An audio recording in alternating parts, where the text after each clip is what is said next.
It's not right if you have to fight. It's not yours to take or give. The new day begins tonight. Enter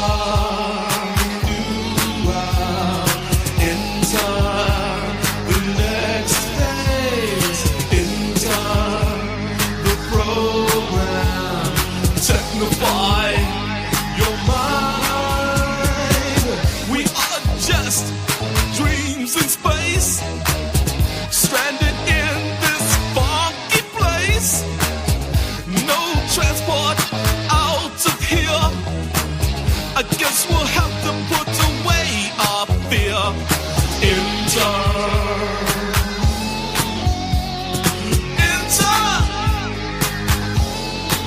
Why don't you?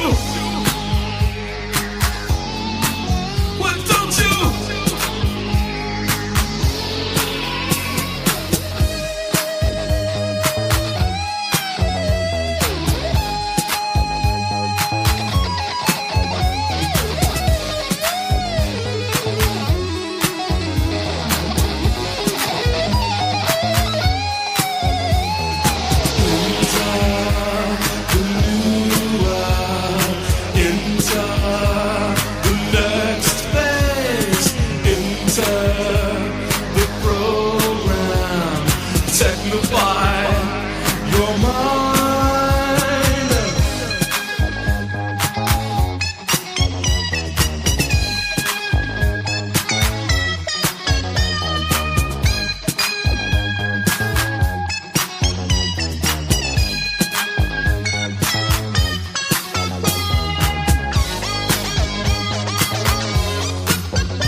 Central Industrial, part of Correctional Services' rapidly expanding network of new generation facilities dedicated to the goal of humane containment. We are the future in containment.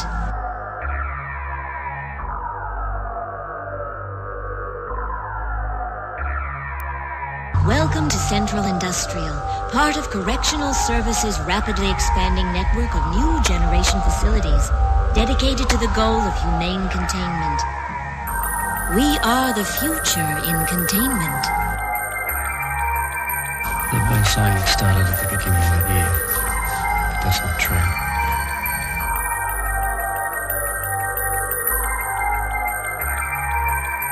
They've been saying it started at the beginning of the year, but that's not true. Welcome to Central Industrial. We are the future in containment.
saying it started at the beginning of the year. But that's not true. It started a long way before that, about 3 years ago. Your cover sitting right on the keyboard. Working away. Focus, you got subtitle. I gotta go to work so I can work it out. Come on, computer, make it work. Come on, satellite, work with me. I gotta go to work so I can work it out. Come on, computer, make it work. Come on, satellite, work with me. I gotta go to work. Who would have thought that I would starter these jerks? The first full-time clock and serial microphone rocker. I used to jump on the stage back in the day wearing a stocking. To conceal my identity in any stereotypical venue. Never will I reveal the serious way that I feel. I'm on job time, all I do is talk into the steel. Use my style to hide and conceal. Profile and beguile while I smile and just say that I'm real. Bad luck strikes in 3, all of you will agree. I didn't have a heat shield, they rained triplicate on me. But it's squares versus circles, then and if you can compare front and back are differentiated by a 90-degree squared circle. If you know what I'm talking about, you know the code, work it out. Forced entry, I was disguised as a sentry. I gave not a care, life is an adventure to me. I obtain secret money and manufacture inventions, fracturing the line between space and time dimensions. Restructure the torque and the structural integrity, so I can walk on water while the returning surface tension. This making me an acolyte of the greater unknown. The word shark, king of these murky seascapes. Within my patriarch society, you cannot dethrone the intricate degree and climate that I seize from the police state. I gotta go to work so I can work it out. Come on, computer, make it work. Come on, satellite, work with me. I gotta go to work so I can work it out. Come on, computer, make it work. Come on, satellite, work with me. I still wish they made more girls like me, intelligent, beautiful, and rich like me. But they don't, so I stay fucked up like King Keeper. She's the type of person that will still rock Latigre. I'm the type of person that will still sport feelers. I found this pair of size 15s out in Pasadena. Those are my work boots. I insert this into these jerks' necks, giving them a virus that will destabilize their hardware. Now I can tap in just to my onboard wet works. Plant the hidden charge there. It's a cellular reconfiguring program consisting of integers, turning human beings into kindling, whittling the psyche into apparition, place it back into the skin. Now it's the ghost in the shell. Should I boast? Well, no. I stay on the west coast of hell, where hell's bullets is I know so well. I have my work cut out for me. This has its perks. Just then I realized life is mostly hard work. And why not get your car pulled off under you? It won't get sorted back from that dumb desk clerk. And who's the one to suffer you? I didn't know what to do, so when in doubt, go to work. When I'm 25, I'll contract myself out once I'm through. Then it's just books and beats for me. I leave the rapping to my girl, a good scientist, and a world got cuckoo. Imagine how it is to watch them turn crazy around you, and then look over at you like you are the insane one. That's how it is. It's okay to meet the controversy bubbles and flattens out like this, left by little kids. And I've got to go to work so I can work it out. Come on, how to work for me. Come on, got to make it work. I've got to make it work. Come on, I can work it out. I've got to make it work. Come on, let it work this way. Come on, let it work it work. Come on, tickler. Gall singt Computer Nummer 3.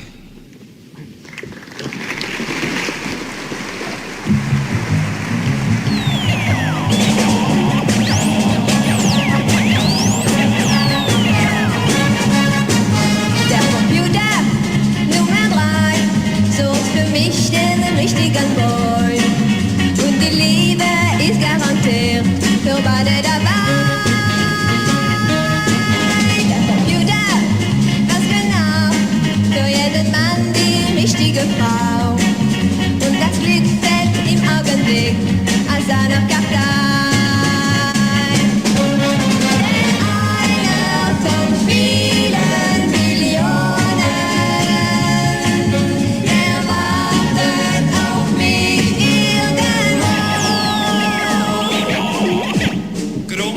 1,82 Kragen, 39 Schuhgröße, 46 Stop.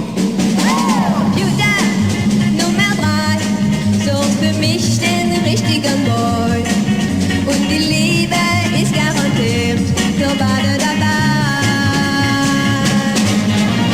Lange war ich einsam, heute bin ich verliebt. Und nur darum ist das so, weil es die Technik und die Wissenschaft und Elektronenhirne gibt.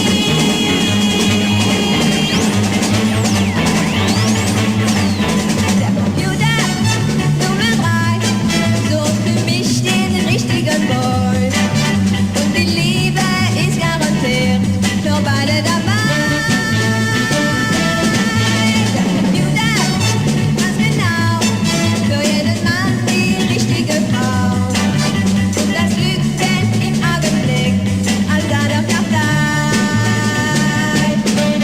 Denn einer von vielen Millionen, der wartet auf mich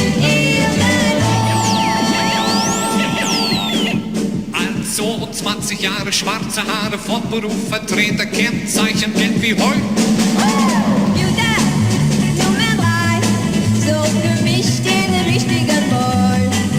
Und die Liebe ist garantiert für beide dabei.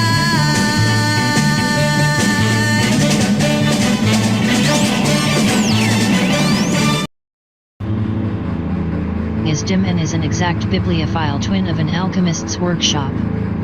Think this is one of the places where books are chosen by the dust they attract rather than their covers.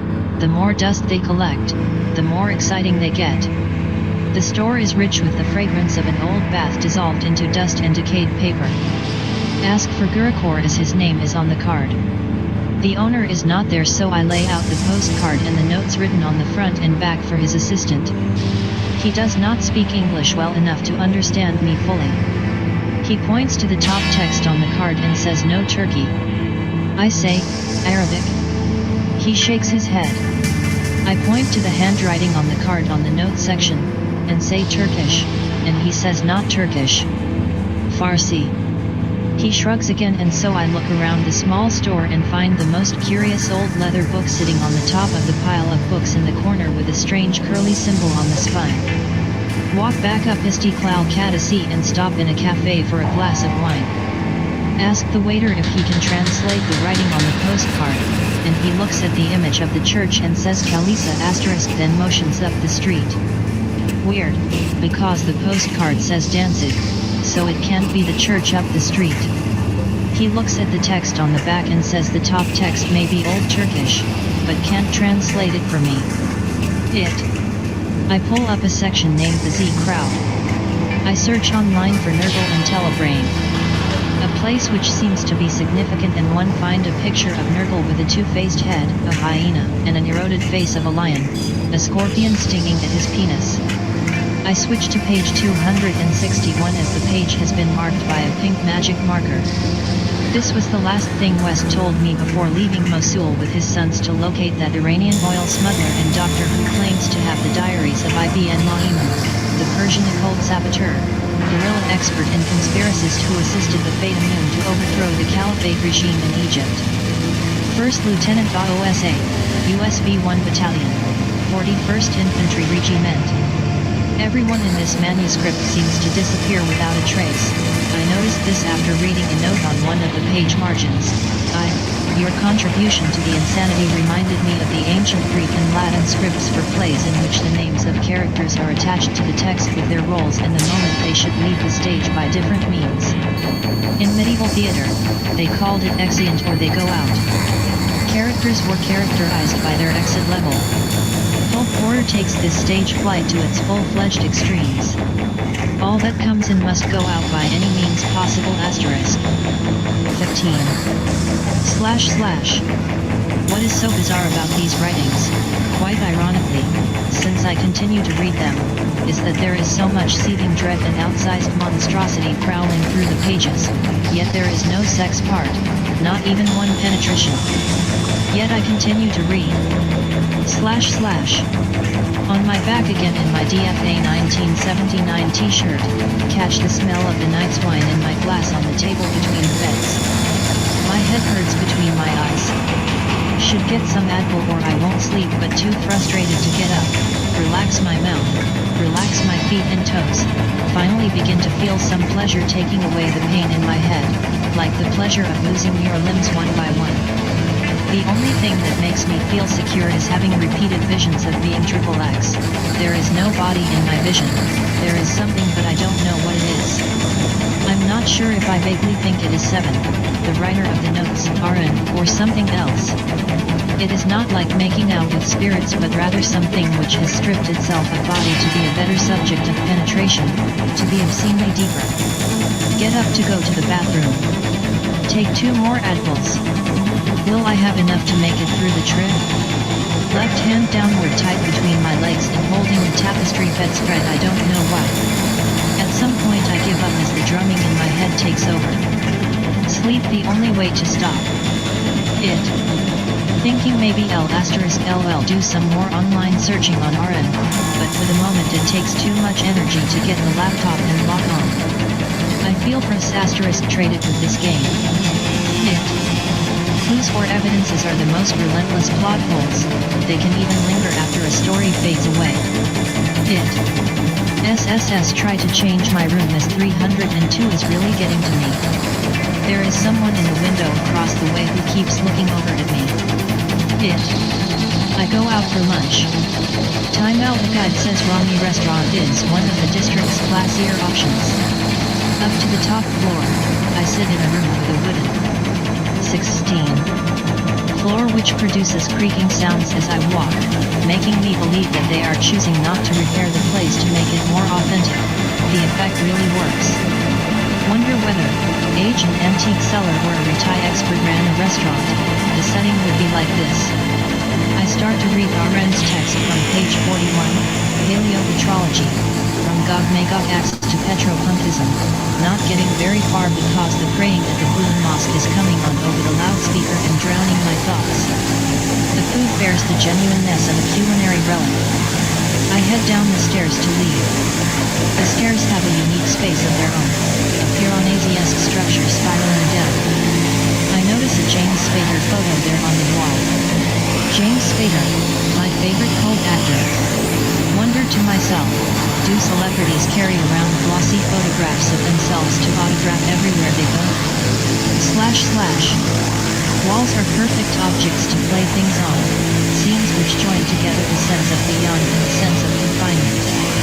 As I am writing now in room 302, and picking up letters, the chair is swiveling and leaving marks on the wall. It looks like a constellation of inscriptions written on the whale with infinite barbs and talons. It is the shape of writing. I wonder what this manuscript's shape of writing is. / Business card for Vega Computers in Maltepe. Note on back says laptop repair £100. Osden will not erase the manuscript or notes. Take a cab very far, maybe 2 hours in traffic, to the shop to try and find the laptop and additional information. Get there, finally find the place and present the card. The store owner disappears, leaving another guy with me. I'm waiting and waiting for what seems like forever. The shop is located in a bazaar with various stands. As I wait, the tattoo art *ist whose shop, Anatolia Tattoo, is at the end of the bazaar comes over and starts talking to me. He asks if I have any tattoos, and I tell him no. Why don't I get one? He says. I think, well, after coming all the way to Maltepe, I should make the trip worthwhile. I've been wanting a tattoo anyway. The owner finally returns with a black laptop that looks oldish. I ask him if I can turn it on to check it out. He wants me to pay first, but once say I want to test it. Boot it. The thing runs loud and loads slow. When the desktop comes up, one see there are the usual icons, clustered on a black and white grainy image of what looks like a human cutting himself open with a straight razor. As I switch to the start program, I see other programs too, MathType, Lindo, MathCat, Maple, BuzzIgen, Go into Documents, but when I try open one, I find they are all PGP encrypted. Every single one of them. I go on the search browser and check the history and bookmarks. Find 2 links bookmarked in Netscape browser and quickly write them down. http://tinyurl.com/54wvo6 http://students.cs.byu.edu/tilde-sharia-jw/woodbury/given names.dict. Check the CD slot and find a CD. When the guy is not looking, I slip it into my bag. Then tell the owner I'll come back to pick the laptop up after I get the money. Think about it as I walk around and decide the laptop is really useless. // Back in the room with Eve's beer as the store did not have corona. If I can't pass through these plot holes, then it is the best to leave my own holes. // Pink Magnolias, NYPL, NYVG. Cherry blossoms in DC more pink, a fleshed out nipple, a bleeding heart, little girls pink velvet ribbons, pink spaces, pink lights, my entryway, an upstairs foyer bright pink legs, a pink cashmere sweater set, Christos pink, pink blush, or the lack of need for blush cotton candy pink poodles or pink cats pink cover of latches the most perfect shade of pink lipstick pink CD holders pink pearl necklace pink pearl earrings pink camisole pink highlighter pink Christmas lights and pink flowers asterisk. Peonies, tulips, Christmas cactus in bloom in my room, pinkish lilac, pink hydrangea, PTNK rose of Sharon's, rare pink poppies, carpet roses, spinning in pink flow ERS, begonia, spider flowers, cosmos, sweet peas, toad flax, moonwort, petunias, floxy, butterfly flower, sun moss, wax pink, lilies, caprifolaceae, pink wisteria, malvaceae, oyster plant in pink, foxglove, caryophyllaceae, heather, Diaceae, magnolias, Chinese crab apple flash by my eyes. Pink torrent. // On another page margin, RT reads, Xenopoetics has something to do with composing out of distorted materials. One page is missing, 1 or 2 lines are pseudonymously or anonymously quoted, one scene leaks from the future to the past, an object evades chronological sequences, a number turns into a cipher, everything looms as an accentuated clue around which all subjects aimlessly orbit, leading into an eclipse riddle whose duty is not to enlighten but to make blind, a poros to the light. Fields of Xenopoetics grow sporadically, until their final takeover of the work, around the regions. 15 *. Overwhelming with a range of distortions from inauthenticity and corrupt authorship to structural holes, configurative bugs, and subterranean structures of hidden writing, Xenopoetics does not necessarily insinuate adventurous modes of expression or prose. Reading about Misa authorship and inauthenticity.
swordsman there.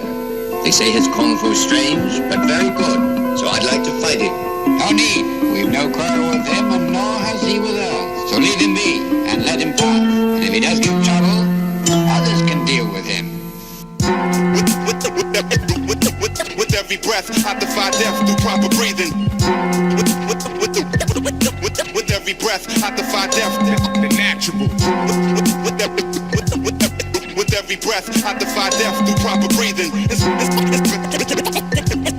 Inspired to write, a shed light. Subliminal perception, stimuli, explore your soul and then begin to vivify. Primarily the moral science, choosing who to vilify, no vilify, and look within to also slay your incubi. The immaterial domain in your pineal known as inner eye. The wave function of a hydrogen atom that raising the energy levels of quantum mechanics. A function of rapping. I went on a tip with the tongue of the devil, but now I'ma flip it. You best to shut your mouth up now to zip it. The non-relativistic, the multiplication of verbal linguistics, the people sadistic. External influences taint your energy. Potential wells of finite depth, the oceans of your memories. Magnetic resonance and imaging, the people pillaging. The modeled unitary matrix, everyone is living alternative silicon. Computer the superconductor, my spirit is spitted the verse, no spitted the curse, just spitted the truth, and spitted the thirst. The people immersed, the beast of the first and deadlier than never growing better with age. Now faith to white from cannabis, smoke smolder in the shell with sage. With every breath, I defy death through proper breathing. With every breath, I defy death, the natural. With every breath, I defy death through proper breathing. Inspired to write, a shed light. The path was laden with 1,000 skulls, flaming chariots, puff gas to douse the bulls. I am the eternal one, involuntary shrouds are pulled and eyes are wide. Run for cover, make sure you don't die inside. Ripping you apart to pieces like a vicious lion's pride and fable spread. Resisting, then we rise like I was baking bread. Cosmic repertoire, we are the gods, but now we slaves instead. You made your bed. Consequences, ladies with their babies fled. The ones they caught were chopped to pieces. Dogs with mangy rabies fed. The river stunk, chasing them, they grabbing you to take a dunk. They will make you eat and sleep the same place that you take a dump. Protect, provide, and learn to blend your camouflage, the best survive. I am blessed and guaranteed to always make it out alive. But you and I, now keep your voice down before you go and blow the spot. The jails are full and built to hold yourselves. There's always open spots, you'll sit and rot. No longer see the sun at all or run it down. Just locked away forever as the planet's spinning round and round. They got you. New swordsman there. They say his kung fu strange, but very good. So I'd like to fight him. No need. We've no quarrel with him, and nor has he with us. So leave him be, and let him pass. And if he does give trouble, others can deal with him.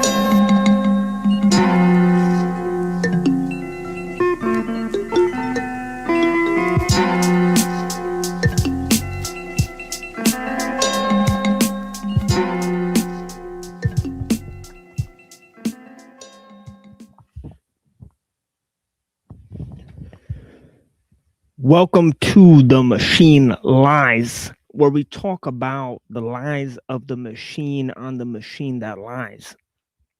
We have a sort of provocative proposal for you guys this evening in terms of investigating the triumphs or accidents of science, technology, and liberalism, right? I think these things have gone off course, right? And one may say off course from what, right? And of course, we've elaborated on that many times, right? Both the ways in which it's gone off course, right? And ways in which we can critique modern society. Now, with that caveat, I would like to add that there's no going back to a simpler time, right? Obviously, man is technological at his basis, right? There's no way in which we can understand if man can be defined, right, without the technological scope, right, or the creative scope, right? Now, in terms of technology, right, we're talking about modern technology, right? We're not talking about all technology, right? So there's a key distinction between that, right? And of course, we'd like to add that obviously in terms of the technological scope, right, you can't predict where it's going, right? And of course, you can't go back to a simpler time, as I previously mentioned, right? So there's no going back. There's no putting things that have been invented back in the box and sort of, forgetting about it, as they say, right? So technology that's here, right, Okay, it's a little bit more difficult. We need a more nuanced view, and all that. So there's more to this in terms of looking at technology. Now, the religious scope, right? Obviously, religion has been one thing that's been superseded, right, by the world technological system. But still, we're sort of,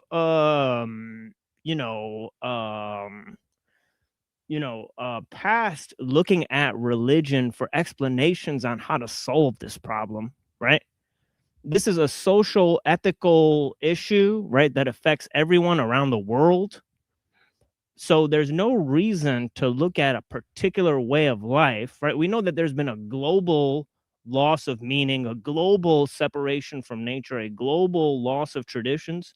And of course, it's up to each person or group to revivify their own traditional scope, right? Past the modern ideal, right? The modern ideal seems to be moving towards sort of perennialism, obviously, right? One world, right? Religion to match the one world technological system. Okay, so although religion has been lost in attempts to explain the present experience, and this loss of traditions is pivotal when analyzing things like the loss of the sacred, the desacralization of nature, right? There's no particular religious scope that helps mediate these issues, right? So all religions have been affected by the problem. They've been conditioned by the world technological system. Okay, and they've transformed as a result. Okay, they've became more universal, they've became more liberal, right, as a result, right? So due to the hijacking of religion and also art's also been hijacked. Right? These are two solutions that people usually give. They say art and religion are going to solve the problem. Right? But that's impossible, right? Because propaganda is indistinguishable from our culture. So we can't rise above, right, the way that technology guides the cultural exploration. Okay, so art, since it's been mediated by techniques, right, and by the global monoculture, mass produced, homogenized, right, cultural homogeneity, as a result of the world technological system that's being imposed on most of mankind, right? Let's just get that out of the way, right? The world technological system, right, we're born into it. It's been imposed on most people, right? It's not their choice how they want to live, right? And we don't decide the speed and pace of technological innovation. That's not up to individuals. Okay, individuals are shaped by the technological scope today. Okay, this concept is called technological determinism. You can look it up on the internet. There's hundreds of videos that'll explain this. Okay?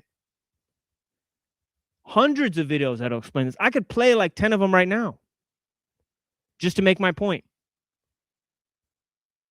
Right? And you will be firmly convinced, right, that if you shut down the world technological system, millions of people will suffer. Okay? People in the hospitals, people that rely on the pesticides for the food production, people that rely on international trade for food. If they shut down the supermarkets, people won't know how to grow their own food, right? People who only know how to attribute their skills to getting money, right? And they don't know how to take care of themselves in nature. Okay, many of those people would just be wiped out that rely on electricity, rely on all these things, that rely on the internet for their livelihood. Dozens of systems, dozens of large-scale systems that are shut down, they will not be able to be re-engineered on a mass scale, right? Okay, if a global catastrophe happens, large-scale technologies are not going to be able to be recovered. This is just the brute fact of the situation. Okay, small scale technologies, simple tools, we'll be able to continue those. But large scale technologies,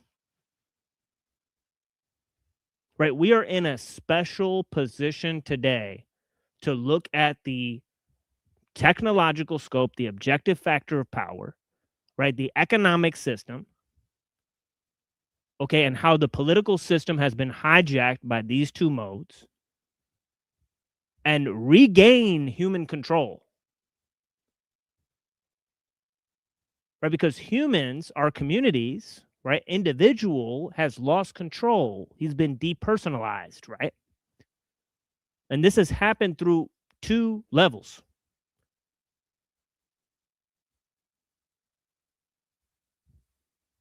Atomization and massification, right? Which signals the death of liberalism, the death of capitalism, the death of the democratic world, right? And this is why we say liberalism gave birth to its executioner, the world technological system. Anyways, let me take a look at the chat here. I noticed a lot of people had a lot of commentary before. Now they're all gone. Want to talk about drama and nonsense, right? Okay, let's check this out. Let's see who's here. I appreciate you guys. Dr. D Head.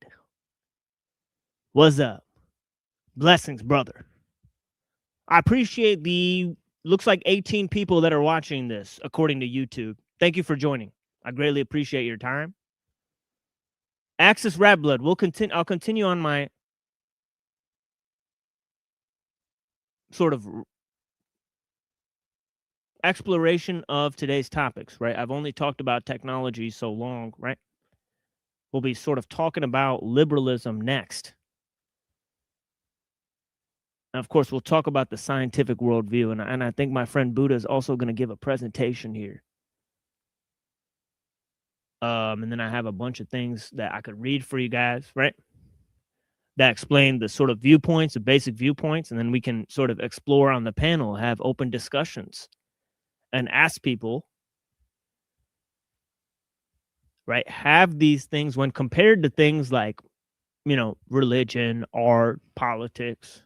Obviously, these are the things that have been superseded by science, technology, and liberalism, right? There's been a collective loss of traditions, a collective depersonalization, right? Loss of the individual and the small community as well. Okay, so blessings to the people. Verp, I appreciate you. Hostile Hyperborean. What's goody? I appreciate you, man. Yeah, we'll have more music for you guys. Little Wing, blessings. Music and motion. I appreciate you watching, my friend. This is the banger, yeah. Juan Atkins, Cybotron. He coined the word techno. You know, we explore lots of different avenues here. Art, culture, right? Spirituality, right? Theology, political theories, right? We hash it out, right? Blessings to Patriot Hub. Yeah, I appreciate you, man. No such thing as safe containment. Yeah, Central Industrial by Sonic Subjunkies. Real trippy. Paul's trolling. Yeah, man. I appreciate you guys, man.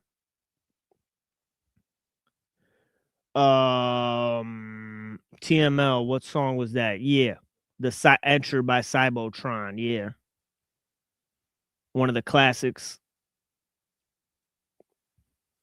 Larpole. Automatic ban for Larpole. Lying about us in chats. Spreading disinfo. Wow. I didn't know that people were so hurt. You know, they were so hurt. Pressed to make shit up about us. That's insane. Signless awareness is awareness of signs belongs to seeming. Oh yeah, signless awareness is. Absolutely, my friend. Come on, people. Let's hit up that button. I appreciate you guys, man. All right. Verp, Axis, Patriot, Browns boy, the homie, US Ape, You Tell Me. That was from Cyclonopedia by Reza Nagrastani and not Nick Land. So, but we do have another recording that I play that does have Nick Land in it from Machinic Desire, I believe it's. Or no, it's Mechanomics. A chapter from Fang Numina called Mechanomics. It's a pretty interesting chapter, but yeah. It kind of goes with the show energy here, Mechanomics. Right, but you remain in the natural order, not the counterfeit one. Who banned you, bro? This guy's got an agenda. I don't know who sent you in here, bro. You need to chill the fuck out. Start making some sense, right? All right, Crunchy B, blessings.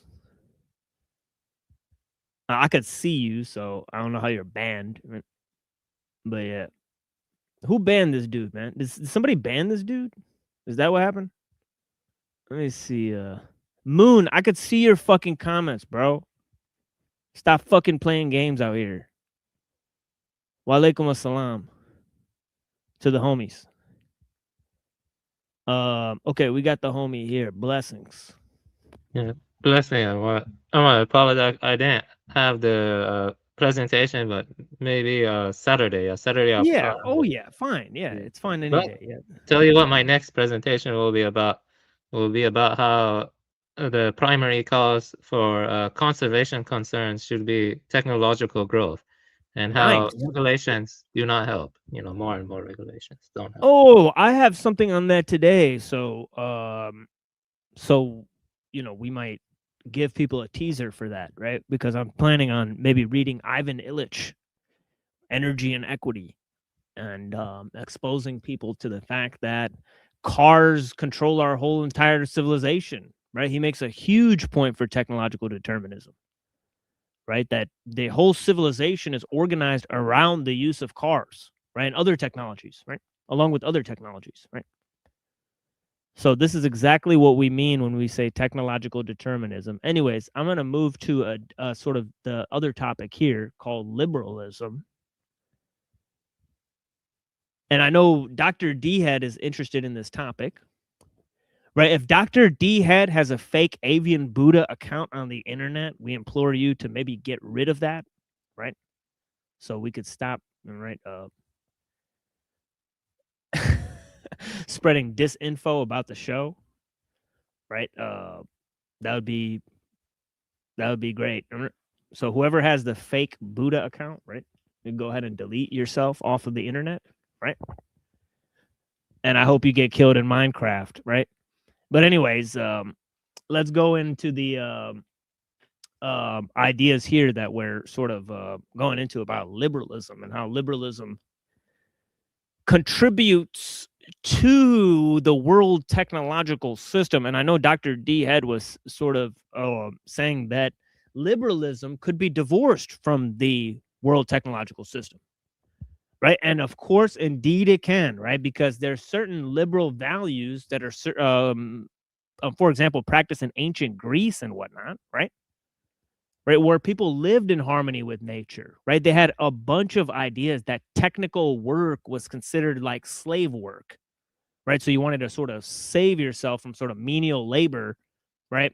And so on and so forth. So they had an idea about harmony with nature. They had many philosophical concepts of harmony with nature. Okay, so these sort of liberal concepts or ideas, they don't have to be married to the world technological system, right? But the truth is, right, in the trajectory of historical development, they sure have been, right? And let me explain why, right? it's because of ideas like the separation of church and state, man's separation of nature, that man has reason in order to manipulate nature and to create new things from nature, right? Or that man is part of an evolutionary process, right? Or that man can idealize his freedom, or this progressive view of history, as we were describing, right? The whole concept of universalism, right, with Auguste Comte, that this is a growing system that spreads all over the world. Okay, so the ideas about a global system actually came hand in hand with the idea of universalism, right? And this idea of universalism seems to have been totally hijacked by the technical aspect of things, right? So that's why we sort of say that, technology gave birth to its executioner, right, which is the world technological system, because it was really liberal ideas that gravitated towards using science to improve both humanity and nature. Okay, and there was other ideas about man's separation from nature, right, that culminated in his universalism, right, that allowed him to subdue nature with the rational mind. Okay, so this whole idea of man's separation from nature and his universality among other men. So this notion of equality. I have a quick question. Yeah. Yeah, you say liberalism gives birth to its own executioner. Doesn't Spengler kind of say the same thing, Oswald Spengler, with his idea of Caesarism? Because I think he predicted that the technological system will have a big crisis, and then there will be like a Caesar phase, where it will become more totalitarian, like maybe a neo. Interesting. Yep. Yeah. Yeah, I think we've sort of passed through the Caesar phase, right? I believe that was the World War II after the Industrial Revolution. They built huge huge concentration camps. They created a totally technicized system of communism, right? They had fascist dictators that took over the government, right? And employed it was very easy for them to take over the entire system because the entire system had already been built for them. Right? So you had these huge cumbersome systems that were then taken over. Now we are in the era of technical humanism. Right? Yeah, that makes sense. Yeah. So the Caesarism has already ended, and so we're in the technical humanist stage. Right. Right, because think about all those people that worked in factories. The women, the children, they had to work in the factories too. It's basically hell on earth, right?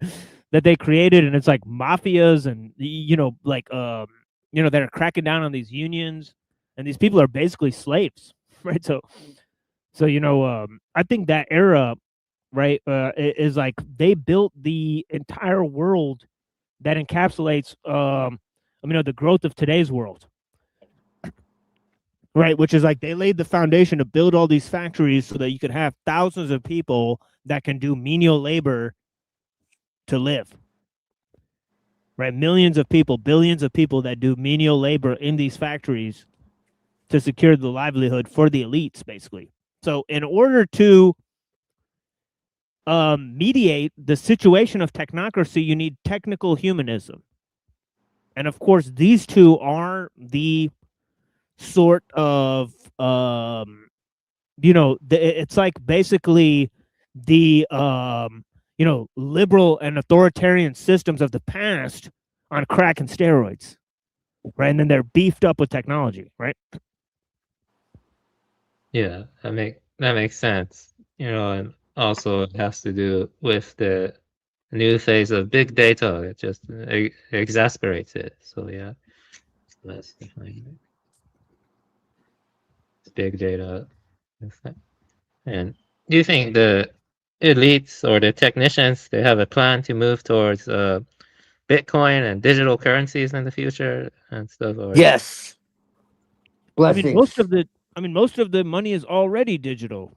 I could be wrong about that, but it's basically information. Let me jump in real quick, if you don't mind. Yeah, Satoshi And the yeah, blessings, Avian. Blessings, bro. Muhammad. Good to see you, brother. Dom, what's up? Good to see you, brothers. Yeah, Oh yeah, greetings. Dom, I didn't even see you, bro. But yeah, Satoshi and like all these Bitcoin are fucking CIA fronts, bro. Like straight up. From the beginning. And I try to tell people that from the beginning. Like Bitcoin was created for a very specific purpose. You know. So yeah, they absolutely want to erase the dollar. I mean, that was like an idea way back, you know, like when they wanted to have like the Amero, right? When they had wanted to have the North American Union, right? So like um originally that was the plan, was to have like the North American Union, the Pacific Union, you know, the European Union, and then they just kind of like, you know, merged them all together, and they had like these 10 regions essentially, and then that was Yeah. like the Can I global. add some stuff? I definitely agree with you about Satoshi. I think it was a CIA front. But I will say that the way that the Bitcoin and also Ethereum differ is that there won't be any more central banks. I think it will make the private sector stronger because, you know, with Bitcoin and with Ethereum, you know, Bitcoin is more decentralized. When you share a Bitcoin, is the transaction goes into the ledger. And, you know, it takes a lot of energy to mine and create these stupid ass Bitcoin currencies. While Ethereum, I think, is more constant, is more like has a central authority and stuff, but it's similar. But it's, Yes, two types Avian, of and coins. but see, here's the thing, it's a trap. I agree. Yeah, Be- definitely. Yeah. because it was good in the beginning, but ultimately that's the point. Yeah, I agree. I You see think what I'm that saying? I'm not sure you ever It heard of him. Have you heard of Murray Rothbard, that guy who argued business cartels are good and crap like that? He actually argued to remove. Yes. Yeah, he wants like the private sector to have complete power and stuff. Murray Rothbard and stuff. Right. Yeah, Yeah. yeah. It's like extreme libertarianism. These coins. Okay, I want to Mhm. comment on Avian. Now What it you're could saying be good if it about was put in the right hands. Go ahead, Sir, Dom. um, what did he call it? The age of Caesar, or what? Yeah, I'll talk about Oswald Spengler. Spengler talks about Caesarism Oh yeah. and like I read a little bit of it. I haven't finished it, but Man and Technics. He talks about how a lot of people in the West will get fatigued with the industrial system because of being overly sedentary and also losing their autonomy, and that would lead to like some kind of Caesar-like figure emerging or something, and like a more distrust in these institutions that they do seem to be lying about most things. So yeah, he talked about that stuff in Man and Technics, but I haven't completed that work yet. So you can read about Oswald Spengler more and stuff, and I'll ask the Yeah, question. The thing about was the American democratic and election system is it's basically designed to give us a Caesar every 4 years. Oh yeah. For That's sure. the thing about America. Like we have Donald Trump. For You the know, 8. pretty soon it's going to be some other dude who's just as ridiculous, I'm sure. Because, you know, it's only gotten progressively more ridiculous as time goes on. And Donald Trump is really setting a new bar. Can I ask a quick Or it's question going to to be you, Donald Dom? Trump again. Sorry. Let me ask you a quick question, Dom. You are anarchist and against the state, so that's correct. Are you against the private sector too? Like, let's say business cartels. Would you be against that too and stuff? I mean, you know, if they're coercive, yes, but you know, if people empower them, you know, ultimately the people's will is being done. Ultimately, it just revolves around coercion and the rights and respective ownership of the individual on their property. Somebody in the back. Yeah, me and Dom are in complete agreement on that. I wanted to mention though, because I heard something about the age of Caesar, and it ties into what we're talking about with money. TML said it was like World War II, but I would say it was even before that, because I would say it was probably during the Civil War, because basically what Caesar was fighting against was at home internally. He was fighting against people who wanted to practice usury, and they wanted to basically wanted to make life for the average Roman farmer worse, because they had land that they could be using better than the average Roman, and they just wanted to incorporate the Roman plebeians with the slaves, and they basically would just combine them into one class, while the elites would rule over them. And this Caesar was against this. He was against this. Okay, even though he was a tyrant, he wanted the old ways of Rome to prevail. I think they were called populists. Popular, yes. Yeah.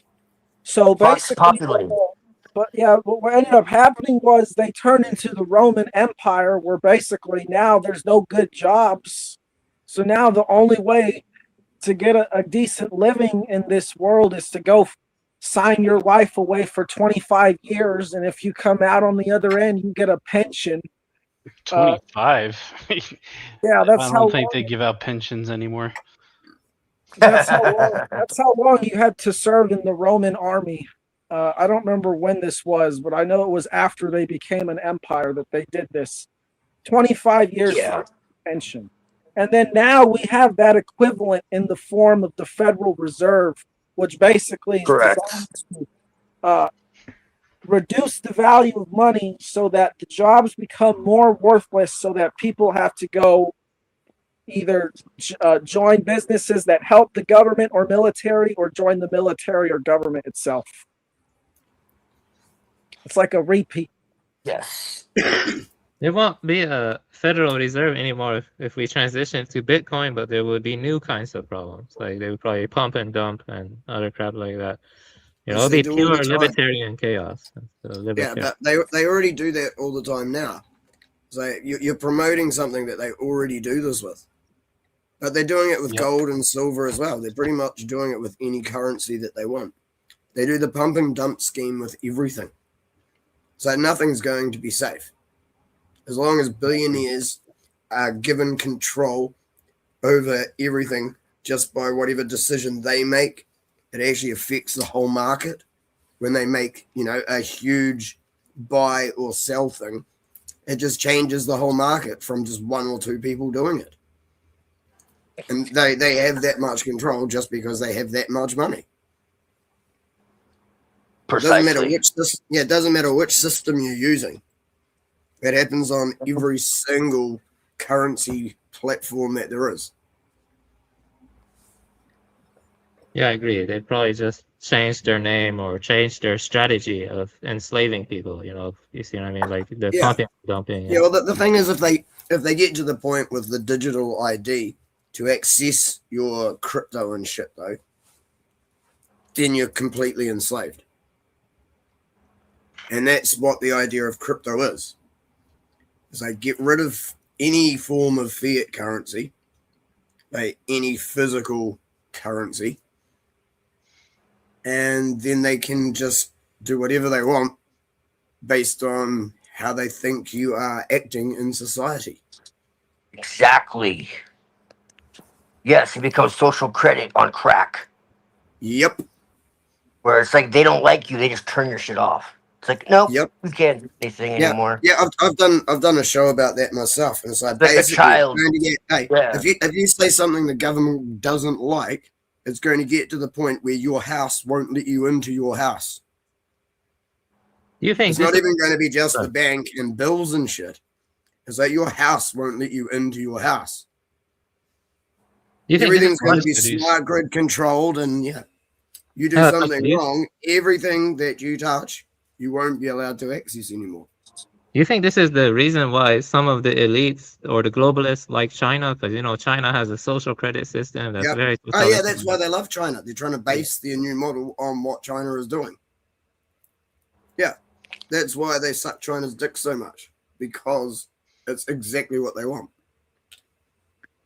And also, just for the record, Rome has been in China since the 1500s. Yeah, so have the Jews. Well, maybe not that long, but yeah, so have the Jews. Yeah, well, I'm not going to get into that. It'll derail, but. Well, it's like, I mean, you can pick and choose which group you're saying is controlling everything, but it is actually the same group controlling all monetary systems everywhere. I mean, it is that simple. Saying you don't want to talk about it is like sweeping the problem under a fucking rug. I'm saying that it's not the Jews. I would say the Romans. The Romans are more powerful than the. No, they're actually not. The Vatican's already controlled. Yes, but the thing is, they already have the system, but they decide to reuse the bombs to keep the system running. So they can already prevent you from going in the house. Just send some guys to kidnap you. It's called the police. So systems already in place, but they're using it, using parts of it against each other to make it more efficient.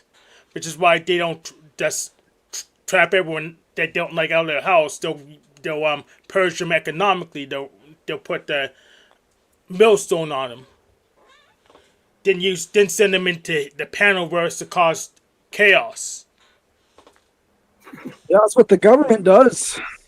I don't really think that's what the religious organizations we're talking about do. I think that's a bit beneath them. Nah, they all do. Well, I mean, it's a bit beneath them, you know, because they got someone less important to do it for them.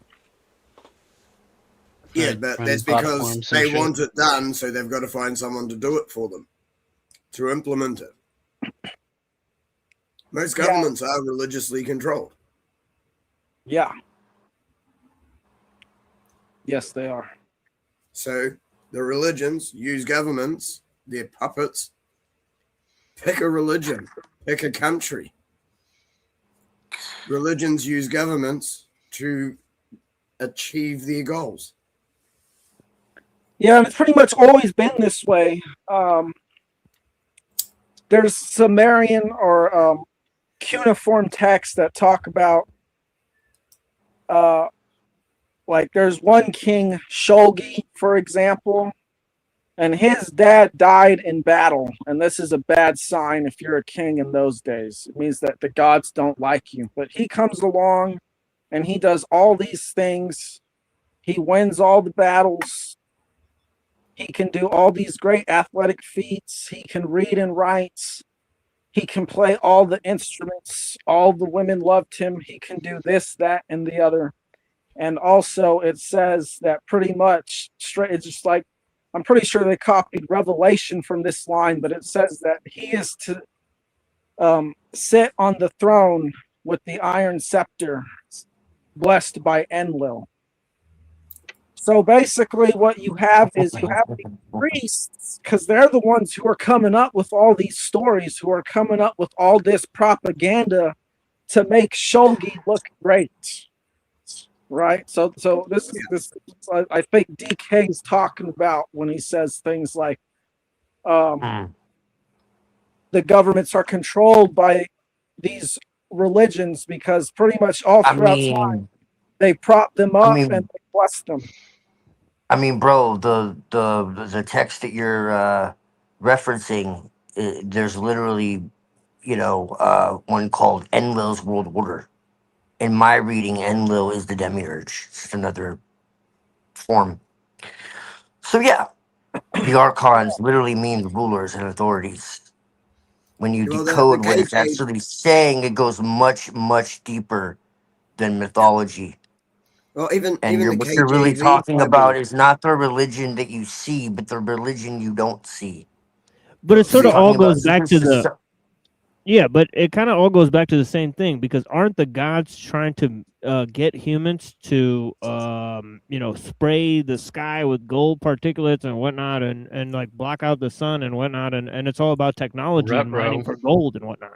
So it's still a technological system that they're talking about. I got a funny feeling Ultimately. you're combining what's his name, Zechariah Sitchin's thing with the Anunnaki who came Yes, the to spell of Earth to Kingu. grab the gold to fix their atmosphere.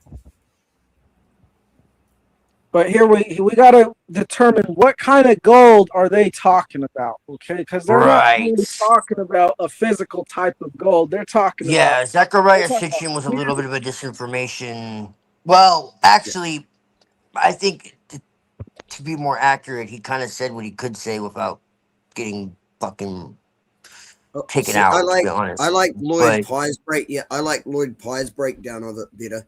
He's still got the video up on BitChute, but he does a breakdown of it.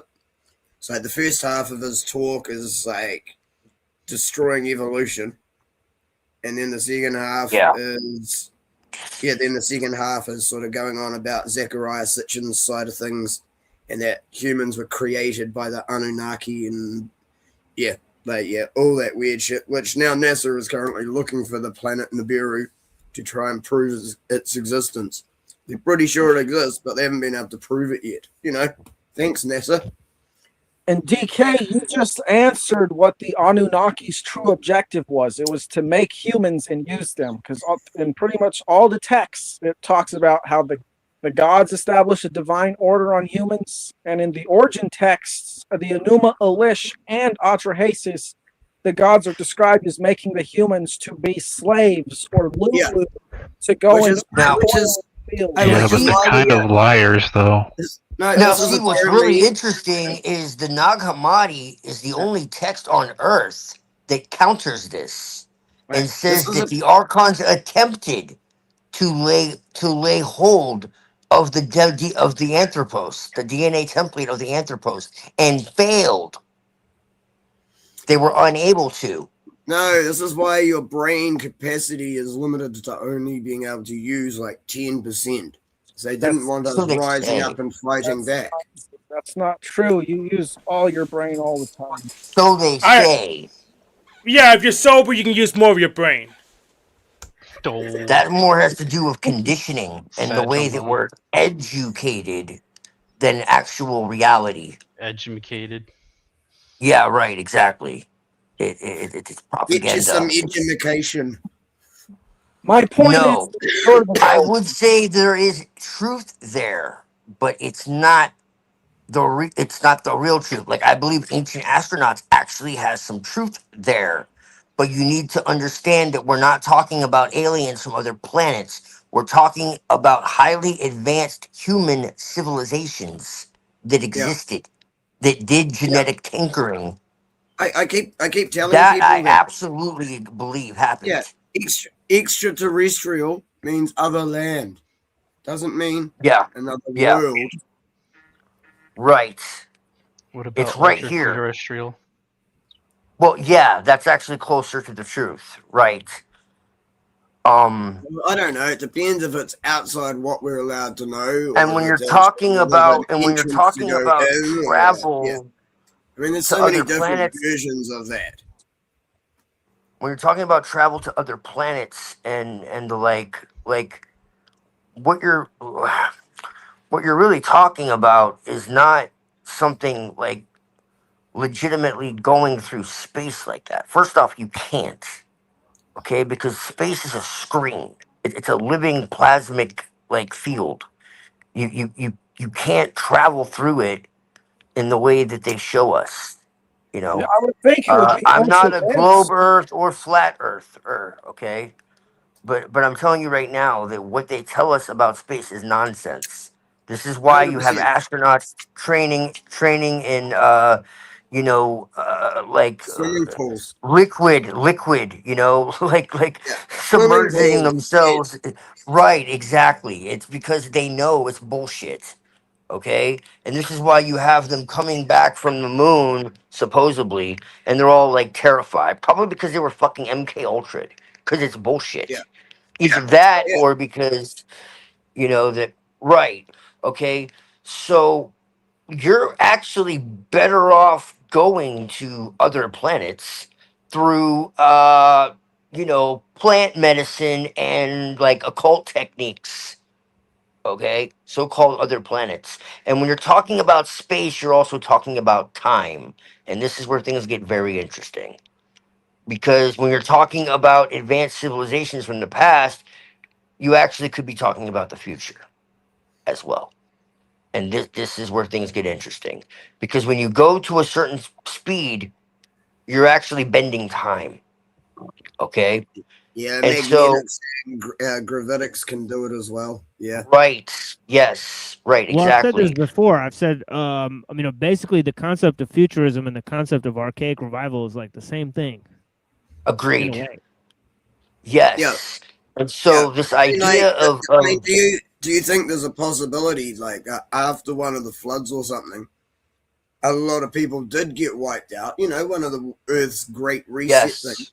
and then it's just us rediscovering some of that technology again from some of the Yes. civilizations that managed to like hide somewhere and keep themselves safe, and and I survive through that shit. I think there's a breakaway civilization, and the breakaway civilization is the true elite that we never see. This is what I honestly believe. Okay, they're the ones you will never, ever, ever see. Okay, So and they they are literally have a the totally different. reptilians. But here's the Well, thing: is like they used the technology until they couldn't use it anymore. They blew themselves up, so on and so forth. Right. yes, So the fact is that they build a world system until it collapses. Right. So they don't save the yes. technology so they could save themselves. Right. They don't. They can't build it back. Literally, that's all they tried to do is build the technology back by creating Well, a no, world that's system. exactly it, Muhammad. I would make the argument that like the stuff with John D and all that, that was literally them recovering it. Because John D was contacting pan-dimensional entities. Like this is crazy, but it's in his grimoire. Like the Oh, Queen of England was literally tasking him to creating a fucking Stargate because they were trapped. This is what the hell it actually says. Okay, they realized they were trapped, and they know they can't go past low Earth orbit. So they were trying to find a way to actually get out because they were essentially in quarantine. Operation Okay. Fishbowl. And if you follow, pretty much, if you follow the ancient text and you follow, like, this is like the idea of like the Nephilim being cast into the fucking bottomless pit and all this. Like, when you start to understand this is like cataclysm and sequester, like a lot of these myths have to do with things that actually happened uh within the earth. Okay, and it even talks about being cast into the earth. It's like, well, what do you mean cast into the earth? And people just kind of like pass over this in the Bible too. Like it actually says this shit. Like there's a lot of weird shit in the Bible if you actually like pay close attention. It talks about walking in the earth. It talks about being cast in the earth. It talks about, you know, uh, all this type of thing. There's literally texts that sound like time travel. Yes, in the Bible. Okay, and the church like just kind of like buries this shit. And this is why I say the Bible is a hell of a lot more esoteric, if you want to call it that, than what people are told. And this is why I say it's absolutely a fucking conspiracy. And I mean, a lot of these texts are the Mahabharata, you know, um, there's, the Vimanas and all that. Everyone's like, oh, it's just a myth. It's like, yeah, it's a myth. It's such a myth that you have like advanced fucking, engineers and people who like study this shit their whole lives, and they're doing like replicas of it. Same with like Ezekiel's wheel and shit, and it's actually flying.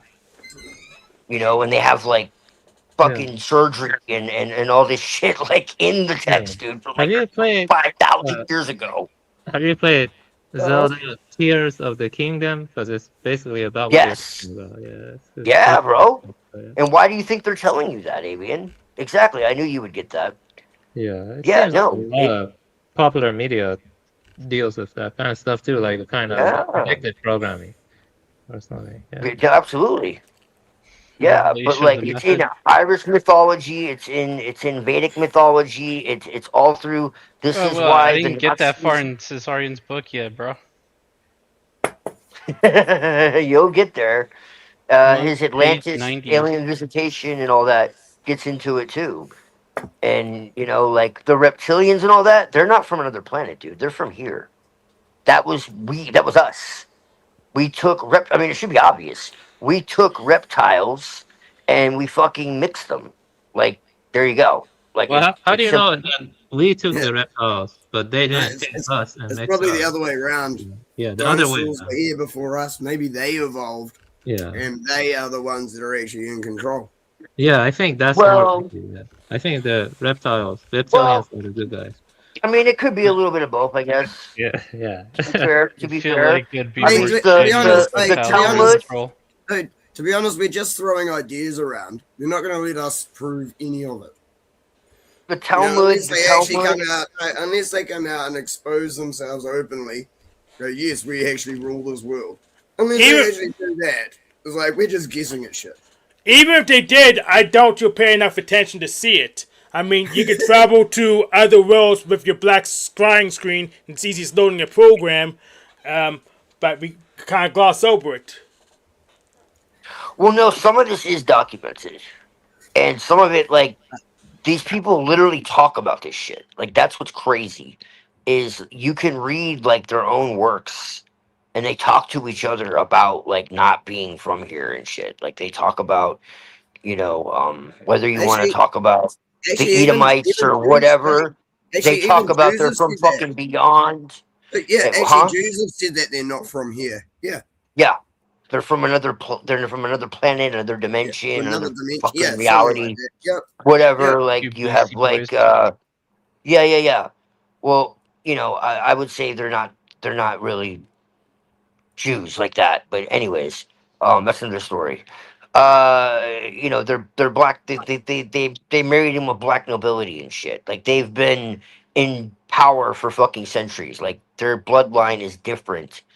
And like I said, again, like, you can look into like was it Prince of Albany or whatever wrote a book on this type of shit, and he talks about how their species is different. Their species is different, just like with the Talmudists. They say the same thing. They're a different species. So let me They don't ask. say that they're. Here's what They I don't. gotta ask. Now they're a different species, right? Does that mean they're something like a They reptilian? It could mean anything. It could mean anything. Maybe they let us assume reptilian. It doesn't mean that's what it is. Psychopaths, and they acknowledge being psychopaths, so they identify as a completely different species. Well, I mean, if you want my telistic diagnosis, I would say they're deceived into believing they're different. I don't think they actually are. I think it's exactly what you said. They're psychopaths. They've been deceived into believing that they are somehow superior to the rest of us. I don't think it actually holds any merit. Are they Well, somehow a little different? Sure, I don't deny that. they're different, all right. Yeah, But yeah, I do think I do. The answer is Yeah, they've been psycho. archontically enhanced. If you want to call it enhanced, they've been given knowledge that they shouldn't have. And they've been corrupted over time. They've been fucking ritually tortured and all this shit. They've done it to their children, and we'd be here a long fucking time. I did a stream about this shit, like the connection between satanic ritual abuse and archontic, intrusion and all this type of shit. But yeah, they most definitely believe that they are special. Like, I mean, I've done videos on this. But there You is know, a difference between primary psychopaths and secondary psychopaths, and they're yeah, entirely they're primary. so. If they are all primary psychopaths, then they pretty much are a different species. Right, exactly. Yes, they have elected to become that because they believe, like, you can read like parts of the was it like the Talmud too, where like it talks about how like at the end of time they're going to be given like vast sectors of the cosmos. Like, no joke. There's Oh, so they actually like, it think actually. they go as far as the cosmos. I thought it was just dominion over No. the Earth. Yeah, no, look, literally space, bro. Holy Literally crap. space. All right. Yeah, literally space. And they're talking about this shit like in the 13th century, bro. Like, it's kind of wild. Well, Yeah. see, maybe it they talks about. are. Yeah, maybe they are the elite alien species that's in control of everyone. I mean, it almost fits, doesn't it? Well, the Archons are alien in the sense that they exist within space, but they don't exist outside of our solar system. They exist outside the sun, moon, and Earth. Unless it's interdimensional, and in that case, it does. They're infrapsychic. Yeah, correct. Correct. So they don't even actually like exist in the sense of like in spaceships or anything like that. They don't actually even have how do I put this? Their forms are not like ours. I think they're like the Borg, bro. I think they've merged with their technology. That's what I think they are. They are. That's They possible. don't have. Yeah, they could actually be part AI or some shit. No, they are. Not exactly, but you could say that they are a precursor to AI. Some almost. advanced like parasite. Yeah, no, exactly. They're mind hackers. They're artificers of perception. They work through the Gnostics called it how, which literally means simulation. So people think the world is a simulation. The world's not a simulation. That's their ability. Their ability is to create perceptual hacks within the mind of the human being that appear to be real, that are then accepted as real. And since we are the creators, well, you know, it's self-fulfilling prophecy. We are the creators. And so they get us to create false realities for ourselves. And this is the same thing the elites do. They make us create realities that they want. Twilight, did you You know, David Icke is actually right about this. Did you or anybody else read my gay eye article I wrote? Yeah, I thought it was pretty gay. And it's not about But me. no, it I'm was just actually, saying, it was actually Well, how about this? informative, though, Well, how about to this? be fair. Let's let Neuro read his article after we take a music break. That'll be great. Yeah, how about that, blessings. Yeah, I I just thought it want to was jump pretty into good. that theory because you guys are circling right around it right now, which is pretty weird. Yeah, no, so. I thought it was pretty good, sure. bro. Yeah, sure. Okay, so we'll be back in maybe 8 minutes, right? So, so give me a second. Let me get some coffee and stuff, and put Yeah, some bangers on. blessings. Yeah, group wars. It's a good conversation. Yeah, blessings. Yeah, it really thank is. you guys. Now here's the deal with this. I actually Yeah, really like that. Yeah, now here's the deal with this show today, right? Basically, I got this show, right? I got these cheeseburgers, man. But I got this show here, right? Basically, and what we're gonna do here is I'll open it up. Yesterday we introduced the topics, me and Buddha, right? If you'd like to challenge me or Buddha to a debate, sorry.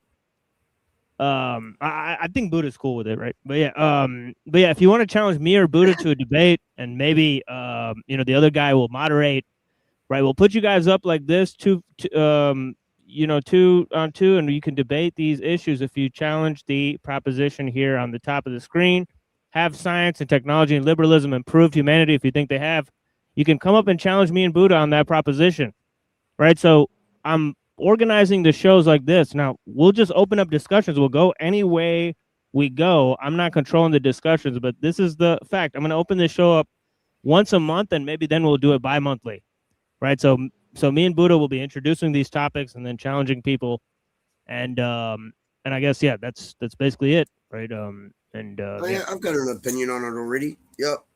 So let me know when you're ready. Oh yeah, for sure. Yeah, we're gonna come back. Neuro's gonna read his article, then we'll have DK give his opinion on the proposal. Thank you so much. Blessings. Awesome. All right, so we'll be right back. Get some coffee here. I already showed this video. 1, 2. Yeah.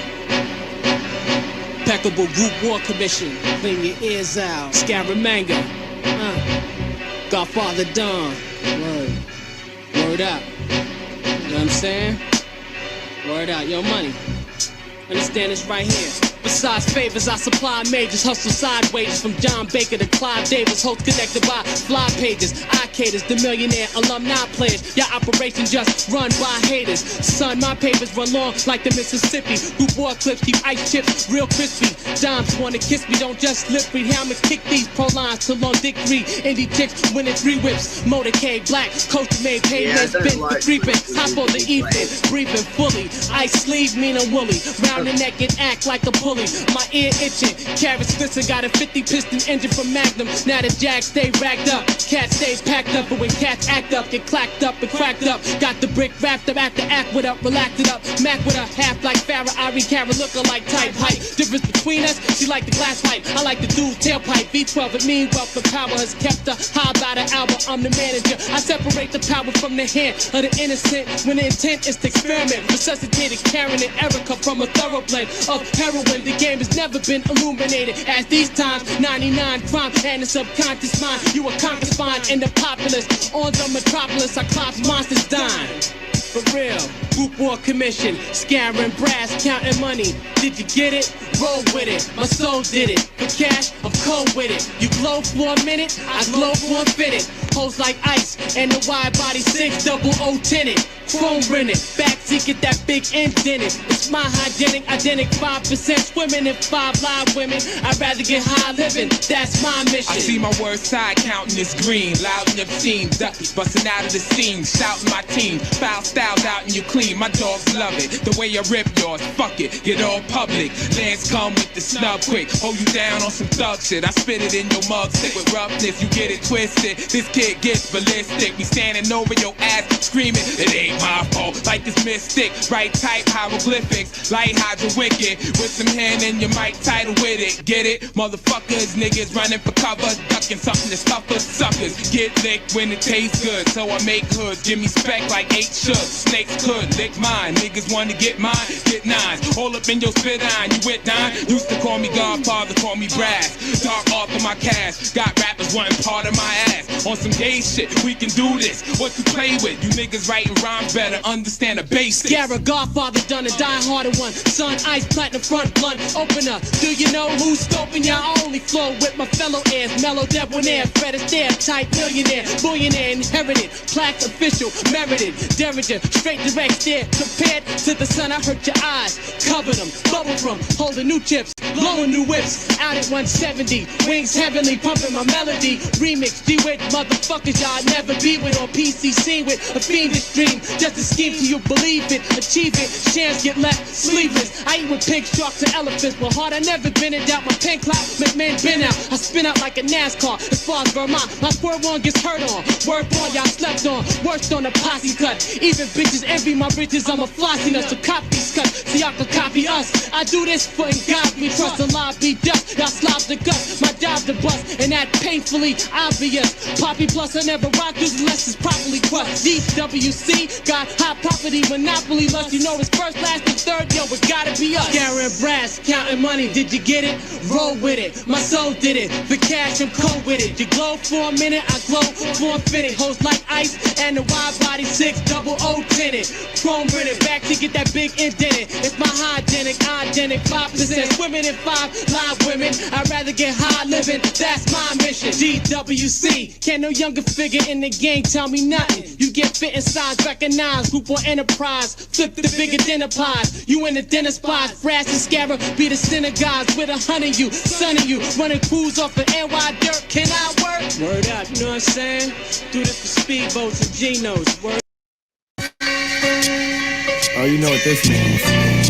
No supper for sub. Subtitle. Boy. Little heart attack going at it. D&F on the beat. Go forth and what? Go forth and thrash. Go forth and thrash. Go forth and thrash. Go forth and thrash. Go forth and thrash. Go forth and thrash.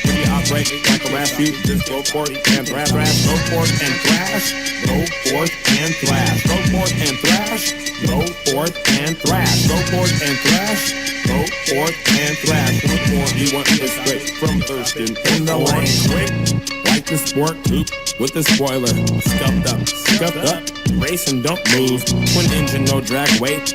Maybe just a jet lag, free rag, state, accelerate, pass, blast, data, mates. That's what I'm talking about. In every composition that I've written to this date, maybe you'll receive it if I speak it at a frequent rate. Frequency 0368. We can see that you can't wait. You can, but hey, the plan is don't lay. Just give them what they pray for, and maybe one day they may appreciate it. You shouldn't want to cut back just like a noise gate. Either all or nothing, do it up or do away with it. Only if you're stagnant would you find a way to stay with it. Put parallel to the Pacific, and it's nothing specific.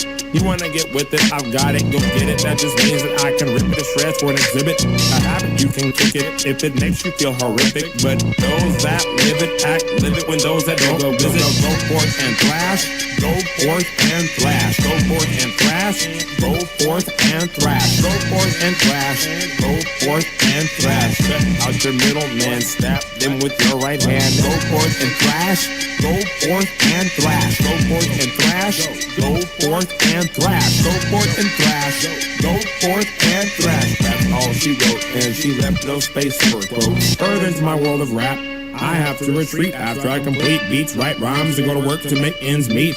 You may just faint from the heat. Python 10-2, I tend to getting rid of you.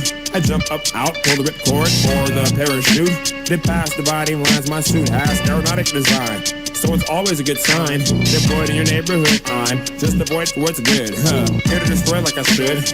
Every envoy of a convoy gets an invoice from Conroy. Sent to the next of kin. All of your dough well spent. Where do I begin? Wherever I invade foreign terrain with any of my friends, you really don't need to have a brain to know. We'll drop planes to smash the show. This is all for LA, you know. Up north to DNA. Restructure your RNA. Now you're still where you stay. It's all a better way.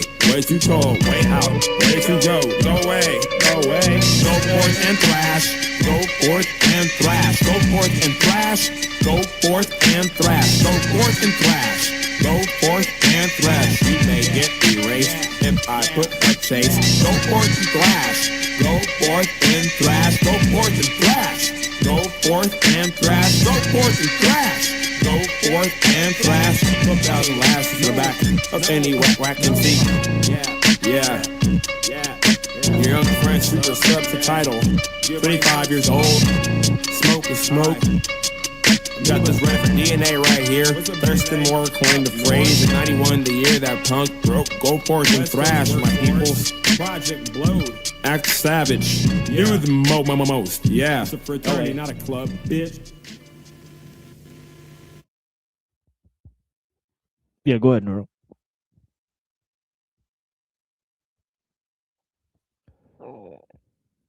Yeah, you there? What's happening, partner? Yep, I'm here. Just give me 1 second. I'm actually cooking and stuff. But can you bring it up on the screen? Or well, actually, you don't need to bring it up on the screen. Let me give a premise really quick. So what I was doing was I was watching this video about the founding of Rome, and they made it very clear at the beginning of the video that supposedly Romulus and Remus Danger, were Will Robinson. they were the children of the god of Mars. So Mars impregnated Vestal Virgin in Alba Longa or whatever place they're from, right? So, then it's then there's like these people trying to like kill him because he's going to, because they're going to disrupt the power structure or something like that. So long story short, I was like, well, my theory is that so they also say that they're from so there's a couple competing theories. Like one is that they come from Troy, and I guess another one is that they come from some other place.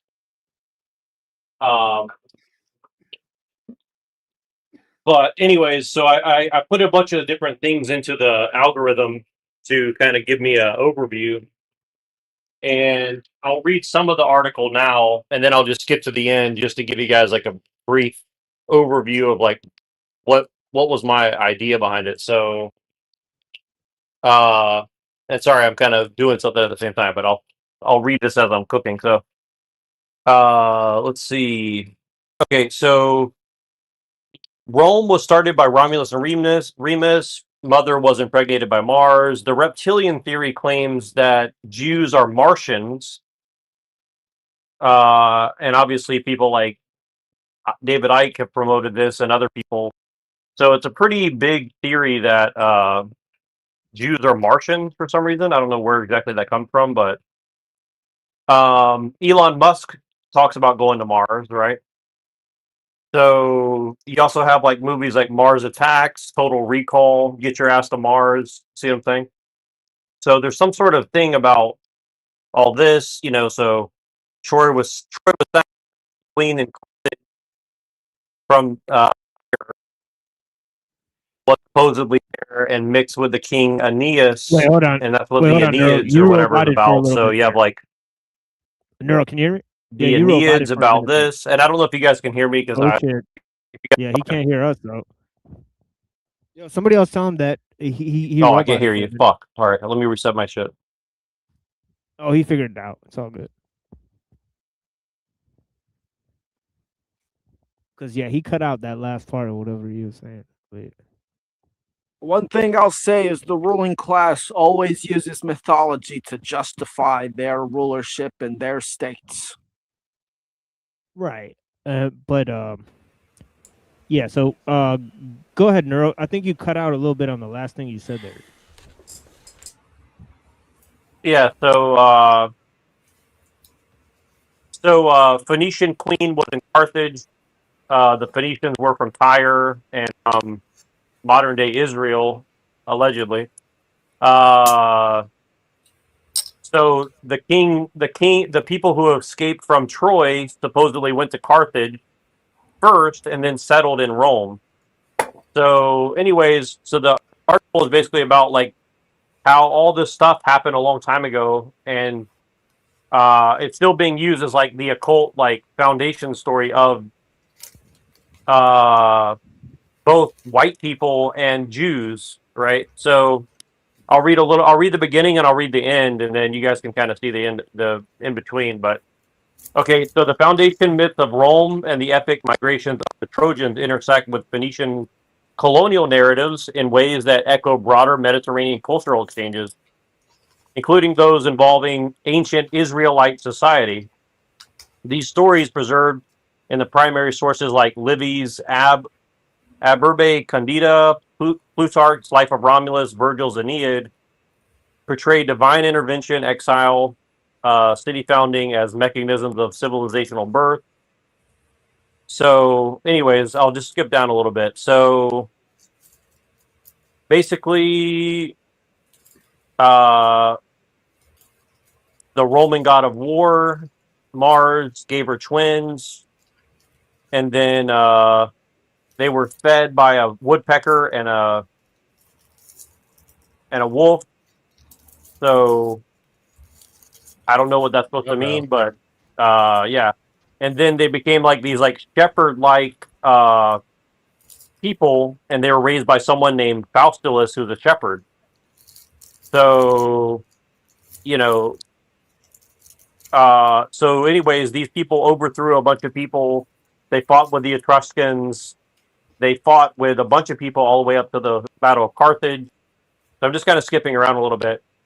So supposedly they came from Troy, and this happened around like 814 BC, because Carthage was run by Phoenicians who were from basically Israel.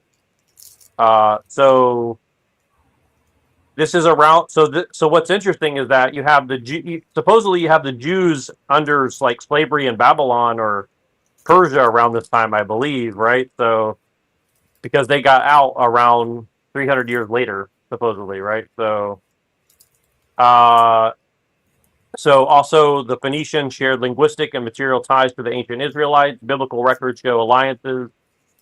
Hiram of Tyre aided David and Solomon in building the temple.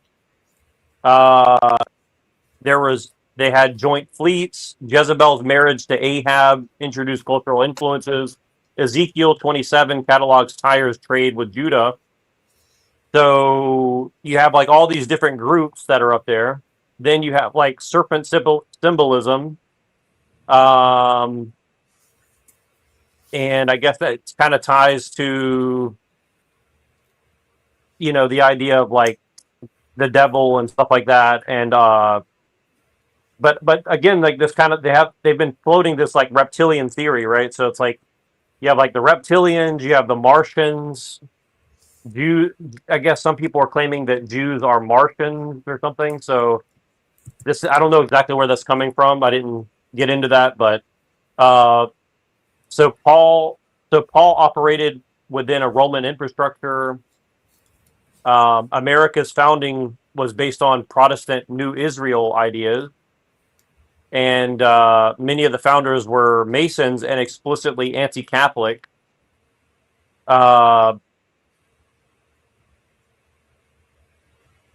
And so this got into like the Know Nothing Party and the Jews and the post 1880s, immigration. And then you have, I'll just skip to the last. I'll skip to the last thing because I think the end of it kind of ties it together pretty well. So there's a lot more here, but obviously the Pope and Trump were fighting recently, and so all these different people are talking about like, is it the Jews or the Catholic? But let me back up here. So let's see. So a lot of evangelicals promote Israel, and a lot of the Catholics are supposedly against Israel. And again, what's interesting is that if Rome was founded by Mars and Jews come from Mars, are they at odds? Is the question, right? And from the occult standpoint, right? So let me go down here. So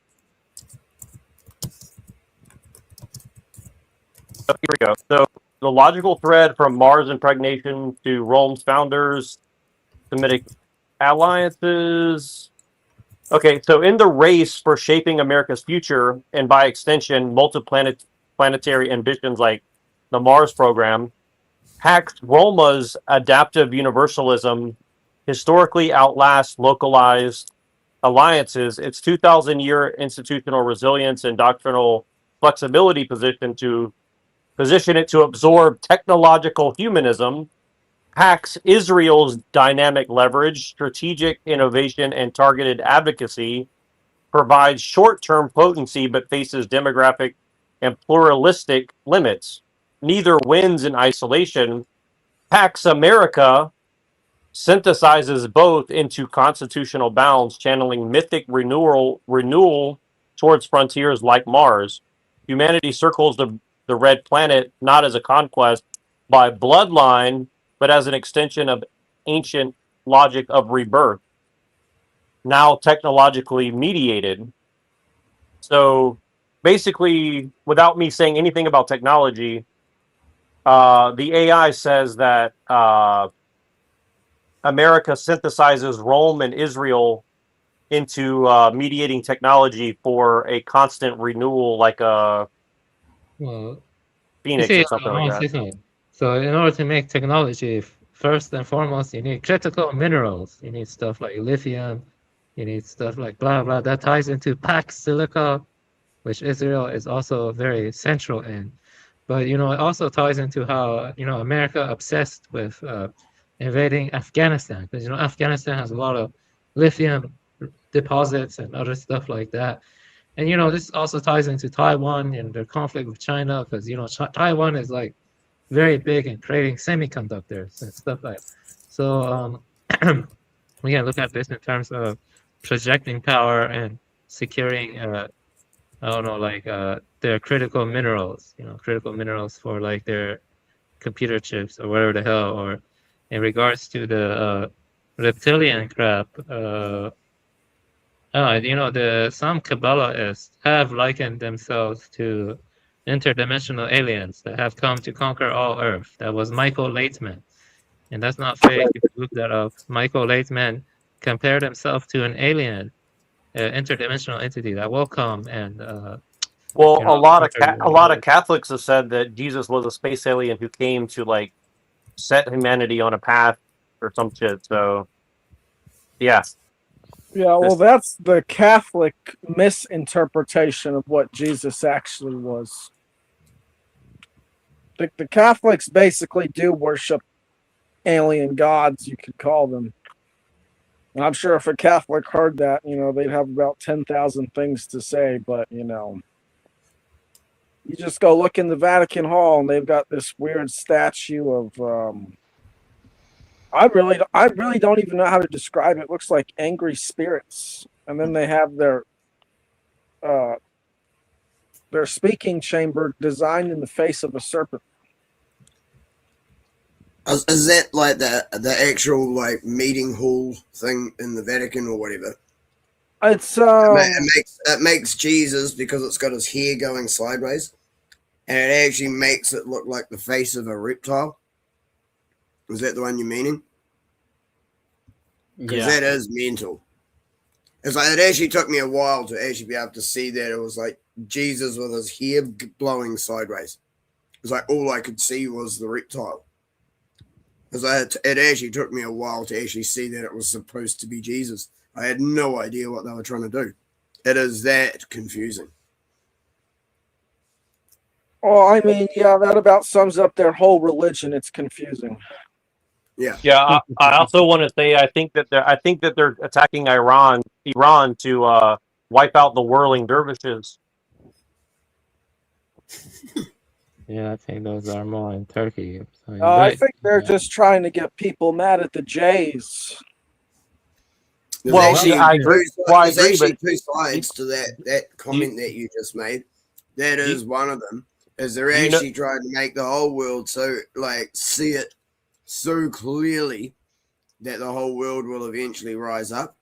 Apparently, when countries start making anti-Semitic laws, is generally just before they've been kicked out of every country.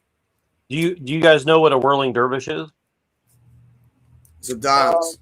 It's something to do with Islam. It's like a title, right?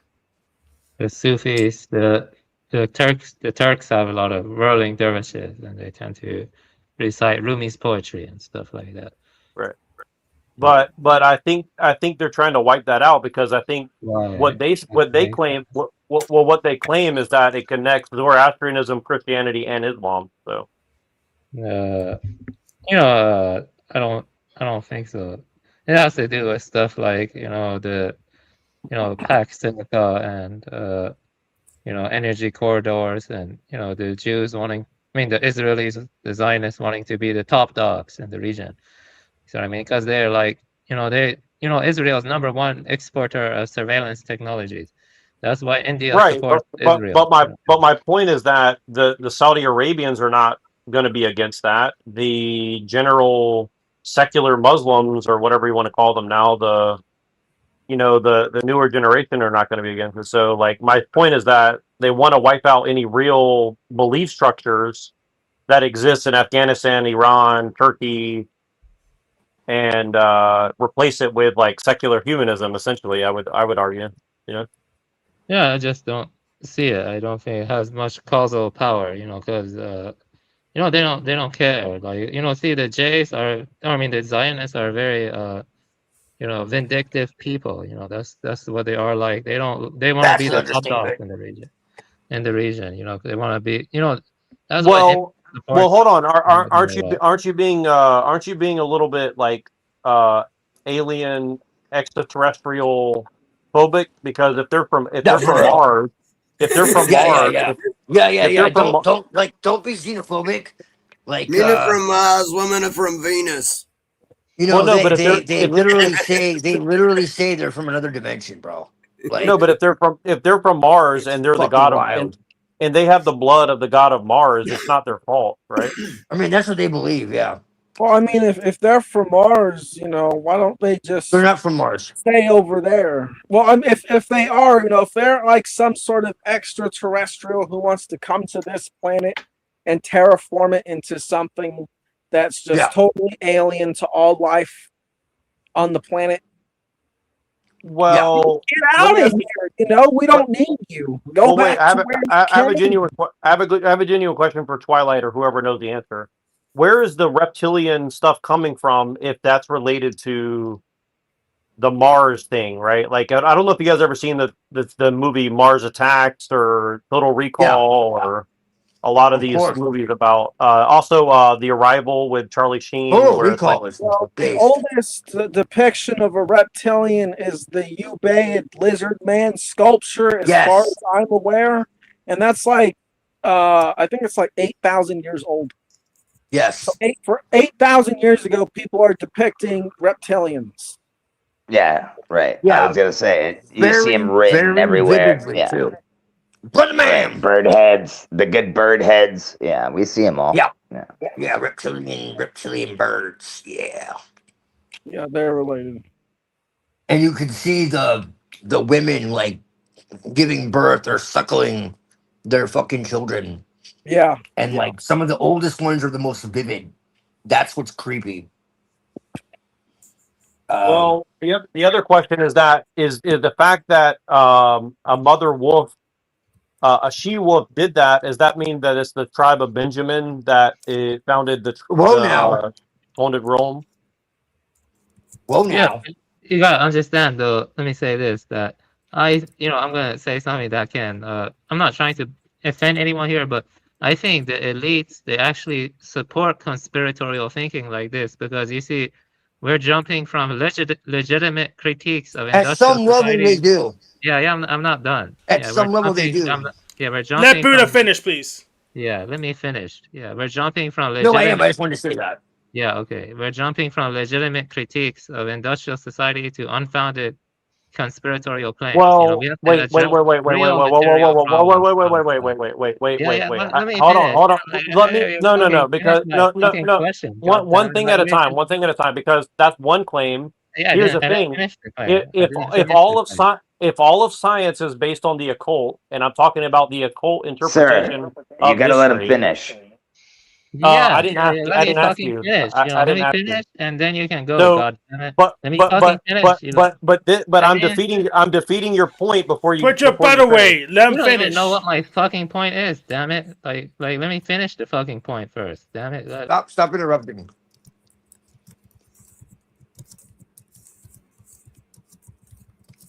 You put the wrong person backstage. Put Buddha back on front stage. I know what you're saying, Avian, but I know what you're saying, Jack. But let Avian finish real quick. Buddha accidentally hit the button or whatever. Yeah, Go ahead, the Buddha. button, but Yeah, go ahead. Finish your point, and then Neural will respond to it. Yeah. Okay, my point was, how is jumping from legitimate critiques of industrial society to unfounded conspiracy claims help address real material problems caused by industrialization? All material For claim example- is based on the occult and religious belief structures. Yeah.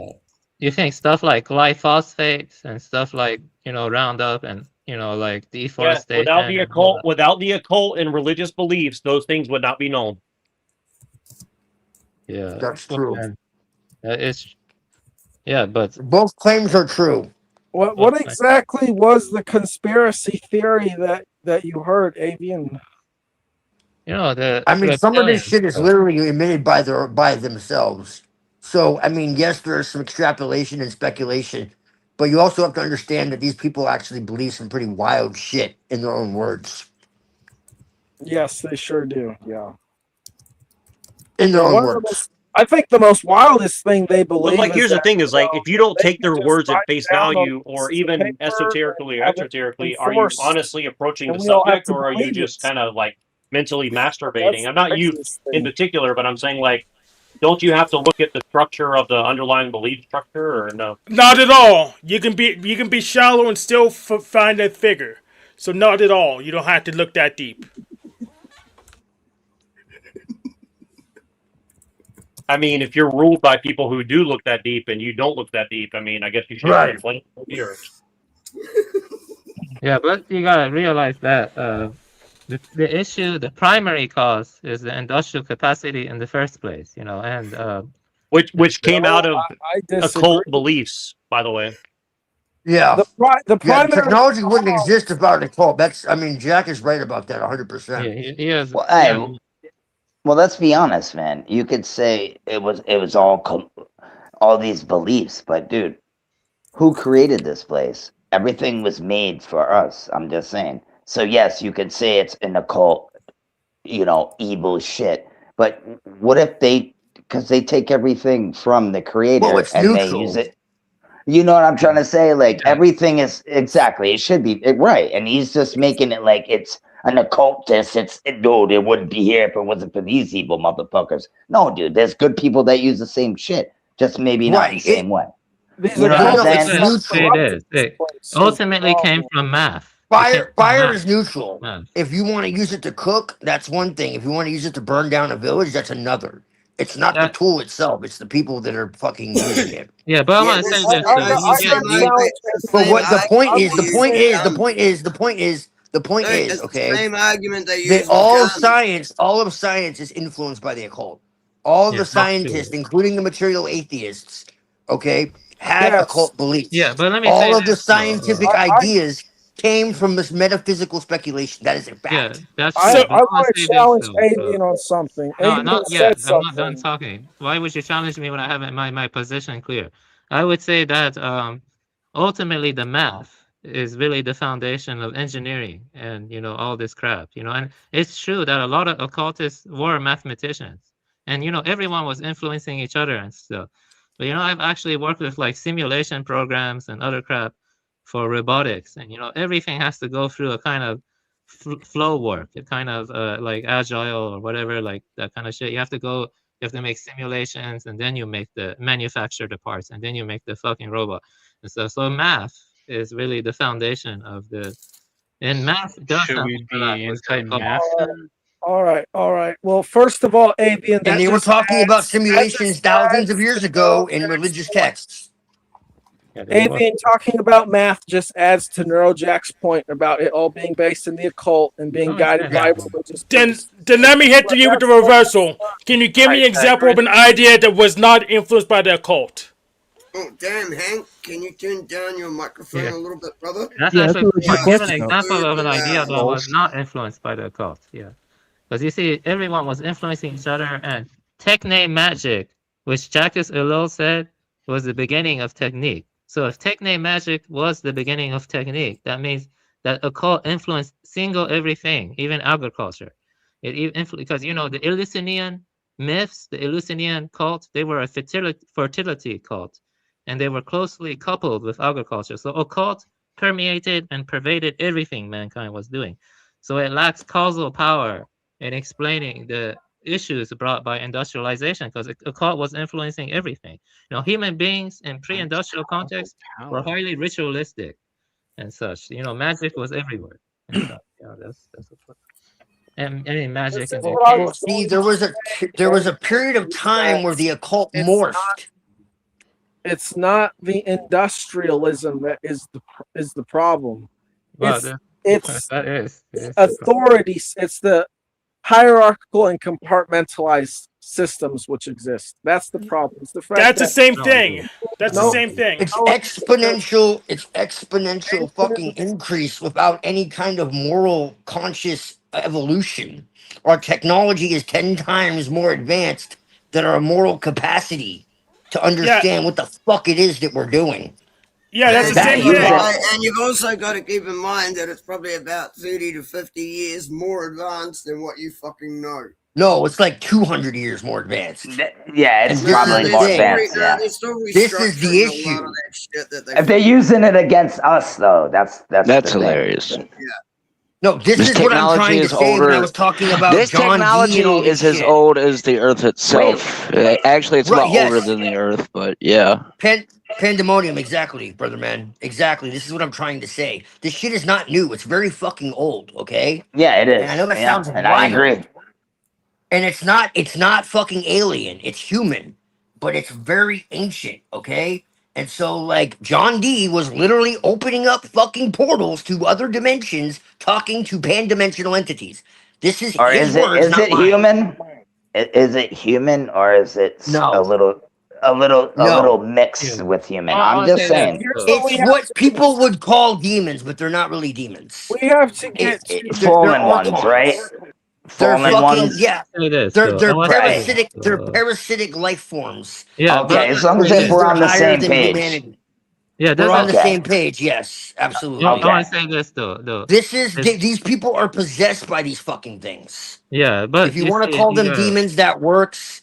I would just argue that because a lot of demons are ancient gods that are made to be Well, evil no, I'm by the not. church. I would say the fallen ones that in the book, they Yeah, got kicked no, out they of are heaven. fallen ones. They're You know humans what I'm that have saying? been Well, infiltrated no, mentally. demons are the giants, bro. They're the Nephilim. That's what demons. Well, They never. Yeah, you know what I'm saying? there are like races that are a little different, and you could make the argument that they are the ones in control. Well, That's just monitoring that's one Nephilim. level of it. We can't be sure, but I can most certainly tell you that these fucking people believe it. I mean, I can show you texts where they literally talk about how they are the bloodline of Lucifer and Christ. Yeah. Yeah, absolutely. They're related. Yeah, absolutely. Yeah, I want They're to all, get they're like family. believe this shit. I want to get Yeah. to the heart of what me and Avian and all of us are pretty much talking about. Okay. Yeah. So yeah, You're we're pretty much on the talking same about- page, bro. You're talking about how old the technology is and how it's older Yes. than the Earth or whatever. And so It's Atlantean, bro. here's the It's deal. Atlantean. Yeah, Like, no, let's but- keep it a buck. Yeah. It's Atlantean. No, but let me ask this. Let me say this. Okay. I didn't even finish mine. Yeah. Let me finish this. You see, most technology is based on petroleum. The ones we're using right now, it comes from drilling oil, and crap like that. It's true. No. Like 90%. No, that's the technology we see, Avian. Yeah, that's the one we see. But the point I'm getting at here is that, Jacques Ellul and, Scribina, they say the way to fix these issues, and I agree, is to scale back technological complexity. You see, Well, yes, I agree. Yeah, constantly But increasing. they're only acknowledging like half the issue. Yeah, but the point is that as you let it continue, it doesn't matter how you frame it, in my view. How do you If scale let it back continue- Okay, but see, here's the thing, Buddha. Here's the thing that I I'm haven't really talked about much that is very fucking important to this, okay? The whole idea with John Dee, okay, was to slowly fucking accelerate technology. That's what's so crazy about this, okay? Was to slowly accelerate technology for the masses to make them believe that it was a rediscovery. When really, well, I mean, I guess it was in a way because they lost their fucking technology in what they call the War of the Gods. Like all these myths talk about what actually happened, dude. You Okay? do realize they had all Look- of this in the late 1800s. Like everything you're talking about, everything they're saying right now, they actually already had most of this. Well, then you get into Tartaria and like our it's a great huge rabbit hole. time. Dude, they already had electric cars, electric scooters, Yes. electric sidewalks. Yes. and shit. Yes. Yeah, DK. but- Yeah, DK was right. Most people haven't looked into that shit, so I don't bother. Yeah, but I'm it gonna doesn't comment matter. on It Avian doesn't now. matter. Tesla had already on understood Avian. everything. That's why they But- fucking killed him. Yep, and That's it why already he had like created free hundreds of energy. patents. Yes. Yeah, Yeah. Tesla had already like recreated Yeah. free energy and shit. That's why they murdered him. Yeah. No, They Tesla didn't was murder a him. piece of shit. Dude, no, they didn't murder him. Executing He- animals and- Dude, they didn't murder Kyle Tesla. died. Hey, do you want to know the actual story? He got hit by a car and died like 2 weeks later. Like he survived getting hit by a car, died like 2 weeks later in his fucking hotel room of, I can't remember exactly which cause, but it wasn't a murder thing. And he had been, his handler was Donald Trump's I don't uncle, know. who did work for the CIA. His handler was Donald Trump's uncle, but they'd actually become friends. And so that's where the rumor part comes in, where they think Donald Trump's uncle only handed the CIA some of his notes and everything. And he didn't hand over the time travel shit. And so then we get on to the next part of this whole conspiracy, where the books written by Ingersoll Lockwood about like the adventures of Baron Trump. And the Start marvelous trying to adventures, sort of right? like make it look like the Trumps are involved with time travel, and they have. I mean, they could be. Yeah, well, that's stupid because you got some very major problems you have to solve in regards to time travel. Like, how do you reverse entropy? How are you going to do that?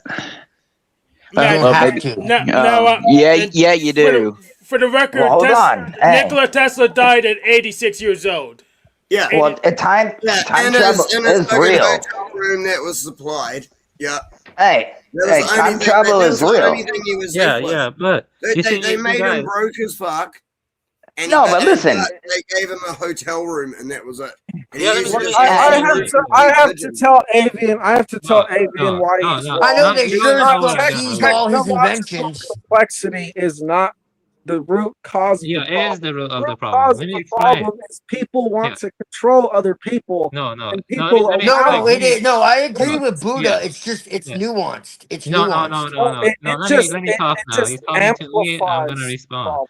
Okay, let me. I haven't even said I this is have. cool. All right. This is cool. Hold on. Let's everybody, we've been having a really good conversation. Let's keep it that way. I think Twilight's about to lose it. Yeah, Twilight. No, this has been a really good conversation. Let's keep it that way. I agree. We can all have somewhat different opinions. You gotta have one person at a time. So Twilight, one person at a time. Why don't you make a new rule about that? DK and Twilight, you guys gotta chill out for a second. Chill out for a second. Right. Yeah. See, me and Muhammad are thinking the same thing. Yeah. Okay. Now let me say something. But here's the thing. Have a Coke and a smile, goddammit. All right, guys, give me 1 second. God damn it, guys. Give me 1 fucking second here, all right? Remember, this is the show, The Machine Lies, right? Blessings, Muhammad. So let me say one thing. Let Dom and Avian build off of this question, right? Because, Dom came at Avian right now, right? I want to hear them build off of this question, right? So let's have a coherent discussion with them. You know what I mean? Because... Right, so Avian said it's technical complexity, right? Dom said that it's the human control, right? Right. Yeah. So let me explain. Okay, Dom. Okay, so you see here, let's start from the beginning. Okay, this ties into Jacques Ellul. So as the technical complexity grows, there's a search for efficiency. Let's say that they're searching for more efficient ways to increase agricultural yield. Okay, so then they use fertilizer, then they use intensive agriculture. Okay, and that leads to the creation of new problems, like soil erosion, and it's interconnected. It's massively interconnected with the whole system, because in order to make fertilizer or other things, they go and they get certain kinds of, minerals from other countries, and then they export it, and the supply chain. And so then there's this orderly link to the whole system as a whole, and so that creates new complications, like it leads to soil erosion, and so that's like a self-augmenting loop. So then they go look for more ways to fix that. We see that with everything. Okay, we see that with the loss of biodiversity. We see that with the loss of communal integrity, because as industrial complexity grows, people lose their autonomy. They lose their self-reliant ways of living. Foraging and knowing the herbal medicines around them, and this also ties into petroleum-based economy, stuff like that.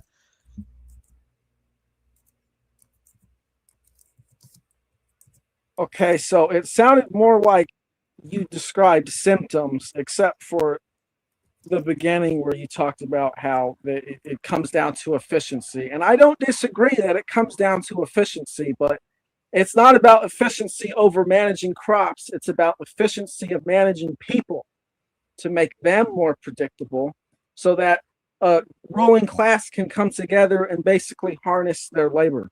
You see, before technology, and I do agree that technology played a role, hierarchy was based in nature. There was, the world we live in, there was the sky, there was the place beyond the sky, and then there was even the place beyond or under the ground, or the underworld. Typically, this is even represented by turtle symbolism. But when technology came along, what happened was that people began to associate the natural hierarchy with the human hierarchy, because the people had brought the technology, whoever they were, the people had flocked to them. The regular people flocked to the people who brought the technology and made life more efficient.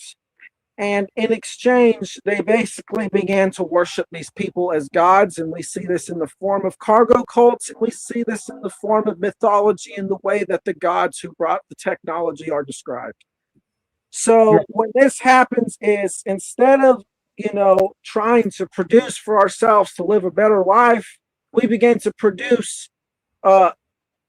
better lives for the authority figures because they're of the gods. So the problem is that there's people who we regular people continuously and voluntarily give our power to and work for them to build their world, instead of trying to build systems for ourselves of self-reliance, which are decentralized, where we're not producing for them, we're producing for ourselves.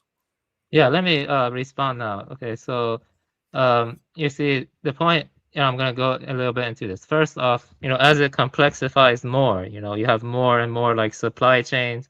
We grow more and more self-reliant on them. The point is people lose control. No one is in full control, and it creates the very complications it claims it can solve.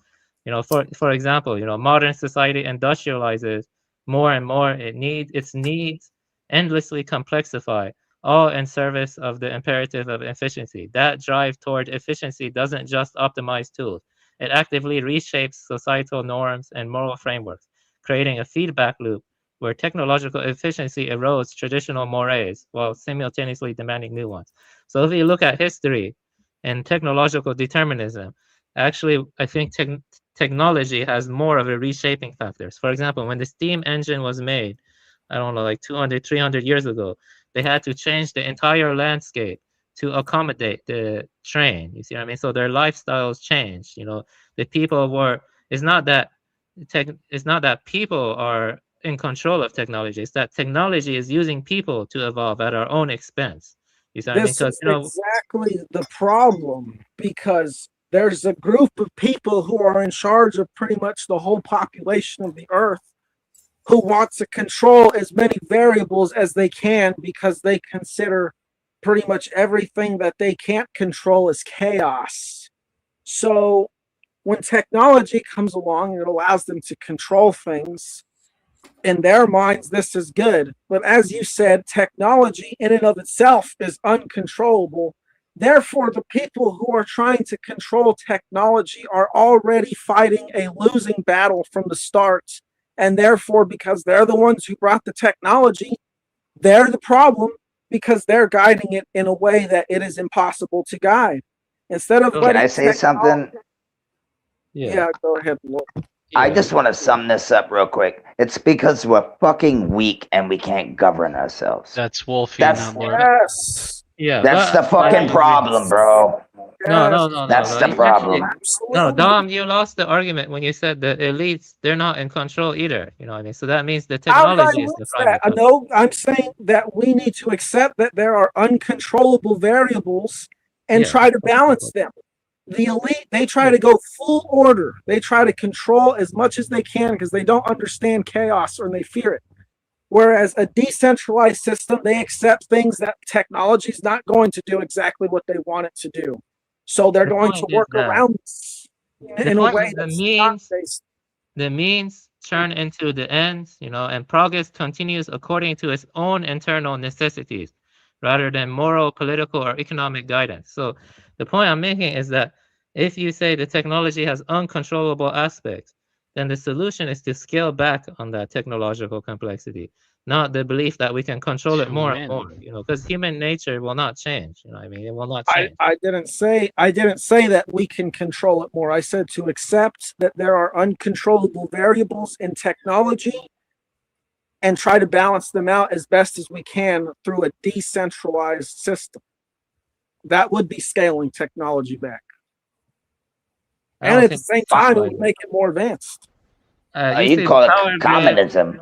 too. You need the Yeah. power grids. You need power grids, and you need supply chains to support all of the secondary problems brought by technology. So, I think the But only then, solution is to scale it then back. Because you you've agree, it has already, uncontrollable aspects. You know what I mean? but you've already outsourced the problem to the technology. You're already just going, AI, here's the issue, please solve it.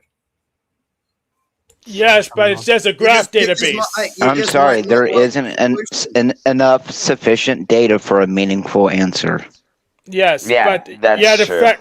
factor in that the so-called AI is a graph database, so it's actually simpler than relational databases. So that is a simplification to make it easier to find stuff.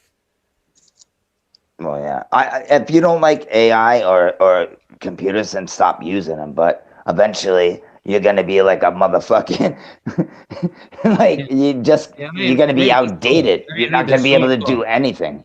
I strongly agree with both of you. Let me read this short quote. Yeah, I don't think it matters. I think the second you're around a cell phone tower, you're automatically in the system, especially after what I experienced today. Yeah, No, the we're already system is fucked. the problem. Let me read this short quote. The more protected we are against the elements, that is, the more elaborate our artificial, that is, technological environment becomes, the more thoroughly it conditions our behavior. In the Stone Age, we were at the mercy of the elements. Now we are at the mercy of the shield which protects us against these elements. That's from Henryk Skolomovsky. So the point is that technology is not a neutral tool. It's not a neutral tool. When you see that we are growing more conditioned and dependent on the technology, and the whole thing is a systems level. It's so massively interconnected, and We've you have always like been massive dependent on technology. Let me ask Ethan a question. No, Do you I would think just say with technology, we're getting lazier. Everything's about getting us lazier. Every commercial, everything that you buy, it's just lazy, lazy, lazy, lazy. That's what I see. 100%. I can give you proof. I can give you proof of it, and it's not even making you lazy. It's actually shutting down centers of your brain. When I was a kid, we didn't have cell phones. I used to remember, 30 to 50 phone numbers. Now I've got a cell phone. Dude, I'm lucky if I remember my own phone number half the time. Now they've got AI creativity shit. That you're going to lose the creative portion. I'm pretty sure of that's the your alcohol, brain. but yeah. No. You're going to lose the creative portion of your brain if you only use AI for anything that you create. Because you will actually not be exercising that part of your brain because you're relying on the AI, and then that part of the brain will just start shutting down on you, and you won't even realize. Same as I didn't realize with cell phone numbers. Well, I mean, I haven't read a book in about 10 years, You're DK, but I mean, I outsourcing. still know how to read. You're outsourcing. It becomes lethargic. No, DK is Yes, right. that's what I said. I said you're outsourcing like those parts of your brain, though. Yeah, it's it's actually yeah, worse. no, You're exactly. outsourcing parts of your brain, and they will stop working for you.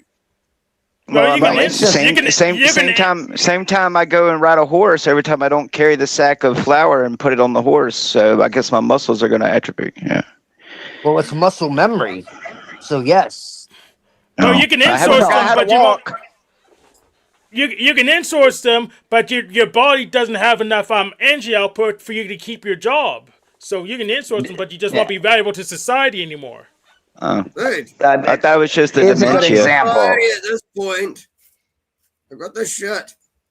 Yeah, right, exactly. Like, who the fuck cares? That's a good thing. I mean, it does. If you do something every single day, you're sharp on it, right? Say you stop doing whatever you're doing, you're gonna lose that, especially after a year. You're gonna be like, damn, I'm rusty at this shit. I need to get back to where I was last year. You know what I mean? And that happens, man. It really does. So, like, I get what he's saying. Absolutely. You know what I mean? But maybe some people are better than others, at that kind of stuff. But yeah, no, I get it, dude. Trust me. It's atrophy. Yeah, but the point is that it's a causal question. You see that, these problems, they exasperate, with the steam engine, and before that, the mechanical clock. The mechanization is not just a problem for environment or the earth. It's a problem for human autonomy also. You see what I'm trying to say? You know, and I think the causal issue. Oh, you're talking are about like traceable to that. technology. Because there's an intelligence behind it. Yeah. I mean, you see what they do in the What I think the skies. I most mean, jeez. critical part of it is to understand that there's an intelligence behind it that is Yeah, pushing it absolutely. forward exponentially on purpose since the Fucking time of the windmills and shit. Renaissance. Oh boy, it's a And snowball that just keeps getting bigger. This is what I'm saying. I know it sounds fucking far out, and I don't blame you. Okay, Not really. if you haven't looked Have you heard really of deep solid into it, state intelligence from John C. Lilly? Solid state intelligence. That's a nice occult idea. That there could be like I don't know, a future supercomputer AI that's retroactively influencing our present time to bring about its fruition. You know what I mean? So there could be like a kind of. I mean, it's already doing that, but yeah, sure. Think it's in the future. Yeah, this could be a kind of intelligence in the technological evolution itself, with the steam engine and the digital information age, the semiconductors. Now we're moving towards quantum computers. Quantum computers are dangerous because they have very strong incredibly. Yeah, they have de-encryption capacities. They can like crack all of your passwords on the computer easily and stuff. But that's the least of your concerns. That's the marketing for it, but they are slower at classical computers at everything today. But it will get quantum computers are punching holes in the fabric of fucking reality. Social black slice. Or it's just fear porn for most conspiracy theories. Like they don't already know that the technology that they're using isn't already doing this. But yeah. Yeah, your black scrying screen is punching holes in reality right now. You're talking to people all over the planet at this second. No, you don't get it.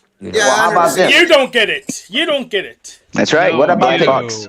Black box. Black box. No, they used to actually use black scrying screen for black magic and things, and now everyone carries one with them almost everywhere. So what are we gonna do? Correct about this, you don't realize what the occult meaning behind it really is. Why is everything an occult? Occult can be good and bad. You know that, right? I know. It's like, you don't know the meaning It just behind means that. hidden. That's all. Yes, it is. It's I'm an ridiculous. occultist, so I can most definitely. Come on, guys, stop using that. It's an occult, bro. They're coming after me. But I thought, we as a society. That's part of the. Never mind. That's part of the disinformation. I'm an occultist, and I can tell you, it absolutely can be used for good. It's hidden right under their nose. Hidden right under their nose. They won't pay attention to it. Yeah, well, I'm an occultist, so I can tell you right now that it can be used neutral. Yeah, it's both ways. I don't think there's no such thing as neutral. Are you in the gray area? It's a matter of how it's being used. The fact, what are you doing? Truth of the matter exactly. That's what I was just gonna say. What are you doing? And what? You're right. Yeah, are you the fact in front of a statue what saying, what somebody's really saying when they say that, especially if they attribute everything to it, is what they're really saying is they're being manipulated by information they don't know exists. That's the terrifying part. But I'm raising up my hands. They don't really understand the method, the teacher, mechanism, or I didn't have to interact with said technology to get the exposure. I was just doing things and experience at least one instance of technology. And what I experienced today, y'all, I LARP a lot, but I experienced something today just using YouTube that, I'm convinced that the devil is behind every matrix code. So, hey, don't give him that much power, bro. Don't give him that much power. I hate to tell you, but there's a reason why he's called. There's a reason why he's called Prince of the Air. Oh, it doesn't. Yeah, because this is his world right now. But dude, God's in control of everything. Just know that, dude. bro. Yeah, dude. Don't give I used to do the same thing when I gave too much power to the fucking darkness, and it's ridiculous. Exactly. They're not that powerful. It's just fear. Exactly. That's all it is. That's all it is, dude. That's what happens when you expose the devil for other people. But That's yeah. part of the that's part of the fucking conspiracy, dude. Is to make you fucking If you like can't save one life, you can't powerless save and any. I mean, because basically, dude, you get to the point to where you're basically giving more power to the darkness than God.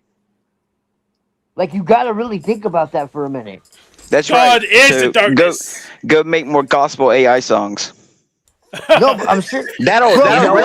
really I will. expose Satan. We will, No, but you dude. really Just for got to you. think about that, like from a spiritual perspective, dude, and realize like Yes. how like Yes, dark that really is. that's why I spend 5.5 hours praying to God before I fall asleep until 6 o'clock in the morning. And then Okay, what so I that's what I'm trying to tell you, dude, man. I If you highly really that's doubt believe why in that. God, that's why I experienced what I 5.5 experienced hours? today. 5.5 you made some hours, killer bro. Yes, fucking I videos don't sleep. recently. You'd be shocked. Are you on your You- knees the whole time or laying down? What do you do? Like, that is crazy. I'd give you credit if you actually really do that, dude. I only do like 20 minutes. Jeez. 5.5 hours. Holy fuck. 5.5 hours, man. Have your phone glitch out while you're watching a video about dinosaurs Oh, on YouTube. it's all about the technology. And then okay. and then a pair of red and black eyes appear on your screen, and it wasn't a part of the video. But yeah. Kick fails, time to pray. I'm Holy just shit, saying, dude. man. Like, you have to realize, like you said, that God is ultimately in control, bro, and that these fucking people only have their time, you know, for a time, and they're ultimately going to be used for good, no matter how fucking evil they are, because God ordains everything ultimately. You know what I'm saying? Like, at the end of the fucking day, they're still even pawns. They have their own will, but God has a sovereign will that's beyond their will. So God's turning up the heat if you haven't noticed. right, exactly, dude. Like, all this shit has to happen, bro. Like, It's there's for a no reason. That's why, I bro. reject that. Thank Oh, you. I don't think I think it's all a LARP. You know, I'll be honest with you. Like, I've That's done like fine. some transgressive stuff, like not harm any sentient being, but why hasn't any evil spirit come for me yet and stuff? Like, you know, like I invite anyone who's You really want, involved. dude, Avian, be careful what the fuck you say, bro. Yeah, That's it's all I'm kind of gonna funny that say. you said that. It's kind of funny that you said that, but literally the night that I posted the one with the angel pictures is the same night that and the first time in my life I said, Satan, I allow you to inhabit me, and then the next day I saw the eyes. So Bro, yeah, keep playing what around. the fuck, Yeah, I dude? keep Yeah, playing don't around. fuck You know, I around with keep that playing shit, around. bro. I invite anyone who's involved in the occult, summon an evil spirit against me Avian, shut the tonight. fuck up, dude. Yeah, just do it. I find evil spirits kind of underwhelming. I just use my own power instead. I'm not, no, I'm not even listening to this dumb shit. No, Hey, did you shut the ever fuck think up. that maybe evil spirits are in you and maybe not Bro, around you you? don't Maybe even they're know, in bro. you. This shit is way more subtle than you realize. You should know, I Avian, am that the your technology. voice is one of the most powerful People occult. have this idea there's gonna be some like Occult exorcist fucking Hollywood shit. Like, you don't understand, man. Like, people were asking about curses earlier. You don't fucking get it. Okay, like, let me tell you this right now, all right? For the record, 75% of curses are done to you by yourself, number one. Number two, curses are mostly non-physical. They're not about cursing someone to death or any of this other Yeah. shit. Yeah, There okay. are Now let many, me many kinds of curses, and a lot of them have to do with mental and emotional stability. So keep playing around. I'm trying to yeah, fucking tell you, yeah, I'll it's keep not playing a around. But now let game, me dude. respond. Let me respond. You see, this channel, you know, is largely about the issues brought by science and technology, okay? And have they improved humanity? That's the title. And yeah, and the causal issue is with the growing industrial complexity. You see what I mean? When you're talking about like occult figures and stuff, I think that takes away from, you know, the main issue, which is you know, let me make my point clear, okay? You see, a lot egos and USA almost went extinct due to lead poisoning. You know what I'm saying? That's a real material fact. They almost went extinct due to lead poisoning. Then people For had sure. yeah. Follow the yellow brick road. Yeah. Follow the Yeah, yellow I brick think road. I think the issue, Avian, is that I agree with you. Is that people Yeah, get you too agree with me. Yeah, abstract but and I don't they agree with you. You know, I curse every single occult figure. I don't care what it is, and nothing has Oh happened. my god, you're not Yeah, cursing nothing has anybody, happened to me. Avian. Yeah. Well, no, You're I would not agree. cursing anybody, Avian, because you don't know what the fuck a curse is. Yeah, he Well, just let me did it. finish. I spit on them. No, That's that simple. You don't know No, what the he's fuck a right though. curse is, dude. Technology. Please, complexity. They'll know what a curse please, is. dude. Please. issues with the technological Don't complexity. embarrass yourself. Stuff like petroleum, stuff like pollution, non-biodegradable waste, crap like that. It's not like It's all connected. It's all it connected. is Yes. connected. That's true. Yeah. And yeah, but the technician's natural inclination is actually the solution. Get rid of stuff we're not using. Get rid of stuff we don't need. That's how we fix the problem. yeah, and Right. TMO talks about the issue coming from Aristotle, his notion of telos. Okay, and then that led to stuff like Hegel and Jacob Boehm and even Maimonides. Okay, and then it led to D. Chardin. D. Chardin. That kind of stuff. So the notion of progress did come from the occult, which Jacques Ellul calls techne magic. You see what I mean? So yeah, in that sense, You know what else comes from the occult is math taking over science. Avian. That's also comes. Wow, technology that became physical. Wow, Yeah, that's a shocker. Right, I know, right? A fucking novel. Well, let's be honest. Math The math is fucking just there, fucking after the fact. Like it. Well, no, I would like to prove a point. Works. We all went to school, right? How many people use fucking algebra at a job? Like everything we went to school for was a waste of time. History It's is a a lie fucking with model, some truth. dude. It's all bullshit. It's like going to jail. Right. Trust me, I know that. That's right, It- Steve-O. Yeah. It's Thank just as you. religious as anything else, bro. It's Exactly. stuff like Wolfie. surveillance technology is bullshit. It's stuff like driving species to extinction bullshit. It's stuff like pollution and all the fucking shit in our waters bullshit. No, It's all done by man. Yeah, no, it's all done by done the by- technology. yeah. Without the technology, No, technology and man, though. I'm telling you, who drives the planes in the sky? Pollution? There's nothing like. You see, the kind of stuff that the issue, man in the past, okay, before the burgeoning of technological growth, they couldn't cause that much damage because they lived in low tech conditions. Okay, they couldn't do shit like overfishing. They couldn't do shit like pollute the soil with synthetic. I don't believe that. Oh yeah. Glyphosate come from organic chemistry. Okay, I had a friend into organic chemistry. He could tell if a compound was natural or an organic from just looking at the graph. A lot of the shit they have in your sun lotion is actually toxic for you. If you're feeding your baby formula, which has shit in it, you're making a big mistake. Baby formula didn't fucking exist 300 years ago. You gave them breast same thing milk. with the toothpaste. Yeah, you got fluoride in it. Yeah, I know. Yeah, you know that. My point is simple, is that when you look at it causally speaking, it's the technological growth that compounds these issues and makes it almost intractable, okay? It doesn't have anything to do with fucking occult forces. I mean, even though they could have influenced it with like Aristotelian thinking. Does that make sense? TML is always reading people like Jacques Ellul, Teddy, and all these other people. You should engage those people. I mean, consider engaging those people like Jacques Ellul and other stuff. No, I agree with a lot he's saying. Well, here's the thing, Avian is Still use the controlled people, but yeah, sure. Greed. Yeah, who built the technology in the first place? The answer is both, and I'm sorry if that's hard to fucking like grasp. But I mean, it is both. But what came first, the chicken or the egg, right? Egg always comes first. Egg came first. No, I actually No, disagree. it was the dick. No. Let me tell you why. Because in my last conversation, what came first is the influence. That's what came fucking first. Mankind Oh, was and then the dick. in low tech conditions. Okay. Right. Mankind was fine. Yes, in before low-tech the conditions. dick was there, the influence to put the dick in was was Actually, also there. calling it both is actually misanthropic. Let me tell you Before why. the I'm not fucking misanthropic. occurred, You gotta go before back to everyone got low-tech fucked, conditions. okay? Other than to push the progress, the main point is you got to keep a bunch of people fucking busy fighting over every little thing, Yeah, including their well, they goddamn needed to lube toothpaste up and their before can they pushed openers it. because they're too stupid to know Right. how to open up the fucking can without the can opener. That's why. But yeah, that too. Uh-oh. It's all right. Right. Well, who are Before you they had yelling the at, can man? opener, About can openers. We know how to open cans, motherfucker. We got We pull know. tabs, okay? Exactly, bro. Oh, so they had made the cans even dumber for y'all. Exactly. It's an occult, bro. Cult the cans. It's an occult, bro. We Yeah. got this shit. Yeah, Hope bro. we No, get I'm this. just kidding. It's the devil. No, bro. everybody's For real. right here, though. I think we're all right. It's just we're on No, different. see, I agree with that. It's just You everyone's know what I trying to be mean? like, well, no, this is the truth. I You know, already it's like, counteract no, that. I Protestantism. cut up fruit and put them in mason jars like Jim Bob. So I'm I already Episcopalian, counteract goddammit. the No. Campbell. Hey, I am You're too poor Episcopalian. for my soup. I had a feeling. I'm not singling you No, out. I was But I was just like, baptized, no, dude. it's Presbyterian. Yeah.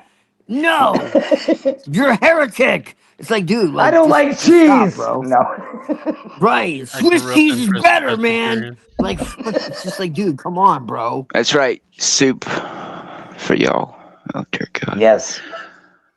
What's your name, sir? So Where are you from? how are you gonna stop? How do you stop chains like Walmart? That's one of the biggest distributors of like all the stuff. This is what I'm trying to say. You can't stop it. It is what it is. And You can once stop you learn shopping, that, but yes, you know, you can. I mean, but other people are still gonna shop there. You're never gonna stop it. This is you could go all. burn down another factory because they didn't pay you enough to live. Let's stop This right is all just prophecy. That's what I Unless you can think. stop Allegedly. everyone shopping there. Allegedly, it's all Find a prophecy. major reason Allegedly. that unites everyone. Right. And get It's everyone false to prophecy. stop shopping They're there. Unless that happens, you're never going to stop it. Like, they actually have to, like, screw up so badly that everyone sees it. Yeah, and didn't the movie Up teach you But see, they people have anything? to. You can't be the little old man who owns the little tiny little house in the listen, middle of bro. all the apartments because they're gonna take it from you anyway. So how you Well, gonna But listen, they dude. have to. Hold on. Because I'm here's the just gonna thing. say Here's the this and thing I'll about shut evil. up. Bro, hold on. No, dude. What the point is, dude, you need to take care of yourself and stop worrying about everybody else. I know it sucks. Facts.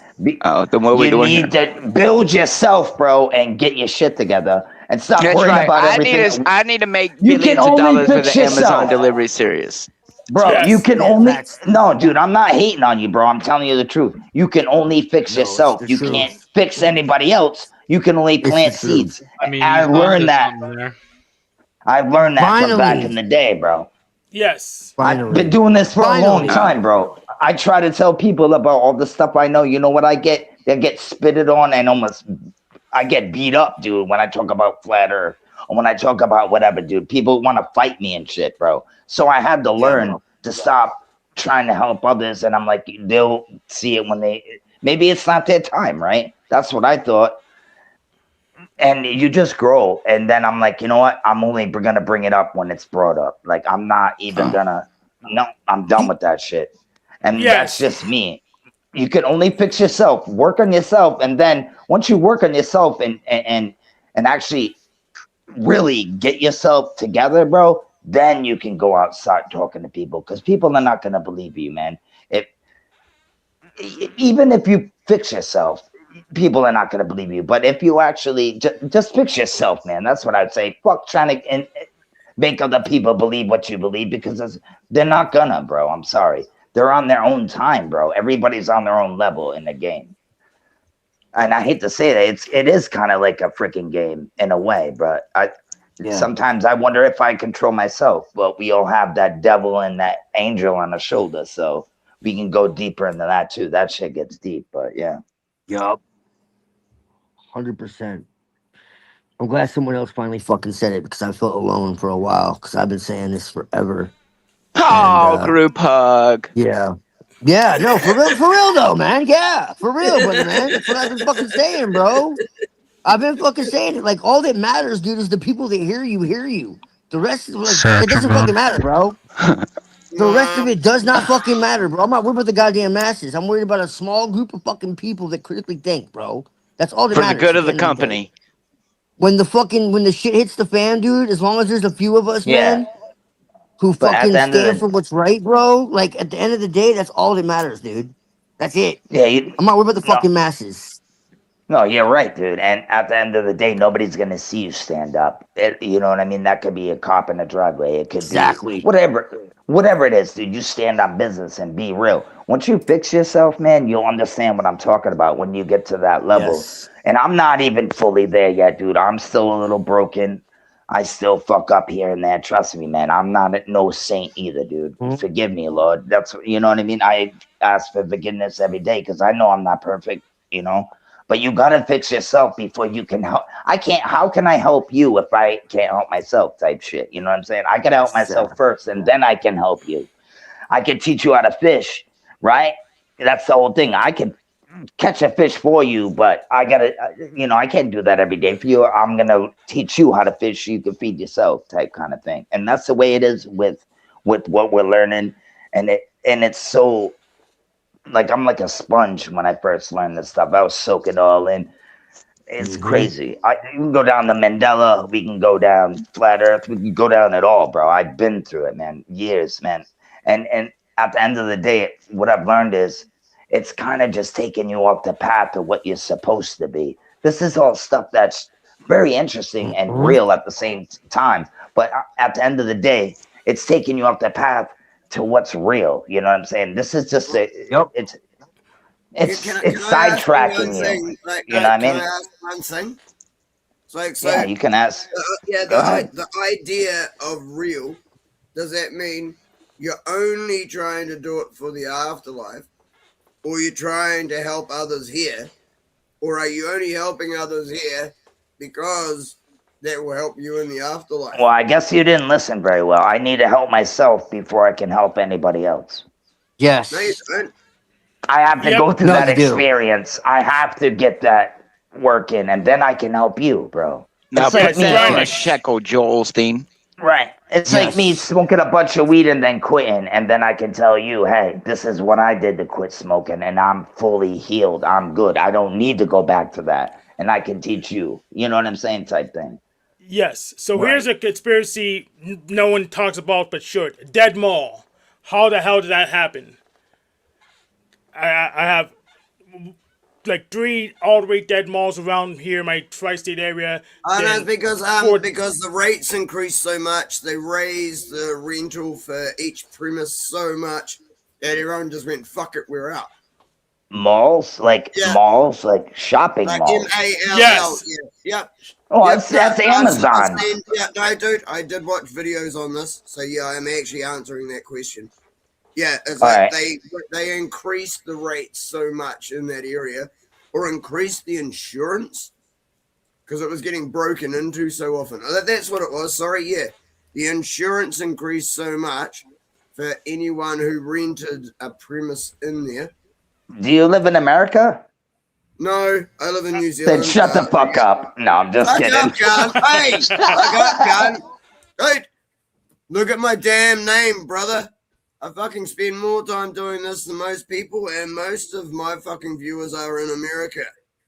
Yeah, I'm gonna buy you a point, mate. No, shut up. So of course I keep up with everything. But yeah, so it's because the insurance for any company that rented, a shop space in that mall, the insurance increased so much. They're all like, just fuck it, it's not worth it. And so almost all the businesses pulled out at, I think it was only over a few month period, and they just all pulled out because they couldn't afford the insurance there anymore. And that is actually the reason. Yeah, dude, on the period, I'd pull out too. It was like, yeah, it was over the 2020 fucking protests when the cops were just letting fucking motherfuckers go and. All right. Well, what did that have to do with anything that we were talking about? It has to do with the technology. Why the hell are we doing this? Why doesn't the municipality jump in and say, hey, that's a whole bunch of space. We need to fix this. We get people in there so we can keep at least because there's probably not enough money in it. That's why. No, because nobody's going there. And they can't be insured.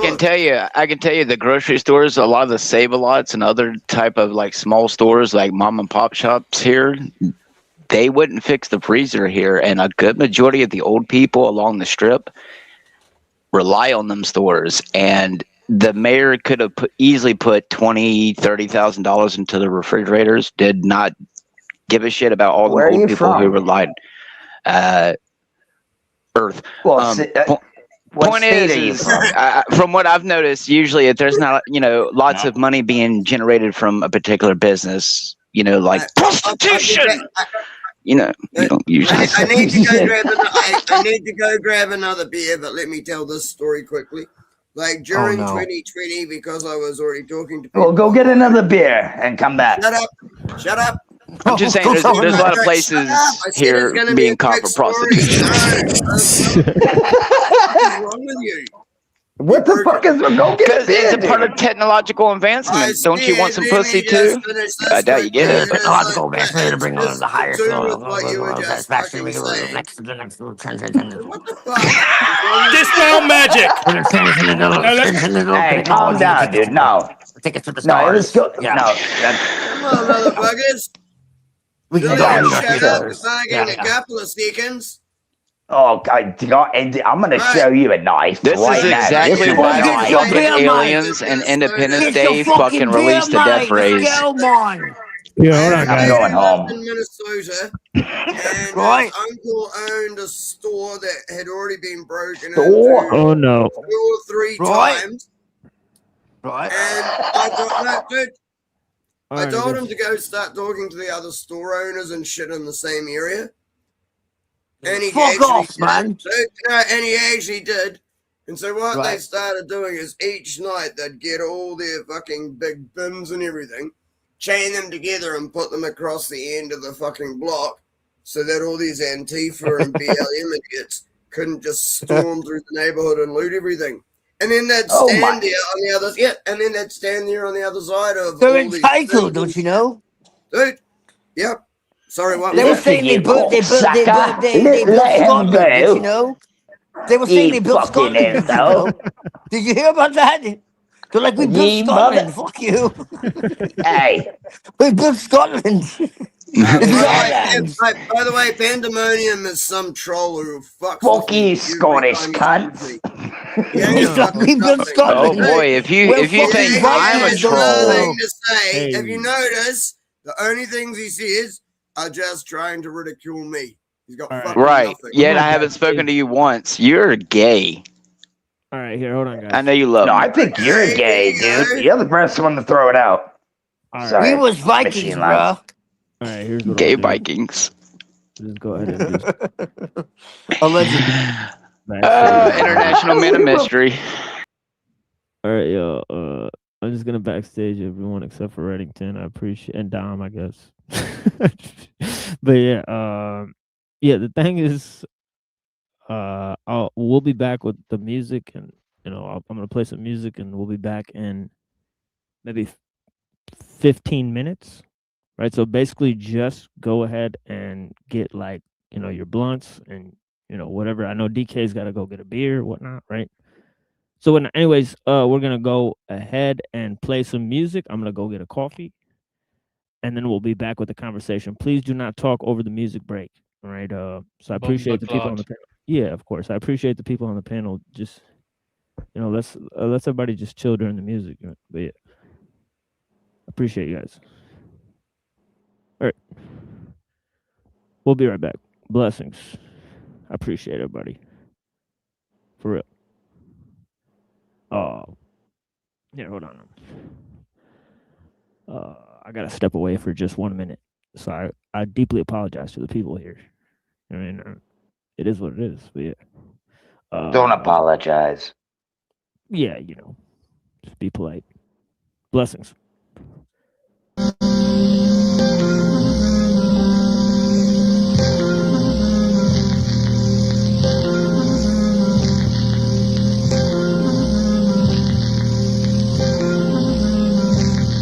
Let me spit it. I'm like a crook when I kick it. I load microphones like 9 double-lid biscuits. I'm wicked. Who wanna test? Did you study? I leave the whole goddamn battlefield bloody. I'm talented. I walk across the water on my hands. My rhymes contain more information than DNA strands. So bust it. I'll bring it to your nugget. Cause I'll get ill. Like a tap phone god when I'm bugging. I'm rugged. So hit me with the butter instrumental. I flip and drop the hell out of a rhyme like a rental. You saw your whole train of thought will get cut off. But that's what you get for trying to bring it to the wall. These days you need more than the average MC. I'm like a condom. Don't try and do it without me. When I step on stage to do a show, I blow the spot with the bomb squad sitting in the front row. My dirty techniques to every green with bleach. My style was butt naked like a nude beach. And everybody gets a blue each when we partying. Dressed in black like military frogmen. Freestyler. Prepare the pieces like a Rottweiler. Even a bootleg tape for me is $10. Listen to what I'm saying to you now. I get my voice box of oil change every 3,000 styles. Because my styles be using knowledge, and my knowledge be adding up like the tour bus's mileage. I've been rocking rhymes since slavery was abolished. Rock solid, you get the CD with the open eyelid. Niggas say I'm black, but I don't care what they say. I only remember 10% of what I hear anyway. And we can battle anytime, any day. I be watching niggas like David Hasselhoff on the bay. Because I need more energy than my enemies. If I wanna make more bills, develop me. So I can be on television, where bitches constantly telling me that I look like Billy Lee. I make fly rhymes to get my name on the scene. Then when I'm on the scene, I do shows to get the green. Then I take the green by an automobile machine to get that thing on page 43 in Jet magazine. I be making niggas mad. I be making niggas mad with my vocab. I be making niggas mad. I be making niggas mad with my vocab. I be making niggas mad. I be making niggas mad with my vocab. I be making niggas mad. I be making niggas mad with my vocab.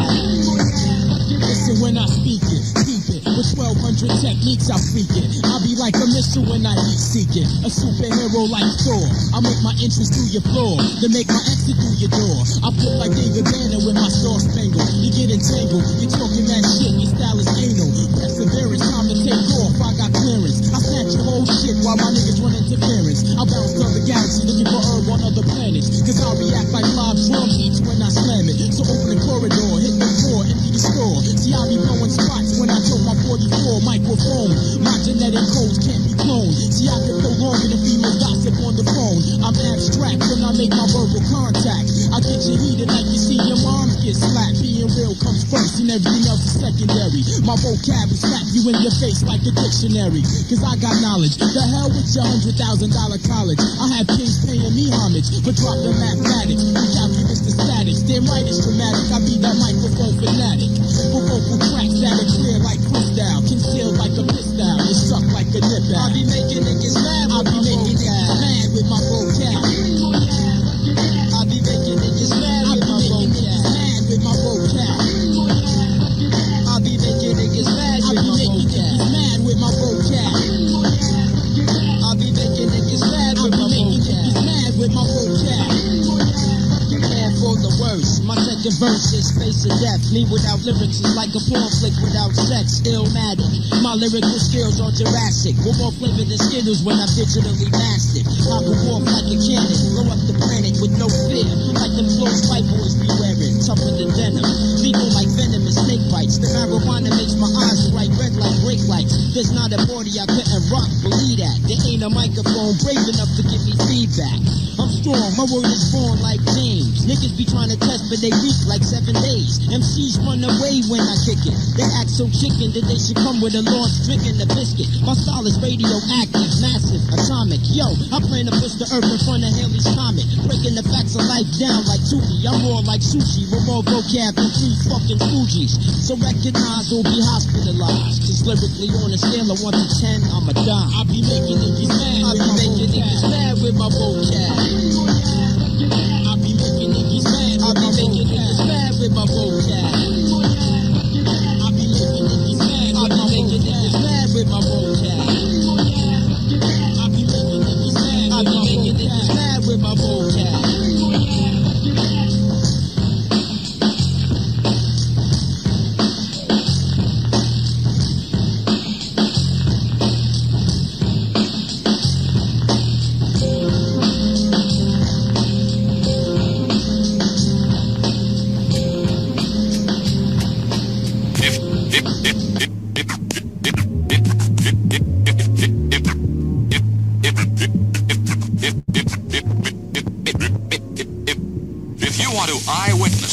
These two, watch them work on yourself as you go through the day.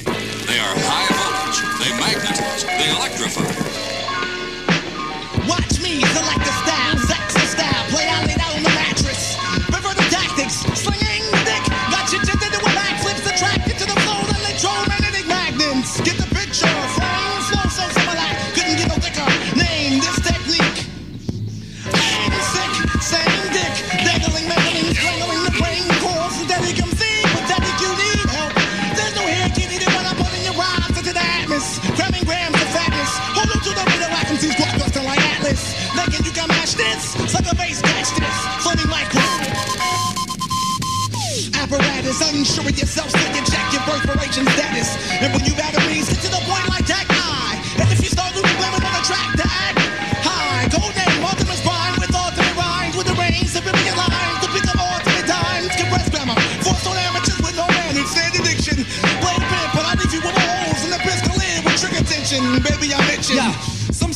grabbed the mic lately. Pardon, but the last mic I touched 5 molestation charges.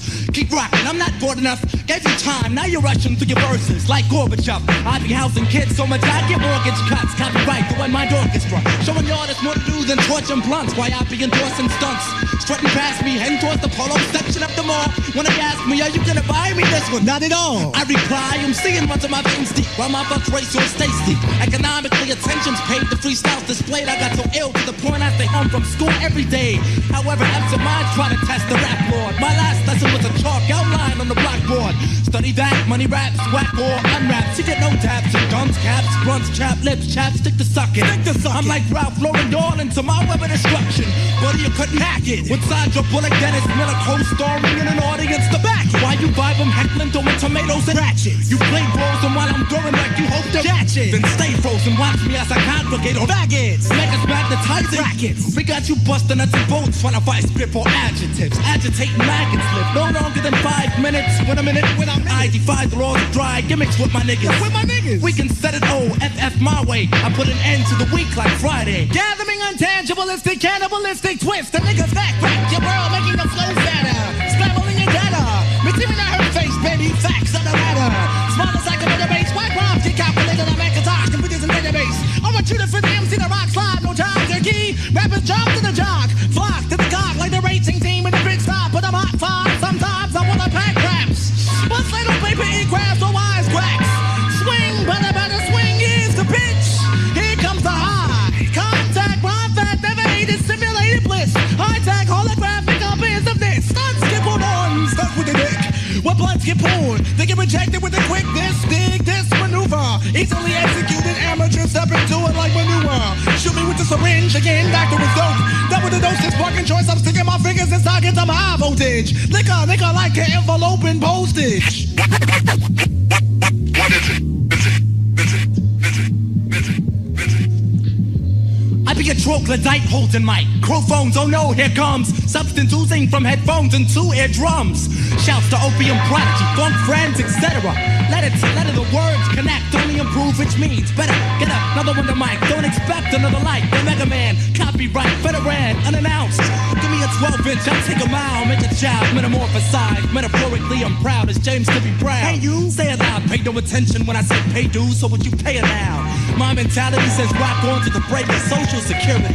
The break of dawn is too premature for me. Word is born, word grows, word leaves and marries on. In other words, reproduce, my legacy then carries on and on. The snake swallows his tail. Snails and amphibians better than practical when I exhale. Because I bust fly, lyrics hear it must die. Repeat the feat, I'm capable to randomly handle these MCs that be weak. I like the iron mic down like Desiree. Got MCs lying like they got a resume to compare with the rare. When these MCs sell some, they expose their ass. My pen stops only when my verse is well done. With the skills that pay the bills. In the eyes of A&R, you're not ill until you made a meal. Uranus is in my space. Back up, fast, but not if this don't get you open and your brain must be on master lock. I'm at the point of my life where Mach 5 is old school. I rap with tech. Knowledge G catch and wreck. He or she who intercepts will then interfere with fate, then will be removed from existence when I innovate.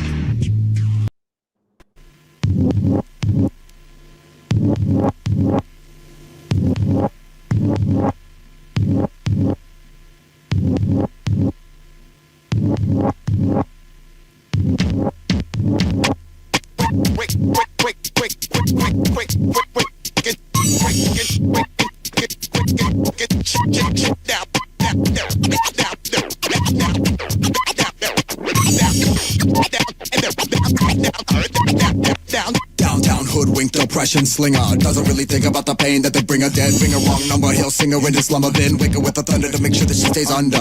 Cloud of misery and a blanket of hurt. Rusty razor and a bloody shirt. Pusher man's tones seem to be the slickest when they can smell your Jones and sickness. Thickest skin gets pierced by the spike. And we can think it's someone real fierce if you like on a pink bike. Big flower background, real nice photo for when the folks come around. Fully screaming without a single sound.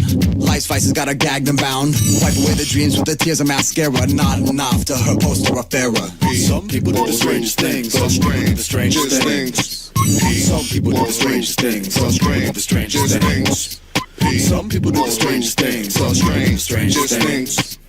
Some people do the strangest things. Some strange, the strangest things. Some are blue collar, some are true criminals. Some of us are happy with the minimal, others are miserable while they're living by the silver spoon. Never waking up before noon and still doomed with depression. Attitude irate and defensive, viewed with the darkest perspective and born skeptic. Many are manic, trendy or panic. Both live and die by the gun running frantic. Dreamers just sit on the couch and imagine. Leaders are more motivated than has been. Since we all know now that anything can happen. A few of us dedicated all of our life to rapping. Addicts seeking tablets in a medicine cabinet, smashing shit, not even knowing whose house they're really in. Some will sin, some are saints, some afraid to drop the paint. Many want control of the game, but move late.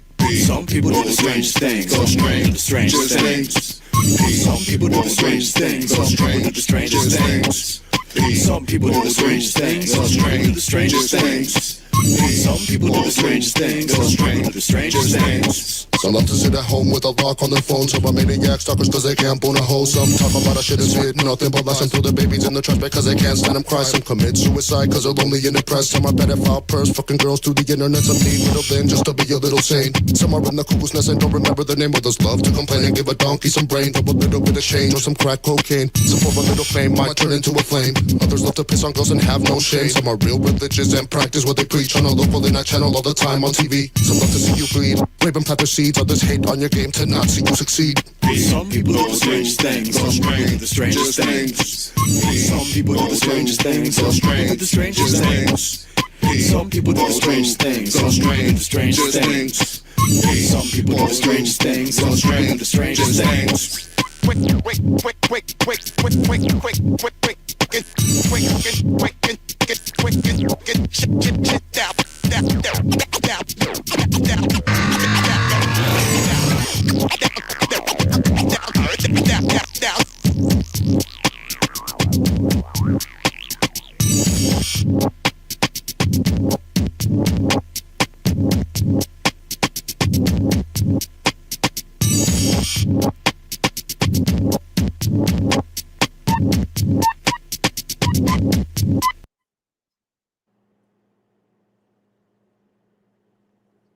Yeah, I want to say something.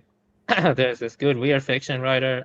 His name was Stefan Grabinski. He was Polish. You know, he wrote about how steam engines are almost like an occult force. And so his weird fiction was good. He was a horror writer and stuff. So in a sense, steam engines were occult. Each time we have like a new phase in technological evolution, like steam engine, semiconductor, now cloud computing is almost occult. Yeah, definitely. But we have to focus on the materialization of those technologies because they lead to loss of human autonomy. They lead to Anthropocene and loss of biodiversity, human autonomy, self-reliance skills, shit like that. So, but yeah, Stefan Grabinski, he's like a Lovecraft that is more critical of technology and steam engines. He was Polish.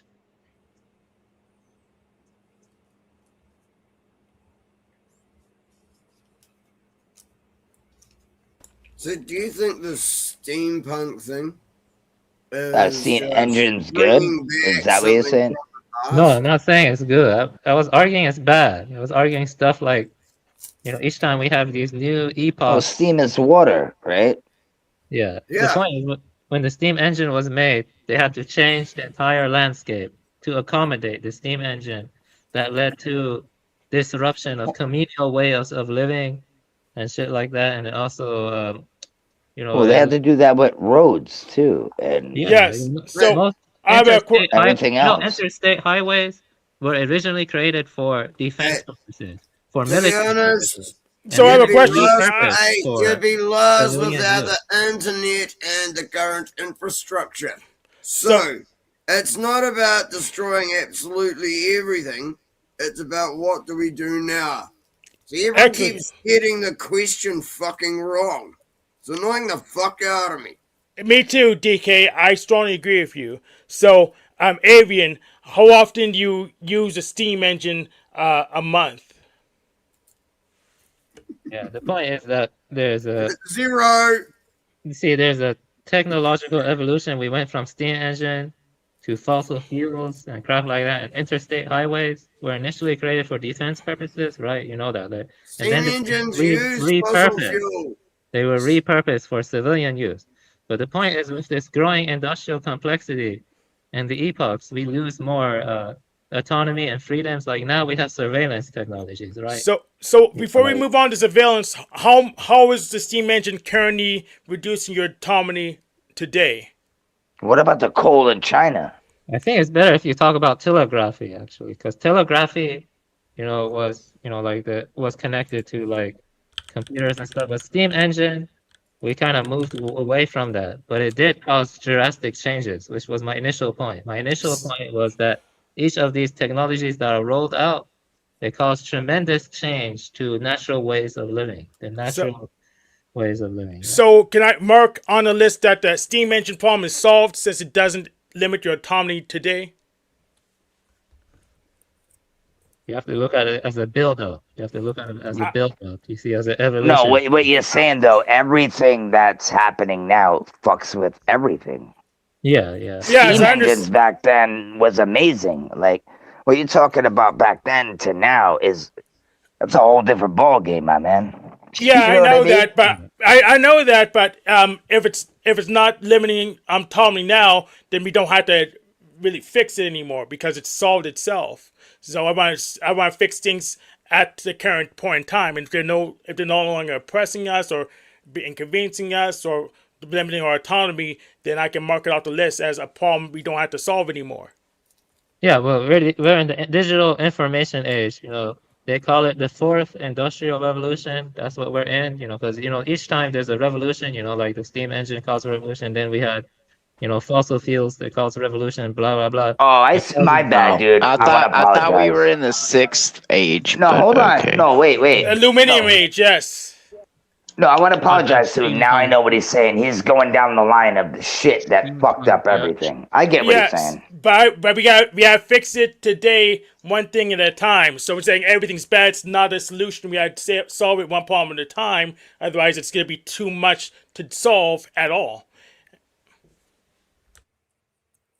Yeah. But I'm saying the only solution, and I don't know that it's hard to tell exactly how to go about that, is scaling back. Scale back. Yeah. It's very easy actually. So you figure out what you have but don't use or don't need, you get rid of it. Technicians and engineers that are competent would tell you this. Yeah, if you don't need it, get rid of it. Linus Torvalds is getting rid of IA 486 support in the kernel because they don't need it. They don't use computers like that anymore. So that's what you do. Talk is cheap, though, man. Yeah, you gotta first understand this distinction, okay? Teddy talked about this. Organization-dependent technology. It depends. If you want to make a refrigerator, you need parts assembled or manufactured. Many different places, and then you transport those parts, and then you assemble those parts. It's it requires a large industrial network to make a refrigerator. But something like a bronze shovel, all you need, or an iron sword, all you need is a small village, right? So that village is more autonomous. It has more self-reliant skills. Now Okay, so what are you trying to do? What is your goal? Is what I'm asking. What? I know. Honestly, he's right. Small communities are definitely the better. No, I'm not. No, he's right, dude. I'm not denying that, dude. I apologize to him. I'm saying I agree with him as well. It's No, I do. I'm just saying, what do we do? Even if you get down to you start calling them boroughs again. This is why I say people need to fix themselves. I got dropped like an Edam bomb.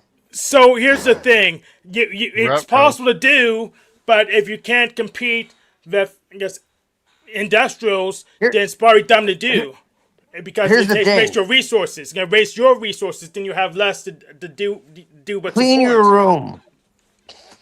No, shut the fuck up. Hey, leave him alone. It's like I know this dude. He's a good guy. He's for real though. No, he's fucked. I know torsos and all that stuff. I know. Trust me. You have to fix yourself, man. You really fucking do. I don't even know if that's real or if it was a bit and he just ran with it.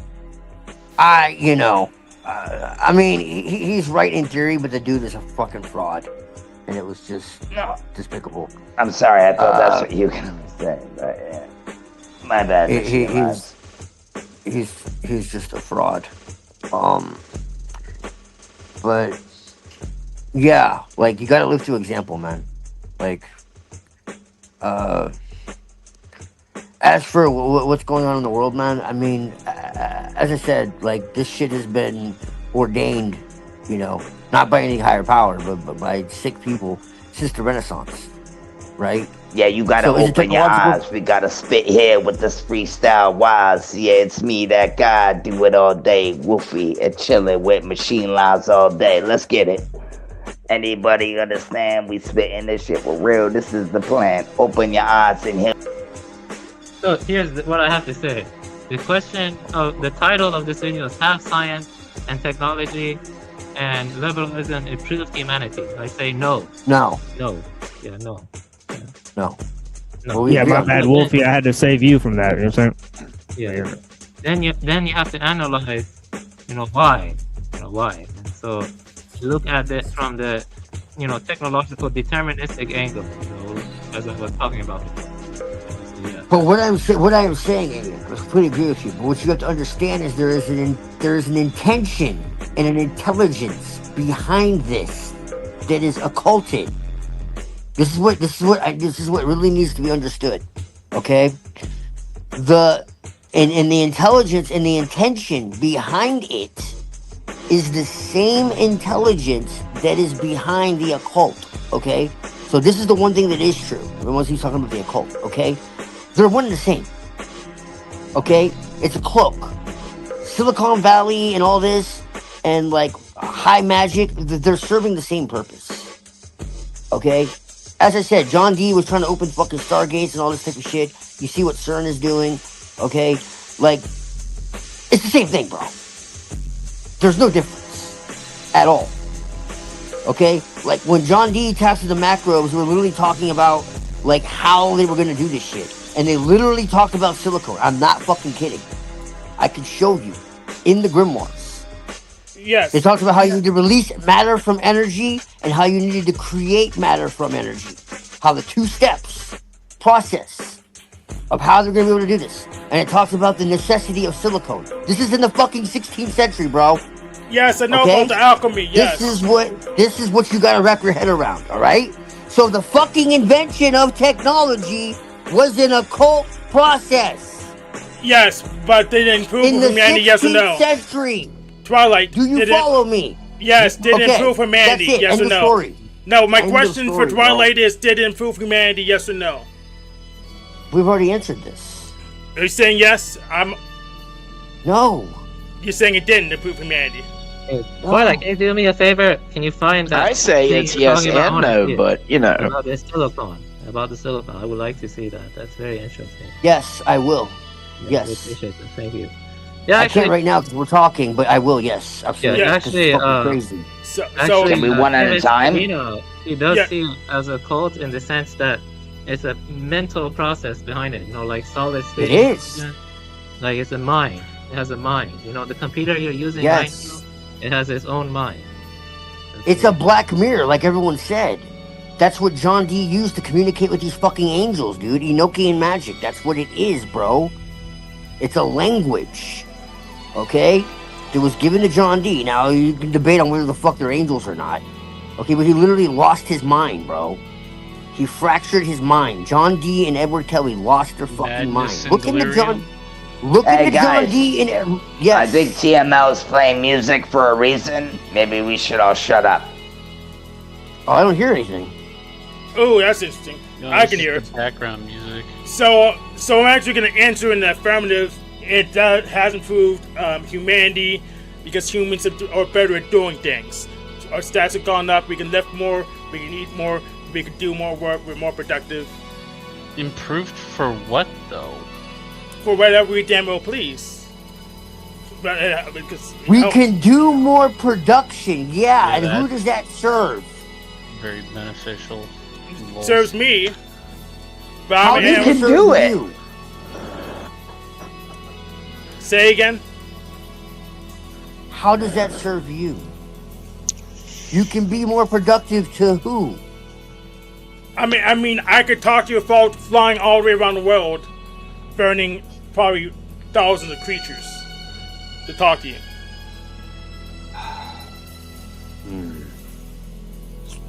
Still takes energy. Uh-oh. I'm starting to feel like Does it Austin take- Powers does it choking take less- Lucky Charm on the toilet. Who do Does it you work for? So does it take less energy to run the server and light the cable, or to take more energy to fly the plane to each of your locations? We don't like your kind around here. I'm kidding. And we don't like that loaf of bread, man. You don't have to eat it. Little ding, ding, ding, ding, ding, ding, ding. Dueling banjos. So does it take less energy to run the network, to hold this conversation, or for us to travel to one location? TML's the best, dude. He's got the instrumentals rocking in the background, dude. We all getting blessed, get glitter Why on our can't I hear heads. anything? Just bring it That's in, weird. dude. This isn't a cult right now. We're in a cult right now. Let's hold hands. Moment of silence, please. Let's get it in. We're all It's a beautiful thing, dude. I feel it. Can you? We're all going to Heaven's Gate, man. Yeah. We're going, dude. Cartwheels. No, I'm just kidding. Leave this mortal shell behind. That was beautiful. I'm sorry for freestyling. I was like, I have to rip it. I thought Machine Lies was messing with me for a second there. I'm like, oh, I'll throw some freestyles down. He probably is. I didn't mind. Nah. And he's like, oh, I didn't mean to cut you off. I'm like, oh.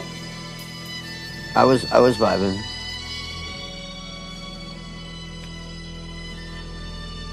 I'm gonna come back. This is a I don't hear woo-saw moment, I think. Breathe in, breathe out, kid. Chop those flies with chopsticks. Yeah, okay, kind of, depending on how you define the occult in the first place, I could see them as two sides of the same coin. But I would say it's a kind of Aristotelian occult, maybe a kind of more Jacob Boehm stuff. Boehm actually did influence transhumanist movement and stuff like that. Jacob Boehm. So the occult and technological evolution are two sides of the same coin. So I would agree, depending on how you define the occult. But some occults would be against it. Some occult systems, because occult systems are very diverse. I think it depends on the occult system. So yeah, I guess that's right. They have a kind of seamless unity, depending on how you define the occult. For me, I'm a Mahayana Buddhist. The signless awareness is like Parmenidean being. I think so. Well, awareness of signs is an illusion. So I would say You're a Buddhist? How many people are around you? Is that supposed to be a koan? Koan. I mean, no, I'm asking. Like, do you have people that do things with you when you're doing the Buddhism? Oh yeah, I used to be a Soto Zen Buddhist. I went to the center and I learned Zazen and crap like that, and then I just practice at my home. I read sutras and I do Zazen, Shikantazo, so kind of meditative posture where you face the wall, you sit on a zafu and zabuton. You sit half or full lotus. You sit half lotus posture. So I have a posture and stuff like that. That's pretty awesome. Thank you. I don't have the patience to do that. I can't sit in one spot. It's the ADHD in me. I can't sit still. I have to move around. I have to do this, do that, and yeah. Yeah, that's not the right kind of meditation for an American, because they sit down too much. Fuck you, Hank, you asshole. No, I'm just... Dude, I'm just saying, like, serious. Dude, I'm the same. I've generally got two computers running. Like, be on a panel like this, or like talking on my screen or something, watching my chat. And then on my other chat, my other computer, I'll be going through. This guy's great. Chat and everything at the same time. It's like, yeah. It's like for some reason. I was talking about my brain, bro. Literally, everything not the at computers. the same time. And you can actually soak. Would you like to dance? No, I mean, This is a beautiful song right now. Would you like to dance? Sorry? Do I what? Come on, grab your point and let's dance. Oh, no, like, I mean, I stream as well. So this is why I know what it's like. I stream 24/7 on Rumble, though. So yes, DML, once again, you're getting fucking a shout out on Rumble. Got another 12 viewers over there, buddy.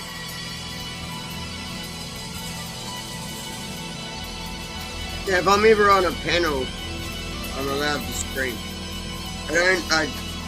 Yeah, if I'm just in chat, I don't stream. But if I'm on a panel, I stream.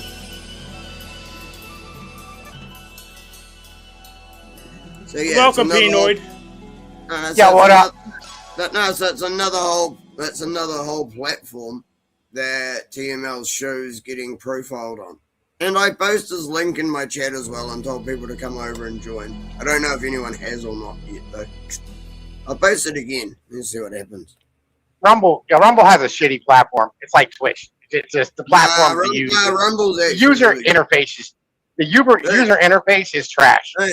Wait, Rumble's really good, but on top of that, it was not anymore. Me and a friend have actually started a new website. Oh my gosh! Like, listen, the whole gang is here. You have like the fucking techno fucking retard Hank. You got like motherfucking Twilight. You got the motherfucking the Aussie and shit. Like, holy shit, man! Everybody's the fuck here tonight. Goddamn. And I'm reminding people to use that power button if you hate technology. Holy fuck! It's the gorilla himself. Yeah, what up, Twilight? I was just talking about you the other night, man. I was just talking about you the other fucking night with Zephyr. He said that you were going to start doing the show. Fucking... That's 12 people. That's maximum room size, isn't it?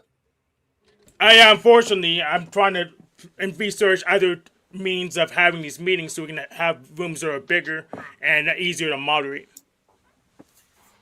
Yeah, I want to ask people here a question. Have you been noticing a suspicious less number of birds around your yard? Like, they've been talking in the news. They've been talking about how there has been a Jurassic. I don't think they're real. I think they're fucking like controlled by the fucking. No one cares about the birds. I think they're fucking.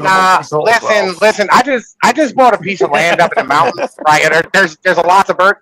They're just flocking in. Like, it's hot early, so everybody's thinking it's summertime. But the trees are still bare. You know what I mean? No, I'm gonna tell you right now. Aren't in yet. What up? I feed the birds all the time, and I'm seeing babies out here, dude. Like red wings. I don't know if you know what red wings are, but dude, there's a bunch of little babies. I don't know. Like I see them all the time. I feed them. I'm a bird watcher from a window. That's about it. You know. Remember America's gigantic. You know what I mean? So like, you know, when you say red wings, like we think cardinals. Right, we have no idea what you're talking about. We don't know like what part of the country. I would say a fucking cardinal. A red wing is a black bird with yellow and red on their wings. It's a red wing. When they open up their wings, it's more red and they have a yellow stripe on the wings, dude. It's fire. Dude, they almost look like baby hawks. Where are you from? They're like, where are you from? Hawks. I'm sorry, crows. Hey, don't yell at me, sir. Yeah, listen, what part of the country are you in, bro? Because like I might know these birds, or I might not. I don't know, Dad. I'm not telling you shit. I'm on the East Coast. Right. I'm on the fucking East Coast too. The fuck is wrong with you? I don't think so, buddy. Trim your beard, dude. Area, calm down. What's that? I'm in New England. How about that? I'll give you that much. Yeah. I'm in the mid Atlantic. Yeah. Me and Twilight aren't far from each other. Yeah. Wherever the middle Atlantic. Okay, bro. You in the ocean? What's going on? No, the mid Atlantic, bro. Like you have like the fucking. Oh, okay, I missed. Yeah, the mid Atlantic. My bad.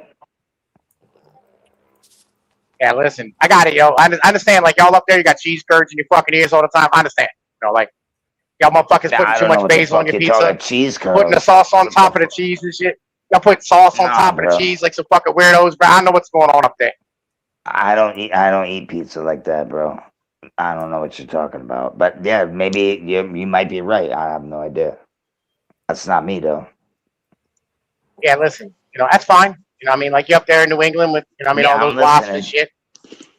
You know, up there with all those Lobster fucking shit. I don't wasps. do lobster shit. I don't even like seafood, bro. Like, what, you eat ramen noodles? Or you eat ramen noodles all the time with them boy slop eaters? Like Hank? Yeah, man. When I was in prison, Banging I out, eat ramen noodles. banging out all those fucking chicken nuggies and shit. He sounds like the dude from Independence Day that walks around with Jeff Goldblum's Chicken character. nuggets, dude. How do you get chicken nuggets in prison? No, Oh man, listen, I was in prison. Yeah, listen, like, you know, I've been I charged wasn't like in 7 prison, times. dude. I And I was got joking, 0 you convictions. dumb fuck. It's white collar 0 prison. convictions. Oh, good for you, man. That's fucking awesome. Yeah. Salute. You know. That's a good thing, bro. See, listen, it's another paisan, bro. Like, why we gotta chin check each other the moment we come in a room? I don't understand why we gotta fucking do did this shit all that, the time. dude. I didn't, bro. Now listen, you fucking wouldn't answer no fucking questions. You kept fucking talking and shit. Goddamn, bro. I didn't do shit, bro. The fuck? Now listen, swear to God. The fuck out of here, guy. Like, for real? I didn't do shit, fuck, bro. man? Jesus fucking Christ, these motherfuckers, bro. Swear to God. Yeah. I'll bring all my shoes and my glasses so I have them next time, kid. This is gonna be great. Listen. Yo. Yep. Goddamn. Where do you like? You're up there in that fucking Providence area and shit. I got buddies up in like Connecticut and whatnot. Oh, that's the neck of the woods. capital of Rhode Island. Yeah. Yeah. Well, nah, like, you know what I'm saying, like, fucking, that's the Paisan stronghold in New England. They're in, like, fucking Connecticut. Yeah, I'm not there though, dude. I'm in New England though. But you're talking about Providence, yeah. Different. Yeah. Well, I got a buddy named Ernie Burt. Yo, listen. Yo, listen. Yo, I swear to God, your game on me, bro. I know these. Yo, listen. Yo, listen. This motherfucker. Yo, he got a head. This motherfucker. We got the jelly forehead, bean. bro. Get the fuck out of here. This guy's a jelly bean. Ernie Burt. Fucking peanut butter jelly. No, I swear to God, that's this motherfucker. I swear to God. You got a head like Tim Pool. I swear to God, I'm a fucking mother's eyes. Like that's exactly, dude. See what's happening? God's striking your phone right now. Yo, I'm born of a mountain. Do you know anyone from Coal Hog? Did you? He's on a mountain, he says. Where the fuck are you, man? In a mountain, dude. I know he is. I love it, dude. I love the fun, dude. It's great. I'm making this money right now, all right? All right, dude. Make a snowball, too, while you're up there. He's in the hole in the mountain. I'm making some fucking money. Yeah, I'm making some fucking money right now, all right? I'm trying to eat, all right? I had kids to feed.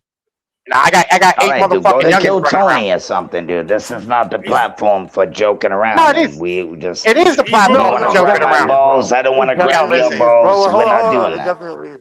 He's working as a butler for the Mountain King. I'm working as a butler for the Mountain King. Oh, man, listen. He's working for Burger King. I got one of them hats. You know what I mean? He's got one of those cardboard king. Yeah, you're the king, motherfucker. All right. The mountain. No, I'm joking. You're working on a mountain for sure. That's what you're saying. We got a report. I told Hank's mom. You know, I mean, she can have it her way. You know what I'm saying? Oh, she's retarded. Well, obviously, look at Hank. I've seen him. He doesn't look that retarded. I can tell you that much. He looks 100% retarded. He looks 100% retarded. That motherfucker dysgenic as fuck. Well, he does have the nicest hats. I can tell you that. Yo, he look like Kermit the Frog if, like, you set him on fire. Yo, dude, he has the best fucking torsos you can buy, bro. I'm telling you. Hey guys, I gotta fucking bail. It's been awesome Be easy, talking mate. with all of you. TML, as always, thank you for hosting this shit. Yeah, blessings, DK. Guys. Yeah, blessings, bro. I was like, I promoted your shit on my Rumble channel, so Yeah, thank you, sir. amen. Hey, much love, no fear, everybody. Yeah, good seeing you, mate. Man. Yeah, good seeing Good you. luck with your drinking, bro. Have a good day. Have fun, bro. No, he's doing good, man. Give him credit. Go get a blowjob. I agree.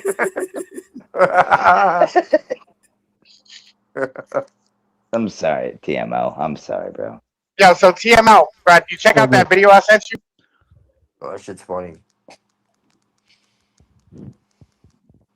Not No, yet. we didn't. Fuck your video. No, I'm just kidding. What do you mean? What was it about? Yeah, listen. So I sent him a Shaheed What is Bolton it video. about? Fucking construction? What was it about? Oh, you're talking what about are you that doing? Yeah, the Shaheed Bolton video I sent you today. Right. That's basically it's Shaheed? breaking down how like Shaheed Bolton, right? Okay. He's he's like, all right, so like he was born as like an Irish German in Colorado, converted to Islam, moved to Flint, and then moved to like the UAE, right, in Dubai, killed a dude, fucking went on death row, appealed it, got charged with manslaughter, got it released, went to Turkey, now he lives in Malaysia, right? And he makes videos on a channel called The Middle Nation.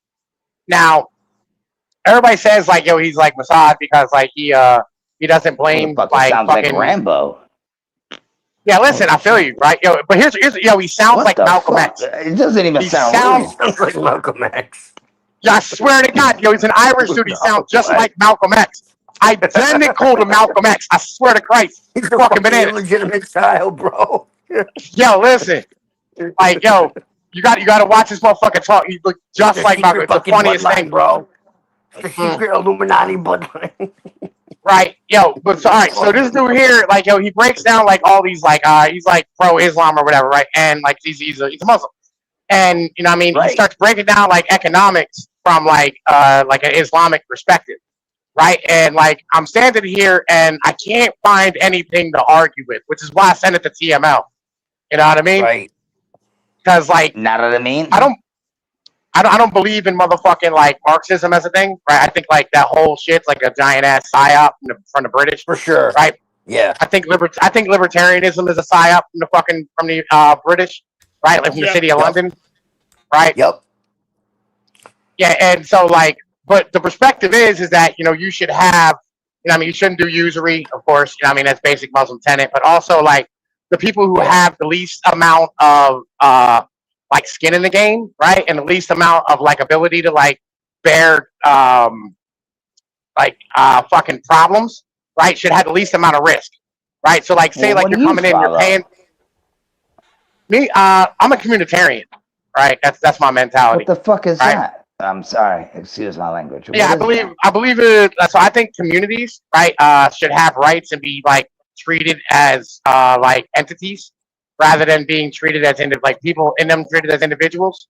I think the community should deal with the government and not like the people themselves, right? Like the way that the Amish do, right? But like, you know, with you know, different type of like ideology. Just like, yeah, it's a basic premise of like, you know, you should have like local autonomy for food and I mean laws and like dictates and religious or whatever it is, you know, I mean, that y'all need for your community geographically, and you should have the right to tell people they're not allowed to come in or like have the right to kick people out who are causing, you know, I mean, issues, right? And like, I don't think that land should be like commodified, right? This type of shit, but right.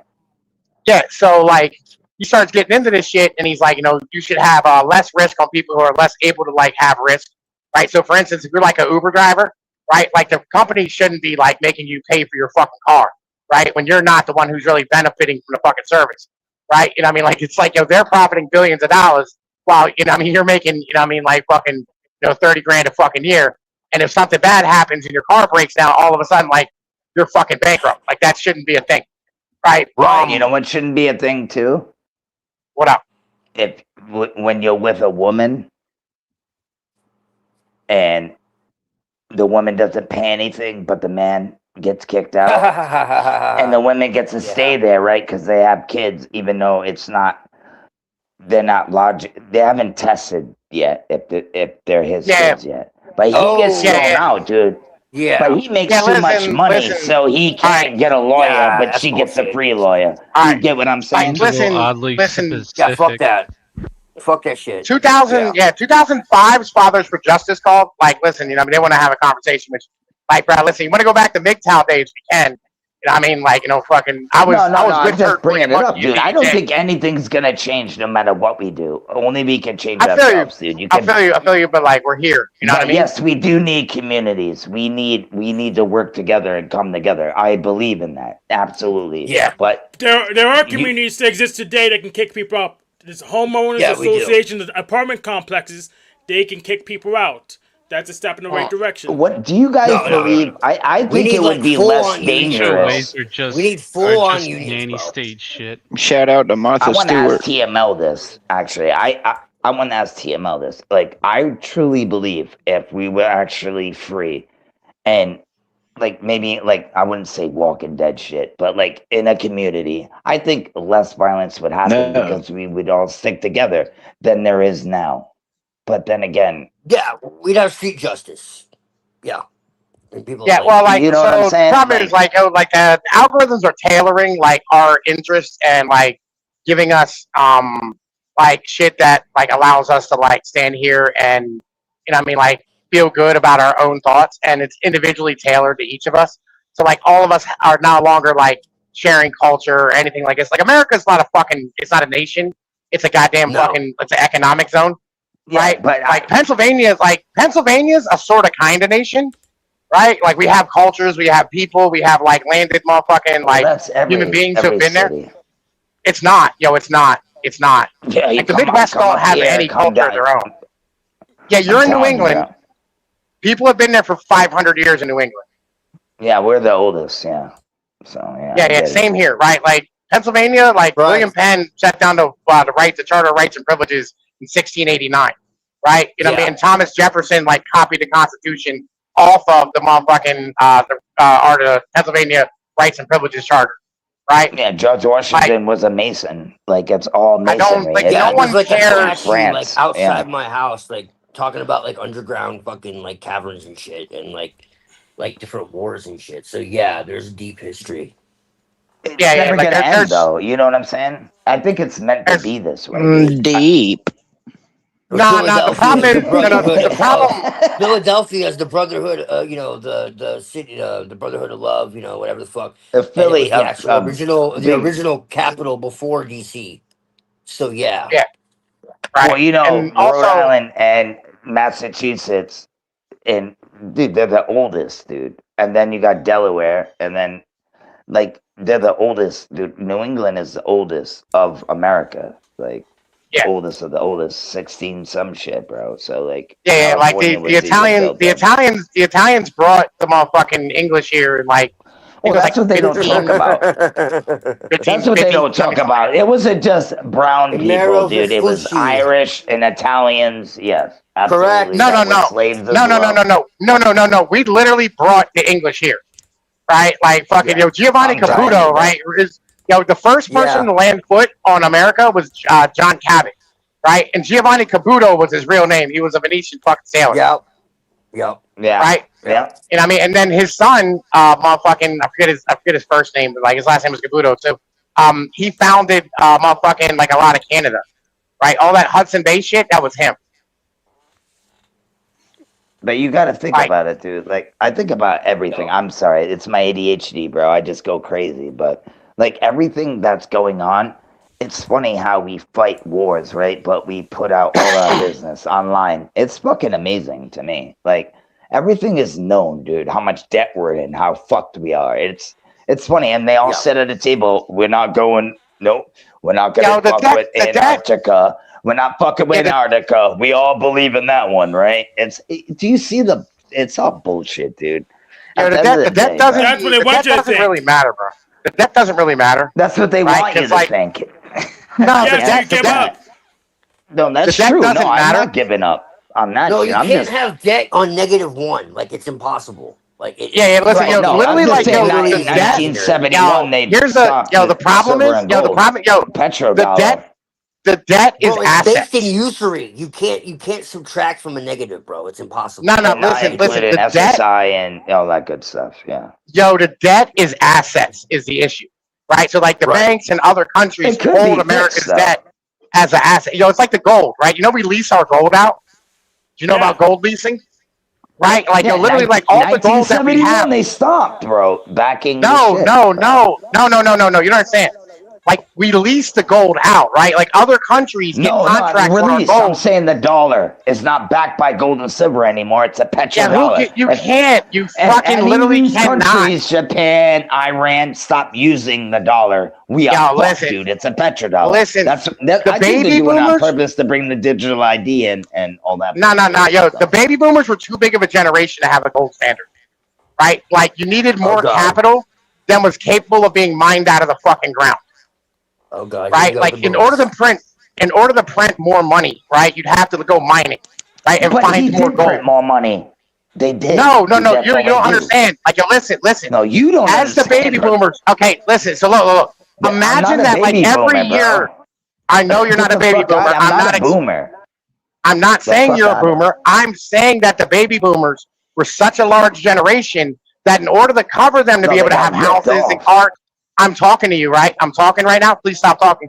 In order to cover them to have cars and houses and jobs, right, you have to have more currency, right? You have to have more dollars. Like they need assets, right? They have to be able to buy shit. And if you're investing in like a car company, for instance, let's say you're investing in Ford, right?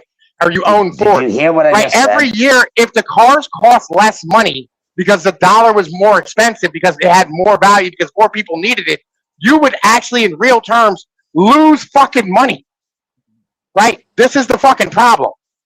No, you're not listening to me. The dollar is backed by nothing but oil. That's what I'm explaining why. Because to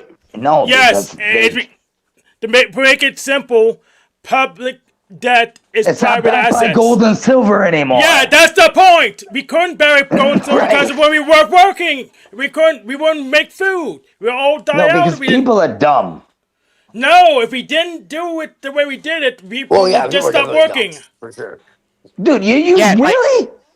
Yeah, really. You're saying it's okay for them not to back the money that was backed by silver and gold and silver, right? You're saying it was a smart move for them to do that. Yes. I can't believe you just said that, dude.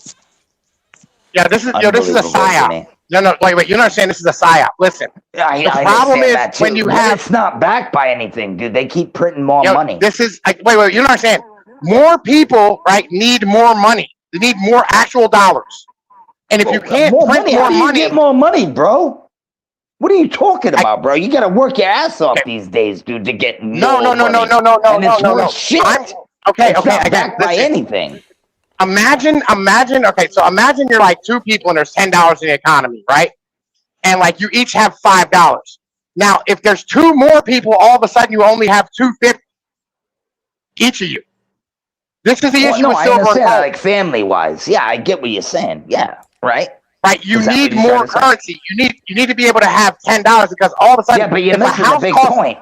No, if a house costs $10, if a house costs $10 to build, right? If nobody has $10, you are retarded. Like, listen, I'm trying to explain this to you, bro.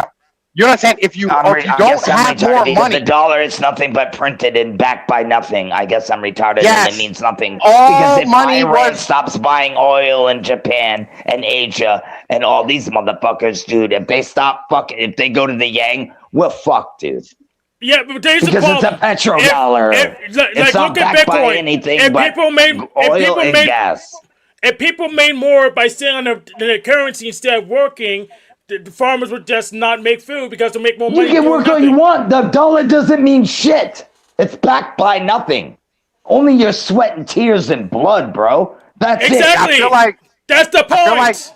That's the point. I feel like you don't you're having a conversation with you about this is high level economics. We're talking about oil. Listen, this is this is high level economics we're talking about. Okay. No, this is high level economics.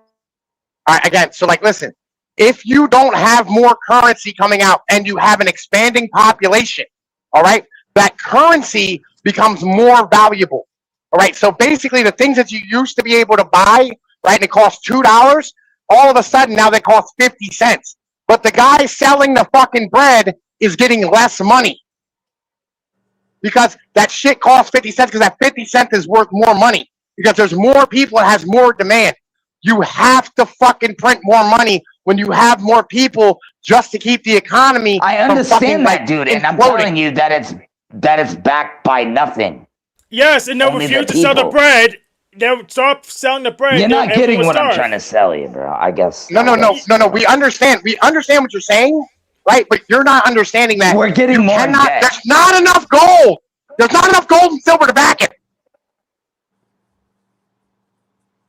Holy shit, they finally realized what the fuck I was saying, and it's not backed by any gold and silver anymore. We know. How's it been for fucking 50 years? Yes, but the problem is if the people made more money seeing their ass than running the economy, we'll No, starve. they did this. Yes, And the people let it happen. Right? You know what I'm saying? Am I wrong? We on just this need a one? bunch of 500-pound Discord mods. We'll be all right. Yeah, dude, we just keep printing more money, dude. We're gonna be all right, brother. No, it's not that, dude. It's not. No. It's not that. Listen, when the population shrinks, you have to take money out of circulation too. Yeah, right? Population control, absolutely. I get that. No. When it gets bigger, though, when the population, but when the population gets bigger, you need a larger currency pool, right? So that you can have things like credit, right? In order to start businesses, have houses, fund payroll. Where do I? Too many people, not enough money. Yes. And too little people, too much money as well. That's another one, too. But what I'm trying to tell you, dude, is where is the money coming from? By the other countries that buy our oil with our dollar bills. If they Money's stop made of using our promises. dollar bills, Currency change is also based on, what's the necessity. Tomorrow it could be water, so, Yeah, money's made of promises. I We need understand that promises too, so but I'm people just- will do you work. get what I'm trying to tell? Yes, we get it. But money's made of promises. We need Am I promises. wrong we or can am I trust an each other. idiot? I guess I'm an idiot. I'm an idiot. Yeah, you want to listen. If you want to understand this basic premise, you can go watch. I don't know. Go watch motherfucking. I can go watch a new video, right? No, go watch Mark Blythe. Go watch motherfucking Zihan. Go watch any motherfucking body who talks about currency, bro, and they'll explain this to you really easily. Well, that libertarian idea of a gold standard is retarded. Really, gold standard is retarded. It's retarded. Okay. But it's never lose value, and it's always there. Yeah, again, I can tell you from do you personal understand what they build TVs with? What they build cell phones with? So, do you understand that? Yes, we do. Watch on Professor Steve Kane. Everything, dude. You need He'll gold teach and this to you. silver and platinum. Get the fuck out of here, bro. And copper. No, you Everything can't. in your house is copper. Get the fuck out of here. Everything, dude. Take your gold bar to McDonald's and try to buy a burger with it. How about that? Well, no, I would just keep that bitch, and yeah, I can change it in. I can change it into the highest. Well, I bring my gold in, and I can get the highest dollar for it. And then guess what I'm gonna get? Petrodollars. Can you eat that gold bar? Can you survive on that? No, I understand that too. What you're saying, Hank. I really understand what you're saying. Not if they're not buying it We're at the both time. right. I can tell you that. I think we're both right, though. I'm dead ass. I think we're both right. I'm just saying. Eventually, the digital ID is gonna come in, and all these the dollar's gonna disappear. That's what they're doing right now. I don't know if you don't see that, but that's fine. I have shit so it doesn't matter. It doesn't disappear from me. I need people to farm. But I have stuff to eat. We're gonna turn into China eventually. You know what I'm saying? Listen. What So China's doing, it might be a little different, here's the but- question. Here's the question. Okay. So say you have, a portion. Say you have a portion of the farmers, right? In the Midwest, saying Iowa grows a lot of corn, right? Say all of a sudden they get decimated by a bunch of derricos, right? How do you, if you have corn? Say in corn, they grow corn in Iowa. Oh, corn. Have you ever been to Iowa? Bad, dude. Okay. Yeah, have you ever been to Iowa? Oh, boy. Oh, fucking no. They got corn. beans. Yeah, absolutely. Beans and corn. Fucking right, dude. Yeah. Okay. So, all right. So, if a good portion of that state gets decimated by, say, I don't know, fucking a Derico, or there's a fertilizer crisis, some bullshit, a gasoline crisis, whatever, right?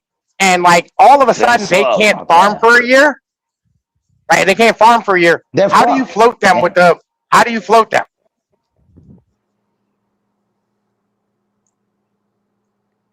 On a gold-backed currency. How do you float them? You need What do you mean credit, dog. float them? Yes, How do you or get they them won't be past able to that pay the year? rent. Yes, you have to. Yeah, they need Well, credit. no, we already have digital currency if that's what you're saying with credit cards. But this will be No. a whole different thing. If you But- have gold and silver backed currency, how do you get them to float? Yeah, how do you pay the upkeep? What do you mean? Give them gold? You're saying you can't give them gold? No, again, right? Like you can't just give them I'm just fucking saying, money. you can give them right? gold. They'll be like, all right, man, I'll go change this in for the petrodollars. That's what they're Put gonna them do, in debt. right? I don't know. Yeah, It's not like gonna put them in debt. you have to have debt. You need debt. Oh, wow, that's wow. Okay, all right. Everybody has Yes, debt. and Though. public That's- debt like, is I private see what you're assets. saying. That's the scheme, right? Everybody's No. in debt. Yeah. That's the whole point. Just Well, like public the debt is private school assets. food pyramid. That's right. Everything's a pyramid. Strange, just like the UFO. Huh. Yeah. No, but I'm just saying though, it is a petrodollar. Just know that, bro. Do your research. We know that And when already. that ends, But we you know money's- we are well aware. Yeah. We are well aware. No, I just wanted everybody to know. I didn't know. Like you guys are like arguing me, and then I was like listening, and then I was like, okay, I see what you guys are saying now. My bad. I fucked up. But yeah, it is what it is. Sometimes I'm just thinking what everybody else is saying, and y'all are going. I'm trying to think. I'm like, okay, yeah. And on But top of that, at you know the what? end of the You know day, what like current I accounts said, are? dude. No, at the end of the You know day, what we're all current fucked, accounts dude. are? That's why I say work on yourself and do. You know what I mean? Do you know? Work on Do you know what yourself. current? Do you know what current? Do you know what current accounts are? Currents accounts? Yeah. Is that what you said? Current? Yeah. No, I yeah, don't. current. I'm not gonna lie. I have no idea. No. All right. So current What does accounts that are matter? accounts. It's all in the bank shit, dude. That's bullshit. No. Like You no, don't- current accounts are how countries settle debts, right? Like and during the gold standard, what happened was, Yeah, say when like you Germany bomb would somebody and you tell give them a bunch of money. No, Germany would tell a bunch of BMW to transfer gold to them. They could expand their currency. No, wait, I'm pool. sorry. And then they'd have a bunch You of money, broke and then up. like fucking, you would sell them a bunch of like Apple stuff. Oh, god damn it! Listen, No, you're good now. You're good now. Can you hear me No, now? You did break up a little bit. Yes. all right, yeah. So Germany sells you a bunch of BMWs and shit, and then you have to sell them. You have to give them a bunch of gold to settle the debt, right? And then all of a sudden they have to expand their currency, or their currency gets stronger, and they buy a whole bunch of shit from you, and they bid the gold the fuck back, right? But if you're somebody who isn't selling things to somebody, or like you have a problem, the fucking price of labor goes up and down based on how much money, how much gold is in the fucking current account in your country, right? So how much your dollar is actually worth, right? So like all of a sudden, you go from like, you might be making $10 an hour in real, right? And then all of a sudden you're making $5 an hour because that gold got transferred out, right? And that fucking money doesn't go anywhere because you still have the currency, right? You still have the dollars, but the fucking gold motherfucking left, right? This is the problem with the gold standard. It's not stable. Never will be. It's up and down all the time. Yeah. But I Same mean, thing with but silver. I mean, maybe for some poor people, but I mean, I don't know about people giving out gold there's some like that. people. I never heard of that. but I can tell you, there's some people I'm sure who have some vaults that would put what you have in your fucking drawer to shame. So maybe it just depends on the level of the society of which your gold actually matters. Because I can tell you, I can take a few gold rings right now and go get about $1,000 for my gold, but the next day they'll turn around and say, well, we can't take it because there's no value in it for us right now. But just 3 months ago they took all my gold. So I mean, it's called faith-based currency. All right, I'm just gonna. I'm just saying. I know a rich person who does have some faith-based gold, currency, okay? and when they And it says, need to "In go God and we sell a trust." fucking 5-ounce shekel gold bar, it doesn't bother them none. So I guess So basically what you guys are I guess if your stuff is owned by Jews, you're good, right? It's worth what you determine it's worth, okay? It's determined by the consensus. So if it's Instead of worth dreidel, a penny, it's worth a penny. Twilight. If Instead of it's dreidel, it's appraisal. Yeah, that's where you're wrong, Twilight. It's worth what you can sell it for. It's not the community. It's what you can make the transaction. There you go. Yeah, exactly. It's not how much it's worth. It's how much they're willing to pay for it. And how? Yeah, it's like Yeah, like silver can be worth $40 an ounce, right? And you might be able to get 30, right? Top end, right? It's how it works. You know what I mean? Like No, fucking, it's you know, this not. is. Yeah, But at least I it's trade worth gold and silver something. and shit. You know what I mean? You know, like fucking, I do that shit sometimes when I need extra cash. At least it's worth something, though. Yeah, You listen, can't I bring a always believe that dollar you in. should. I believe you should have silver and gold, right? And I mean for emergencies. Like I think that's something that you should 100% have. Like if shit breaks down, you'll still be able to buy food or still be able to get shit. Because motherfuckers will Or always take it as liquor, or payment. bread. Or when the Liquor. apocalypse comes and you have a Rolex. I'm telling you. Bread doesn't Bread, keep. fucking You know what I mean? But wine, liquor, anything I like mean, that people is sold money. anything like that fucking keeps. cows and sheep and shit. Okay, so it's whatever the fuck you determine Oh, has value. Yeah. Like I'm that's just the saying that's they the truth have of the a lot of matter. black people in movies always ask for like a watch or something. Alright. So if yeah. you think a fucking cow and a sheep is worth something, then that's what it's Is that pineal? that's what does a value to you. It's faith-based currency. Like that's what it's called, man. Okay, and this is in God Yo, we trust. Okay, well, Man. what fucking God are they talking about? Yeah, All right? listen. So Why? Wait. I have a question for you. You know, like gold wasn't even originally like the fucking metal, right? Like it was originally Yeah, no, I stones know. and jewels and beads and sea. Like it's whatever your leader says It's the too currency is. soft. Yeah, I'm not stuck on the gold shit. I know that that's Yeah. partially fucking Right. Like this is no. I'm Like with it's you this on the that. Anglo. No, Like but it's the listen, Anglo guys. idea, right? Like the Anglos are retarded. Like white people, Everything like that white we're Anglos on have right ruled now. everybody, right? Like they're fucking dumb. Like listen, here's the reason why money exists. Thanks Like for money insulting all of us. predates. Yo, money predates motherfucking like language, right? And the reason Money's is been because when you around were from in day one. Yeah. You know, When you were in a tribe, You know what And predates coins, that? dude. Back in Jesus' days. People is currency. So I mean, like, listen, it was slavery, slaves, honestly, kid. Don't you get They it? were. They Yeah, were. like, so Everybody's a fucking slave. well, no, it's not that. Here's the thing. Imagine, like, if you're It in a is tribe and you What do you injure. mean? You Wait, make imagine. the world go round, wait, bro. Wait. Imagine if, like, you're in a tribe and you injure another tribe member, right? But, like, you know, you can't injure him because you need that motherfucker. Like, so now you got to come up with some way to make restitution. This is how money is created. Right? You know what I'm saying? Like, yo, and it's whatever the leader says the fuck it is. That's how it's always been. I would just say silver and gold is used exactly. in everything that we're using That's right what- now. that's what my- Our that's cell what my phones, argument is. computers. Well, maybe it's we all in should there. just adopt Japan's, seppuku, and Yeah, every no, time you that's- dishonor that's leadership, exactly you my just, point. remove your It's whatever intestines the and your fuck is firstborn. determined. You first. Please. Please. Oh my God. Yeah, you all right? Oh Jesus! The point is whether or not it's physical currency right blame now, Jesus. or digital currency. When the system flips to what they want it to be, you're gonna have to either adapt or die. So I don't know what that looks like. Turn off your fucking card or whatever the fuck chip. Whatever. I have to agree with him though. You Nothing. adapt or you die, bro. It's called You die or you die. That's right. Evolution. Right. Evolution is a lie. Is it? I think so. Did you swap out not of according, a not according, not according to the fucking, parasites. it became a fucking monkey and all kinds of weird shit or whatever That's it right. was. But yeah, Well, come on, I'm a bro. space monkey. That's bullshit. we You came came out from of a a common vagina. We came from a common ancestor of a monkey vagina. Right. Came out of my dad's balls into a vagina, and here we are, dude. We're talking I don't know. As a gorilla, like as a gorilla, like I feel a way about this conversation right now. You know what I'm saying? Like, Yeah, that's grandpa. Like The point is, who controls the resources controls the population. So, good job. Who controls like that. you? Like that. Yes. And that's absolutely right. And I advocate Yeah. for people to learn how to manage their resources better, so soon, eventually, your family can take. I mean, control that's of what resources. war is, man. Like resources. Like, come on. Yo, No, this is what I'm gonna ask you, bro. Like, yo, Like, nobody gives liberalism a and fuck the about Disney like Channel. regime change or any of this shit. Like, it's about resources, bro. It's always Yeah, liberalism and the Disney Channel got y'all niggas fooled. All right. Yeah, listen. The strong do what they want. The weak do what they can. All right. Get nothing misunderstood about that. Exactly. That's right, ninjas. God damn it. No, Fucking what so I'm saying tired of is these so. fucking liberals. No, listen.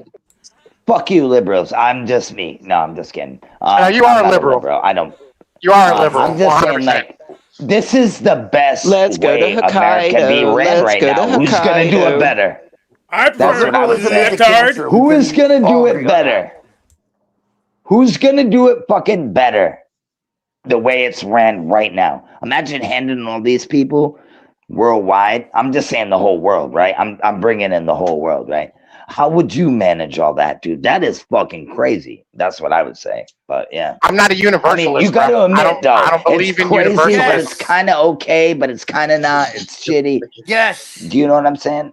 Yes, we need like tribalism. Like fuck that shit. No, exactly. Yeah, I don't believe in universalism. 90% Universalism is for problem. faggots. Yeah, universalism for faggots. The problem. Yeah. Too many cigarette. people. Calm Yo, down. here, hold on a second. But Hey, you let's like chill your with the mini N word and the F word. We're universalism. gonna All right, get yeah, I we're apologize. gonna I get apologize. I fucking- forget, bro. I've been on let's Discord not too do much. that anymore. Yeah, we can't do it. I apologize, sir. I apologize. So, So I appoint mobs to every sector. but anyway, yeah, universalism, right? Is for liberals, bro. Like, don't be a liberal. You know, what I mean, there's no such thing as like one thing for everybody. Right. And that's how can you control people like that though? And why would I want to control everybody? You don't want to. That's the point. No, I probably use that word a little loosely, but like, how would you like? I was saying like the whole United States. How would you if you put laws and things of that nature? Like, how would you? No. How See, would we have you too many handle fucking it? laws. No, I'd break it into things. I know, but listen, I think it's more or less of steering people in a direction because they know that most likely they're not going to live to see their plan come to fruition. So they try to mold not just their heirs, but the future generations. No matter how small the law may change, basically it's to mold It doesn't humanity matter. into Right. whatever the futureness goes to, which is what we're seeing today. It started in the early 2000s with, the aesthetic of what I was growing up with. I can tell you, what we're experiencing right now. I got lucky that I was one of the few old enough. That's the point. Okay, so you're around. I'll just put it this way. I don't see much difference between the steam engine and the UFO, except for it's just a much more advanced steam engine. So I think. What if it's from the same intelligence? Well, I don't know what to tell you because I don't know what to tell you because there's people back in Red Dead Redemption times who claim to seen the exact same things that I saw, less than 3 years ago. Redemption times, hilarious. Yeah, listen, so you know how they controlled everybody? You know how they control everybody? They don't even do it through laws. They do it through school. Yeah. Right? They put everybody through 13 years of indoctrination, right? As children. Yeah. That's how they control everybody. It's like training school. I don't want to dig anymore, Grandpa. Well, that's too damn bad. No, in our reality, though, I've seen shit in the sky and stuff like that, but I don't think it is. I don't know. Like, I drive don't think around they're every aliens, night bro. and have for the I think past it's different. 13 years, and I've never seen a UFO. I've seen a bunch of them. Yeah. Out here. And Pinoid, the elites are going to hate the chatbots, the AI, because they're going to replace the school and they won't have enough control. That's gonna cause a really big issue with the elites right now. No, do you know what school is? You know, Hank. School is just like going to jail. They got the same tables, but they're plastic instead of metal. You got to go in line to get your food. You got to go into a room. It's all the same I literally shit, went dude. to jail. It's conditioning, bro. I And didn't you go waste to all fucking that school. I got time. kicked out of school. Bro, right, and you waste all that time. No. I literally got kicked It's out of school. crazy, dude. When we could have been doing something else and to they learn put it me in a better. fucking box. Like jail. Oh They yeah, took me my too, fucking dude. I went to jewelry. training school when I was 13, dude. I brought a BB gun to school, and that was in This shit '98, was dude. I got crazy, fucked, bro. yeah. They literally put Dude, me no, in, I they wasn't call it trying to hurt ice. nobody. I just brought They it. put me in ice, bro. I was like advanced classes and shit, They but put I you like in was ice? violent. They put me in ice, bro. Not like isolation. They call it ice. Oh It's yeah, like 50 okay. fucking degrees of this glass fucking like, Yeah, square one room box. by yourself, naked. Yeah. Yeah, and they take your jewelry off and they make you write this dumb shit like I was wrong. It's like, no, wasn't wrong about shit. Like I refuse. Listen, bro, they made me write the encyclopedia. Right, I served You know what I'm 100. talking Yo, about, bro? fuck It's outta chicken, here, bro. dude. 100. Yo, I served 110 days in 7th grade, 108 days in 8th grade, and then like 109 days in 8th grade the second time. Right, listen, I was in. It was called ISS. Education, dog. Yeah, listen, I made it to like 11th grade. Yeah, I made it to 11th grade. I got my GED and I went to college for a little bit. You know what I mean? But like, you know, again, Yes, as much as school I dropped is out and to then went to indoctrinate you, school is meant to pluck the smartest of certain fields of the text and pull you from the school and put you to work for our institutions and our governments. Yeah, to make you a slave at the end of the day. And if you're really good at flying planes and dropping bombs, we Bro, want that's you why to. I got in trouble because I questioned Exactly. fucking narratives Yeah, and like that bullied too. people, and I bullied bullies. Like that's why I got in trouble, dude. Because I questioned narratives and I give a fuck who it was. Okay. I got in fights with, like, listen, security like, guards yo. and shit. And like no, but I I did, know what bro. he's talking that about. was All like, you, too. I yo, never all made it to all you have to fuck do. you. All I did was say no. Right? You know what I mean? Well, Just I mean, that repeatedly too. said no. Yeah, just like they were like, yo, give me that. Like I'd wear like a Discman or something to school, or like a Walkman or whatever. Right? And like, give me that. I'm like, no. Fuck yeah. Discman, dude. dude. How about a Discman? That's What are you some gonna old do? school shit. I told my dad about Exactly. that shit. He's It's like, that you easy. tell that fucking teacher, give your fucking chain back. Don't even try that shit. Like, Yeah, you just tell them or no. I'll beat his It's not even fucking that ass. hard. I'll beat his fucking Yep. ass, bro. Tell him no. Yeah, He's like, like I'll once beat you his start, ass.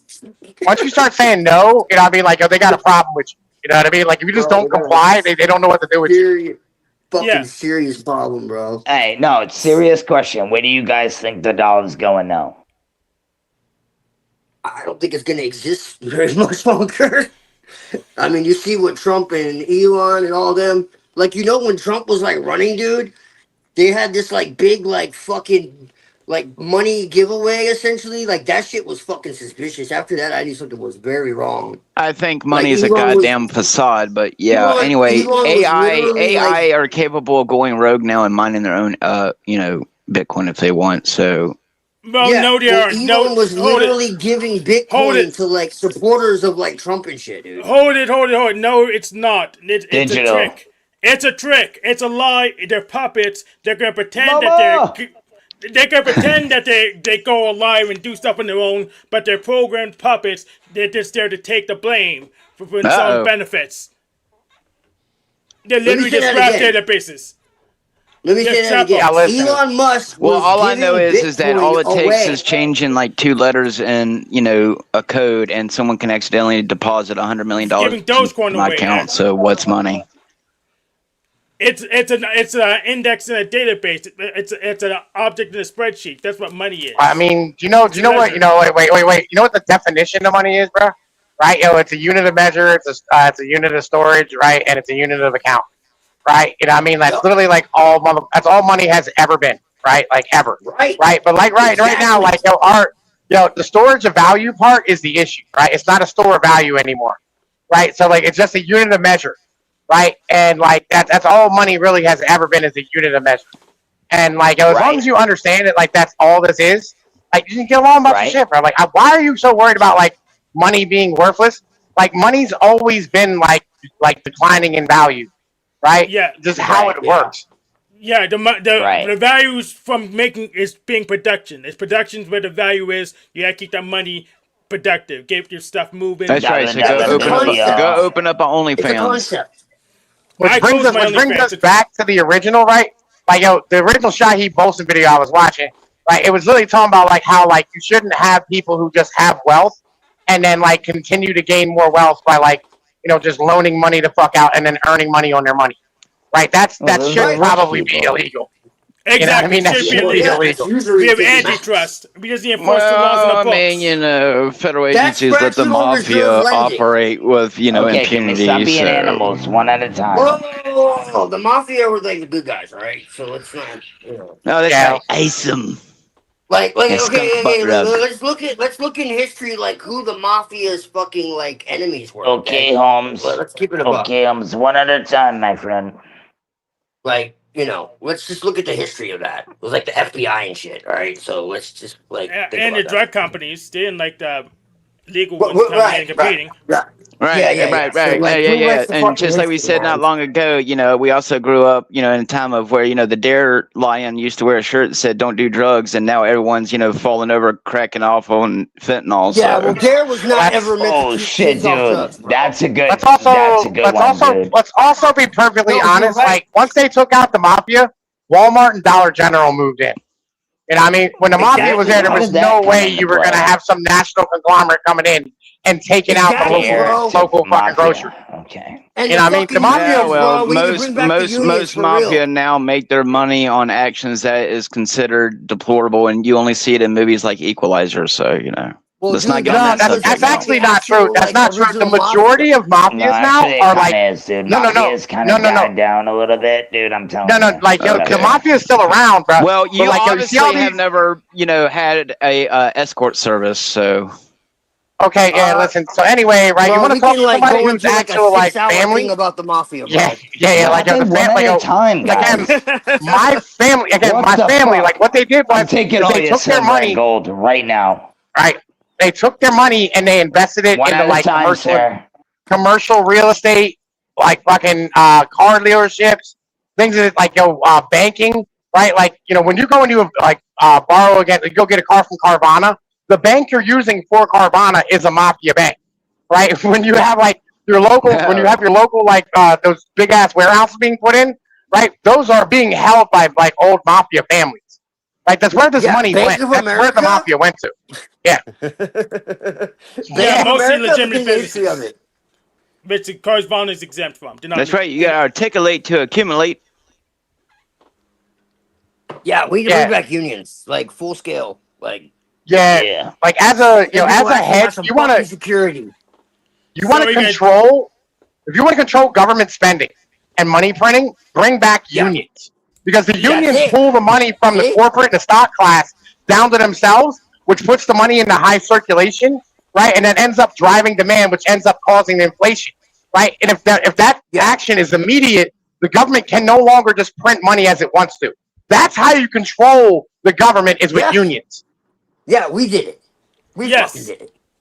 We fucking did it. Exactly. Okay. Did it. Yeah, but you work What's the for the one? I'm never fucking corporations arrogant, now, but that is so like good luck the. with that. I'm not arrogant often, but that's the fucking truth. Like we did it. We Yep, put those we did it. motherfuckers. Then in we check. undo it. Then we And then they fix it. tell you, that we're the fucking bad guys. Oh, we're breaking people's windows. Yeah, but who are they? Yeah, you know what? Hey, let me tell you something. You're the fucking bad guy. All right, man. I'm gonna take you out in the back and I'm gonna Yo, fuck say you. good night to the bad guy. They It's the last fucking time you're gonna deserved see it, a man. bad guy like me. Al Capone, he was so terrible. Like, go look at the fucking people that he was surrounded by. Well, you That's all I'm people think saying. you're No, good? everything is You happening ain't for a good. reason. That's the problem. Everything's happening for a reason. Just fucking soak it in and try to be better. That's what I say. There's nothing you're gonna do to change it. I mean, we can change some people's lives. Don't get me fucked up. Damn We it. can change it a little piece Don't at a get time. it messed up. Get rid of I'm stuff you don't need. serious. It is- Don't get it twisted. No, see, it's like No, you said, we need to you stop this can help universalism people, but you bullshit. can't help everyone, bro. You know what I'm saying? No, that's the thing. We can't, and we shouldn't even try. We need to go back to like a tribal fucking way of looking at things, and just get our people fucking, together and focus on that, and fuck the rest of it, man. Because I try to get my friends. Yeah. it's They look at impossible, me a little dude. weird. It's but, yeah. impossible. And the people just don't give a fuck about you, dude. They literally don't care if you live or No, die. it's not that they Right. don't care. It's just I don't bring it up around them. These are my dudes. No, from but they day really one, don't, like- bro. Like, I don't mean like they're like No, wishing I your drop like some knowledge, demise. but I I'm don't just go that saying deep. that, like, dude, Sounds it's like universalist. what I'm saying is like people are gonna hear you that want to hear you, and the people that don't are not. No, And I even the know, but people I who don't want to seem like they're force it. interested in, even people that seem like they're interested, man, might have interest for other reasons. And at the end of the fucking day, dude, when shit hits the fan, man, and it's really about survival, Like everyone's you gonna gotta be be for fucking themselves. coordinated, You'll bro. You gotta consume be my coordinated. flesh. I'll consume your flesh. You'll beat my head in with a rock. I'll beat your head in with a rock. Rock, paper, scissors. Eye for an eye, motherfucker. Well, I wouldn't go that far, but I mean, it's gonna be wild, man. Yeah, Pinoid. And No, I just no, and you really. I certainly think it's can't what I save said, everybody. dude. What up? Bro, Your avatar's everything is missing. gonna happen for a reason. Your Sorry. avatar missing on the screen. I wouldn't go that far, man, because like I do have a Change your certain. avatar. Excuse me. Yeah, I The can hear king you, is but just change your talking. avatar. Yeah, change it twice and you could be visible. It's a StreamYard Yeah. error. It's common. Sorry about that, but I have no idea. yeah, it just looks gay as fuck on the screen if there's no avatar. Really. Just remove it and put it back on. Just remove it. I don't know, So man. I'm people getting Tourette's over off, here, dude. off and on. Looking at this shit blinking. No, Profile I'm just pic thing. I'm kidding, bro. I'm kidding. Curse you, StreamYard. God damn it. Okay, is it good now? Okay, cool. Anyway, right. Yeah, so like, yeah, you need, like, this is the problem. Like, all of this is mechanics. And, like, a lot of people don't understand that, like, the mechanics are broken of the economy, right? And we're not having these conversations because everybody thinks it's about, like, ideologies and religions and, like, evil people and, like, greed. No, it's not, right? It's really simple. The do you mechanics are think? broken, right? Like, when you, the mechanics of everything are busted. Yeah. Right? You don't have the local level where, like, you have the money circulating locally. You don't have the unions that are able to, like, pull money down to the bottom, right? You don't have, like, you have mass immigration, which is, like, just basically destroying the value of your, like, your labor, right? You have all these things. You have this unimpeded growth. And then on top of that, you've commodified, like, all the stuff, like, for instance, the fracking and shit, right? Like, I'm fine with, like, the geological part of it. The issue is it doesn't make any money. Right, and we don't have a conversation about it actually just being It's all subsidized. about money to you, huh? It's all Right? No, about it's money just to you. subsidized. It's not just money, right? It's about Do you how everything understand works everything is equally. happening for a reason? In the name of progress. That's right. Well, it's not productive. That's the issue. Money's being moved around, but it's not doing anything It's all useful. about money, it's like Stan bro. Altman's fate or Sam Bateman Fried's crap. You're doing something, but it's not producing for real. Bro, He's saying if the let me tell structure you of the something, bridge man. If you're a genuine person and you do the right things, money will come to you. I've seen it happen. That's I not see it all true. the time. That's false. That it is fucking true, dude. That's not Maybe true. you need to change your attitude. I don't know, but it's amazing how. No, I mean, things no. come Like, to you listen, I without have even like, knowing. I make like fucking 2,500 a week. Like, I make 2,500 a week, dog. Money comes to me, and I don't do the right Okay, thing a you're lot of the making time. more money I know than plenty of me. people. No, I'm just I know saying. plenty of like, people who are doing the right thing, see, and they make nothing. You're not getting, bro. You're not getting it. You're getting more offended than you're not listening. No. I'm saying, like, listen, the structure is not an individual problem. You can't fix this with individualism. He's saying like the structure is. I already said that, bro. The building is broke. The building is broken, dude. The bridge is fucking burned down. So it doesn't matter. I know that, like, dude. who There's the nothing fuck- you can do. That's If why I you're said not individually, you profitable, need to do things yourself. If you're not profitable, if you're not profitable for the system don't want it's you. Yes, it the is. structure. The structure itself, dude. Like, you're in a burning fucking building, dude. It doesn't matter who like tries to fucking Really, do anything about it. right, The shit is going okay. to fall anyway. Dude, right now, No, like, dude, at the moment, it's in free fall, listen. bro. Like, you can't. Okay, look. You can't like rearrange What are furniture you on the saying? Titanic, bro. Like, you can't Dude, rearrange. the Titanic was a lie anyway. We can skip that. Go ahead. No, but what I'm saying, dude, is it's about to smash into a fucking iceberg, and there's nothing like that can be done about Yeah, that. How about we turn the damn ship? How about wait, listen. The silent generation, who have 17 million members, right, in the entire country, has more wealth than the millennials and the Zoomers combined. Right. That's a And they're problem. 1%. The fucking baby boomers have $70 trillion. It's all about money.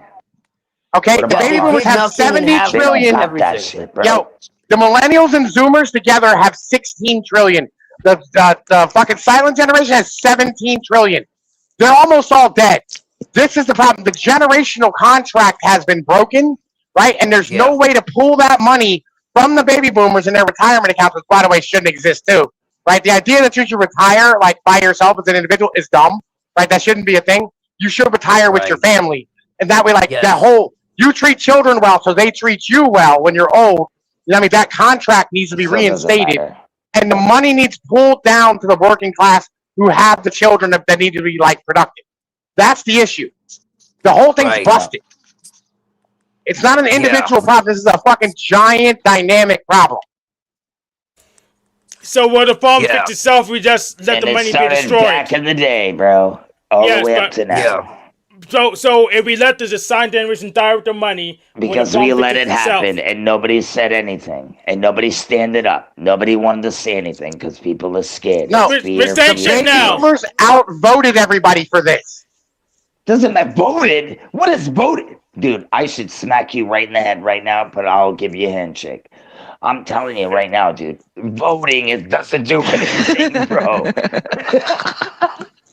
The baby boomers have had Fuck outta 50 here, dude. years. That's why 50 there's years two. of political They're dominance. bookends. I love Whoever Steve-O. wins, they're in. They got it. Yep. Come on, They've had guys. 50 years of political dominance. Yeah, if not more. Holy shit. Yeah, so like, there's nothing like if they voted and they have all the politicians, so they stood there and benefited themselves. That's how everything got this way. They broke the unions. Holy shit, right? They dude, I fucking didn't stood even there know and they that, like dude. fucked everything. Yeah. Yeah, I think voting is bullshit. But Yeah, but I mean, absolutely true. It's absolutely from true, my though. It's evidence, right. from my evidence of people dude, who it's not grew up about in the money. 20th. It's not about money. Wait, hold on. Oh, It's not about money. It's what money symbolizes, dude. Money symbolizes influence and control. Okay, so if you have Did you influence guys and vote? control, then you are fucking guiding the entire superstructure of society. Okay. Hey, listen, man. Have you voted? No. Has anybody on this panel ever voted in their life? I have. Never. Yeah, I do. I do. I asked you first. I've never. I asked you first. I've never voted, dude. You don't fucking. Why? Don't get involved with that bullshit. Because that's what it is. It's all political bullshit. Lies. Dumb shit. Yes, sir. I am that man. Hey, dude, I'm gonna die from throat cancer in 2 days, dude. You gonna keep talking shit? Yes. Absolutely. Go ahead, dude, because I'm down. Let's fucking go. I'm gonna rest like this dude fucking busted my balls the other night, and that was great. No, I'm just kidding. No, I'm sorry, bro. That's just the way I sound, man. I can't help that shit.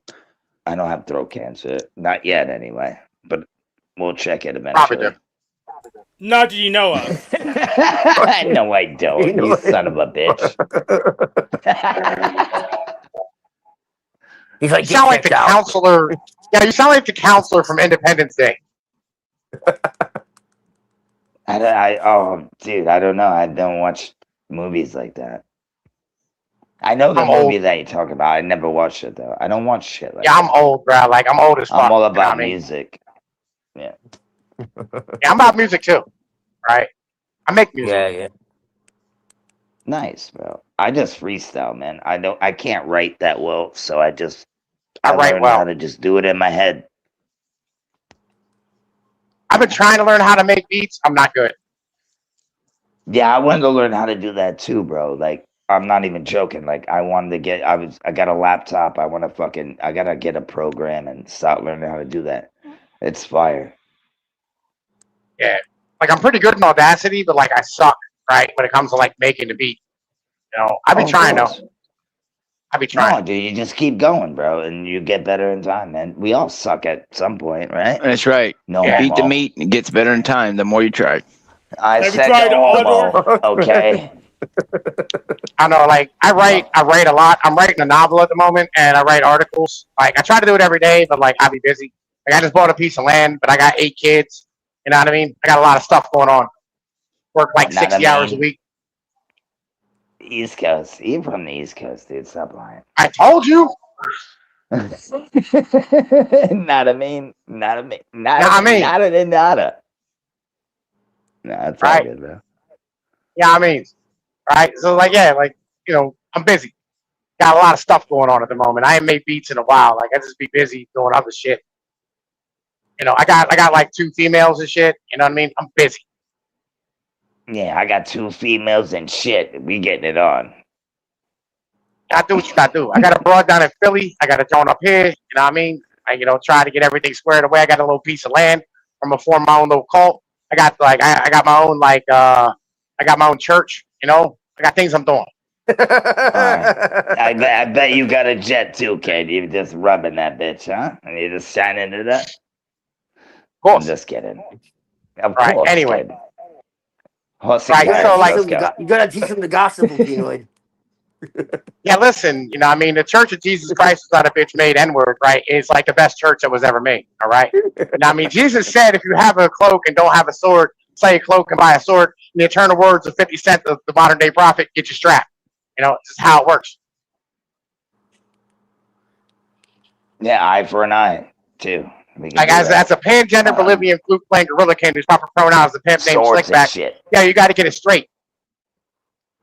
Right in the eye. Say the pimp's prayer, I'm smack the kidding, bitch bro. out of I'm fucking motherfuckers. with you, bro. Yeah, listen, you know, I got my own thing I'm doing. All right, boss. What do you need me to do? You want me to go pick up some ice cakes? What do you want me to do? Listen, yo, go get some of them Entenmann's, go get some of them Entenmann cinnamon roll joints. Now I'm talking about like a dome with icing on top. I got this little thing I'm taking out later. You know what I'm saying? Yo, bring me my fucking Get you some insulin shot. raspberry zingers, man. Now listen, get you some fucking I'll give you that butterscotch A1 crimpets. shot, kid. That was Some a of them good jelly bit. roll joints. Yeah, jelly The rolls. raspberry I ones like with the those shit. coconuts. No. But I want none of them coconut joints, but I don't want no like shit. You know what I mean? I don't want no Swiss rolls. All right. Oh, Listen, the fuck Swiss those rolls shit, is for man. children.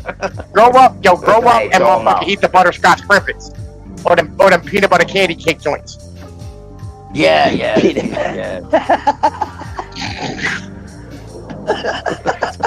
And go stop at Roberto's and give me some fucking cannoli. All right, we'll be all right. Yeah, cannolis. I'll stuff one right in your fucking mouth, you cum. Or Go down the road. Go down the son of Roma a Pizza. bitch. Get some fucking stromboli and shit. All right, stop by the crib and we'll motherfucking plot this bitch out. yeah, I swear to God, man, you really are gay. Everything you say out of your mouth sounds like it sounds a little gay, you know. Listen, You hear the thunder in right? the You know, if background, you that shit's rolling, to stand kid, here and like suck our my throats. like. You better Yo, watch look, your if you fucking want to mouth, stand here okay? and like look at my butt, Let me tell you you want to look at my butt, Let me man? tell You know what I mean? Like, no, yo, let me. you're gonna have to get in line, bro. There's too many females. All right. Hey, let me tell you something. You come around here I'll talking sell you the shit pics like for that $2 again, I'll a cut clip. your fucking lips off, okay? Listen, I'll rip your eyeballs out and turn them the fuck around. Tip shit. Listen, I'm telling you. I'll rip your eyeballs out and turn them around so you can watch your own fucking mouth. All right? Well, I already cut your lips off, so you can't even talk. So what are you talking Yo, for? listen, Get you're the talking fuck to my out guy of all here. wrong. and throw fucking tennis balls up your ass. What the fuck you gonna do about it, eh? Dude, You're talking to my guy all wrong. All right, you're talking to my guy all wrong. Dude, I'll shove do it again. fucking softballs up your ass. You son of a bitch. Yo, you're talking to my guy all wrong. You like the lacing. Yeah, you do. Just rub that bitch right in, huh? Right in that ass. No. I feel like I'm here to abuse you. Like I'm some type of clown. No, I just think you guys talk about tennis balls and balls a little too much, you know? A little too much. I'm not feel like yo, like you're over here like trying to like fucking hit on me on like some homosexual shit. Like I know what y'all do up there in New England. I know I what get it. you do. All right, like I get it. Yes, we do. You up there in New England, bro, with your this. pride flags and your trans flags and stuff. You be cutting your kids' you penises stole off. I that get from it. Jesus. The rainbow flag was stole from Jesus, you son of a bitch. Why y'all up there? Like, listen, whatever it is that y'all do up there, that's your business. I mean, all right? I think Jesus. Whatever you do with softballs and tennis balls is your business. I don't give a fuck. You know what I'm saying? Yo, you gotta stuff the You Ready got Rocks inside of a tennis ball. pizza. I don't know what the fuck you like. Pepperoni? I don't know the long way, or maybe Twilight. get up. I Yo, don't Twilight, fucking know. Yo, Twilight, you put the fucking buddy. ready rock inside a tennis ball and toss it Hey, across let me the street? tell you something. Is that how y'all do it down there too? Strap that motherfucker down. Let me tell you something, you little jelly fiend. You better stop fucking with me, cause I'm gonna fucking smack you right in the ass. Why do you sound Get like? the Why do you fuck outta sound here. like you sound like the dude who remade Robin Williams and Mrs. Doubtfire. Like you sound like the homosexual, right? Like I don't know who the fuck that is, you fucking silly Robin little Williams. wanker. Get the fuck out of here, you weirdo. This guy Well, I likes gotta dildos. keep it 100 with you, man. You gotta stop smoking, bro. What up? I'm just saying he likes dildos. This You guy like dildos? likes balls and tennis Yo, balls. yo, bro, You like, yo, why ping- you- I would say ping pong, but I don't know. That might be too small for you. Yo, how many suction cups do you got in your fucking shower? Bro, how many teeth have missing from your mouth? Because I hear you whistling every time you fucking talk. Like 3 or 4, motherfucker. Like, listen, I lived my life. I was All fighting. right, well, I For can you? knock a couple of more out for you if you want. Listen, you want a gummy? Is that what's You going on? son Yo, of a bro, listen, bitch. I ain't down for that shit. Hey, listen, yo, go join your bogus stick and shut the You fuck fucking up. Shawshank okay? Redemption ass motherfucker, bro. I'm not Tim Robbins, alright? Get the fuck out of Oh, here. motherfucker, I will machete your kneecap right off, dude, and I will use it and cook it. Why you bringing up machetes now? What are you, fucking Jamaican? Hey, yeah. No, I'm Indian, motherfucker. Listen, do me a favor and breathe that way, 'cause it smells like straight cow shit over here, alright? I'm right, bro. Cow shit. I'm eating shrooms. Nigga, I'm getting high, motherfucker. Whoa. You gotta do a better job. I feel like we went from dots to feathers way too quickly. Yeah. You went to feathers. I went to You went dots to because you ass. smell like cow shit. No, you know, went like to you were ass, Indian, bro. Bro, That's what listen, you you're you're supposed to poop indoors. I like shrooms, dude. I'll take cow shit any day, bro. Yo, 5 listen, o'clock in the poop morning, you pick inside, that dog. up, let's get it. Like you poop inside. You I don't do poop it on the street. outside, and the grass. It is what it is, man. Cow shit. Listen. I'm taking the shrooms. See, Now, if you this talk is why I about don't this like shit, drug addicts. yes, definitely go in the house, bro. I'd be squatting in my driveway. You know what I'm saying? He's all natural. Fuck. My man dug a hole out back. That liberal shit. Yo, he just like sits on the shower drain and just lets him have it. You know what I mean? What did he just say? What? I heard shower and then sit down. That's all I heard. The shower What the drain, fuck? man. Wow, dude. The shit where you eat, bro. Usually they like, go what? down, bro. What? You have one that's up? I don't Bro, understand. I feel like you know. You're I a mean, you eat little your weird, Lunchable. bro. You eat the Kinda Lunchable making in me the a back of little the toilet nervous. tank. Do you be like you sitting shit where you backwards eat, on the man? toilet? Like, the fuck? Yo, you eat cereal on the toilet, don't you? Yeah, I'm a big guy. Fat bastard. Yo, goddamn. Literally, the You be fat sitting bastard. backwards on the toilet. Bro, listen. No, He's no. smoking a Usually I cigarette, just yeah. stand up. Well, kind of squatting, you know. Don't even sit fully. I just, like I'm outside. He said I said to squat, you know what I mean? Because like my butt cheeks already reach. Like the moment I just bend over a little bit. Like, yeah, I feel you. I understand, dog. I get the struggle. Go give me my fucking intimates, for fuck's sake. And a fucking This is cheesesteak. great. Fucking, I hey, want a give me that cheesesteak with fucking fucking mozzarella. cheesesteak guy. I'll smack him We in need the to hit- face we with need it. to hit This up guy Masai. loves dildos and cheesesteaks. He sucks them all the We need to time, hit man. up I Masai. can't get enough of this guy. He loves so much cheese, he eats it all. This motherfucker got a beer belly like a bitch. It's lightning outside, and he's still out there running around with cheesesteaks. I don't know what the fuck's going on. Look here, bro. I don't put my belt on with a boomerang like you do. Yeah, all right? I Calm the don't fuck know, down. man. All right, buddy. I'll wrap that shit around your fucking forehead. I'll tell you that much. And You'll wrap squeeze your what melon. shit around your forehead, bro? The fuck are you rapping? Your fucking belt, you silly bastard. Yeah, wait, You like silly, the fuck out of here, you like, fucking whoa, homo. what I kind think of guys fucking like you get fucking fucked by the million. Get out of here, you faggot.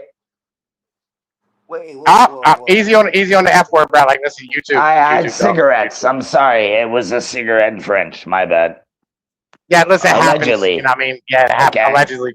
On Minecraft. I feel you. I think you are, though.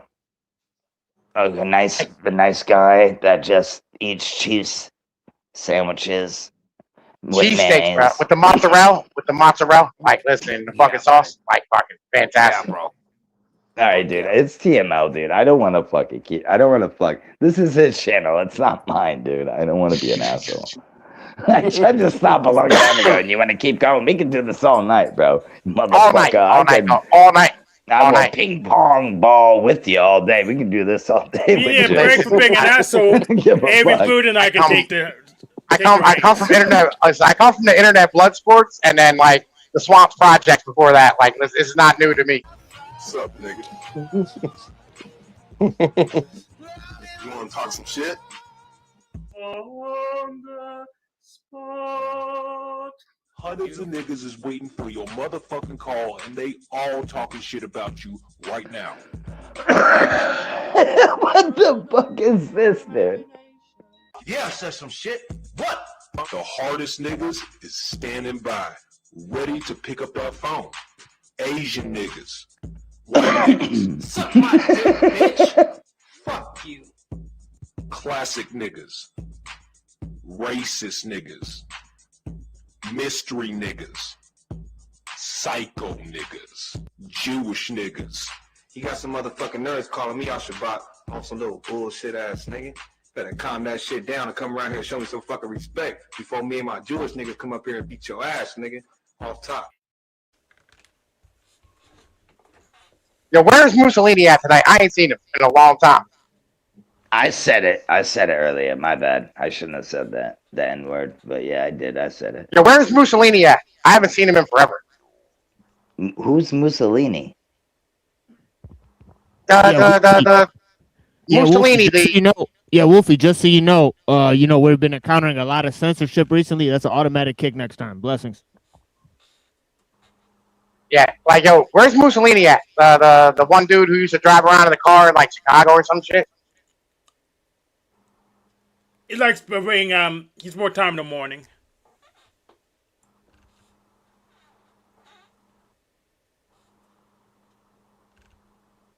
Cecil Drake, he means. Okay, yeah, probably. I don't remember. Been a long time. I'll be paying attention to motherfuckers' names.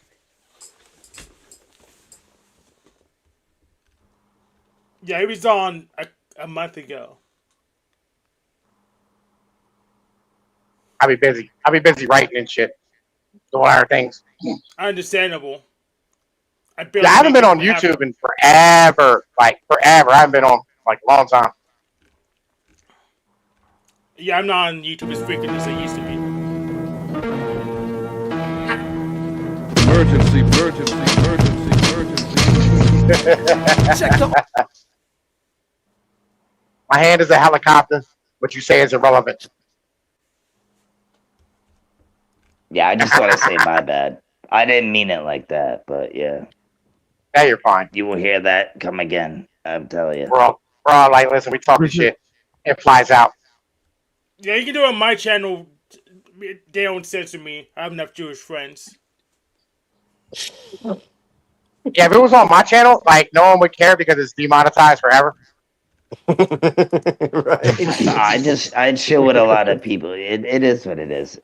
Some people let it fly. I get it. I just shouldn't have said that in general. That was my bad. Yeah, I mean, it's either I let it fly earlier. Yeah, it's either that or basically kowtow to the Zionists like Hank. So, it is what it is. Yeah. No, I love just Israel. feel like an ass now. My bad, guys. Yeah, there's certain people that'll just kowtow. Well, Israel's great. You know what I mean? Israel's amazing. Like, yo, everybody, we all worship Israel here, right? For sure. Israel. Yeah, we all love Israel. Greatest ally. It's all, Come on, it's all guys. real, bro. It's all real. Yeah. Yeah. So, Aaron Booty is still available? Show wing. Yeah, I'm still here. Yeah. Excellent. I'm going out a little bit. Make sure to donate. Make sure to donate to Israel. You know what I'm saying? Yeah, pass us go. When you Listen, see we those take ads, $10. make sure you smack that shit. You know what I mean? Yeah, we take dollars, we take shekels. You know what I mean? Canadian Again, like dollar 20 dudes. minutes, we'll basically close the panel, and then we'll basically read Pinoy's article on washing machines, and then we're gonna read a story by Dr. David Scribina on a case for technological determinism, and then we'll basically end the show. So that's in 20 minutes. We'll proceed to that. Can I ask a favor, Timo? Can you change the order of that? Read the David Scribina one first, and then the Pinoy article, because yeah, but I just want to get like Pinoid in on it first, so I think maybe okay, we'll just have it first, because I don't know, Yeah, you know, just to be respectful to his time, because he's Yeah. already been here for like an hour. But Yeah, no problem. Yeah. But yeah, before we move on to that, what's your issue with just simply get rid of technology we're sure we don't need? That way, eventually, we'll minimize the amount of technology needed to run society. Well, who are you asking, me or Buddha? Buddha, that's why I called him Buddha, out. Yeah. Oh, yeah, okay. see, you know, TML talks about, you know, Elo and Scribina and all those figures. You see, the thing is, I realized that based on technological determinism is true. Like I've said, that with the steam engine and, you know, telegraphy, and then we have the digital information age, each time those epochs come, it comes at the cost of greater human autonomy. It restructures the way we live. And as a consequence, you know, it also destroys communal ways of living, and it leads to issues of biodiversity. For example, I realized from studying conservationism, what doesn't help protect nature isn't more regulations, more control. It's simply scaling back on the technological complexity, because you see all of it is interlinked in a big system like supply chains, and you know stuff like overpopulation are a secondary effect of the primary cause of technological complexity. You know what I mean? Right. It leads to stuff like non-biodegradable waste, pollution, and all of that.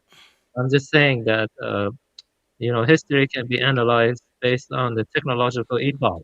You know, and that introduces new, it restructures human living in a way that's not natural. That's not you know, that's not free flowing or organic or whatever. You know, because for most of history, we lived in a low tech setting.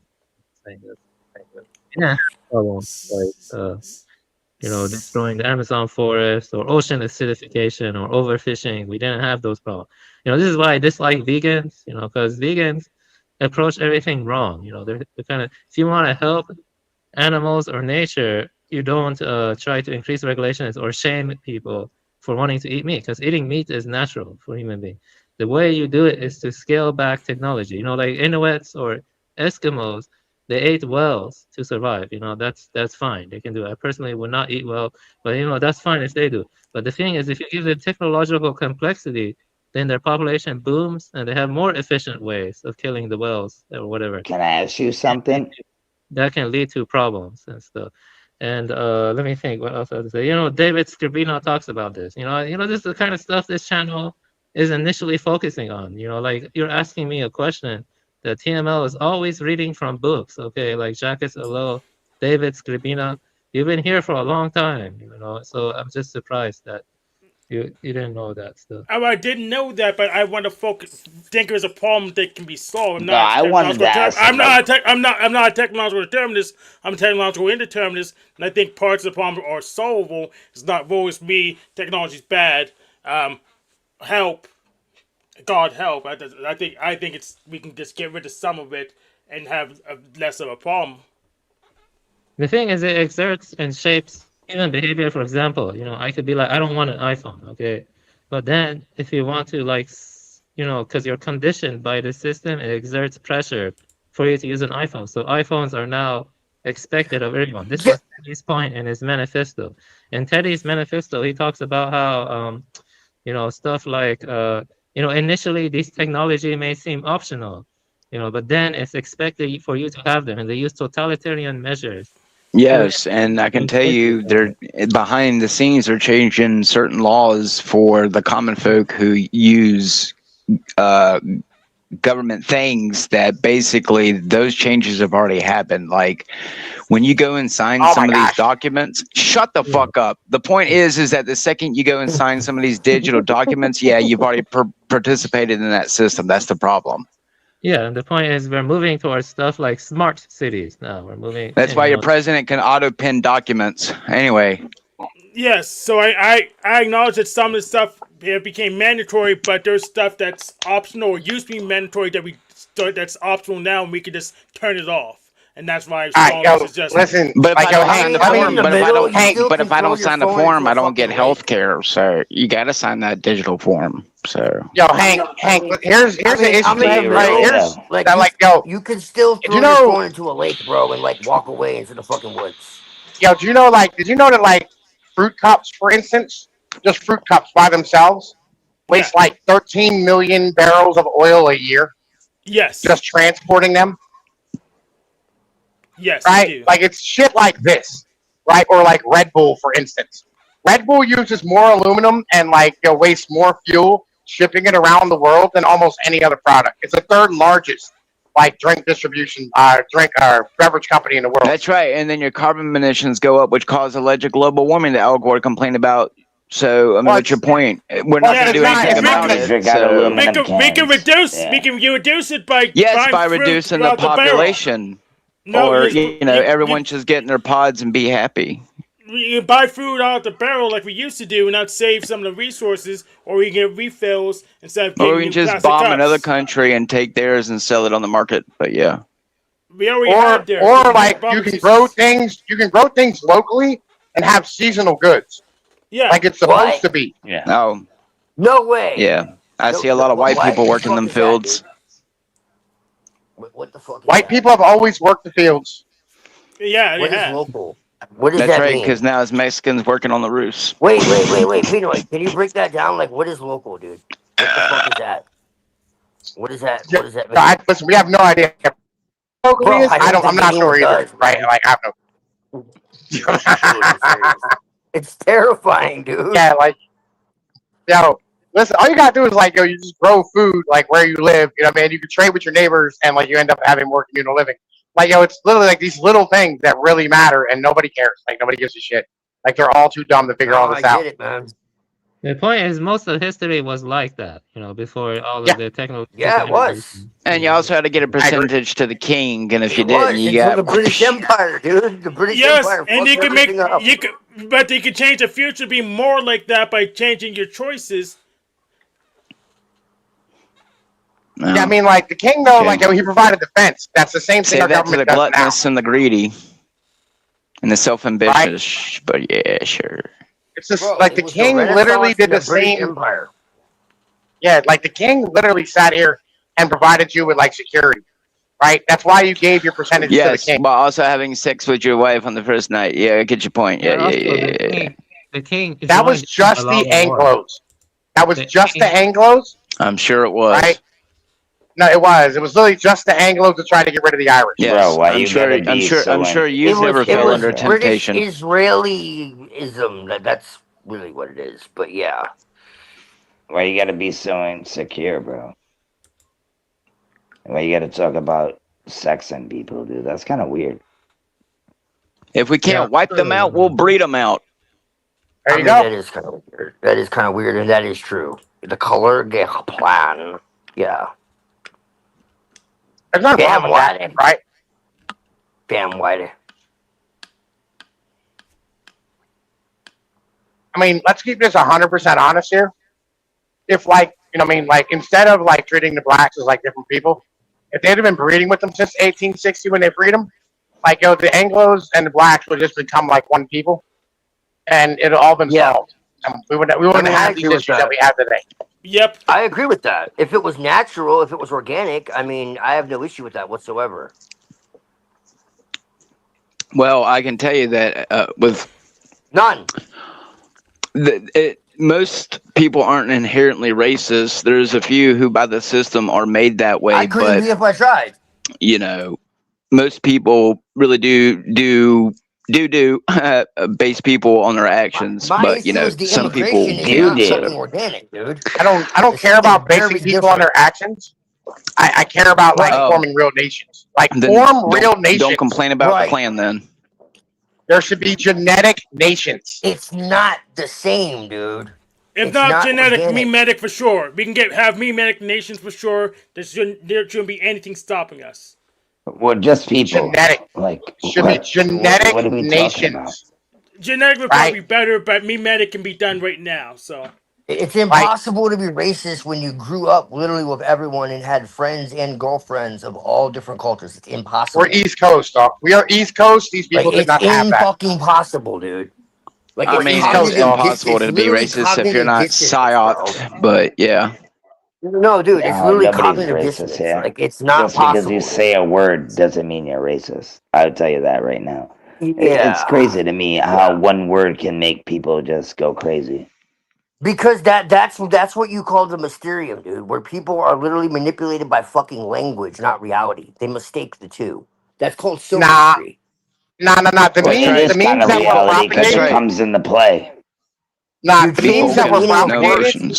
Yo, bro, listen. The memes that were propagated in the 1800s.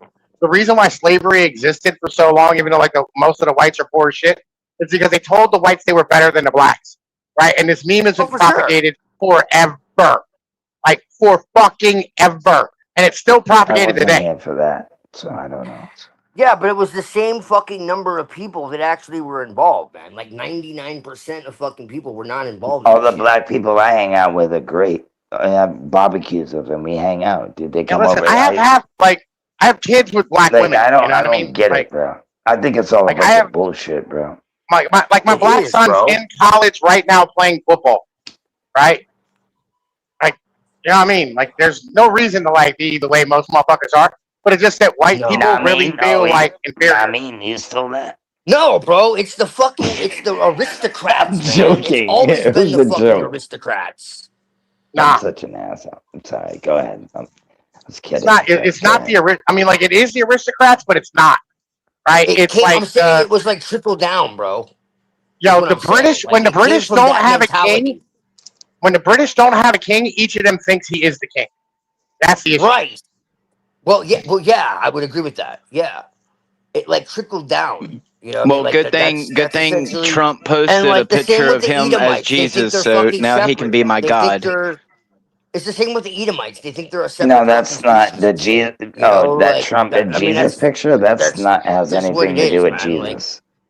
They believe they're fucking a separate. It's a tarot card. The magician. He's a medicine. He's a medicine man. What are you talking about? He's the medicine man. Upside down, so below, kid. Donald Trump in the sky. The Almighty, begotten Son. You know, me and Twilight are Calibres, right? So like we look more like fucking TML. That's what I'm talking about. And we do like most normal. What Trump posted was him in a white. Ping, ping. Yeah, that's probably why other cultures like us. Look it up, dude. It's the magician card out of the tarot cards. Look at it. It looks so perfect, so below. No matter what you do, dude. Up, down, to below. Trump's in the sky. He's fucking healing people, supposedly. Oh yeah. I'm telling you, bro. Go look into that shit. I don't care, bro. Listen, stop worrying about like the leaders. Like they don't care about you. No, I know. I'm fascinated with shit like this, dude. But I don't take it to heart, bro. It is what it is, you know. I still looking. It just. Listen. Everybody gets lost in the sauce on all this shit. You should take it to heart, but. No, I just know where it doesn't kill me. You know what I'm saying? Like, you know, I don't. Everybody's different, I guess. But yeah, no, It still puts stress on my body knowing that shit, but I try not to get bent out of shape. Why? Well, what do you mean? Why? Oh, should I be freaking mad all the time? Like, what do you want? You must remember, people like Pinoid allegedly don't have souls. I mean, like, I think a lot of people don't have souls. I think I do, but I think a lot of people don't. Right, but I think everybody has a soul. I think a lot of people don't. There's 30% of the population who don't have an imagination. I think you're being gracious with those numbers, but yeah. I think you're a liar, and I would call you a bullshitter. That's what I mean, I'm not lying, bro. It's called no. It's called aphantasia, right? Like 30% of the population literally can't picture anything in their head. They don't have souls. They're not real people. They're bug men. Well, thank you for all the jabs. Then I guess we're good then. And I'm not talking about. I'm talking about from. But no, but like the point is, you're not supposed when I to grew stand up, here and you know, like. we get vaccines when we grew up. I'm just saying. Do you believe in like demons and the devil and all this nonsense? Because I don't. You don't? No. I do, in a way. Yeah, I don't. Absolutely, I don't believe in any of this shit, bro. Like, that's why I don't. Well, I you don't just touch haven't it. seen it yet. That's No. Yeah, there you go. That's No, something it's we'll not touch that. you eventually. Again, it's because like no, it's because like I trust in God, right? Like I have so much faith. I ain't worried about them. You know what I mean? Like if he got me, I'm good. So why am I worried about? If you're asking me if I put my faith in all demons, no, dude. I always no. Why look are you up, worried bro. about them? They can't touch you. But like, why are you worried about them? Bro, you can't have one and not the other. How do you believe in God if you don't know the devil? It's bullshit. Yes, you can. You have to go through something. Everything that I've been through was shit. And then I met Yeshua. You know what I'm saying? You can't just, hi, Yeshua, we're doing, you know. No, that's not how it works. You have to go through something, bro. That shit's deep. It's either get the fuck out of here, dude. I've been shot. I call you a stabbed, ran liar, over the bro. car. I'm sorry, you haven't been through shit then. You don't know what I'm talking about then. I've been shot, stabbed, ran over the car, divorced twice. I've What are you been talking about, bro? I've been stabbed. through shit. Yeah, I've never been shot. No, I'll tell you that yeah, much. yeah. No, Okay. All right. Well, I'm just saying, dude, you have to know bad and good to know the good. You have to Yeah, go but through when you've bad to gone know through hell good. so many If I didn't know times and you're bad, I still wouldn't know fucking here. good. Don't you get it, bro? But dude, here's the then you thing: when you've haven't been gone through through so shit much then. shit, and you should have died so many I just fucking find that times. most people who are very hubristic in their ways are liars when they claim that they know God. So if you're No, but very here's the thing, I don't know humble, God. if you're humble No, in your I never said that. presentation, you no, I can tell you That's most of the liberalism, people. bro. Most but here's the people thing, like here's the thing, here's Pianoid the thing. who are preachers and stuff. You find out real I quick just never by how they said I present knew themselves God. I in just said I went from conversations. bad to good, and now I'm working on that shit. I never said I No, knew but here's Jesus. the thing: Get when the you fuck go out through of here, hell dude. enough I fucking pray, bro. times, and you shouldn't like be alive, But good and things something's happen. I can keeping tell you you that. here, okay, and something is What do you mean keeping you keeping fucking me here. here? We're living I'm till we saying die, when you bro. go That's through it. hell enough times, okay, Let me and tell you you shouldn't be something, bro. alive, Dude, okay. most of us kill ourselves by what we eat and what we consume. How about No, that? what I'm Everything bro, what I around am that's in. saying, Get the fuck. You know what I'm saying? I'm just saying. bro, listen to what I'm telling you. What I'm saying is when you have like near-death fucking experiences, man, and there's a lot of times you shouldn't fucking have survived, right? Okay? I have a lot You of them, start but I to will think not like, say it okay, on I here. shouldn't fucking be here, man. So why am I here? And that gives you a strong faith in God, man. To where like Peter is saying, it's like nothing can touch me. I'm good. Yeah, dude, that's when you lose. No. That's liberalism, bro. That's just liberal nonsense. Dude, Telling you that. No, it's good that God saved you, but when you act like nothing can touch you, that's when you lose. No. It's not arrogance, bro. It's trust. Yes, it's faith. It's actual trust, bro. Like that's real the amount of faith, time. bro. Yeah, that's actual faith. No, like, it's just the being way he able to said it. walk- I was like, whoa, Yeah, wait a minute. being What? being able to walk into the worst situations and be like, oh, I know I'm good. You know, Hey, like, I'm not because like walking in faith all the I ain't in way. fear. I'm not saying I'm perfect. I'm just saying. I'm not saying I'm perfect. That's not the point. Nobody I'll never is. be God doesn't perfect. want you to be fucking perfect, bro. Yo, Like, death respects purpose. This is the thing, man. Man. Like, I like this guy there. Yo, We got death both the respects shittiest purpose, dog. voices on here. You understand that? Death respects purpose. Religion fucks everything up, dude. Like, It's like, dude, it's so common sense that this whole place is just fucking common sense, and people just make it so complicated. It's unbelievable, bro. Like it's the fucking amazing. reality of God and divine intervention and Hot, like cold, right? Hot, cold, punch in the face, not punch in the face. Like it's not. Come on, bro. It's so easy. Like, I don't understand. I can plant flowers all day. I grow shit. It's amazing how that, like, and then I see what they do in the sky. So it kind of sucks. But yeah, like, it's so common sense. It's not even funny. But yeah, you want to get in the deep shit. We can talk all day. I've been through this. This is Well, why here's I'm the like, what the thing, man. fuck? Like, it comes down to like Arguing all they the could time blow about the shit in the dumbest shit that sky. we can't even change, which makes me aggravated. Dude, here's the thing. Here's the thing, right? It talks about in Revelation how like one will be caught up and another one, you know, will Because still be nobody's there, gonna do right? anything. Like when you talk, they don't need to. Here's the thing, man. Okay, this Okay, is the man. thing. You could have a fucking bomb go off in your fucking neighborhood, bro. If you're You said this protected, that shit earlier. ain't gonna touch you. Do you get what I'm saying? I get what you're saying, but That's It's bullshit, and you know it. it's your personal fucking experience, man. Where are you? Where is your faith? Really? Is it with man? Is it with the fucking everything that's going on in the world?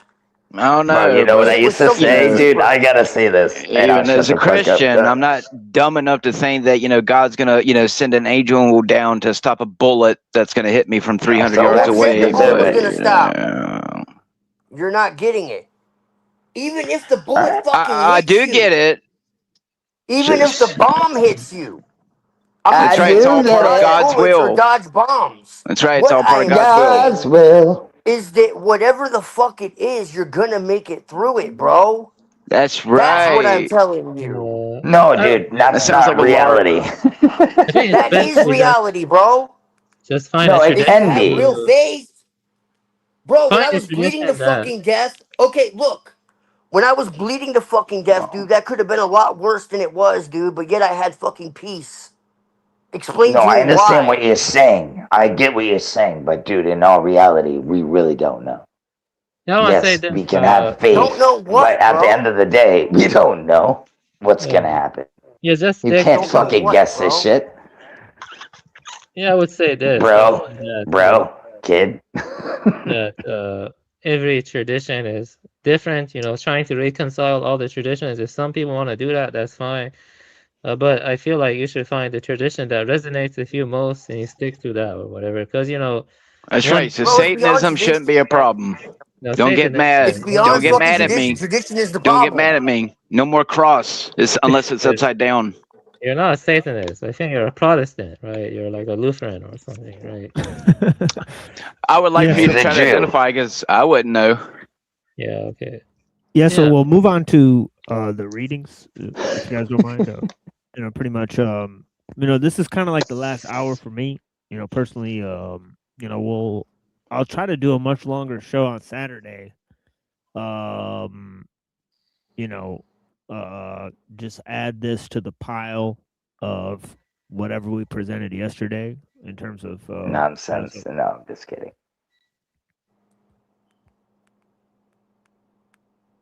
Yeah. So, anyways, so we about to do some things. Get up in some pretty much music, and then we'll get into Pinoy's article, right? That he wrote on the washing machine.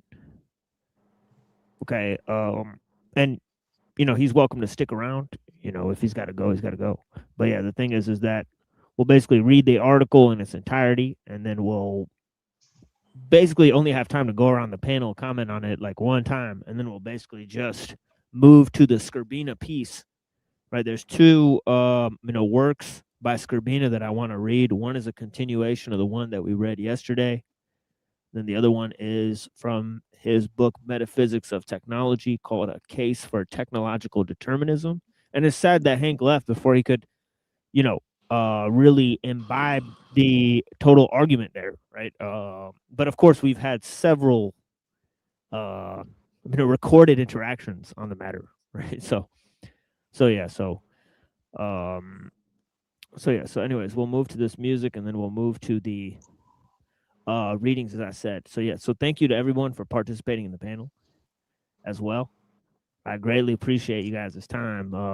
But yeah, so we don't always do the panel. Sometimes I open up the show solo, right, or with a selected panel, right? So that's possible that we may do that at some point. But yeah, but really, most of the time we keep it open. We, record large, series of interactions, that are just open panel. So we do that a lot. And also we are at the channel The Machine Lives on YouTube.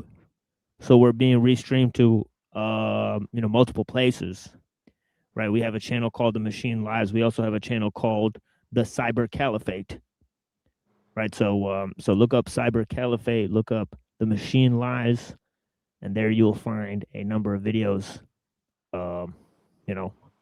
There's hours of solo presentations by me on this channel, like over 400 hours pretty much. But yeah, anyways, we'll go ahead and go to the music, and we'll be right back. Blessings. And I really like these songs. These are some of my favorites for a long time.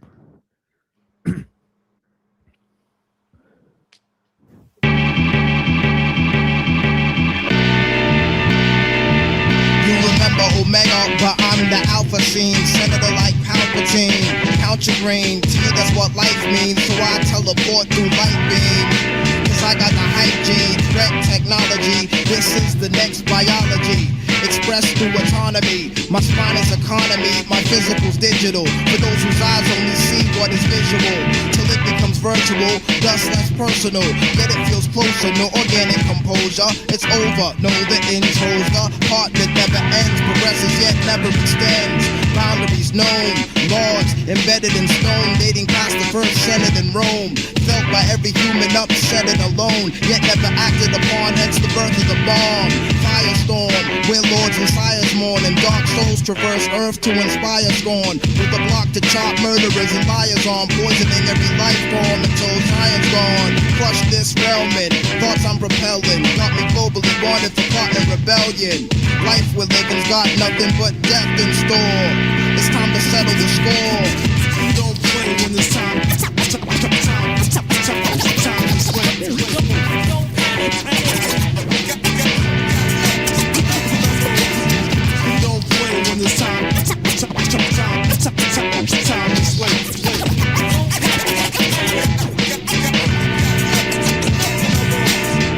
Never been in this position before. Another man tore in the tradition of war. No arms, no legs, plus you're missing a jaw. Where rebellion is considered a condition and flaw. Construction creates the illusion of progress, so we notice less the fact that we regress. Suicide solves woes of the depressed. 3 men rob a bank and shoot the clerks in the chest.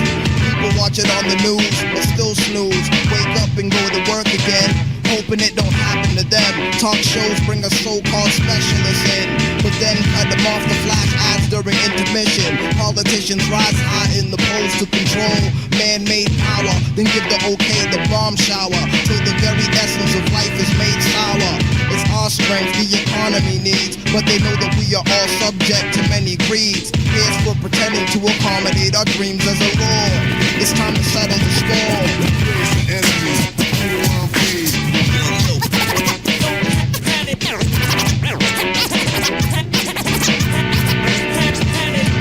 I've been dropping on the low, on the outskirts, up in the brush without curts, starting my own tribe of those with their minds open wide. When we clashed, many of yours died, not by our hand, but the pain of the brand of the evil inside. This was the day God cried, and Nimrod tried to burn off my lock slide, chop up his neck hide, invisible, yet majestic as expected. Within me the spirit of life's resurrected. I potentially possess sun's energy. My last flow made grass grow and provided a tropical breeze for glass flow. I knock down buildings when winds blow, raised in the waves of defeat, but I believe we can win, so I offer you true power as my record spins slow.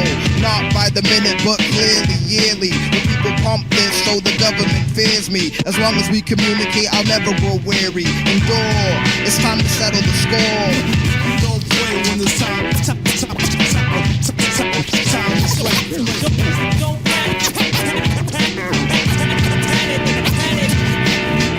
Don't play when it's time. Time is late.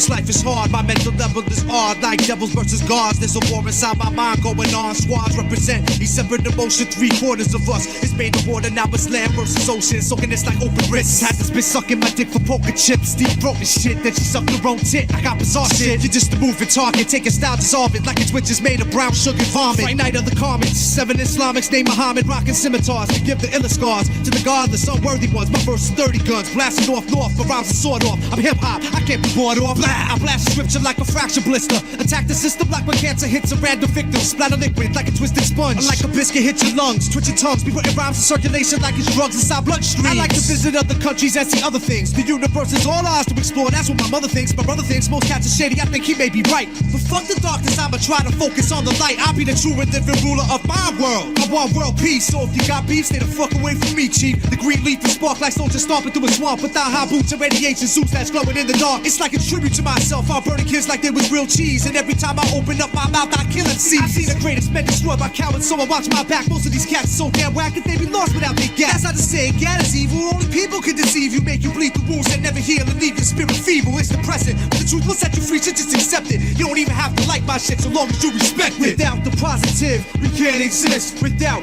negativity, we can't exist. Without the sunshine, we can't exist. Without the darkness, we can't exist. Hey yo, without a little love, we can't exist. Without liquor and drugs, we can't exist. Without 3 religions, we can't exist. Without the television, we can't exist. It's like my views are ancient, rusty like basements, studying spaceships. Ain't no problem, metal prawns, testing temperature placements. Teeth of a dragon, face of a lion. Children of Zion, half-breeds who defecate iron. Burnt the flames, we find robots from Bible insane. Unknown intelligence, sons of the sun with astral resonance. Bigger than rap, I'll live a life of decadence. Turn mass to energy, medicine man, telepathy, conspiracy, Tel Aviv. Up in my pyramid, never derivative, without less plate. Confess state, more like stones in my breastplate. We militant, we legislate laws with no decency. 98 brothers use brains and low frequencies. One time for sharp kids, killers who biblical. There's 2 ghettos, one of the mind, the other physical. I break fool and be on that hunt for other nakers. Race haters and pigs in white sheets running with Quakers. Without the inner self, we can't exist. Without oxygen, we can't exist. Without a bag of weed, we can't exist. Without a little greed, we can't exist. Without some real friends, we can't exist. Without the dividends, we can't exist. Hey yo, without photosynthesis, we can't exist. Without mass transit, we can't exist. Prepare for mental combat, I react like 20 gats and holster straps. Ready for nothing, that's something to take me down and hold me back. Then I come back only to walk down mean streets like Perry Thomas. I'm a seminar with 8 masters who practice the art of conscious. Beware of toxic water, drinking tap could be a death trap. A setback to leave our arms folded and our necks back. Existence leads back to Egyptians and conflictions. War missions, color greed, property and fake religions. Battle scars and duty costs. A million stars will crash the earth. Leave us jerked and out of work. Forcing our mind to convert to carry weapons for aggression. Ruger and double sevens crash the heavens like our demo did at Death. And now we prepping barracudas, run computers. Deja vu is forming fluids in our brain to reenact the deep attack that caused the pain of social differences. Existences, the listeners and businesses. Now fiction is like menaces. Walk the world until it finishes. Without some food stamps, we can't exist. Without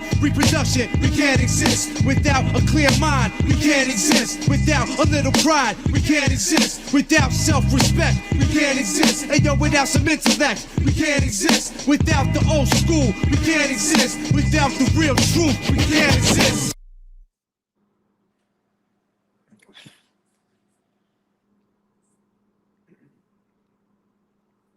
Ill Bill and Mr. Hyde. I don't know who the third guy was, but that shit's fine. All right. I'm gonna drop out because it's getting late for me. But it's been very interesting. As far as technology, like I said before, I think some of it's out of our control. Even though technically some technology is in the hands of humans, I think from my experience and what I've seen, I'm not entirely convinced it was humans behind it. But one man's caution is another man's ambition. I think technology is beyond measure. I don't know. I agree. I think we should scale back as much technology as what you personally can, but let's face it, in the name of alleged progress with big air quotations like Dr. Evil, some of it's going to be forced down your throat whether you like it or not, so. Well, hey, I agree with you, dude. There's a lot of a beaming going on. I understand where you're coming from. Like, there's a lot of technology that's going on. I know what you're talking about, bro. I'm not saying that's not real. Like, so I Well, I don't. mean, I know I it's don't real. know. Just in my city alone, we have new police cameras that can literally zoom in on a car from, I was just say it's pretty disturbing, the quality, and they're brand new. So, I already understand Yeah, most of the I'm talking technology about that they were LARPing about, lasers is already here. So I've witnessed it myself. So I already know that the system's that here. can It's put a just how you hole in an navigate in engine it. block. So good luck out there, people. Absolute, buddy. Blessings, brother man. Try to not stare at the TV screen for too long if you can help it. Good night. Got my glasses on. You too, Avian. You too. You too, brother man. You too, Benoid. peace, brother. Blessings, TMO. And you too, Blessings. Steve-O. Love y'all. Thank Be you, good. bro. Have a good night, man. Night. Day, whatever, wherever you're at. I don't know. All right, let's get to this article. Most dangerous machine in history was the washing machine by the Appalachian Gorilla on Substack. Right, so go ahead and check him out there. He's on the panel here. Appalachian Reactions. All right, so so he says long before the dating app and the iPhone, before the nuclear submarine and the aircraft carrier, before the V2 rocket and the nuclear warhead, there was a machine that had been shaking up society and destroying communities. But first, let me take you into the life of an 18th century family. Now, you may ask, why an 18th century family? Well, the morals you seek, which were lost in the 1950s, came from this time period. The stay-at-home mom cooking and cleaning while the husband went to work and earned a living out of the lifestyle that was solidified in the 18th century settlements of the New World. Okay, give me a second. The mother and father rise at dawn in a small home that sits adjacent to 4 or 5 other homes, or within walking distance of other homes that were inhabited by their kinfolk. The women would head to the hearth, reignite the or feed the fire, and stoke it while preparing a small breakfast, such as a porridge or oatmeal. The man would take his oldest son and head to the barn, feed and clean up after the larger animals, while the wife would nurse her infants. Or if the daughters were older, take them to milk the cows and the goats and feed the chickens. On the way back with the milk, the daughters would pick the vegetables out of the garden while the mom would take the milk inside and store it for later.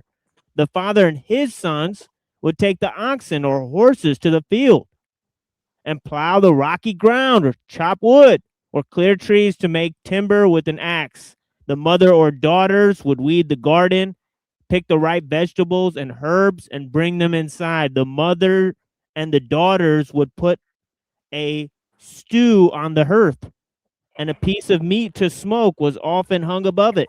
The father and sons would work till midday and then come home and eat lunch, often a stew of some sort.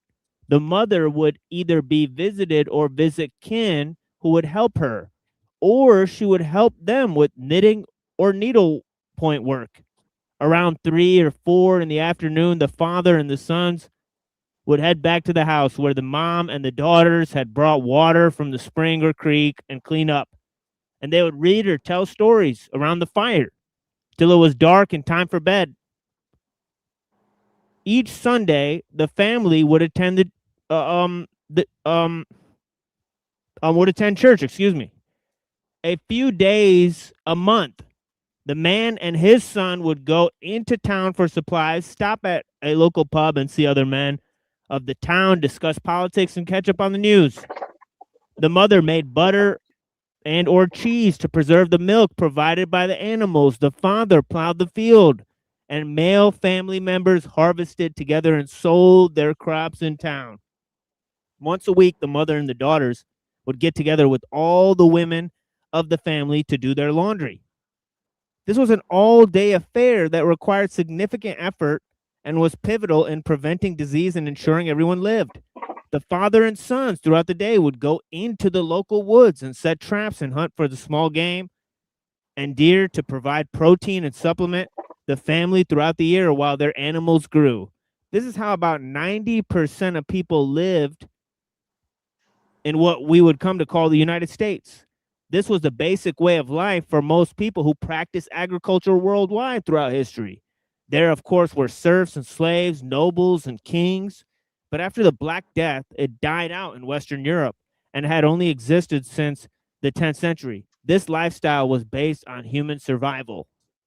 The women had a busy day where they toiled at their tasks, but men were breaking their backs for most of theirs. Men were chosen on their prowess with an axe and their ability to hunt. Women were chosen for their dedication to their families. These traits were pivotal for survival. They worked together to live. This all changed when the Industrial Revolution brought automation to women's tasks. The transaction became broken when the washing machine allowed women to take an entire day and condense it into 20 minutes worth of work. Her value suddenly dropped. Social interactions with family decreased as she became more self-sufficient, weakening social ties between families and communities. This, of course, was not just the washing machine, the automobile, the refrigerator, indoor plumbing, electric, natural gas stoves, the vacuum cleaner, and eventually the television all completely deracinated her from the role in the family.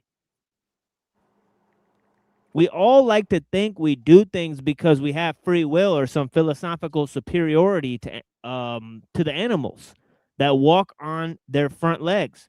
But the truth is, we all do what is best in our environment. Best for us in our environment, excuse me.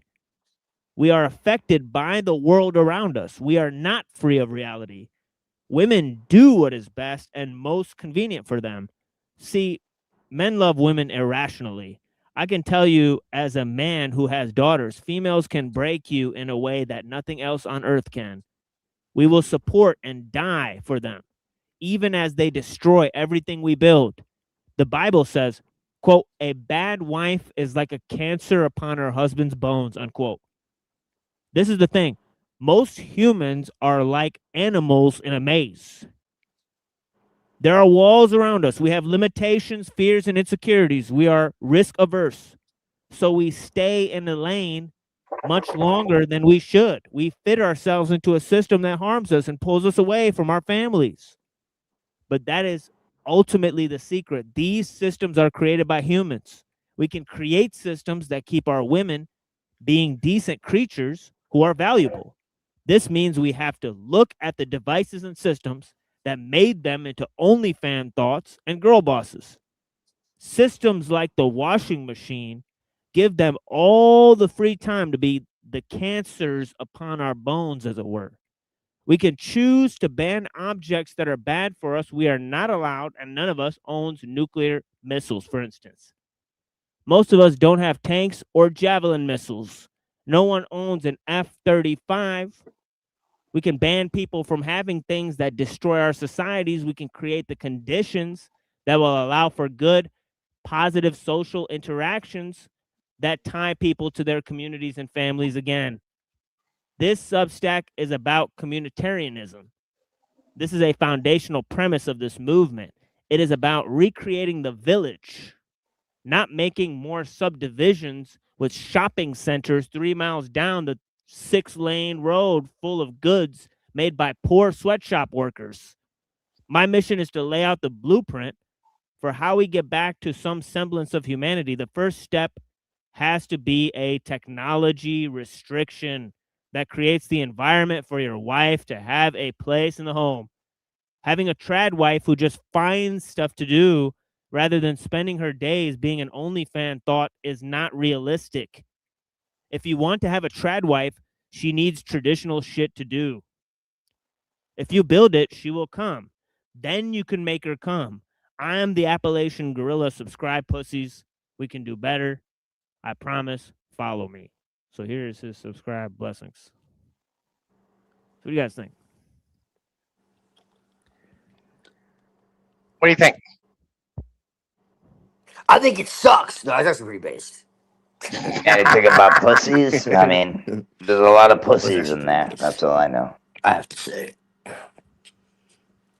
What do you think, TML? Yeah, I think excellent points. You know, obviously there's a huge crisis in terms of men not working with their fathers, in terms of feminism, right? In terms of the Industrial Revolution, and in terms of women going to work, right? In terms of the extended adolescence of the youth, right? We're in their 20s and 30s. They're still acting like they're in high school and so on and so forth, right? So there's all of these problems, right, that exist in society today. That and not to mention all of the single mothers, right? Right. I mean, you had another article that was quite shocking: 8 million babies dead, being killed. Yeah. You guys think of that? You know, Yeah, that's fucking abortions, horrific, man. Like, the shit is insanity, going right? backwards. Yeah, for that's sure. crazy. Like, women are aging Yeah. backwards. Like, it's fucking, it's It's like disgusting. a Like, dead baby army that haunts us in our nightmares, basically. my body, my choice, Yeah, right? that stuck Yeah. out to me too. Yeah. What, abortions, or is it? Definitely a cancer. Like, Yeah, like, listen, like, this is like, so, like, I argue against like modern Christianity that says like, oh, we can just go back to the Bible. Like, that was my most recent piece, and they got really mad about that. No, Right? You know what I mean? Like, yo, you can't just go, oh, like, here's a Bible, this will do it. Like, no, like, yo, Well, you can't. gotta Think of it have. this way. Well, think of it this way. No, right? you Because can. the You can Bible- repent. because the Bible promotes polygamy, right? So, yes. So in that way, you can go back to the base, because what you need is one man with multiple women, right? So that can change society, right? Because right. Yeah, I think so, right? Because well, you know, what you need is more kids that know who their dad is. Right. And if That's what I was you know, gonna say too. The fact, yeah, the fact is, if the woman sleeps around, you don't know whose dad the kids are, right? Unless you get a genetic test and you need doctors and all this shit, right? If you have one father, multiple women, they all know who their daddy is. It solves a huge problem, right? Right. And you create like, more I'm kids, like, right? Because yeah, I'm I'm a polygamist. You know what I'm saying? Like, Right. fucking, you know, I'm approaching. I'm approaching. To be honest with you, man. yeah, that's what I mean. Like the Bible, I'm gonna the keep it a Bible buck. gets Like, messed up. I'm there. Yeah, the Bible gets messed up when you get to the New Testament, because then they say, well, you should stay celibate, and that'll destroy your society. That'll just, That's Paul. Yeah. Like in the Old dude, Testament. as I said, it's like, better so, to like worship your wife's, titties, than to like burn with fire. And then next it's like, yeah, just be a eunuch for Jesus. It's like, fuck you, dude. Like, yeah. it's just Like, some fucking as I propaganda, said, bro. the Bible's not going to help you, right? Like, what you have to have is actual systems, right? You know what I mean? You Like, really don't systems think that the Bible actually, can like, help you? no, the Bible You don't can't think help your living society. the life, No, being a good person, is no, not gonna help you? no, Okay. no, not at all. Okay. No, in no way. All right. So like the problem is like the systems, right? You know what I mean? Like, you have to have systems that promote like that being a positive thing. Like, and if you have if you're worried about individuals trying to be like good people, right? Like, the moment that stops being a net positive for them, it stops working, right? Like, you know, if you're following like the Christian Bible and all this type of stuff, but like, you know, you're not committing usury, you know what I mean? You're not like standing here like committing No, I just adultery, you're think it's not, you know what I common mean, not sense. lusting after shit. Like, you're not lusting after shit. Like, you're basically destroying GDP, right? So like, it What the doesn't fuck work. is GDP? Gross I'm domestic sorry. product. there's Gross certain domestic things, product. Domestic Prada? yeah, What? there's certain things that might help. Like, for example, it recommends a patriarchal system, right? And then secondly, right, it recommends no OnlyFans type of stuff, right? So there's a couple things that it does mitigate, right? To be honest with you. But Yeah, like, I get you, but like, yeah, the problem is relying on individuals is bad. Relying on systems is good, right? So like, if you banned washing machines, all of a sudden everybody now has to go do laundry together. You're creating a system, right? You have to have like structures, is where I'm at. But Like, the everything is a structure has to system. change. Don't you get that? Everything that's is a right. system. What you work that's for, perfect. when you It's- drive, everything is a system. Yeah, no, It's that's anarchy. a good point. Yeah, that's a good point. Yeah, that'll take us into Everything our is a next- system. Yeah, thank you, Wolfie. Yeah, that'll take us into our next sort of reading on technological determinism, because it Yeah. Oh, we my sort of get bad. into a main point here. Yeah, Yeah. exactly. Yeah, so yeah, go ahead. So basically, I read the article a while back of Pinoy, and he's basically arguing that the most dangerous machine isn't exactly a single device, but the entire industrial technological system itself, which operates as a self-expanding interdependent network that increasingly overrides human autonomy, reshapes social relations, and converts life into something optimized, controlled, and instrumentalized. So rather than serving human neat ends, the system compels humans to adapt to its requirements, which also erodes like communities, and it produces like distress and lots of issues. Like it breaks down like the traditional Slavery. sexual norms and stuff. So so it becomes structurally dependent on it for survival and stuff. Yeah, slavery. Slavery. Yeah. Yeah, so That's this, one word that it's just slavery to something. It's yeah, it's a that's technology. happened without Yeah, technology. it's I mean, technological if you slavery. really think about it, Yeah, it's technological slavery. So yeah, so hold on. Let me I'm gonna move into the next reading here, and we'll sort of think about some things. And this will be the longest thing that I read. Pretty much. So this will take me a while. Yeah. So here we go. I don't know what that, like some sort of like water, but yeah, somebody making some sounds. But yeah, blessings. Do we control technology, or does technology control us? To what extent are we controlled? Do only some technologies exert control and others not? If so, which ones and why? And in what specific ways? These questions, which lie at the heart of the discussion on technological determinism and the related issue of technological autonomy, are surprisingly complex. The wide variety of definitions, descriptions, and analysis suggests that there is more to it than one might initially suspect. In the present context, the metaphysics of the Pantechnicon casts a new light on the situation, which allows us to resolve a number of standing concerns. It points to a form of determinism, but of a unique kind, a determinism that grows in strength over time. Correspondingly, there's a sphere of free human action, but it constantly diminishes. I prefer to think of my own view then as a kind of vanishing compatibilism. Determinism, broadly speaking, in the view that future events are fixed or predetermined given the past conditions and certain specific laws of nature. The universe unfolds in a unique and necessary way, determined by its history and operational laws. On many interpretations, modern science suggests a deterministic universe, one that encompasses individual and collective human action. Others, however, point to subatomic realm of quantum uncertainty as evidence of a kind of indeterminism at the foundation of physics. Though it is unclear whether this could have any effect in the larger macro world of human beings. Technological determinism is a less formal concept.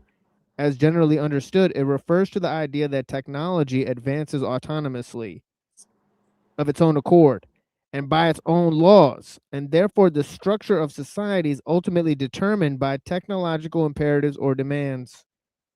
The literature contains a number of ambiguous, conflicting, and self contradictory ideas, some of which I will attempt to illuminate. In part, the problems arise from the fact that both technology, quote unquote, and determinism, quote unquote, are poorly understood, and the conjoining of these two concepts does no service to either.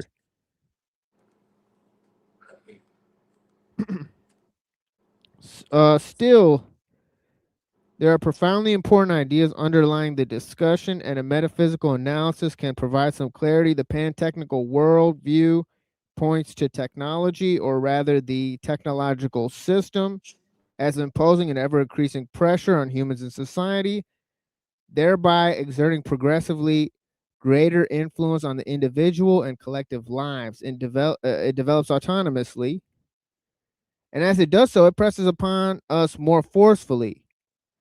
I'm gonna skip some things. He says he's gonna present a short story that outlines some of the main concepts by placing them in the context of a concrete situation. Okay, so I'm gonna read this story, right? A tale of autonomy and determinism, right? Hold on, let me sit up.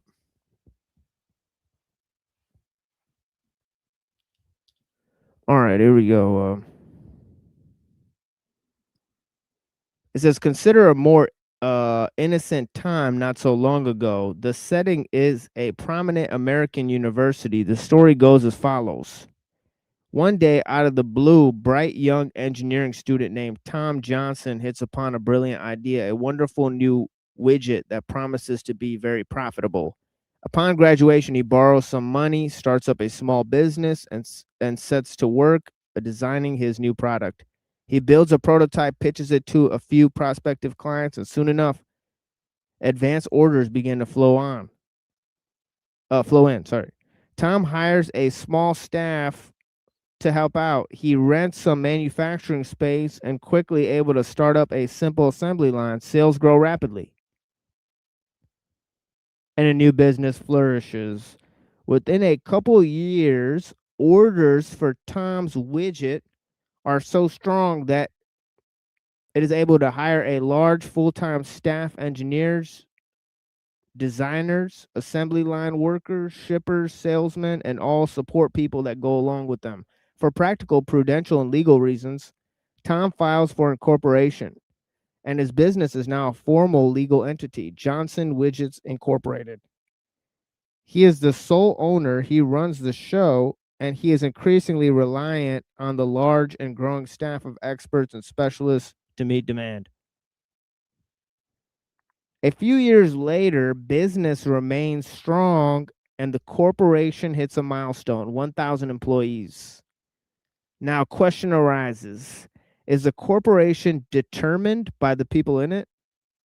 We must keep in mind that a corporation consists of Tom, his 1,000 employees, the new factory building they purchased, various material assets, and several $1 million cash that they hold in reserve. On the one hand, it is obvious that the corporation is fully and completely dependent on its people. Should they all of a sudden disappear, the corporation collapses. On the other hand, every individual person except perhaps Tom himself, more on this momentarily, is expendable.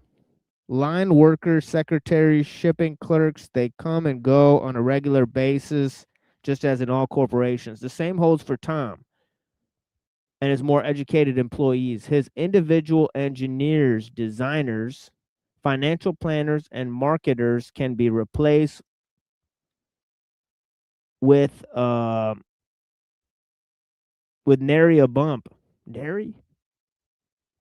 It's like some southern stuff. Nary a bump. Even his top people, his vice presidents, key strategists, management team, and technical wizards are replaceable, though not without some temporary pain.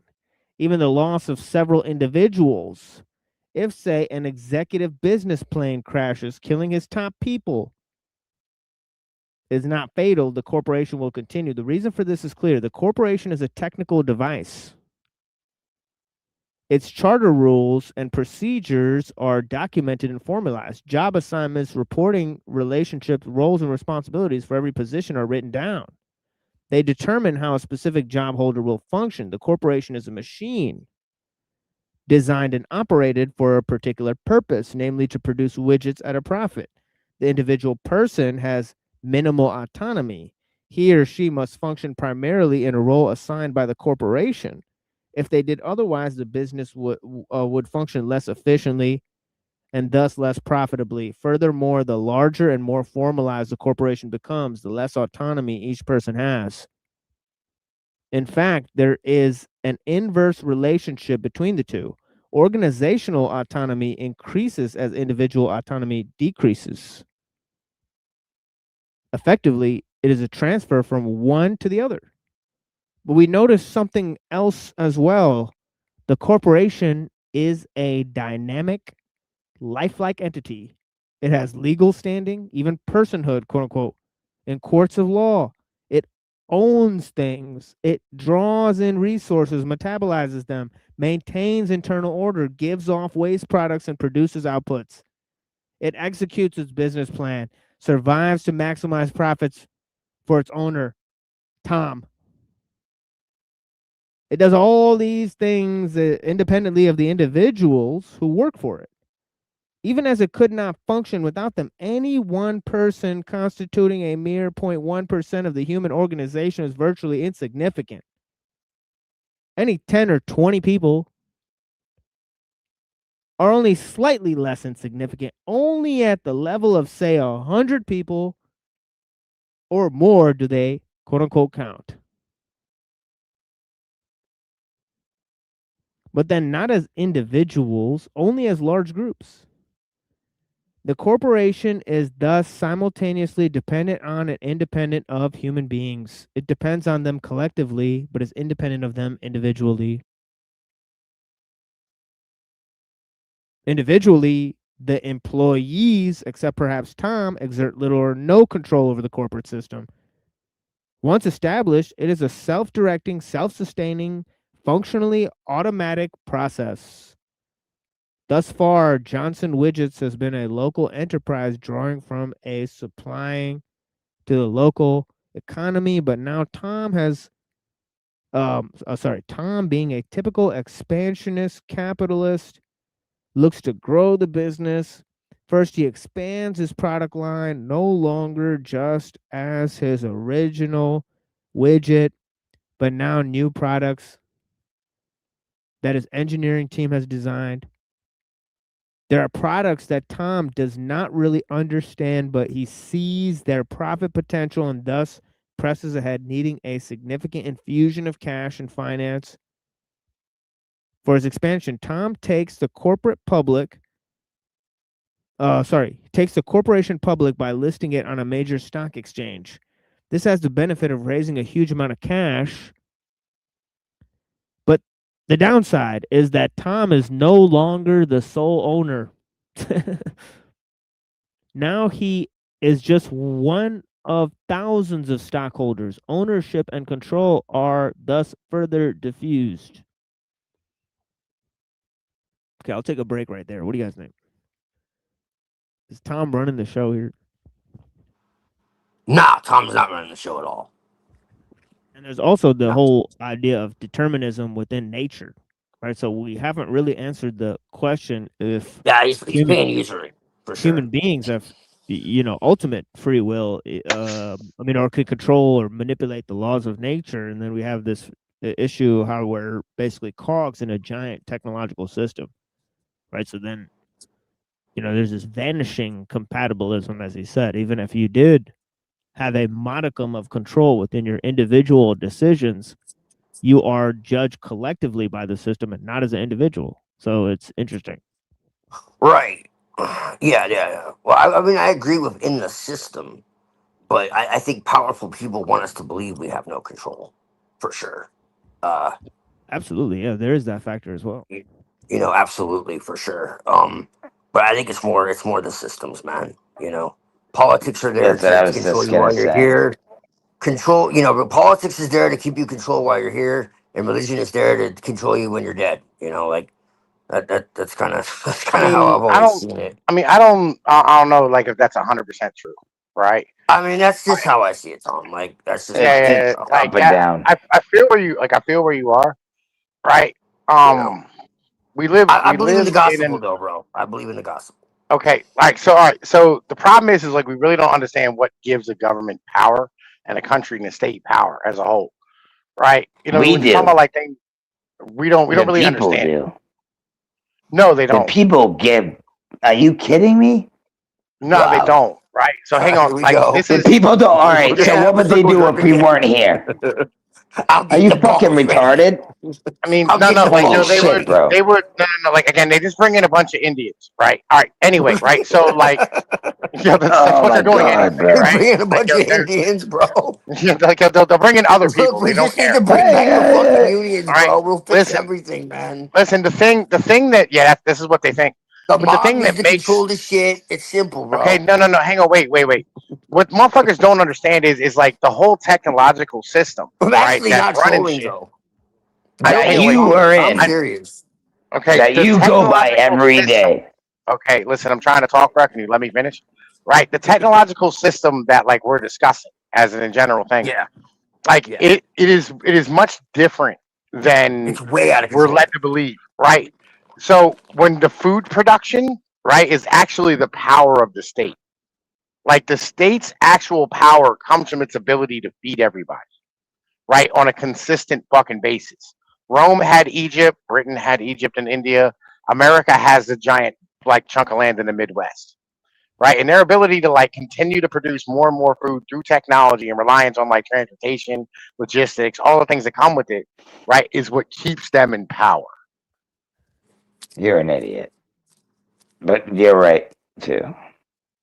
I know, So right? you're not an Like, this idiot. is I take that back. I'll right, reel that back in. No, but I'm just right. saying, like, bro, do you What understand up? what gives government's power is the people that fall in line? Don't you get it? Yeah, And but then if they everything can't else feed comes those, after. the reason why those people fall in line, right? This is the thing is that they can be fed. Motherfuckers will like stay like in line as long as they're fat and happy. Bro, I kind of want to headbutt you right now, but it's all good.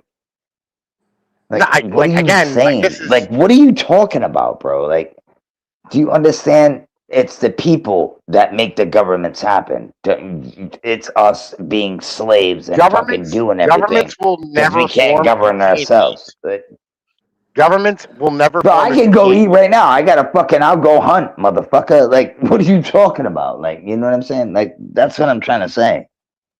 No, again, if you can't feed the population, the government doesn't exist.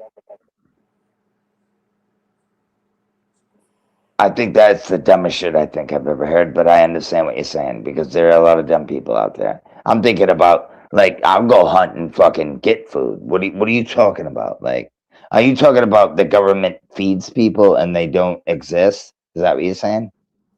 No, I'm saying that the government itself wouldn't exist if it didn't have the ability to. If you weren't eating, Feed people. Okay. like if you weren't eating, the government wouldn't exist, right? Well, It's that's what I'm the saying. government. The government is relying It's upon not just technology, feeding. right? The technology part of like the whole like the whole tech thing that we're talking about here, right? It's much deeper than you think, right? Oh It's a no very shit, dude. basic It goes down. structure. It's like a fucking dude. You know what it is? It's like roots to a tree, dude. You know, Yeah, I get it. like Like the basic everywhere. Yeah, we can structure go of down that one. everything, Yeah. like the Yeah. That's structure of right. everything. You know what I mean? Yeah. Comes Yeah. down to technology. The rhizome is a good metaphor for real. So let's get up in this thing here. All I only got like 3 more pages here. If you guys will Oh engage. yeah, that's right. You took a break. My Yeah, bad. then I'm basically it's cool. But yeah, you said the thing, it's like roots to the tree, right? Is how it embeds within the system. So it's interesting how it goes into this, right? So now Tom is basically made his corporation public, right? So he's now no longer the sole owner of the corporation, right? So here he is, flush with cash. Tom develops a plan to expand first nationally and then internationally. He establishes sales offices, supply chains, and customer bases around the country and then globally. At first, the new business model suffers. There's criticism and talk of Tom overreaching. His handpicked board of directors starts floating rumors about the need for a new president. To his dismay, Tom realizes that he himself is now expendable. A Harvard trained MBA could do a better job, they say.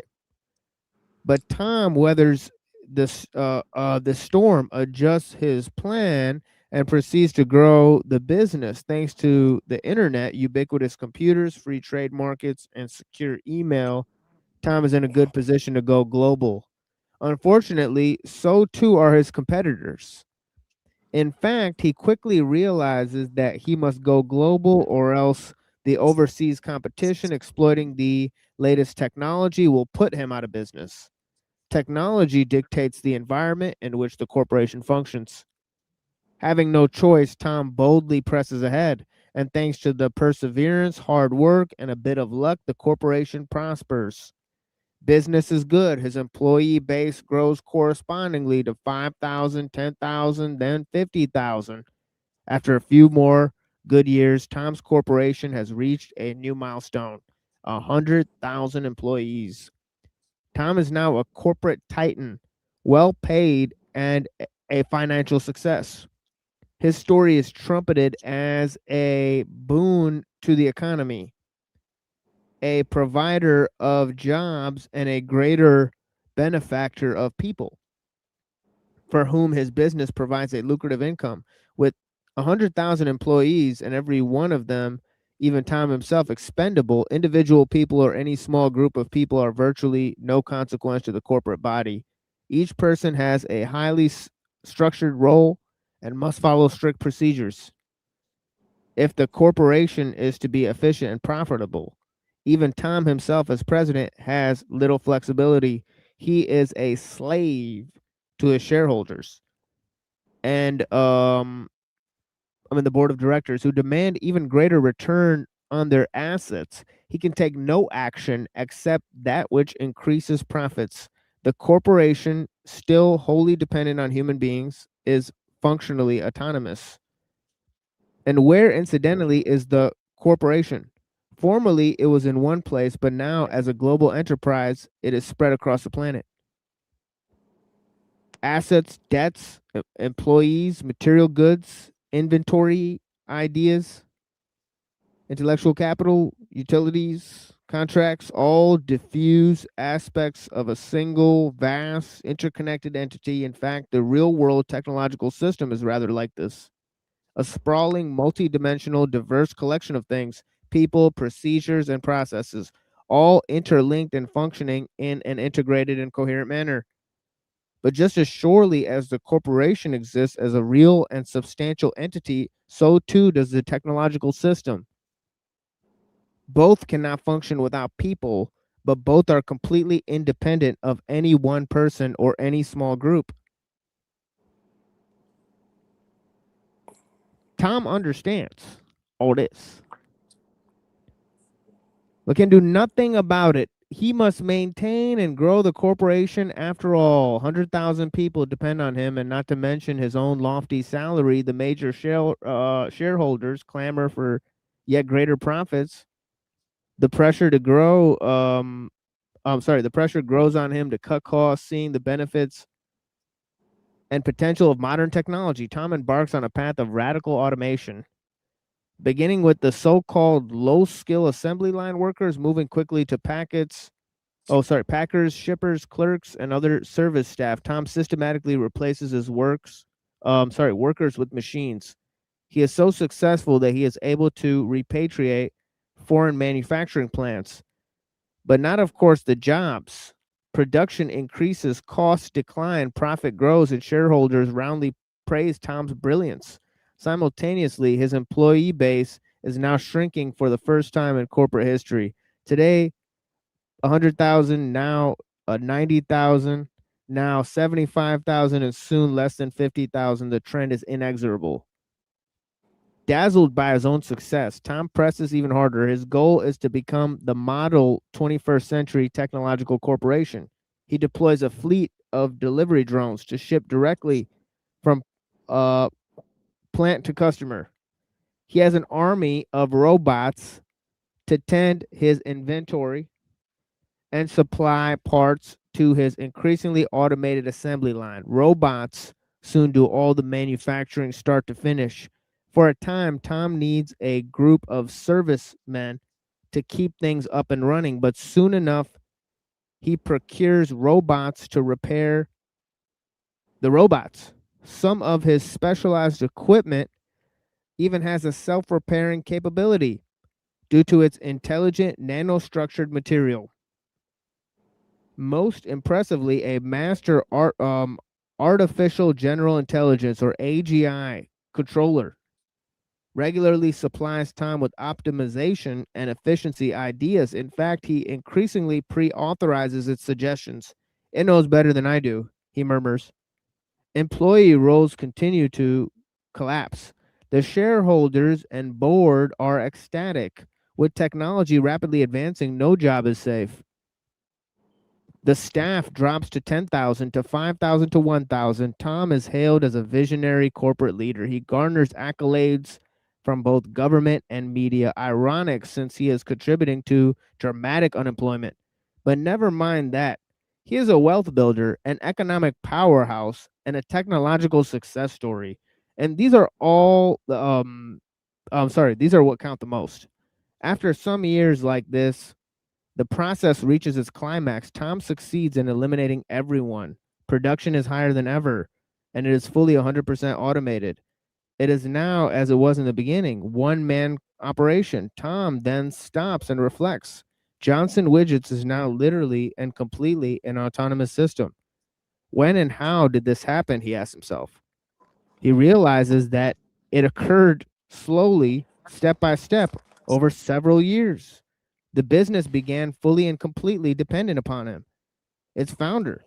As he added people, the Johnson Widgets became a true corporation, a machine. It gained new state of existence, functional autonomy within ontological dependence on humans. This represented a first phase of determinism. When machines started to replace the employees, a new phase of determinism began to materialize, one of true autonomy. It was not fully realized until just now, Tom sees. But it was underway for many years. Autonomy, he now understands, is a process, one of progression along a continuum in conjunction with the proportionate reduction in ontological dependence. His humble little business made the full transition from a one-man zero autonomy organization to a one-man fully autonomous organization, or in truth, a zero-man operation. Tom realizes that he is utterly irrelevant. He clears his office and heads home. That night, Tom dies in his sleep. The next morning, a delivery drone brings a bouquet of flowers to his window.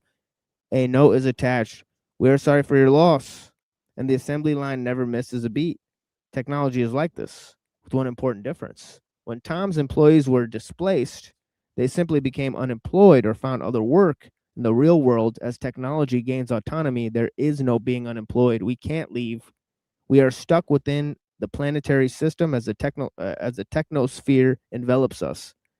We suffer unending loss of autonomy and progressively are disempowered, even as the system increasingly dictates our living conditions. The price we pay increases bit by bit every day until we die in our sleep.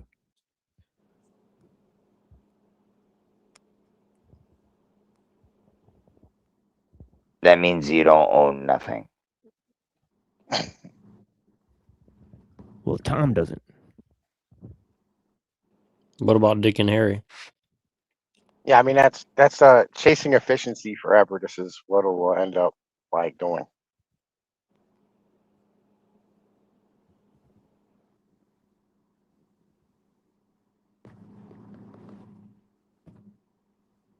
But the good news is like, a lot of you will end up in pods playing, video games and eating dino nuggies and ramen noodles, and you'll be happy, right? And then a few of us will just try to find new ways to like survive or be eliminated. One of the two, like depends on which way things go.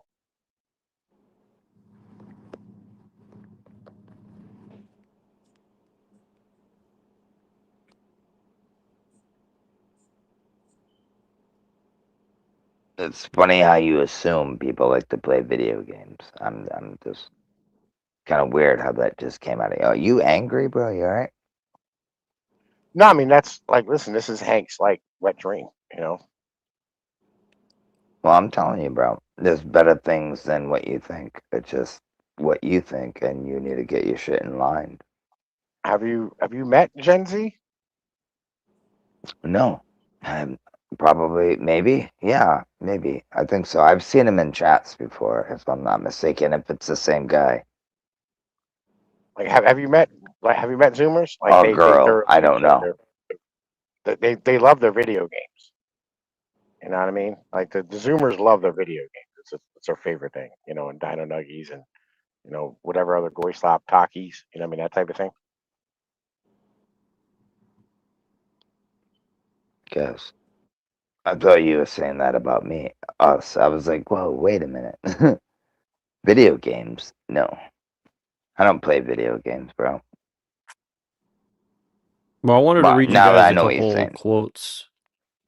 Yeah, good. From two different articles. One from a random one that I just found that I thought was interesting, and I'll spare you the more graphic details of this one, but so I'll just read this one paragraph. It says, now, because I know this is kind of like, this language is very interesting. Okay, so it says, now in the past, I pushed back against this impulse tangentially here, talking about, well, everything between consenting adults and egalitarianism, in defense of hitting women and the notorious sex should hurt.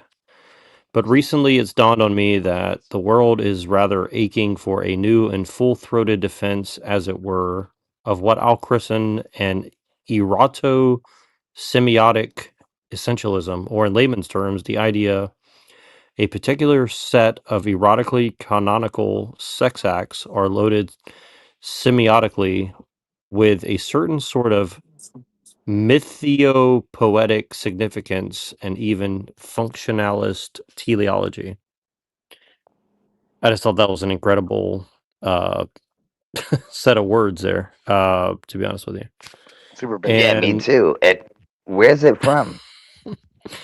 it's from this guy named Walt Bismarck. You can find him on Substack. And it's interesting because Tom wrote a article recently about sex as well, and I just wanted to read one paragraph from that because I haven't read it yet, and I thought it'd be kind of an interesting thing just to read a little excerpt from, because I noticed that a lot of people are triggered by his writing. I agree, and I think it was funny, and I just think it was kind of funny. But yeah, so I just wanted to read like the first paragraph of that. So it said, recently there has been a rebirth in Christianity and the righteous majority screaming about sex. This idea of marriage being some holy Yeah, sex is vow based. to keep people in a relationship through a contract and promise to God has always been a falsehood. The reason I speak in such a bold and enthusiastic manner about this is that we have been in pair bonding for 4.5 million years. The reasons for this pair bonding had absolutely nothing to do with God, gods, or goddesses. This was because survival was done best for children when we had breeding pairs who could devote their efforts both strength in nurturing their children. This allowed the best males to breed with the most fertile females, creating offspring that would inherit the traits of both. This basic structure of monogamous pair bonding dates back to earlier forms of humans predating Neanderthals and Homo habilis. This predates God, Jesus, Moses about 4.398 million years. The breakdown of this relationship structure is due to technological shifts in agriculture, logistics, currency, policing, government, industry, and education. Basically, we got too good at feeding people and keeping them safe, so the need for this structure broke down. So, and then it goes on from there, but it's a pretty long article, but I just thought that was kind of an interesting take, and I'll just read the conclusion of it. It says, we need to have structures in place to make getting food hard. We need to have structures that force us to exercise. We need to make sure life isn't too easy for any of us so that we have a need for each other. This is basic. This is what is missing. Religion is an IOU with no debt collector. There is nothing but a fear of what will come when you die. This is not enough to stop moments of passion and outburst of humanity. But hardship is.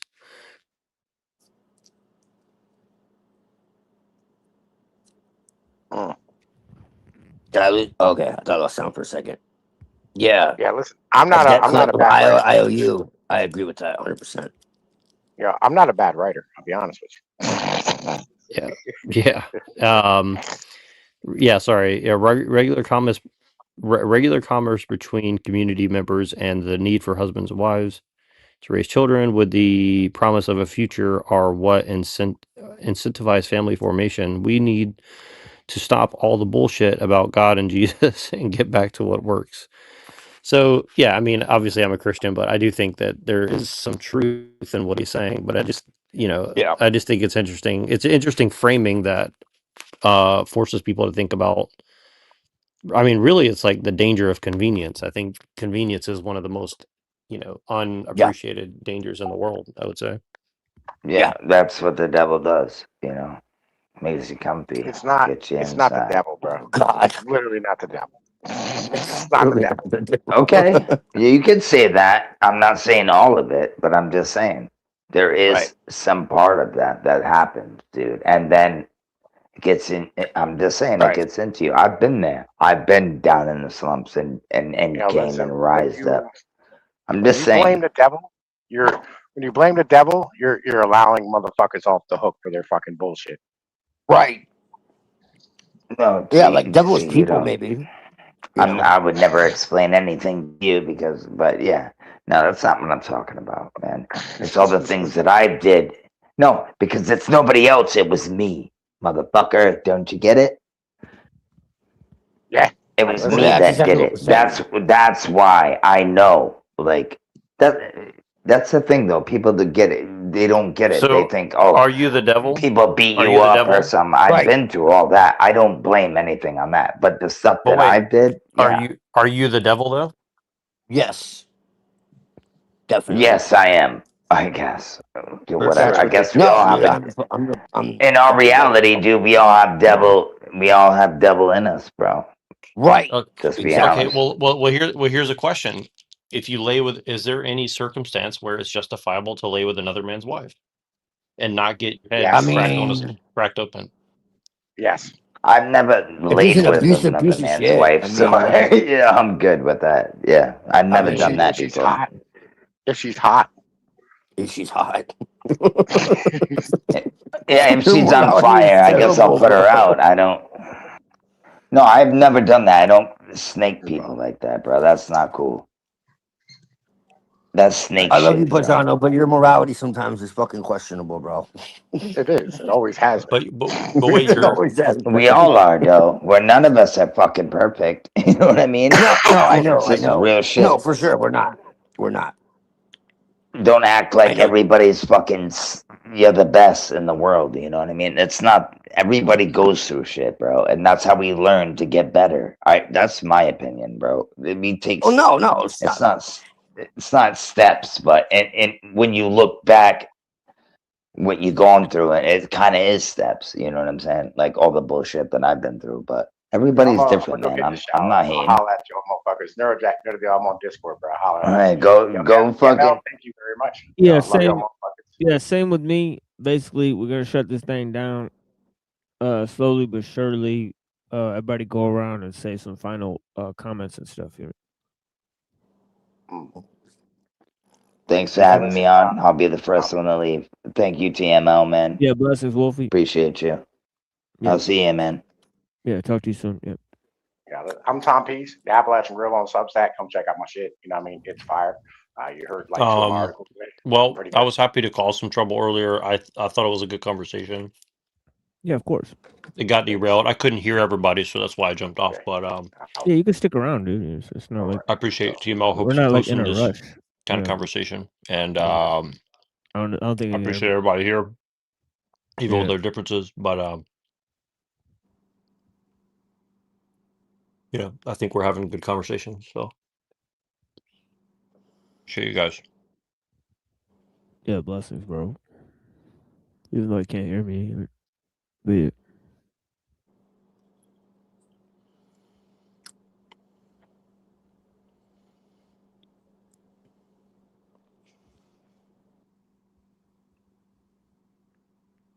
But yeah, I got one more little piece I want to read before we conclude this.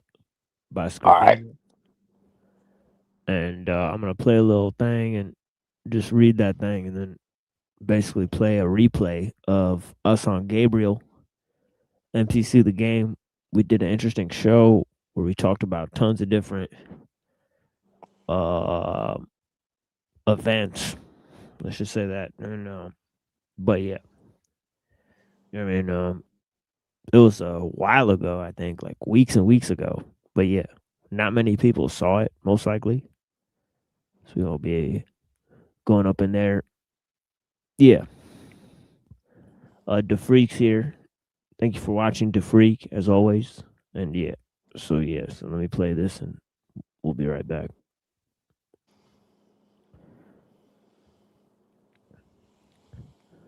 Where'd I put this?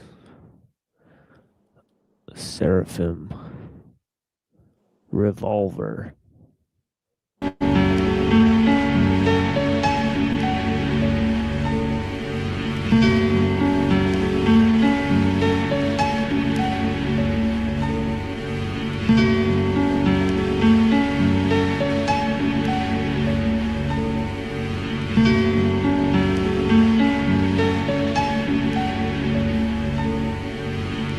The immaculate deception. You got poverty, religion, racism, politics, and economics that keep the preoccupied mind spinning. Oblivion, evangelical righteous nation building by eugenic DNA, epic weapon sequence in the DOD operation Dark Winter. Unknowingly investing trillion in most subtle forms of murder. New American century, lunatic, neocon, lounge, poolside for Olive Marcini at the Plaza Bilderberger. Sitting next to nanotechnology, the Damon over inside the nuclear winter. With reptiles and bikinis that don't walk on body slimmer. You better zip up the Dalai Lama North Face, put on an Elmo mittens. Play close attention, there's no difference between Bush to a Clinton. Check the arrogant cowboy Texas demeanor. White House was straight stonewall, fuck a congressional subpoena. We will bitch smack the media. Lord Cheney, pull over Dark Moria. With CIA orgs brought down the two towers. Who up on COG shadow government at Raven Rock, where the only legislative branch wanted is executive power. Connection listeners, we're talking about continuity of government. We're talking about the shadow government, which is up and running in a bunker. Our in-depth look at Washington's secret shadow government. Bush has activated for the first time long-standing plans to ensure survival of federal rule. Continuity of government and the notion that we have a shadow government. We're talking about the shadow government, which is up and running. We're talking about COG, as they call it in Washington. We still don't know very much about who's in the shadow government and what they're doing.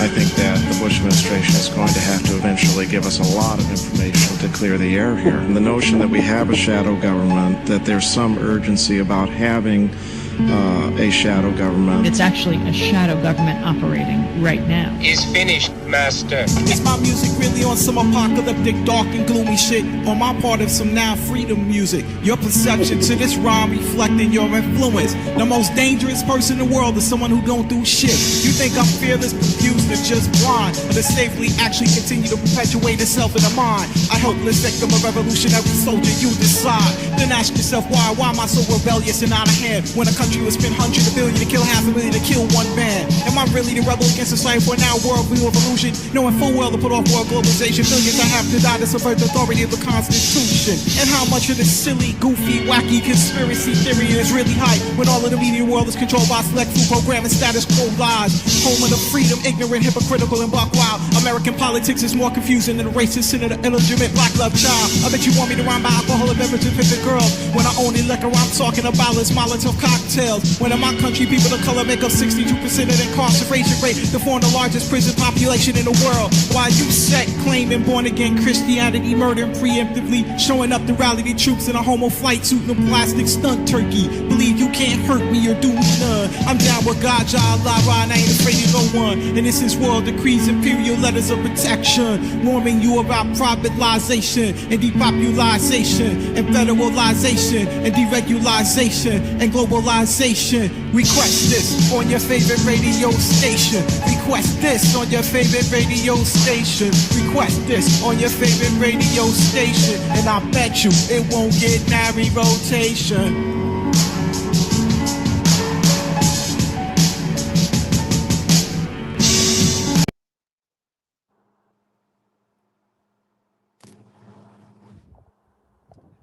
So next time we will be reading Energy and Equity by Ivan Illich and another Substack article and some other things that relate to this these ideas that I put forth in the first 30 minutes there.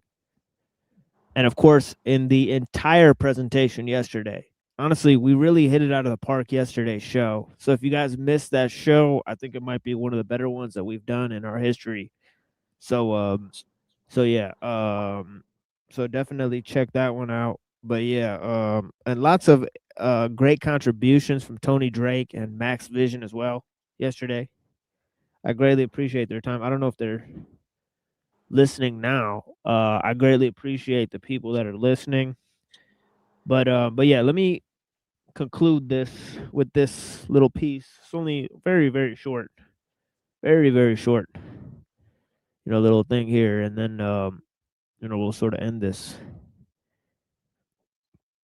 Maybe with some words from Buddha and Twilight. But yeah. So it says, I trust that it is clear that eco-philosophy is not merely some academic enterprise, but has real and profound implications for each of us in our day-to-day lives, in my own life as a teacher, father, and citizen of the world. I continually work to put these insights and values in action. In a world that is a sanctuary, all things are sacred. In a world that is spiritual, all things are inspirited. To be as respectful as possible, I seek to live as lightly as possible, conscious that my very existence and livelihood places demands upon nature that I cannot repair. I'm indebted to nature, and my debt is something I cannot repay. Fortunately, nature gives in abundance and has limitless power to heal itself, if we only respect the scale and limitations of a finite earth. Okay, give me 1 second.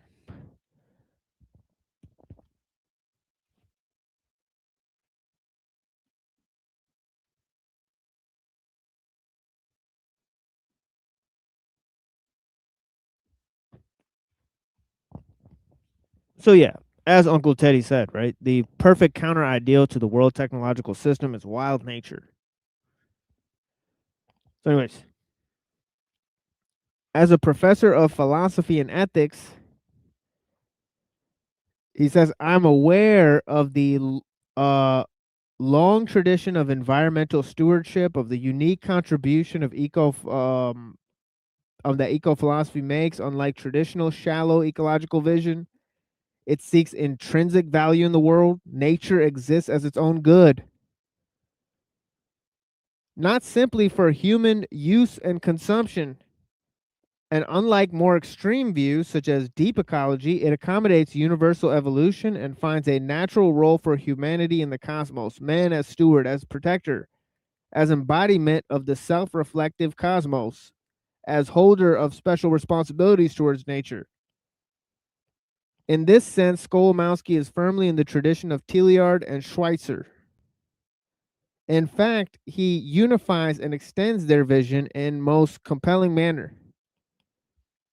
As a father, I have a deep responsibility to encourage ecological values in my children. This is a monumental challenge in a world of materialist, capitalist, and technological values. Social pressures are powerful and nearly always detrimental. This raises a terrible dilemma. One wants one's children and oneself to have positive social life experience, to be a social being. But when the values of society are fundamentally misplaced, this amounts to a partial surrender of integrity. To put it bluntly, if society is sick, then in the process of becoming socialized, we make ourselves ill. To fit into a dysfunctional social system is no virtue, even as it may make life easier and more pleasant. Give me 1 second, sorry.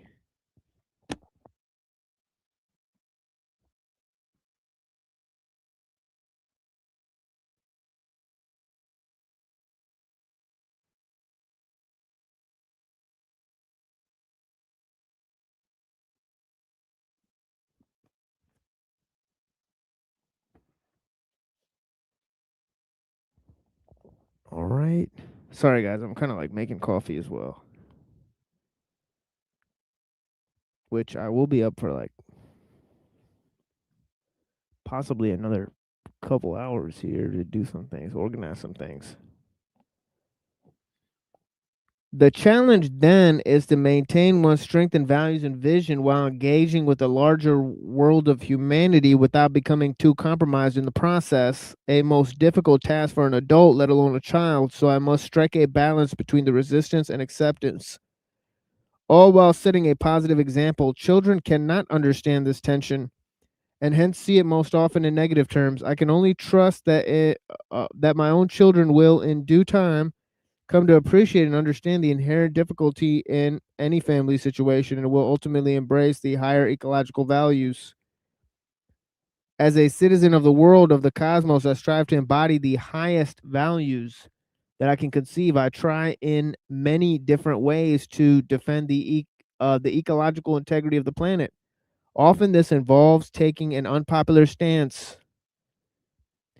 I will then choose to be unpopular. Occasionally, this requires a calling out of the criminals, the corrupt, the merely complacent. If I must be an opponent of injustice and ignorance and thereby stand in opposition to some, then so be it. In this sense, I claim Socrates as my role model. His life's mission was to root out corruption and ignorance as a way of promoting wisdom and right living. In the process of doing so, he was compelled to systematically confront and expose corrupt and unjust individuals. This was not socially this was not a socially beneficial lifestyle. Quote, I soon realized that I was making enemies, unquote, he said. But Socrates had a higher commitment than popularity. He challenged the most powerful men of his day at considerable personal risk because it was precisely there that the corruption was the worst. I found those held in highest esteem were practically the most defective, he says. The powerful ones hold tremendous influence, and this makes it vital to oppose injustice there. Socrates paid a price for this confrontational lifestyle in his poverty, imprisonment, and ultimately his death. But he understood the value of a life of inquiry, wisdom, pursuit of justice, to do otherwise, to live unphilosophically is a life not worth living. Today, ecological justice demands no less, and in truth, much more. Given the greater stakes at risk, eco-philosophy returns philosophy to its roots, nature.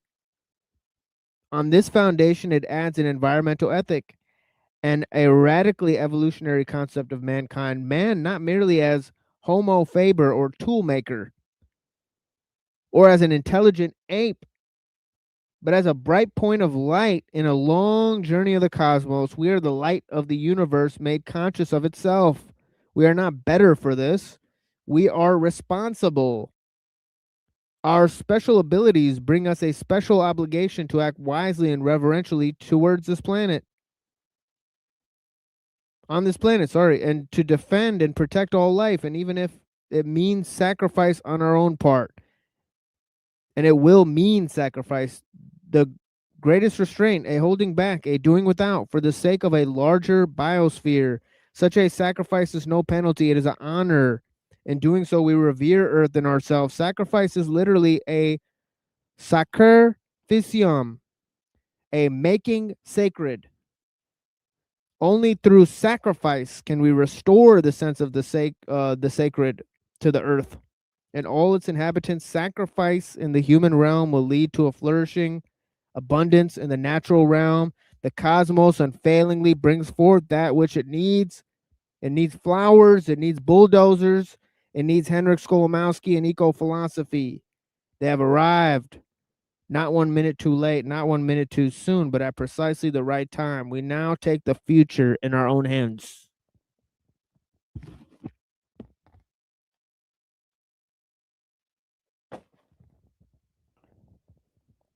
That's basically it for today. These were sort of irregular shows in which I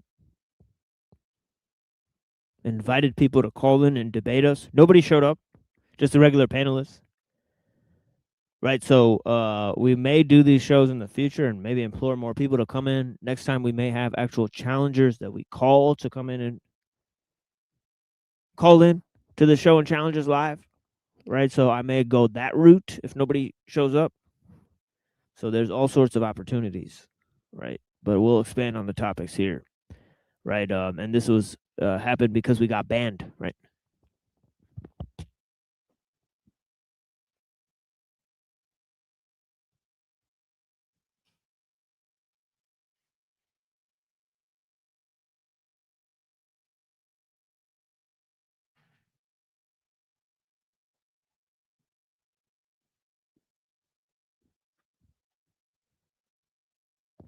So Saturday we'll be back on schedule.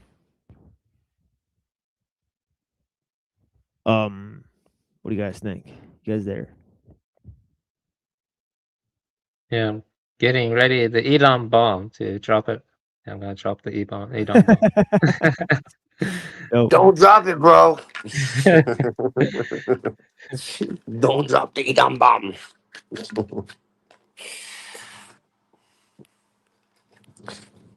Don't drop the Edom bomb.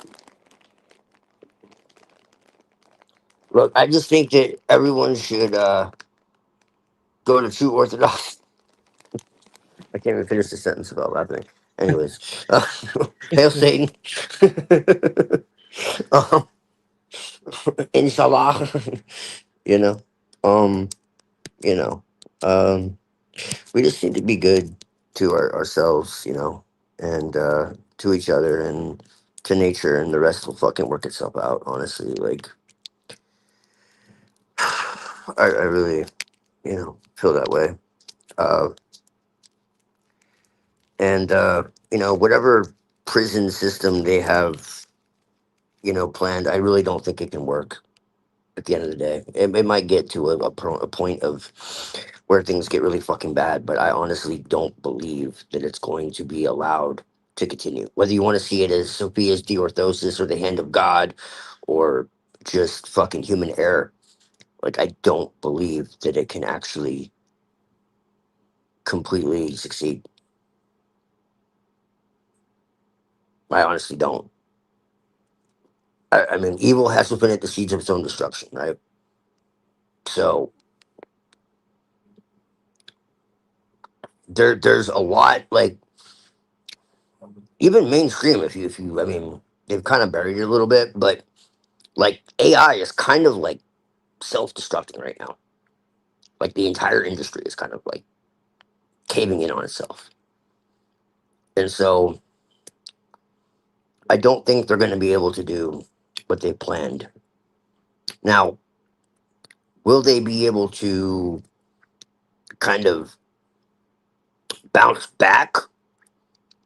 Well, if they can convince people, yeah, they will. That's the real danger, is if they can convince people that what they're doing is possible.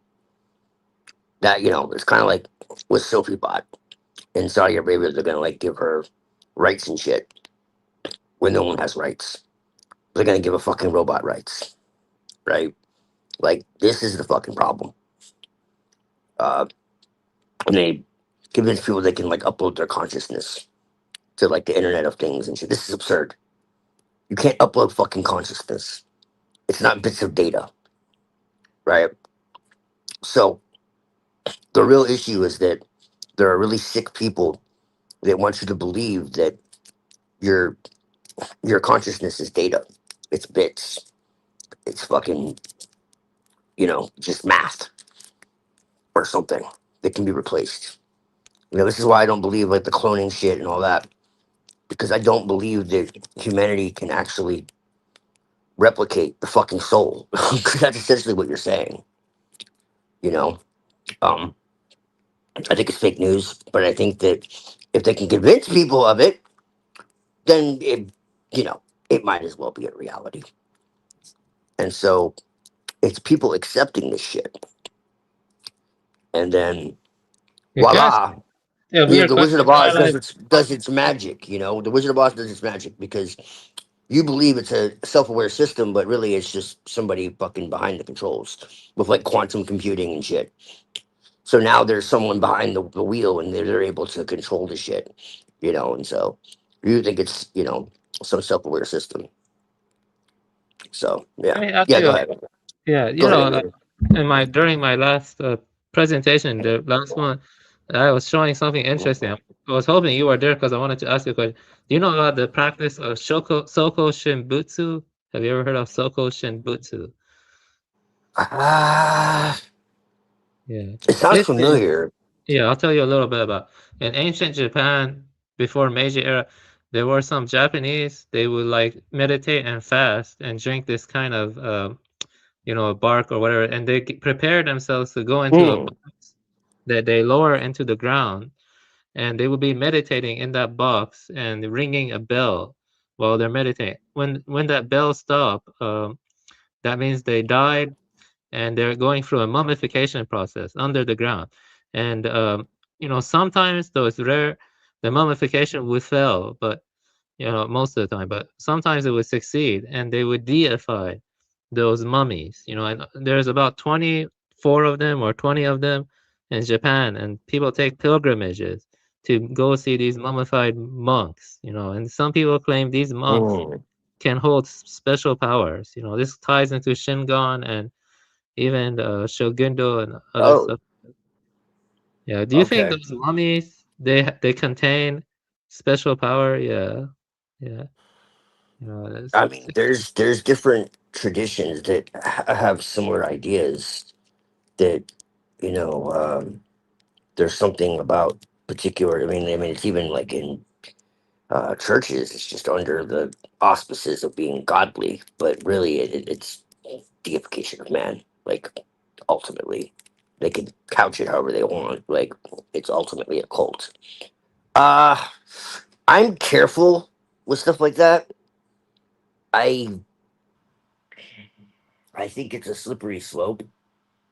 I mean, I can't say for sure, but mm, when you're talking about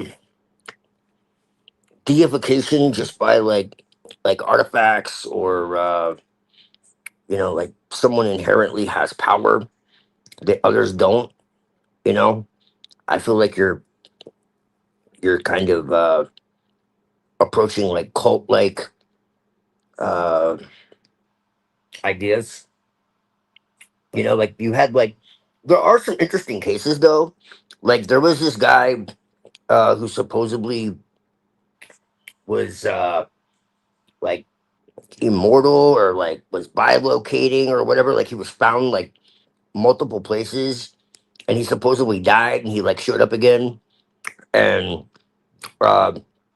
you have people like that throughout history, where there are like strange cases. So I mean, I can't say with 100% certainty that there haven't been people that were kind of different that may have attained certain uh I guess you could call them like siddhas, you know, in time. Now, where I would draw the line is even if that was possible after they died, I don't think that would carry on personally. But this is kind of like the whole idea of like the ascended masters. If you strip it from like what Bailey and uh you know um Basant and all them like added onto it, is that's basically the idea. Is that or like the immortals in Taoism, like basically like there were people that achieved a level of purity and ascension beyond the normal human being, and they're either like helping others or like a bodhisattva or something, or they reach realms that are not really understood by mundane human beings. Now that could be somewhat true. It could be some kind of astral ascension. This is quite common uh, in the occult as well. Actually, in fact, in some left-hand path traditions, that's one of the main goals of the left-hand path in totality is to actually be able to control how you reincarnate. by creating a body that exists in the astral plane, so that when you die, you're able to control. Like, it get way too deep, but um, essentially, like, this life is only for refining what happens in the next. Essentially, to make a very long, uh, concept. To put it in a nutshell, in other words, like, maybe I'll do something on this particular topic because it is quite vast, and I do think there is truth to it. I just think there's a lot of like urban legends and uh, speculation and that type of thing. But I do think there is a kernel of truth to it. Uh, but like I said, as for like there being power that can be like invested to others and all that, I think that's dangerous. Is the best way I would put it. Yeah, the link of Lateral Sutra also talks about projection bodies, which is the Yes. astral bodies you were talking about. Right. Yeah. Yeah. It's like this idea that you form a body for yourself to where like your consciousness basically is not fully like wiped. So you actually have some measure of like your awareness from this life, and you're able to some way affect your reincarnation. And yeah, it's some wild shit. Yeah.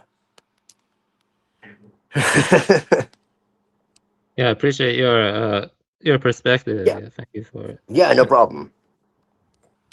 It's something that I've always looked at like kind of skeptically, but at the same time was always kind of interested in. So yeah, for sure. No problem. You know about the Shinamawa or something like that, where they put the rope on the torii gate or the tree, and it's like a liminal space. You can walk into Yeah. in the I know forest. what you're talking about, the liminal gates. Yeah. Yeah. Well, see, like in Shinto, is very animist. And that's why I like it, is because, those gates are essentially are the gateways to the other world. There is no separation between again, like the kami are everywhere. Like literally there's a kami for everything because it's animist. And so everything is alive, so there's like millions of kami, but it's not like they're not gods like that, they're like Neteru, like the Egyptian idea, where like everything has a spirit, right? And so, yeah, like, and there's like different versions of Shinto too, and like the older traditions kind of been so like to really know, like I'm not even gonna try to pretend like it's very well kept. Uh, it's very esoteric. Like you legitimately have to be part of the tradition to really know. Uh, I mean, it's kind of the same as the traditions you were just talking about. Like these are very well kept traditions. Initiate only. Esoteric in that sense, and in the truest sense of the word. Like you know, uh, and that's why they're fascinating to me. And that's why I said if I was ever to initiate into anything for real, like that would be more like something I was drawn to because it is so well guarded. Um, and therefore, that it's like disciplined and that they take it fucking seriously. And I'm about that, you know. Um, they're not like handing out degrees or, school membership or whatever. Like it's real, and they train you out in the fucking forest and the woods and shit. Like it's no joke, and I respect that. Yeah, And you're I in the agree on natural this. elements, which is much more like the actual, like the Freemasons and all this shit. Like they take like the ancient mystery schools, like initiations, and they basically create mock versions of it. That's why you have like all the wild like initiations where like I'll cut your throat. All this, it's nonsense. Like they're just like simulating like the times where people would like literally be like stranded in the middle of the fucking ocean and shit, and they had to like find their way back. Or they had to like walk over like like treacherous terrain and shit. But you go to like Japan and China and shit like that. Like they actually still do that shit. Where you really have to train, and like anime, like kind of gives you a clue to this. Where it's like, oh, it's just animation. No, no, no. They're actually telling you, like, hey, this is how it goes. Like, you know. Uh, so yeah, it's What very anime you interesting. think has the most esoteric secrets, if you had to pick one? Oh man. I This, mean, we talked about Neon Genesis. That's one yeah. that's like pretty obvious. Um, I mean, it depends on like what kind of secrets, because like different anime are different like kinds of. I mean, there's so many that are very psychological, very some are more like esoteric in the sense of like just occult themes. Where it's like mysticism or like actual like uh, occult systems that are like baked into it. I would say Lane is very not like very Gnostic. Um, like you said, Neon Genesis, Ergo Proxy is completely it's philosophical, but it's very esoteric too. Boogie Pop Phantom is another one. Like a lot of them are like about identity, like what that is. Technolize is like way up there. If you can like make it through, it's incredibly dark, incredibly dark. One of the darkest in theme. It's not like super gory or anything, but the implications of it is pitch black. And it's literally about technolization. It's about transhumanism. It came out in like 2003. And the first, like, I think 15 minutes of it, there's no dialogue at all. And the first word you hear is, I'm listening. So it's cluing you in. Like, this is not a normal show, you know? And the same with Lane, where it's like literally like avant garde. It's like more like arts than it is like entertainment. And those are the shows that are really like telling you shit. Like I said, like Boogie Pop Phantom, it's the same way. Ghost Hound is another one where it's like, oh, these kids have this like trauma, and it's a story about their trauma, but like you dig deeper and it's like using like all this psychological language, and it's like brings in like the astral plane, and like all the episodes are named after like actual like parapsychology, and like it's like, yeah, I mean, I'd be here a fucking while. Higurashi has a lot of like esoteric shit if you're really paying attention. In fact, Higurashi almost has like some Sophianic shit in it. Like it's completely archontic, I would say. It's like a trauma loop. It's like an archontic trauma loop. I don't want to say too much Yeah, I if you did. haven't seen it all, but Yeah, I see that have all you too. seen it all?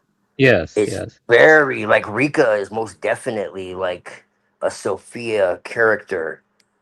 Um, and the Hinamizawa syndrome, if you've seen it like through, like most definitely is like an archontic, even all the way down to like the whole idea of it being alien, and then like they find out like, well, maybe that's not quite right, and like whoever like and Umaniko is another one where it's like, what is reality? How can you trust your senses? Like, you had Actually, Paprika, I have an like, anime to recommend you. It's very highly rated, but not many people have seen it. It's full of Shinto stuff and very yeah, spiritual stuff. It's called Yata Goroso. The raven does not choose its master. The first half, yeah, the first half is more like high Japanese culture. The second half deals with more the occult stuff. Second half, okay, yeah, it's very okay, good. yeah. And Yata. then these are just like some of the more like abstract, because I feel like those are like the most like occult in the sense that like they're literally occult. And what I mean by that is like it's not just entertainment. You have to like really fucking pay attention to get what's going on. Sometimes you might have to actually watch it more than once because it's like, what the hell am I watching? You know?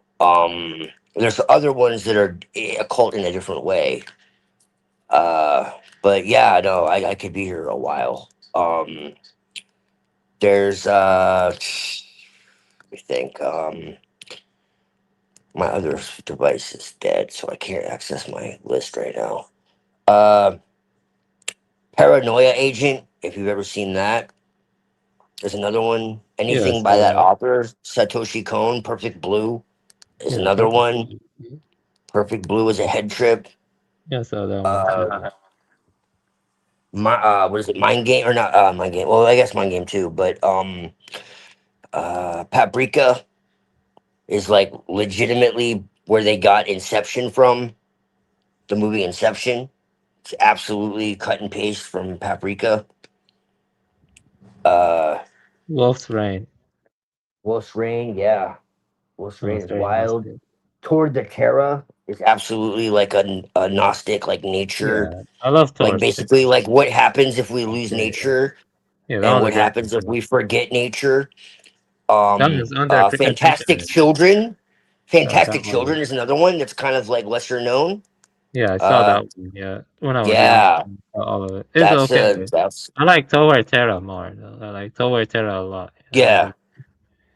Yeah. I feel like they're kind of in the same mythology, if you get what I'm saying. Wolf Train too. I feel like they're all kind of telling the same story from a different angle, if you Yeah, I get what get I what you. mean. Yeah, I get There's what like you a mean. meta. Yeah, yeah. So that's what I like is you would kind of like watch them together, and it's interesting what you can like see from that. That's how I like to watch anime. I know most people don't go that deep, but it's like you start to like see like wild shit. It's like, wait, what the fuck? And it's like, do these people like realize what this is? And it's it's interesting because it's like I think they do. Like there's so much occult stuff that it's kind of like it's kind of like how did they not see it? Like was it Mawaru? I think it was like was it Penguin Drum? That's the head trip. Yeah, that one is definitely true. That was like the Edomites, their obsession with Yeah. grooming kids and stuff. Yeah. Yeah. Right. Yeah. Yeah. Definitely. So there's, I mean, there's quite a bit. Obviously, Mushishi, if you know what you're looking at, is in that same category. Did you like Dark Gathering? I think you watched it because I Yeah. recommended it. Yeah. And Shadow's House. Oh, yeah, that one's good. As I said, Umaniko, fucking Link Click is crazy. ReZero is crazy. This isn't occult, but it's just a crazy ass show. My Home Hero. It's got a really bad score. Don't believe it. It's a psychological thriller, and it's like a murder type like mystery, and I guess it was kind of like intense for a lot of people. I assume that's why it got a lower rating, but it's quite good. It's very psychological. Um, yeah, My Home Hero. It's good. You saw Parasite the Maxim, right? Parasite the Maxim. Yes. That's pretty good. Yes. Mm-hmm. Definitely check out Yata Grosso. I think you would love that. Yatagarasu. Yeah, Yeah. Yata Grosso. Yeah, check it out. You'll love the second half. It deals with a lot of occult stuff. Definitely like the second half. Yeah. The first half is Oh, more like. did you check out Blink Twice, the movie? Blink Twice. I actually have Lucy. I need to check out Blink Twice. Yeah. Yeah, Lucy, Blink Twice. Crazy. Crazy. Yeah, we'll check those out. Yeah. That's literally like P. Diddy, Easty, them. Like it it's crazy. Like what they were actually telling us back then. All that. Predicted I need to from it. watch. I need to watch Weapons. Yeah, right. No, exactly.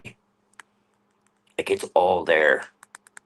Yeah, Just like weapons. with Starry, just like with Starry Eyes. Weapons Like is occult as fuck, and it's really like it's kind of disturbing, but I think you will like weapons definitely a lot. Yeah, it's pretty yeah. disturbing. Yeah, like it's like you'll see what I I mean, mean it when you. can't. I mean, it can't be worse than Antichrist. Oh, fuck, man. Oh, you saw Antichrist? Yeah, I saw that one Yeah, too. yeah, yeah. Unfortunately. Yeah, Shit, man. yeah. Lars von Trier is a strange guy. Yeah, he's a Yeah. strange man. Yeah. Yeah. In the Hostel series, I didn't even know there was a 3. I fucking like hated the second one. I mean, I liked it, but I hated it because it's just fucked up. And I'm pretty sure the guy who produced it was like actually charged with like human trafficking. I don't think he was convicted, but you know, that doesn't mean he wasn't guilty. These fucking people can get away with anything. And the fact that he's writing movies about human trafficking and he's charged with human trafficking is just beyond fucking disturbing. Um, so yeah. But they actually made a Hostel 3. And I'm just like, oh boy, do I need to watch this? Like I don't know if I should. Fuck. You know, this guy like did a interview. I can't remember what it was or how it came about, but he was like doing this interview and he was talking about like how much he loved gore and extreme movies. When I say extreme movies, I mean movies that are like banned. Not like what we're talking about, but like I don't know if you ever heard of Lucifer Valentine. If you have, don't look him up. Or if you haven't, don't look him up. But this is what they call exploitation cinema, and it's exactly what it sounds like. Extreme like gore and sexual abuse. Like I don't know what else to call it. I don't know how this shit even exists. Yeah. I never watched the shit. I have no intention to. I read about the shit. I've seen videos about the shit, and that was enough for me. Um, and this guy was basically like talking about how great it was in these interviews. And you know, after hearing that interview and then seeing his charges, I'm like, yeah, this guy's a little bit fucking sketchy. So, Yeah, I think ultimately the kind of stuff I like in terms of preference and enjoyment is stuff like set in like fantastical medieval settings. I play a lot of JRPGs too. Like yeah, Dragon me too. Quest, Final Fantasy. I don't really like gory stuff. It's not. I No, don't me enjoy neither. it. Yeah, it's not my kind of I thing. love horror, but I like psychological horror. Yeah, me too. Yeah, I know what you I mean. don't The I don't atmosphere, like the fucking atmospheric bloody stuff. shit. Yeah. Yeah, I don't really care for like Friday the 13th, fucking, you know, Saw type shit. Like it's never because it's not scary. It's just fucked up. Like I'm not trying to see someone sawed in half, dude, or like, you know, fucking beaten and you know, essayed and shit. Like that's not like appealing to me. And the Yeah, fact that it Lovecraft appeals to didn't so like many that people stuff either. disturbs the fuck out of me. Yeah, The fact that Lovecraft it didn't appeals to so many care people for gory disturbs the hell stuff. out of me. Yeah. A lot Yeah. of people really like it, man, and it's like, yo, I'm fucked up, dude. But like, what the hell? Like, Yeah, they're, yeah, they're a different breed of people, basically. Yeah, and I really, don't like that kind of. I prefer Lovecraft. Lovecraft style right, atmosphere and exactly. stuff. Right? Yeah, Lovecraft didn't like gory stuff either. Actually, he actually wrote about it in his Yeah. journals. Yeah. Well, shit, man, you don't need gore with Lovecraft. Reading Lovecraft is fucking freaky all on its own. Just reading him, let alone like if someone put that shit, like really put that shit to like, if someone were to actually try to do some of his works justice, like that would be fucking nuts. Because just reading some of his works is unsettling. Like if you really like get into it, he was a master of horror for sure. Uh, some people just see like all the fantastical shit and they don't realize like some of the stuff he wrote was seriously unnerving on a psychological level. Like just yeah. Feels Um like Hindu mythology, but way more bleak. It just feels like that. yeah. Azathoth and Yes. nilotrope or whatever, all the it's like a kind of evil, not evil, but kind of bleak animism, like the opposite of animism, like a vortex that's Yes. sucking you in and stuff. Yeah, it's like an archontic animism. Like there, what's crazy is there are a lot of people who claim that these beings exist, and they're not crazy. Like they're not crazy at all. Um, and that actually Lovecraft was like he was a strict, like hardline atheist, right? But then there are people who make the argument, and I think they're right, that his extreme atheism was because what he was communicating with terrified him so much that he couldn't accept it. And what the reason why it was so terrifying is not because it was as he perceived it, but because what he was perceiving was colored by his own fears and prejudices and biases. Because he grew up in a time that was very different than ours, and he was very xenophobic and afraid of, like in the truest sense of the word. I actually People read think this incredible review of Lovecraft's work, and I think you're really getting onto something. Let me read this to you because it ties into animism and Lovecraft. And I wrote this review. I'm going to just read the short part. Let me get to it quick. But I think your analysis of Lovecraft is definitely way better than a lot of people. And here's something I wrote. This is something my friend said. But I put it in my review. I feel like Lovecraft focuses a lot more on the material of things, the inferior nature of one thing to another, such as the hierarchy of gods, noble mortals, and more along the lines of what is considered savage mortals, who for Lovecraft are more in touch with the imperceptible secret materiality of the great old ones by their occult practices, which he saw as exotic and stupid, yet more true to how he saw the universe. I think Lovecraft was trying to awaken his utmost terror by the implication that the great old ones are incomprehensible, and that the most acutely sensible people like himself would be forced to shrink back in horror. So for Lovecraft, he saw that as the sophisticated Anglo pieces together stuff and correlate stuff from science, they will come to recognize the same truths that the primitive men or the Aboriginal people did when they were dancing around the totem pole, which he saw it's like topsy-turvy. Like they were more untuned to the great old ones, and their man and stuff. It's very Cthulhu. No, yeah, that's exactly the word. That's exactly the word. Because the further back you go, the more you end up in these underworld worlds and these underworld realms, and then what you're really ultimately going back to is my tradition, actually. And this is where it gets really interesting, and that's why I have this analysis of him. Because within my tradition, we don't take Lovecraft just as a fiction writer. We absolutely don't see him as like seeing absolute truth. But as I said, he was tapping into something very real.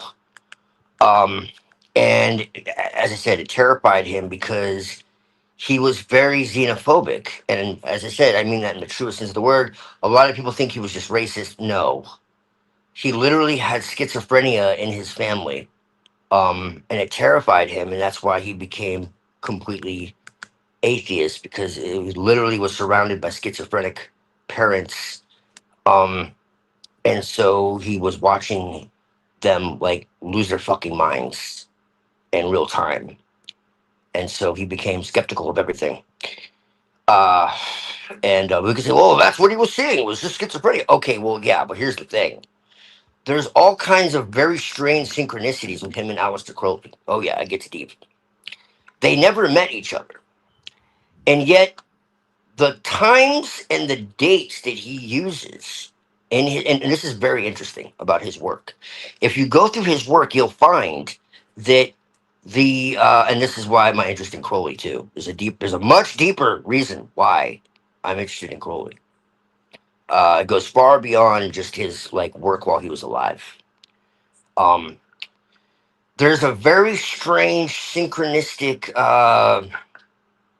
effect between the dates of the Crowley and times, because as I said, like you go into Lovecraft, and for some bizarro fucking reason, even though this is all fiction, everything that he wrote down, he was very specific, very precise about locations, dates, and times.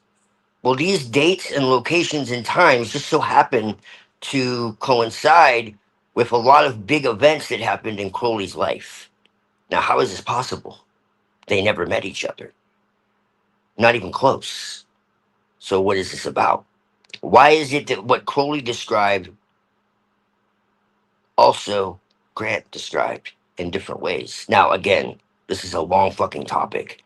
If you really want to go deep into this, though, I can give you something as a like brush up, because it's very fascinating. And this dude is not like an idiot or a nutcase. He's actually anti-conspiracy, at least in the sense of like going too far with it, just like I am.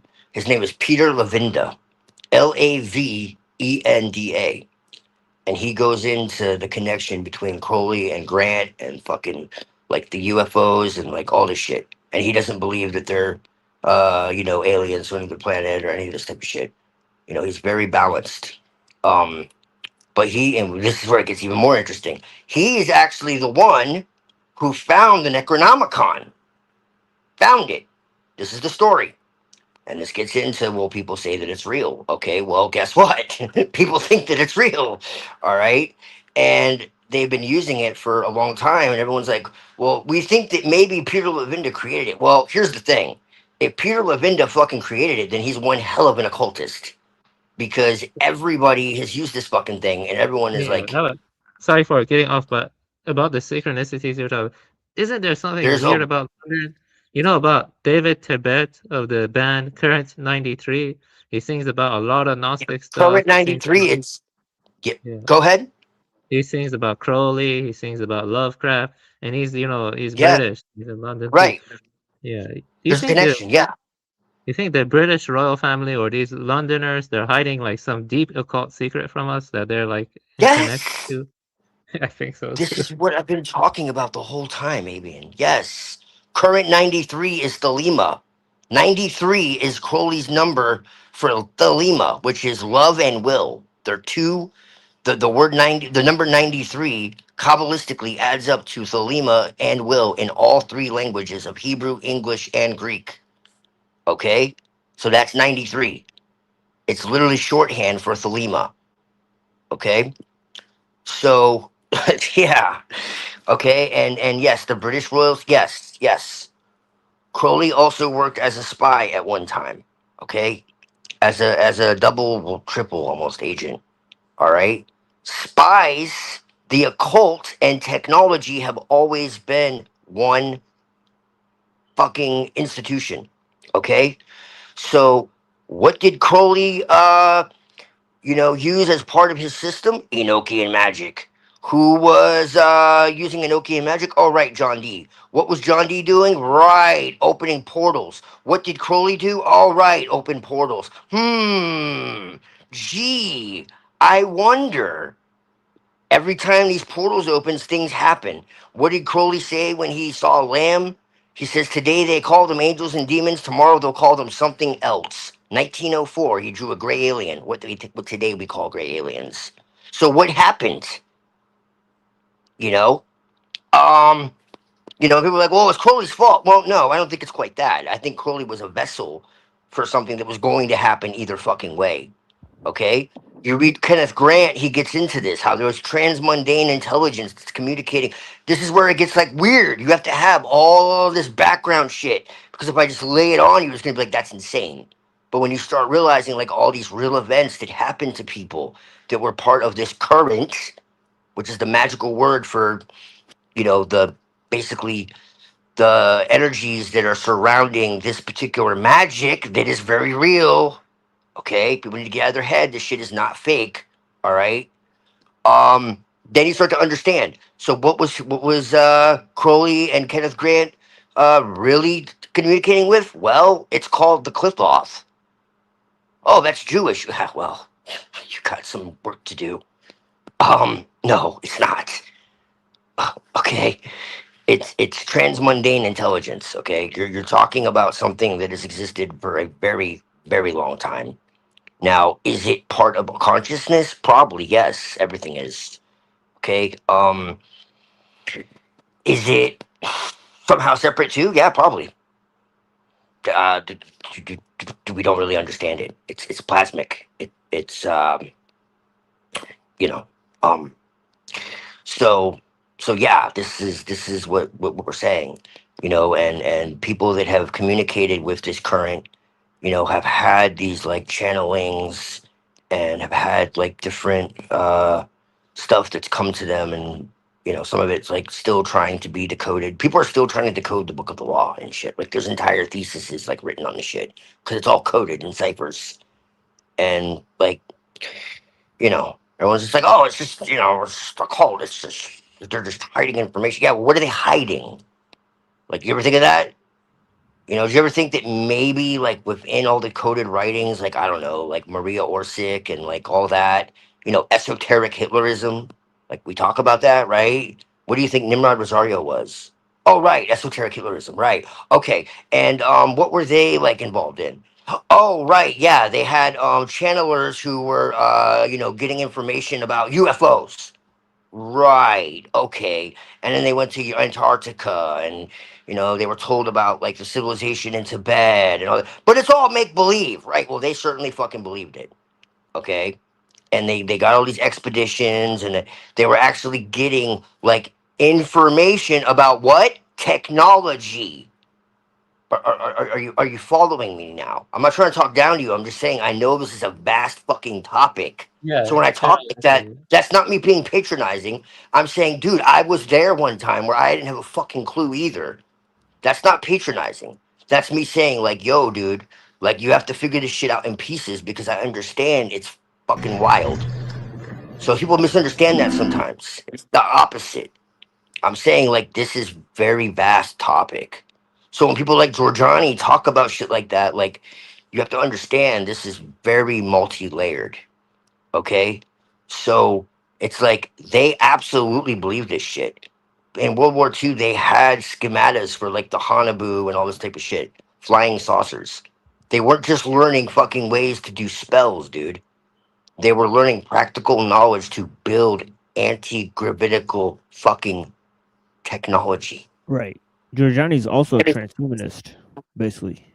But yeah, let's sort of conclude these sessions here, and I actually do have to step away now from the computer, and we will continue soon enough. I mean, I think like Saturday we'll be back, so I think I Because told you about. Giorgiani feels like it can't be stopped, and he feels like it's better to have like an ethical Yeah, like I think he's wrong. class of. Yeah. Well, I do, but I understand why he feels that way. Yeah. But yeah, let's get into more of that. We could take a look at his works and check out what's going on there. I have a few talks that are pretty interesting and significant by him. I've also reviewed a lot of his talks. Also the problem of his sort of Zionism, and so on and so forth. So yeah, interesting stuff. I think I stand sort of juxtaposed to him in the sense of the religious outlook for sure, and so on and so forth. I think he tries to do a whole lot with that, right? Well, I mean, he's Especially, a open Luciferian, so yeah, he tries to do a lot against Hinduism and Islam, and Yeah, really a little bit against Zoroastrianism too, and yeah. displace some of the knowledge there. I think, and sort of, yeah, I'd say he's lied a lot about Muslims for sure, right? But yeah, let's get up in this thing here, and and that might be because of the Zionism stuff. Uh, but yeah. So, what is the deal in this thing? Yes. Oh yeah, I already put it out here. Yeah. So that concludes our show. Thank you for joining us here on The Machine Lies, where we talk about the lies of the machine on the machine that lies. And yeah, the first step to blinding somebody is getting them to open their eyes. The first step to seeing beyond the programming is to realize, how you've been programmed, right? And of course, we've been looking at Ellul and Mumford and some of their works, and they come to some interesting conclusions about our society, right, and what kind of state we're in. Here is a little quote from Ellul here. Right, he says, freedom is not static but dynamic, not a vested interest but a prize continually to be won. The moment man stops and resigns himself, he becomes subject to determinism. He is most enslaved when he thinks he is completely settled in freedom. So yeah, blessings to the people. There'll be some Ellul at maybe in the concluding section of the stream. And of course, some of the writings of the our man of the year, Uncle Teddy, right? So we'll basically so go ahead and imbibe some of those writings and try to look at some of the arguments that they put forward, and we will return on Saturday. Blessings to the people.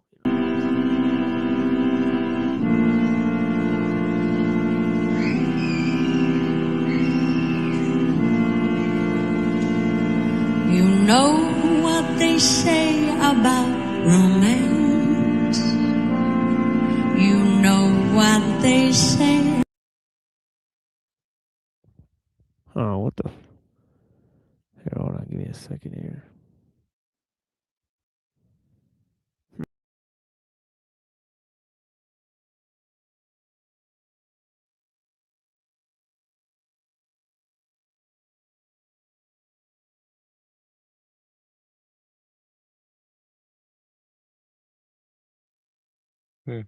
I think Mozart got him. Nobody can see me there. Oh, yeah, whoops. Wait, what were you saying, Buddha? I was just joking that Mozart got you. Just Yeah, joking. kind of, yeah. But yeah, here we go. We'll be right back. On Saturday, and of course the time is 9:15 p.m. Eastern. And please check out our Made by Machine Bob special that's pinned. And of course, check out my friend NPC the Games channel, and of course Twilight's channel. Right, Avian doesn't have his back up yet, but soon he will, or maybe not. But yeah, we'll figure it out. But yeah, blessings to all the people, and yeah, we shall return soon.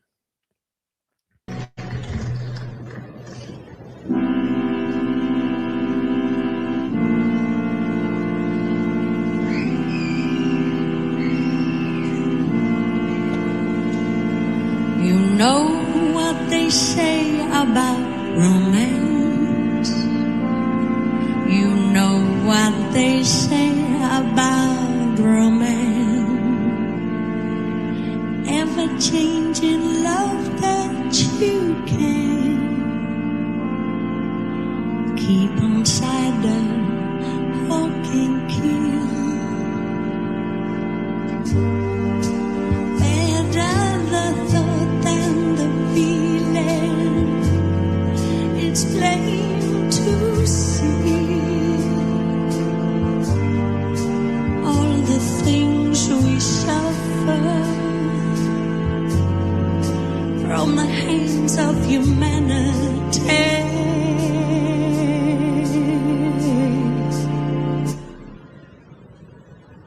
But that ain't me. That ain't me. But that ain't me. That ain't me.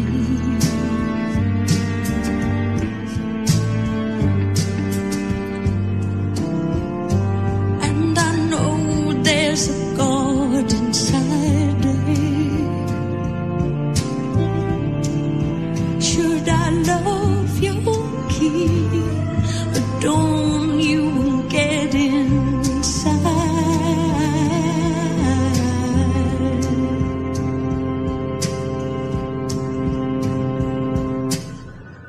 But that ain't me. That ain't me. But that ain't me. That ain't me.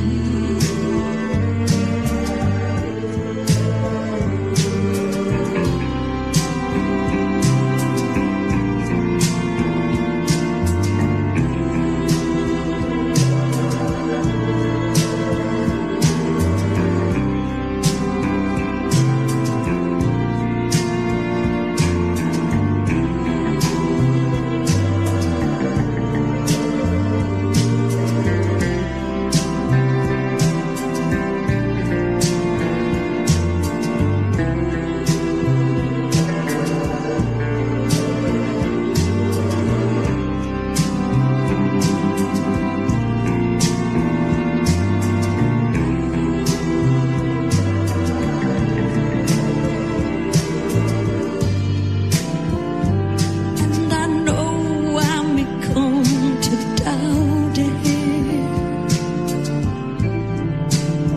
but if I ever wish we could all believe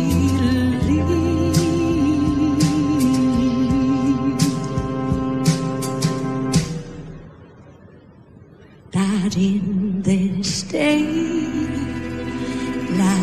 world is a world where love can be, and I won't ever forget it,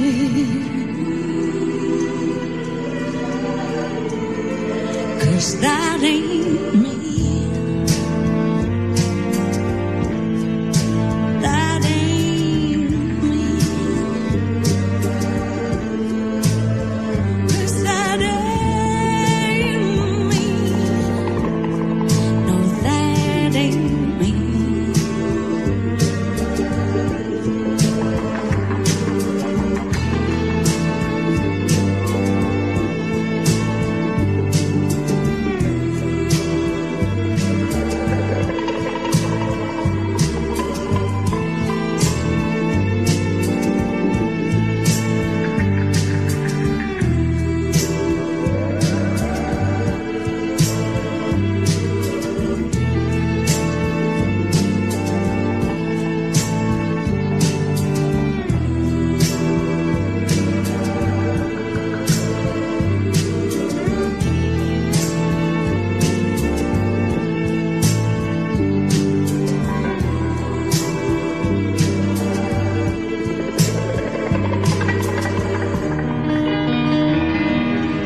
Who is this guy? Who is this guy? Who is this guy?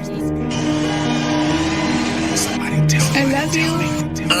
On a quest to prove every legible word is connectable. You stepped into a perpetual new data receptacle. My letter, you so indelible, it's registered edible. Catch you, then compress the breath from you until your neck is blue. Draped in a mask, so enemies couldn't harass me. My patience is fast, infinity couldn't outlast me. I write in secrecy at peak speeds. My PADs release a lethal measle breed if I don't keep them in the deep freeze. Bar strange with unlimited linear range. My mind frames a street with 2021 lanes. I'll change into the baby me and still disable these basic weak fake MCs with deep phrases using just letters A through E. So truthfully, what could you do to me when I'm the super G who's at the podium reading the Reaper's eulogy? My microphone is several feet long. My speech tones are so strong that when I speak them, they shatter my own cheekbone. Everyone I hate, it gets congregated. I'll take your lung out of you, confiscated, then stomp it until it's uninflated. Greatly underrated, yet I'm your favorite. I'll play with your brain and make it so basic that 1 + 1 will look complicated. Check the feeds that my head retrieves. Enemies not yet conceived, calling, threatening me, pressing and yelling and questioning me aggressively, seeking to get the recipe to my expertise. It's a must to see us humiliate artists publicly. Subjects be deep enough to make hate fall in love with me. The light supplier, inspired writer of fireworks. One entire verse could make a glass of water die of thirst. I'm using veteran moves, one incredible dude. Hearing 2 of my songs is like going through medical school.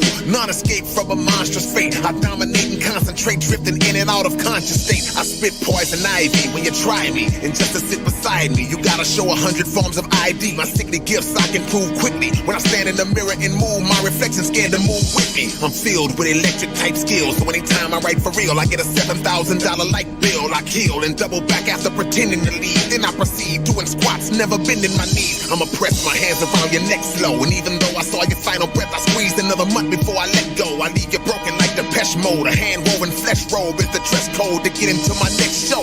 My workstation is the seed of creation, new innovations like spontaneous premeditation. I start crushing them all with no reluctance involved. Show up and then drop 60 without touching the ball. Proliferate and test the greats. Articulated such a record pace, I made the #1, finish in second place. The superfluous was something to come produce hurt. Use physics in reverse. I built the house and hung the roof first. You're too tasteless, audaciously baseless. Too flagrantly take your patrons to fallacious places. Blaze a sanctuary, chasing you away from its safeness. Then weaken you till you can't even raise something that's weightless. I'm breaking company rules, so confident I can run through these fools lyrically while getting my tonsils removed. I steer in the jet gear, the exosphere exterior threat here. Looking at footage of myself from next year. Next year. Who is this guy? Who is this guy? Who is this guy? Who is he? Who is he? Who is he? Who is this guy? Who is this guy?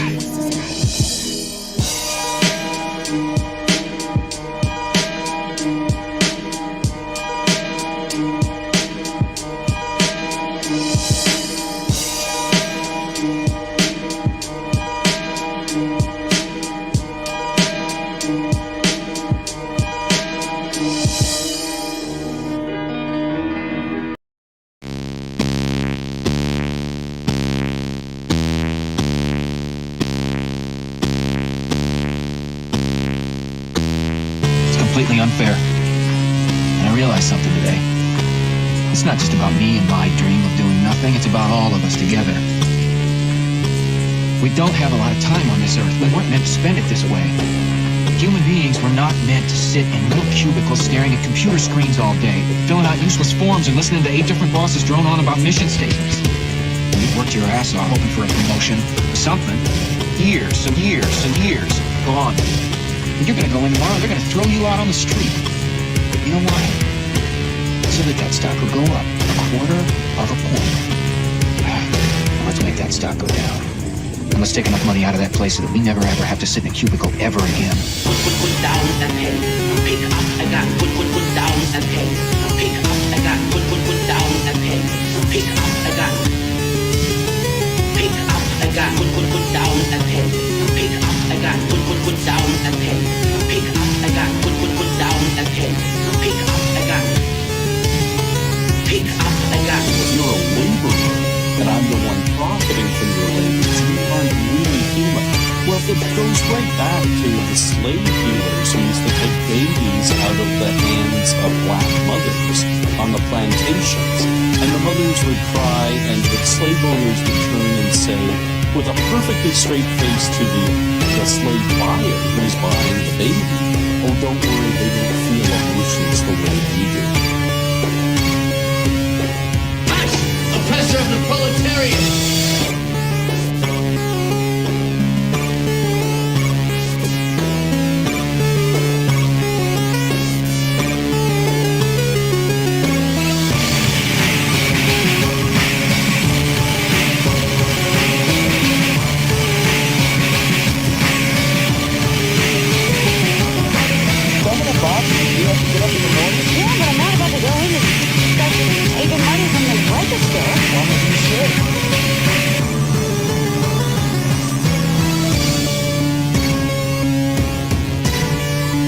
If a thief takes your money, you take it back. Does that make you feel safe?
40 rock the sound. You know the vibe, baby. DJ Crush, she get down. You know the vibe, baby. Caminati get down. You know the vibe, baby. Most deaf keep the crown. Representing Brooklyn. You know the vibe, yo.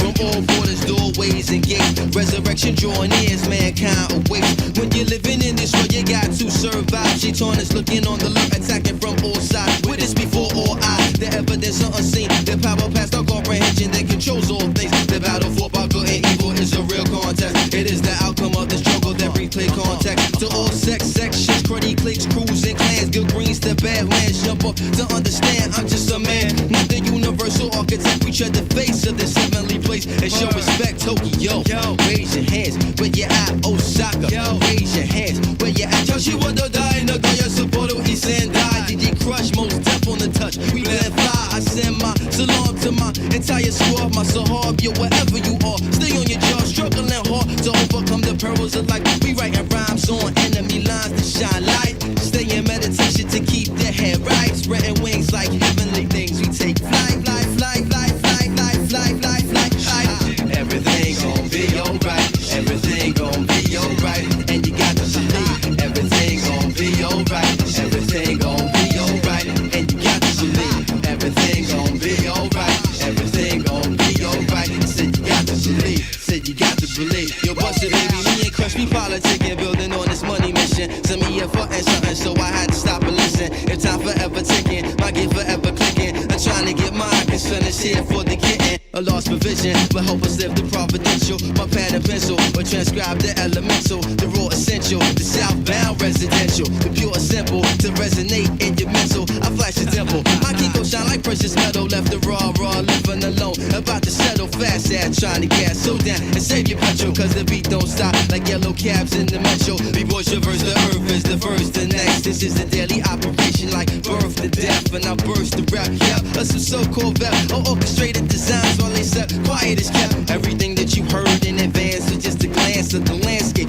Furnished with crops and props, still sunsets and treetops, backdrops of pure skill. Ignite, I do right to excite, but you got to believe that the most high I see every degree of this 3C, X to E. We maintain sun and carry on officially. We're talking projects to the shores of Tripoli. I speak prolifically, I write specifically, transmit upliftedly. It sounds terrific, G. Allah has gifted me with great ability. Speak to my beloved and make them all love it. Fine, rugged, a product of the ghetto public. Allah is the king of the world, we just subjects. Allah is the king of the world, we just subjects. Allah is the king, Allah is the king. You know everything's gonna be alright. Everything's gonna be alright. And you got to believe everything's gonna be alright. Everything's gonna be alright. You know the vibe, baby. Everything's gonna be alright. Everything's gonna be alright. You know the vibe, baby. Everything's gonna be alright. Everything's gonna be alright. And you got to believe everything's gonna be alright. Everything's gonna be alright. You know the vibe, baby. Everything's gonna be alright. Everything's gonna be alright. You know the vibe, baby. Everything's gonna be alright. Everything's gonna be alright. The bus of baby so moody, they get down and so DJ Yaz, he get down and so DJ Hide, he get down and so DJ Kinsey, he get down and so DJ Hasu, he get down and so DJ Red, yo, he get down and so DJ Patrick, he get down and so Suki Moody, they get down and so Caminati, they get down and so Solino, he get down and so You The Rock, he get down and so Gamo, he get down and he so Twiggy, he get down and DJ Takimoto, he get down and Electric Tony, they get down and Nippon, so you got it going on. Say what? Nippon, so you got it going on. Say what? Nippon, so you got it going on. So you got it going on. So you got it. Tips.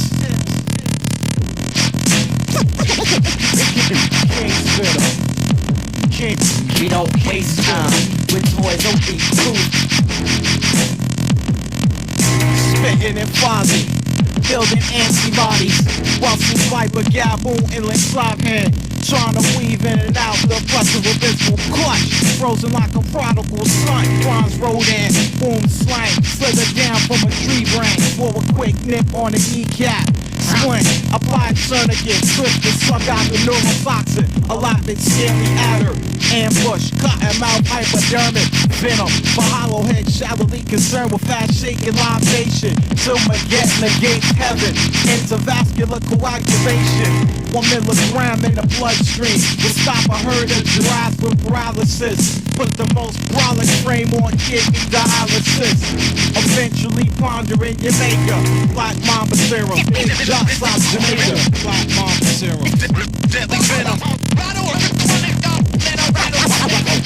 mamba serum. Deadly venom. Black mamba serum. Turns lethal poison into anti-venom. Represents a racist stagnation under python asphyxiation.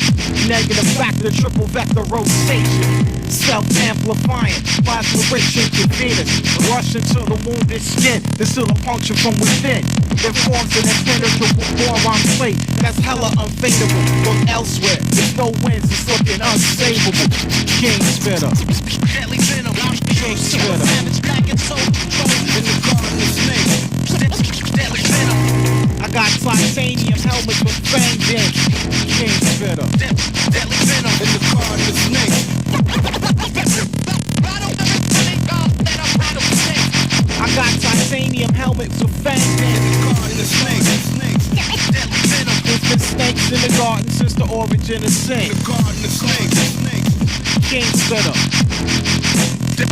Deadly venom. King spitter. King spitter.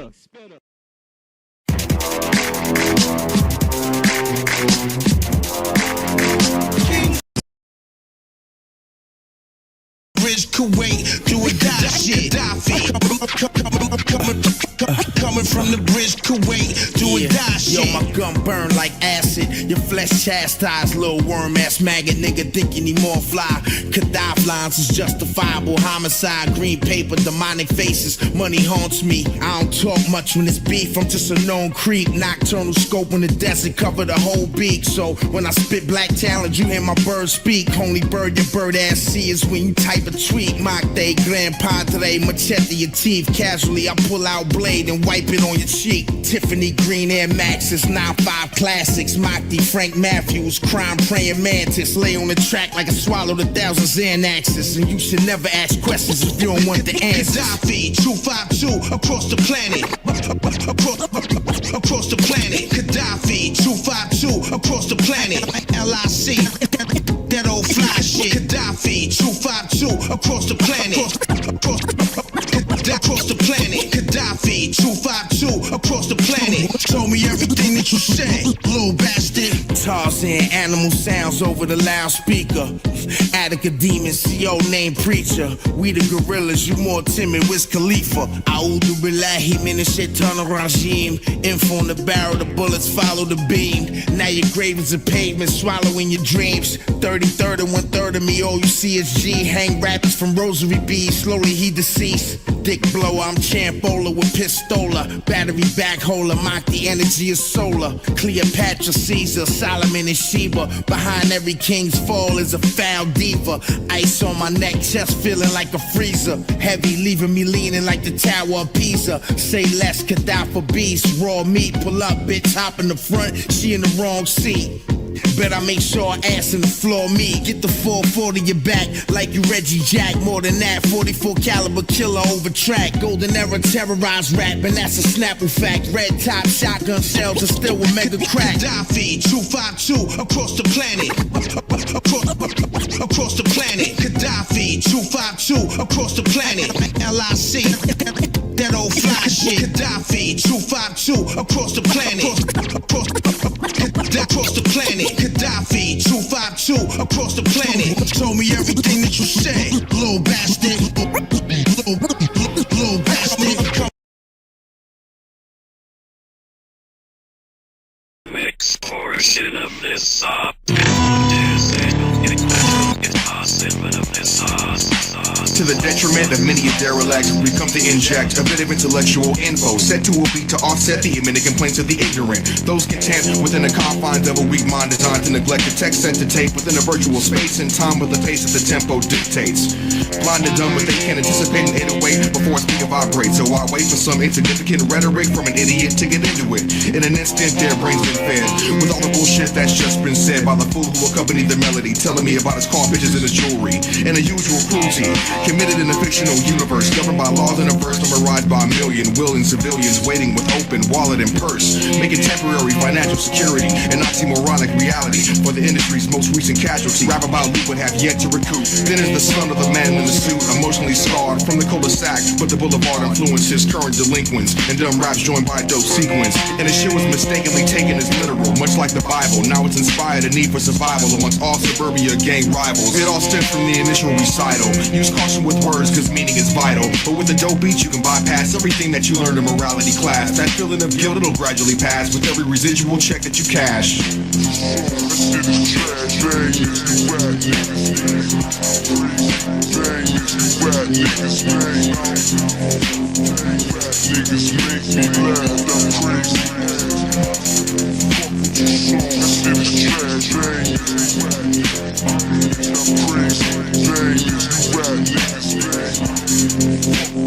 TFK all day is all bad. T for trust, F for fun, K for kid. Ask your dad. Number 1% was to come and represent with a lower contingent, inventing stories of glory just to bore me. 80 minutes later on the SACD, that's informing me of nothing. Wait a minute, let us visit when performing. You're reminding me of something we don't even want to see. Stockpiling all of this equipment will get you down nowhere. Buy more breakdown sample clearance, calling me at my job to get info will get you nowhere. Put your wardrobe, crying about fortune like misfortune gets you a tour van. A label support, sleeping on a staircase, writing raps on a rooftop, living in a room that's 10 by 8.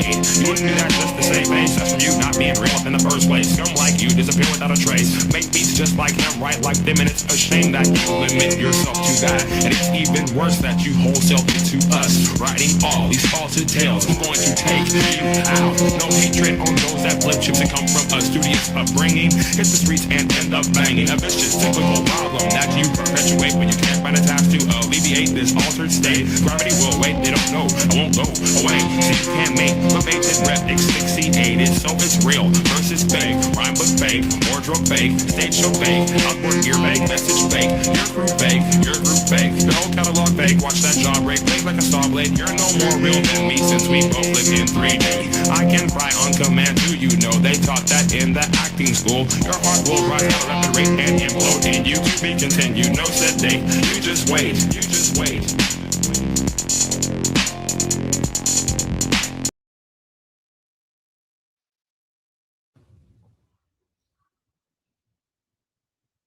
You don't know who I am, do you?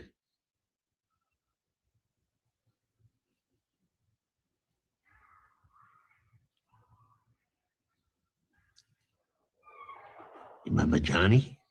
Johnny boy? Your kid brother?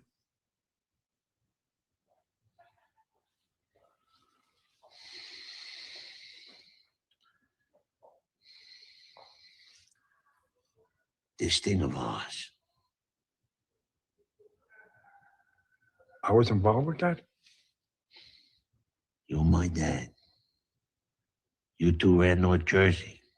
We did? Yeah.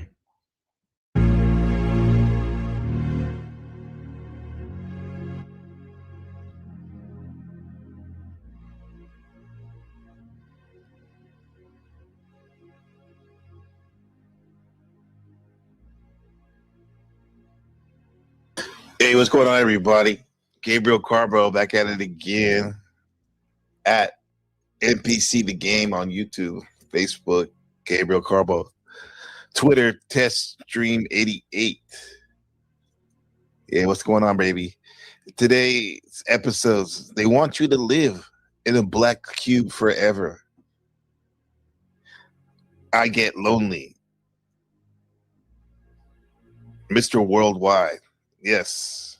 What's going on, Machine Lines? And Machine Lines, our friend, our brother, the professor himself. Shadow Buddha in the building. Shadow Buddha in the building.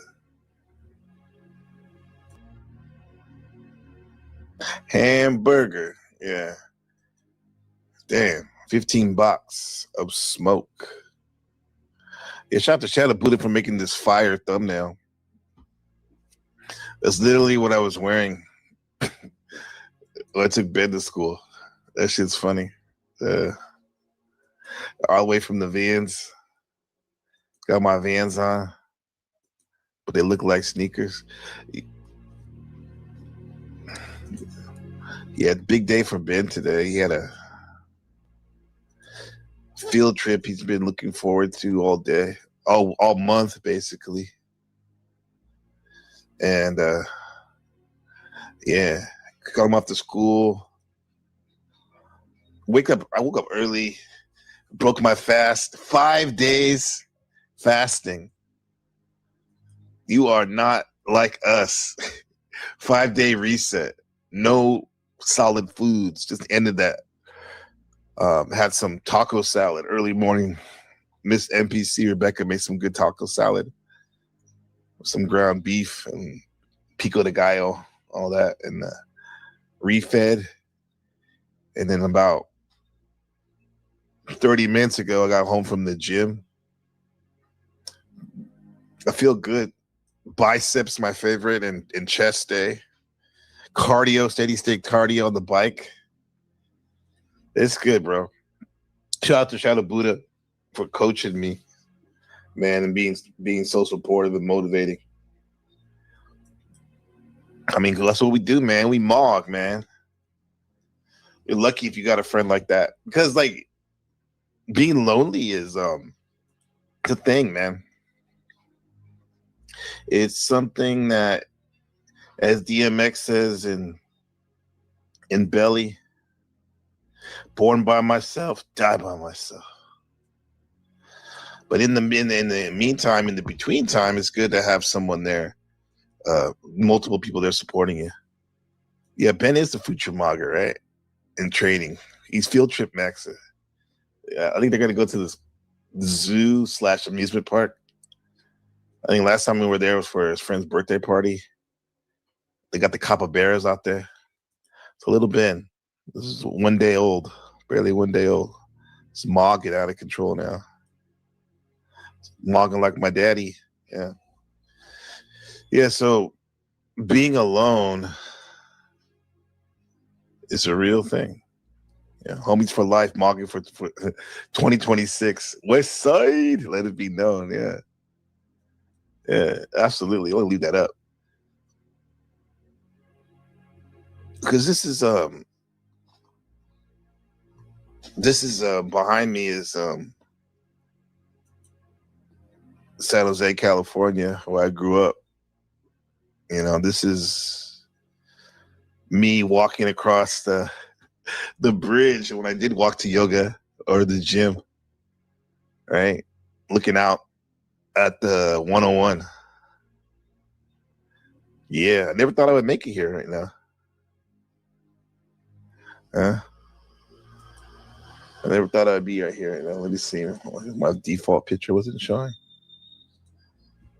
Thanks for that, bro. Is it showing now? Now it's showing. That should work. Okay. Yeah. Being lonely. There's benefits to being alone, though, right?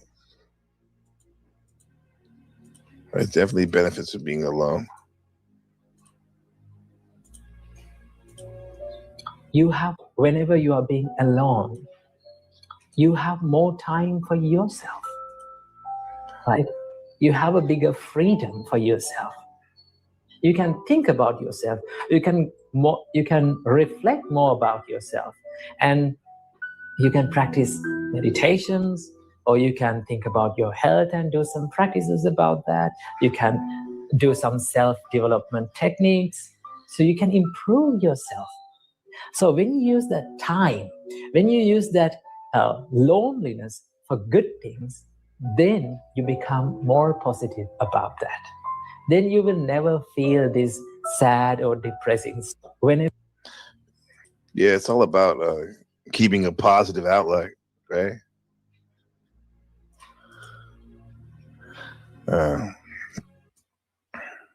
keep you engaged with what's really going on. Like during this fast, 5-day fast that just ended, we just watched listened to a lot of music, actually, which is interesting enough. As the days went on, I felt like a little bit more energy because it's eating the fat away, right? That you have, right? And your autophagy and whatnot. And I was just listening to music, time traveling. This is some cool videos too. Chad Buddha says, as Tom Platt says, want to be strong, learn to be alone. Absolutely. Right? It's okay to be lonely then, right? It's okay to be alone. What's up, big dog? Brown's boy. Yeah, it's okay to be alone.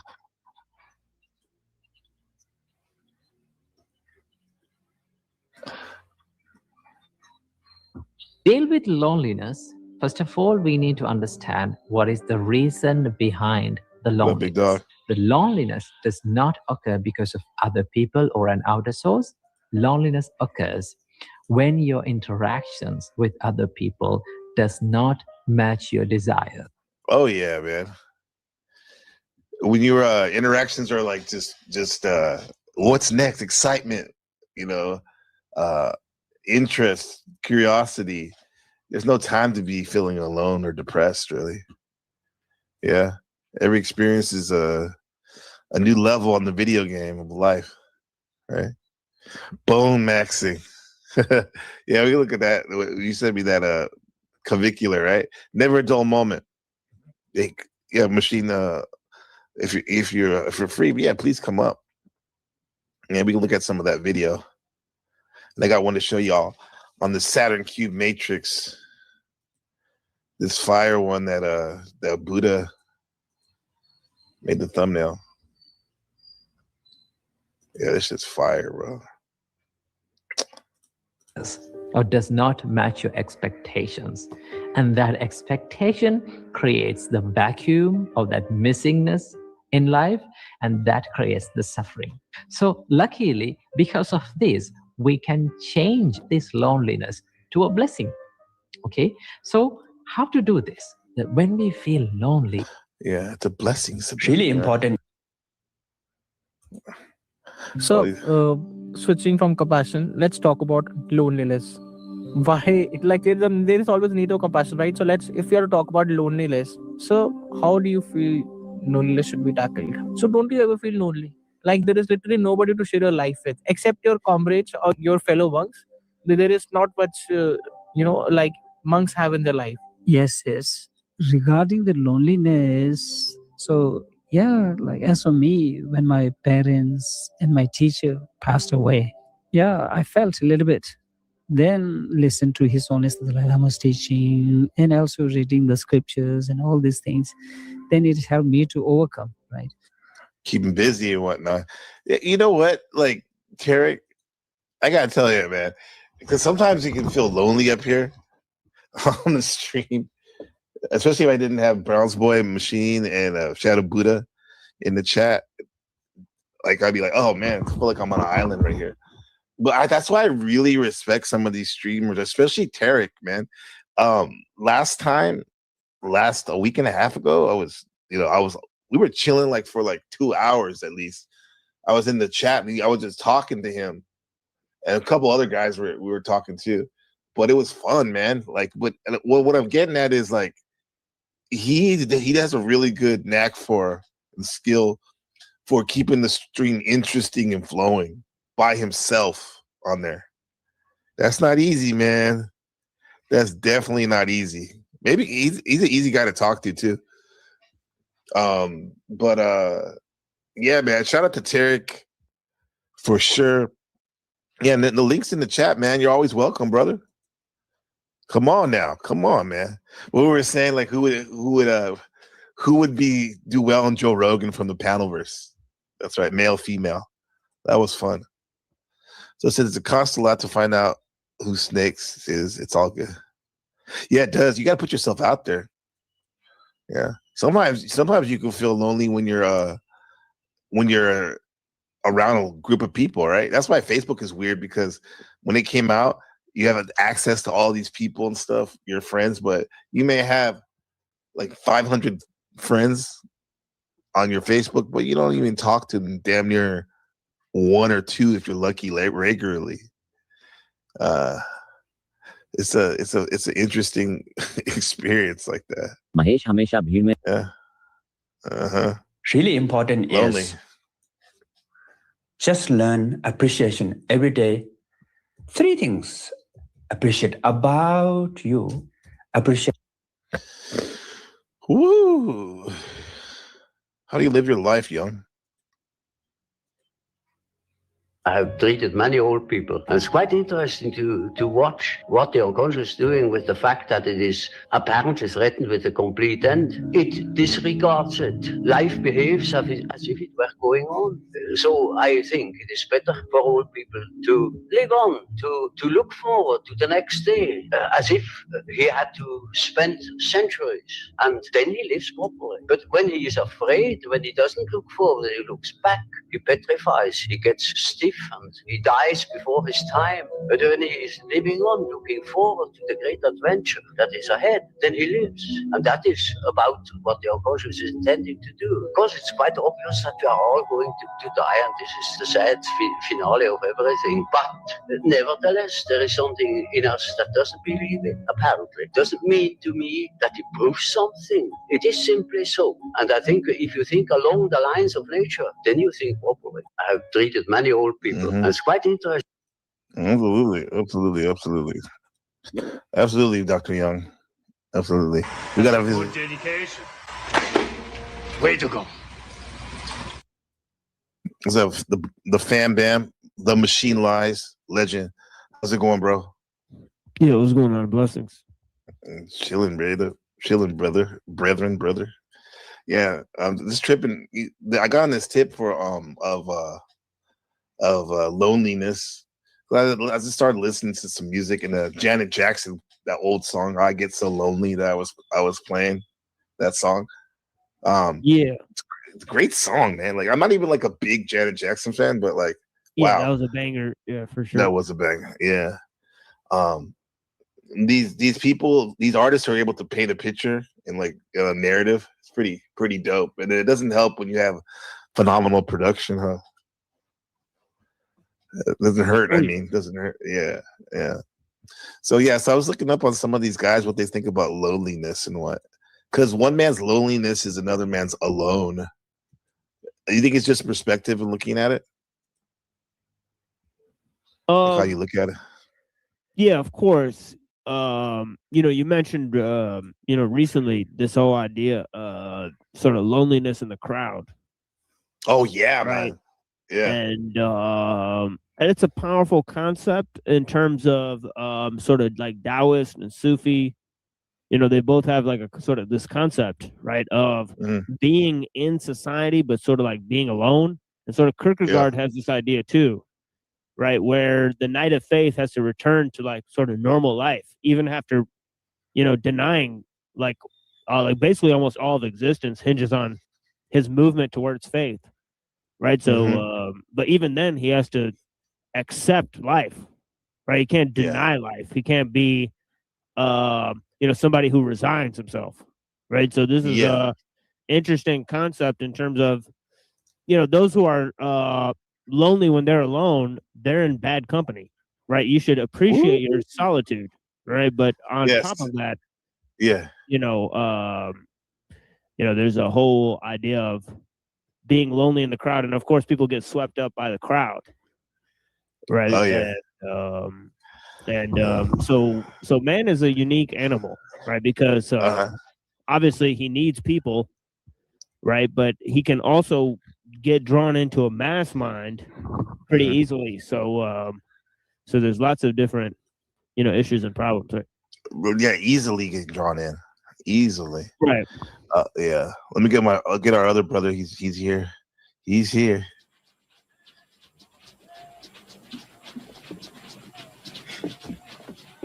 Dylan! You son of a bitch.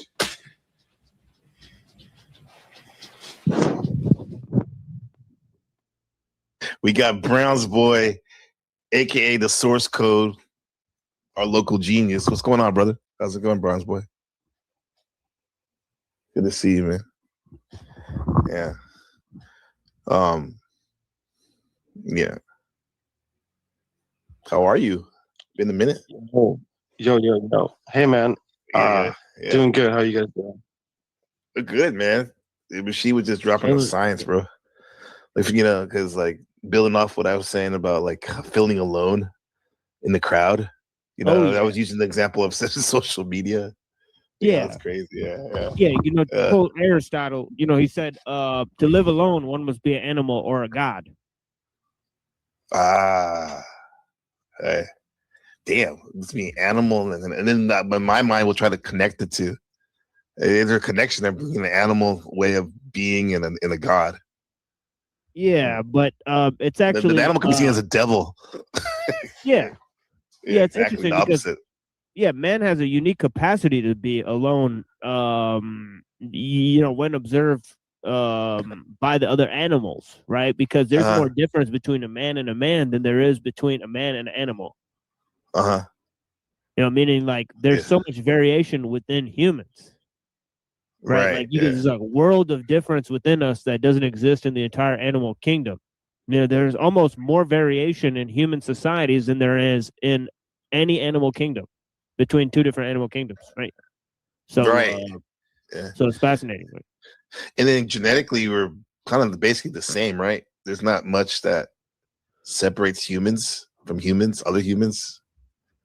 In terms of at its base core, compared to like our species or whatever as a human. Yeah. Well, that's the thing, is that we're uniquely disposed as to where we need people a lot in the beginning, right? Because a human baby is basically like he can't do anything on his own, right? Like there's animals that come out and they could basically like hunt and walk around and do whatever they want. Like it doesn't take them that long to learn shit, right? Yeah.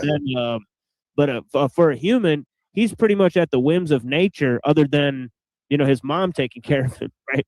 Yeah. So that's a unique thing where we need society right at the beginning. But as we grow older, a man can basically like go and live alone in a jungle the way that a lot of pack animals, they never attempt anything like that, right? Where they go off from They're their always together. Herd. Always And, right. You rarely find that, so. Yeah. And you think that's not just because of for the animal, those pack animals, it's not just a physical thing. It's all psychological. They're like, it messes up their psyche, huh? Right, the hive mind. Right? Because it's mind, like it's like there's a hive mind, and of course humans can as I mentioned earlier, the danger with humans is that they have it's like everything's more extreme in humans. So not only they have more of a capacity to be alone, they have more of a capacity to be drawn into a hive mind. All right, so. Right. That's exactly like the video I was going to show you guys. This one where I get this whole concept of they want to live in a black cube. And I know Brown's boy, you've seen it in Machine. You've seen it like all this black cube symbolism all over the world, right? Right. Yeah, like Saturn and all that. Saturn, right. And and then what the guy was talking about, it was he was comparing to the Borg in Star Trek. You heard of the Borg, right? Yeah, the that's hive huge. mind. Yeah. I'm a huge Star Trek fan. Yeah, and the Borg, that represents a huge thing, because the Borg is because there's also data, right? Data is made by humans, and he wants to be like a human. He does. Right? Whereas the Borg is a human that doesn't know it's human, that is made by a machine. So it's like, so it's like there's interesting distinction, right? Yeah. So it's like the Borg is like the machine's definition of a human, whereas, data is like our definition of a machine, try to humanize the machine. Yeah. Yeah. Completely different, man. Do you, boy, do you see the humans becoming like Borg? Like maybe like now, it's a hive mind there. It's just that we have this veneer of being individual. But really, we're not. A lot of people aren't, right?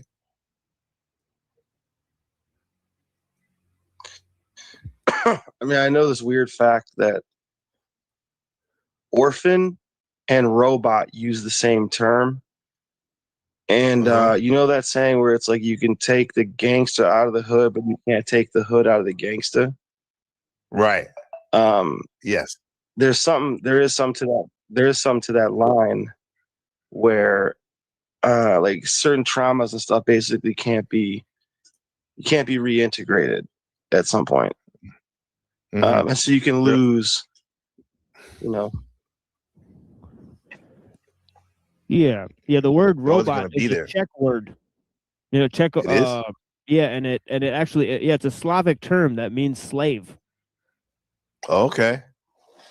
Yeah. That would make sense. It reminds me of that new movie that got all the clout, Frankenstein. He was like a slave. That Right. monster. And it's funny because it's funny because they're called Slavs, right? So yeah, Slavs that too, right? Slaves, right? Yeah, the word for slave in Slavic, which is robot, which they're so called they're slaves. robot people. The robot people. It's weird. The robot people. TML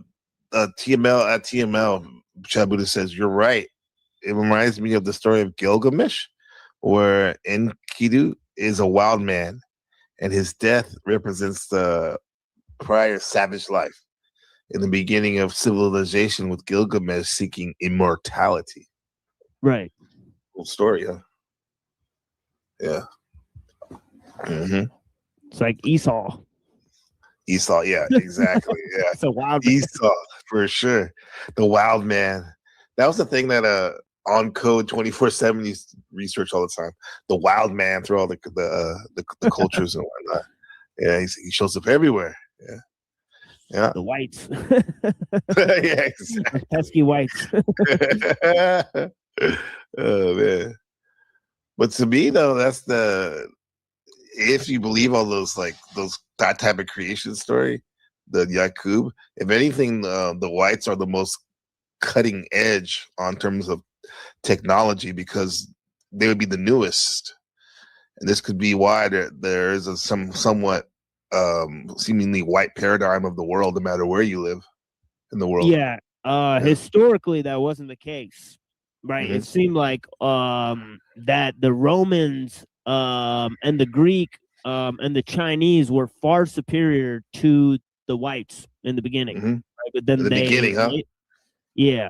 they later caught up, and I suspect this is because of the philosophy, right? I think it has a lot to do with the philosophy and the religious ideas, because the only thing that separates Western people from those other types of people are these ideas, right? So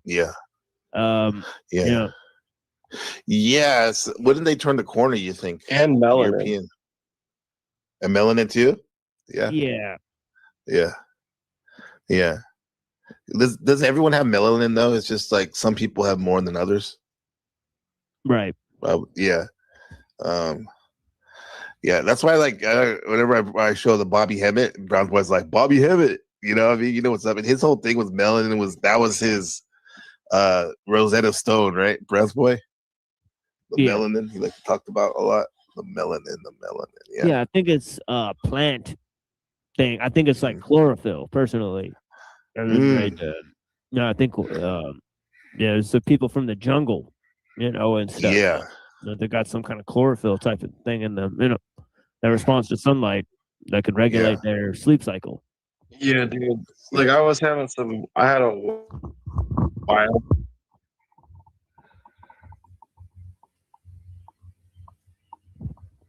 Oh, go ahead, Bronze Boy. Lost. Cut out for a minute. Yeah. He said you had a wild. Yeah, and then you cut out. You cut out.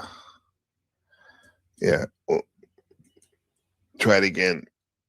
While in the meantime, just tell me to pause this for this is this cube. You see the Borg in the background?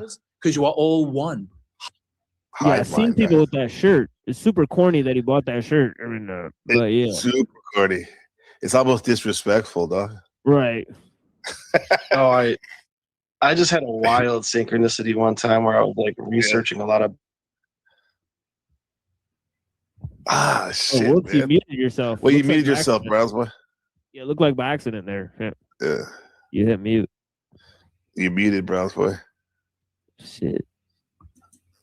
muted Yeah, it. his but phone. yes, Yeah, his phone is kind of like takes slow from screen to screen. So maybe if like maybe a slower background would help.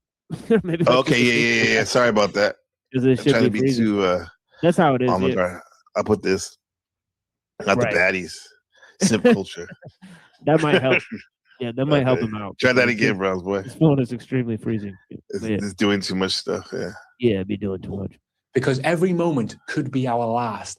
Everything is more beautiful because we are doomed. And you will never So be you're saying more... like the Vikings, the way of looking at things. Kind of true. That's kind of like Castaneda stuff. You know, you live your life like a warrior from one moment to the next. Are you back, Browns boy? Want to try it again? Okay. They don't ready. teach you in your temple. The gods envy us. They envy us because we are mortal, because every moment could be our last. Everything is more beautiful because we are doomed. And you will never be more lovely. I can't remember the rest of the quote.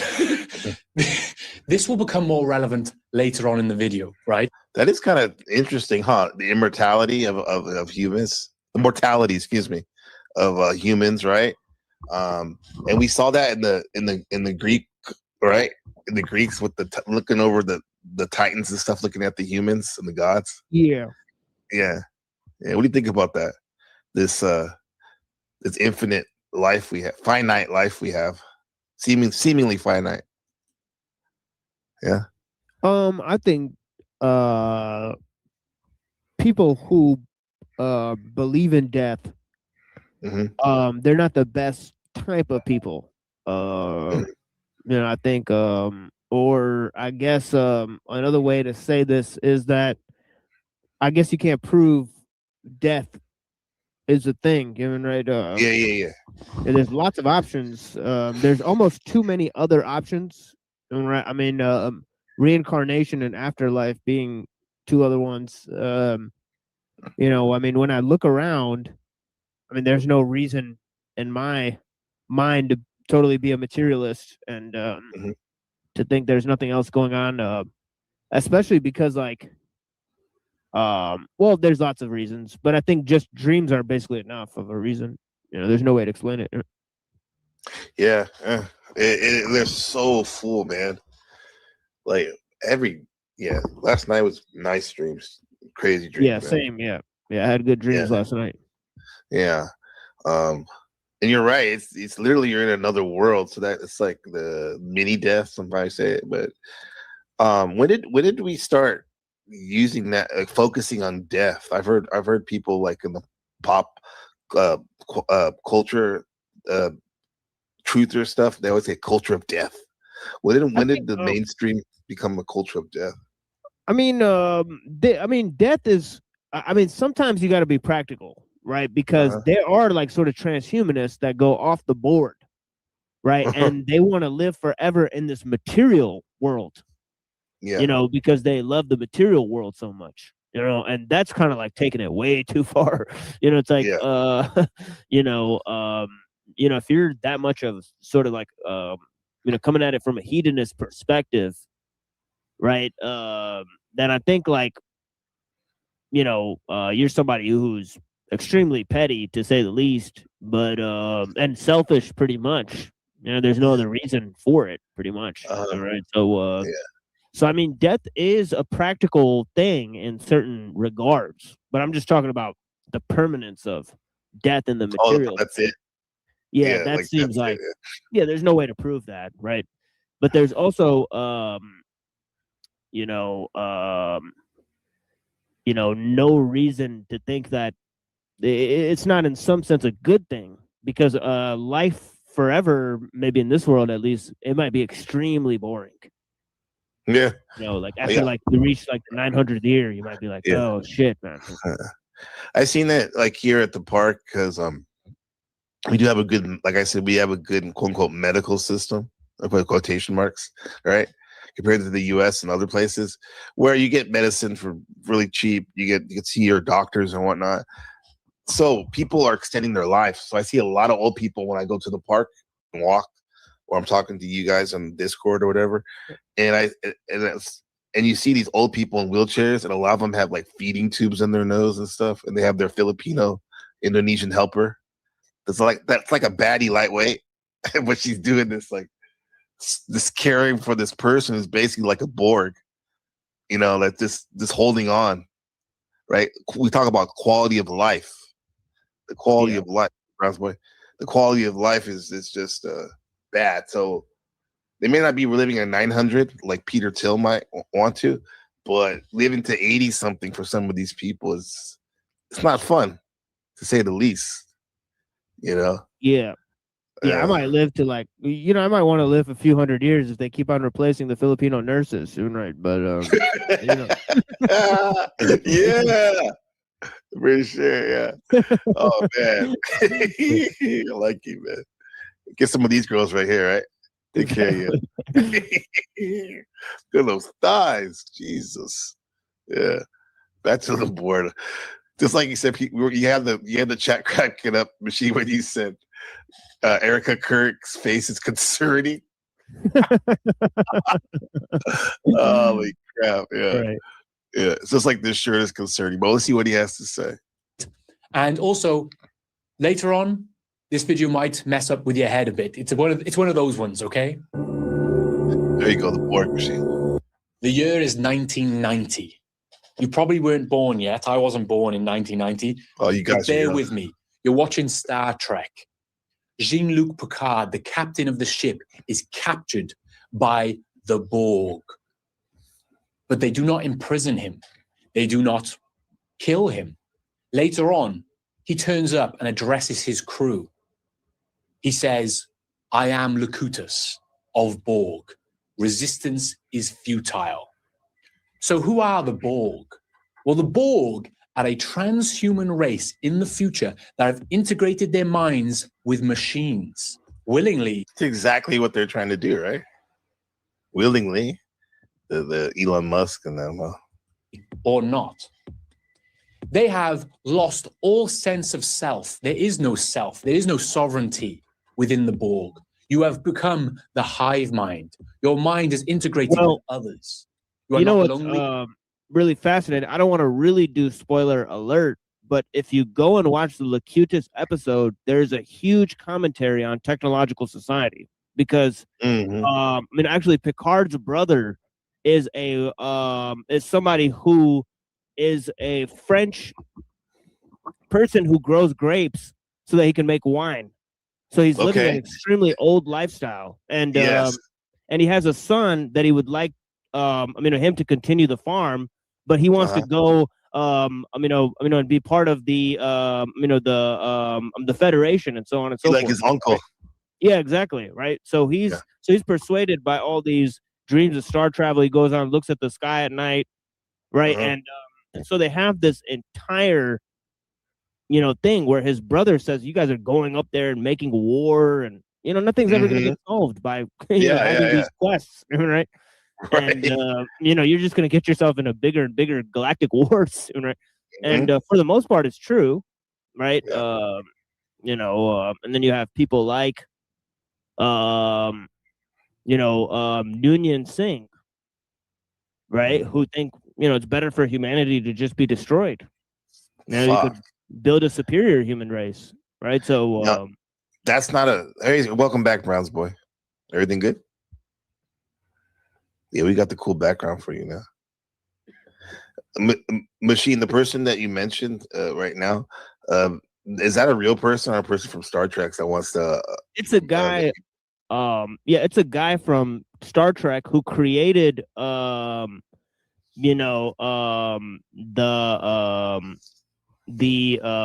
enemy of Kirk. Right, Kirk has like an enemy who's like a genetic hybrid, who's like a Punjabi, right? And he kind of like steals like bitches and stuff, and like takes over space and shit. And he's created by Noonien Singh. Dr. Noonien Singh started the genetic wars on Earth, where he tried to create a new breed of humans that tried to wipe out humanity. Damn. And was that his purpose in the beginning? Was trying to, and that just got out of hand. The experiment became something that, or that was he wanting. he knew full well what he was doing, but he also creates the cyborg data, right? So he create. I mean, not the cyborg, but the cybernetic android data, right? It's based on them, right? So, yeah. So he created data. That's one of the main characters of Star Trek Generation, right? I'm sorry, the Next Generation, right? So it's fascinating. Yeah. We're talking about cloning people. God damn, yeah. Bros, why you come across clones, people cloning, information on that?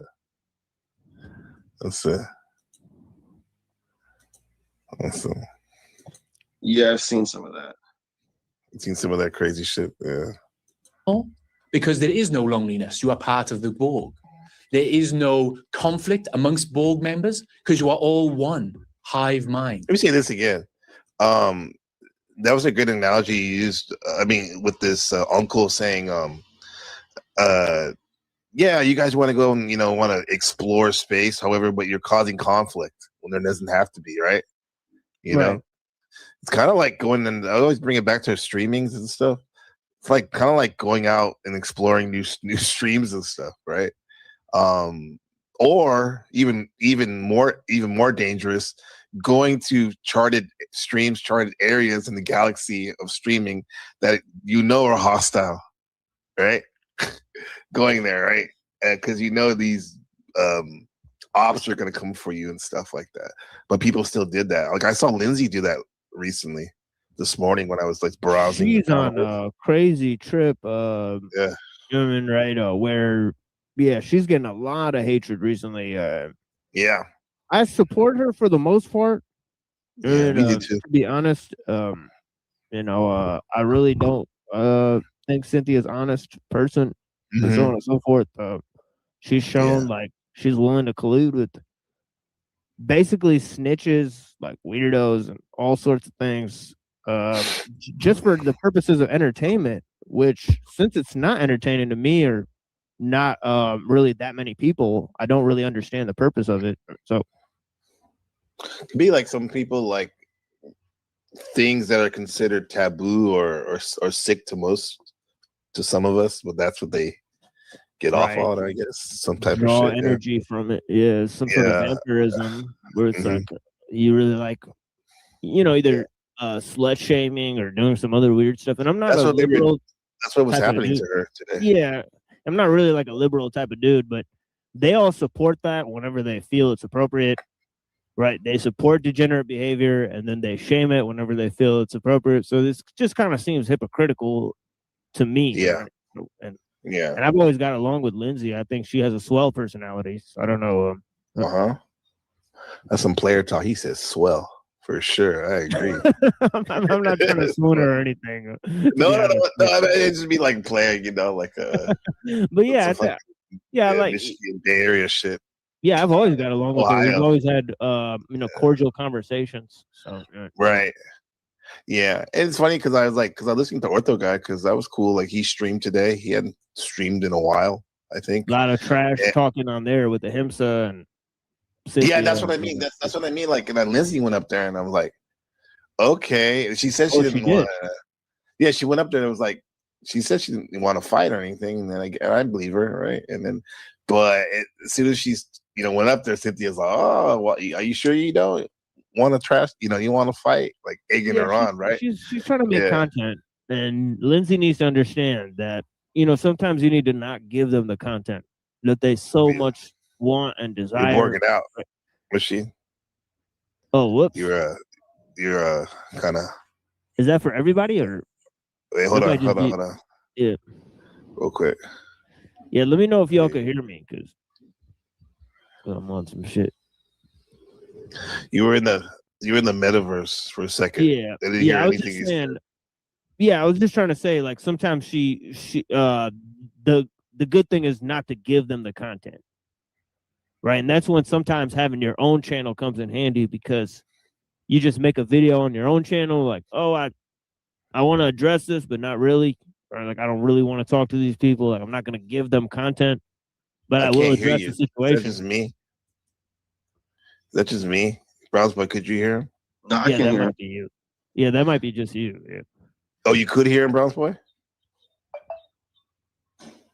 Yeah. Yeah, everything's straight on mine. So Okay, that was weird. Okay.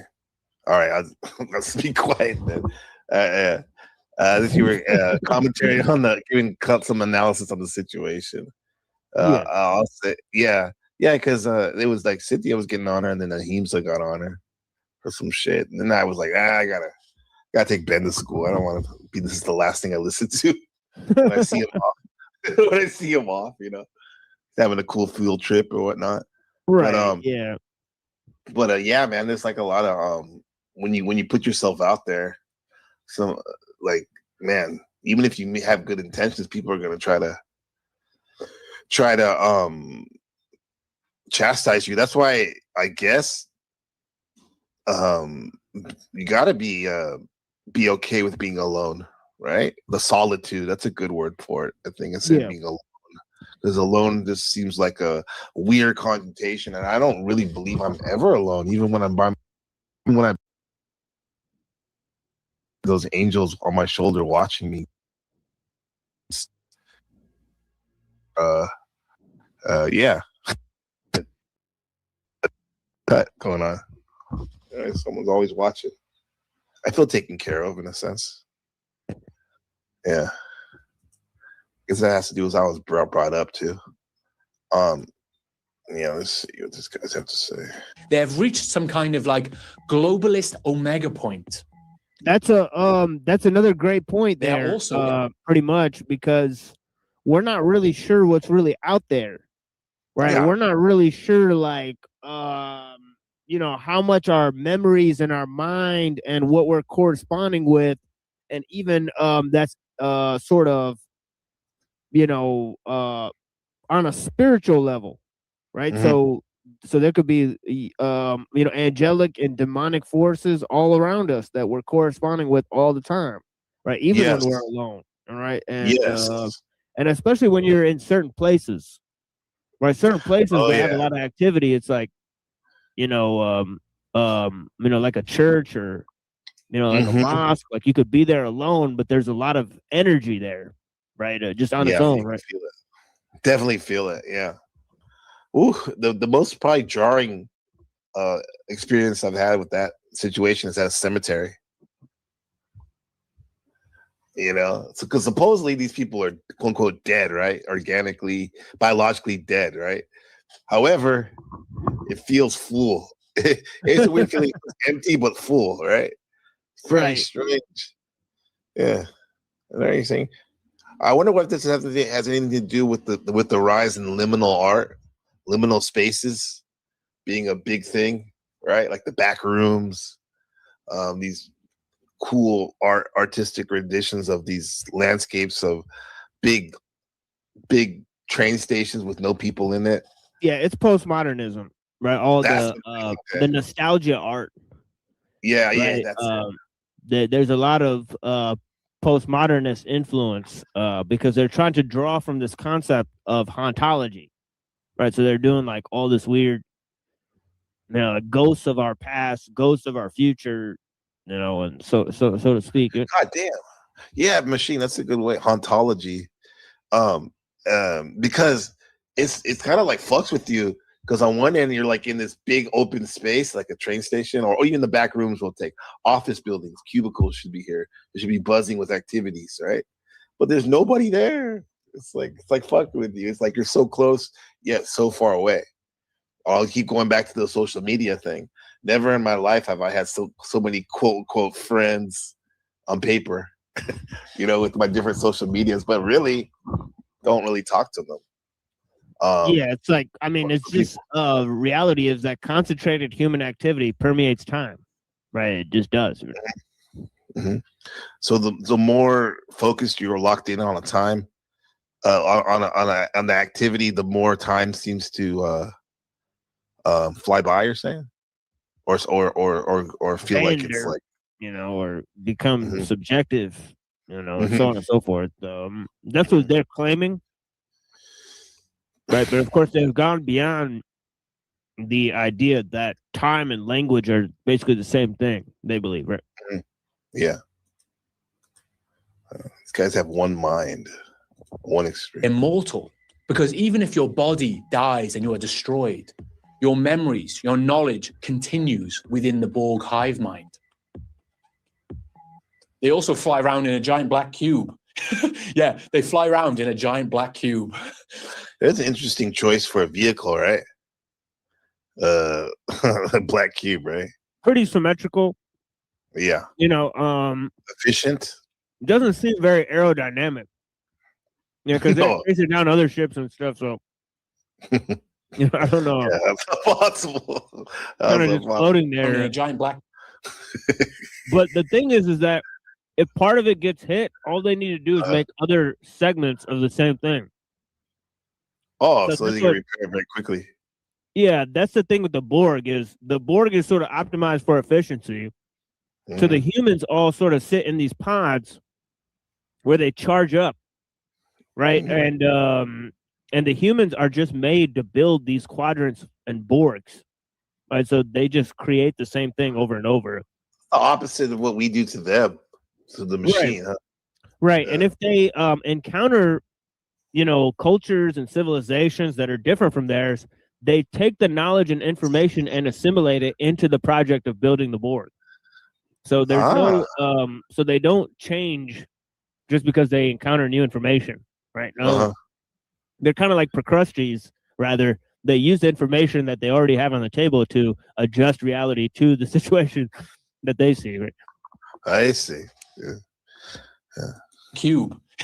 Yeah, they fly around in a giant black cube.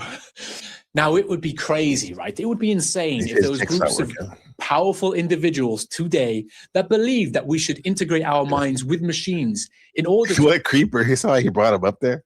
To live forever. But not only that, but potentially integrate our minds... I never heard you speak on them. I'm sure you have, definitely, but what's your take on this Epstein character in general? Well, I think it's interesting how, Trump and Epstein are basically just owned by the Rothschilds, and it confirms a lot of stuff, how they're working for the Rothschilds, and how they have similar goals and aspirations, and how they're linked politically through all these groups, and so they kind of raised him up, right? More in maybe in a roundabout way. Because he wasn't like a millionaire always, right? Like the people are using him for some reason. Yeah. Yeah. I mean, there's a lot of history there, I think, with Robert Maxwell, and others, and obviously, it extends to a lot of other areas that, sort of we were talking about yesterday with like Roy Cohen and McCarthy. There you go. Because that ties into the whole sexual blackmail scandals, right? Yeah. They had those back then. Yep. Right. So using those for political gain and in order to control certain people and groups, right? So so it seems like that seems like what? Because I was going to say that's a very important function he did with that, recording them doing their degeneracy. Right. Yeah. For blackmail. Yeah. And then in the movie I watched, part of it, The Apprentice, Cohen literally showed Trump his little secret room where he records everyone. He's like, I have the Cardinal of New York here. I got the mayor on tape. I got the treasurer. He got dirt on everyone. That's how a lot of times how he won his cases. It'd be an impossible case to win. He just go talk to him right before the vote on whatever they're voting on, like the city council or whatever. You go, I got that tape, remember? In order to live forever. But not only that, but potentially integrate our minds into a hive mind so we all become one. That would be insane, right? But it would be even more crazy if these ideas came from ancient mystic belief systems that also contained symbolism similar to a black cube. And it would be crazy if they used this symbolism to... Santa Ana, man, Denmark, Australia. Maybe you can find a cube in Michigan somewhere. They probably got one somewhere, huh? Used to be. Today. That would be insane, right? Oh, the dead. Okay. So So to begin with, we have to talk about Adolf Hitler's favorite painting. Where's Neurojet? Yes, we're going to talk about Hitler's favorite painting. Bear with me, okay? The Isle of the Dead. Now, this painting was very popular in the 1930s, especially within Germany. People would have this hanging up in their homes, which is very strange because it's such a dark painting. This says a lot about their culture. If like this is like the the normal painting they have in their house. I mean, it's really striking, definitely, huh? But yeah, that's a culture. That's an interesting culture. Speaking about efficiency, Germany and whatnot. Right. But what is this painting? Oh yeah, Here we go. A lot of these guys that'd be like researching all the existentialists, for example. They're German, right? A lot of those guys were German. Well, Germany is pretty much known for idealism, right? So, and what idealism in a nutshell is, it's sort of an idea that there's no material things. Most material things are just made of ideas, right? So they would usually ascribe that to sort of one mind, right? So, so it would sort of be that the fundamental basis of reality is mind, and not physical, matter, right? Yeah. And so there's lots of guys that were German that started out talking about that. Like the first one was, probably Spinoza, and Spinoza was trying to, sort of refute Descartes, right? So he saw, Descartes as sort of a dualist, and he thought that that's pretty much untenable within his philosophy, right? So he began to argue that, mind and nature and God are basically the same thing. Mind, nature, and God. Spinoza said this? Yes. Mind. Yeah, he said mind is basically the other part of physical matter. And that they're part of a dual aspect monism that then also extends, throughout all of nature, and that nature was God.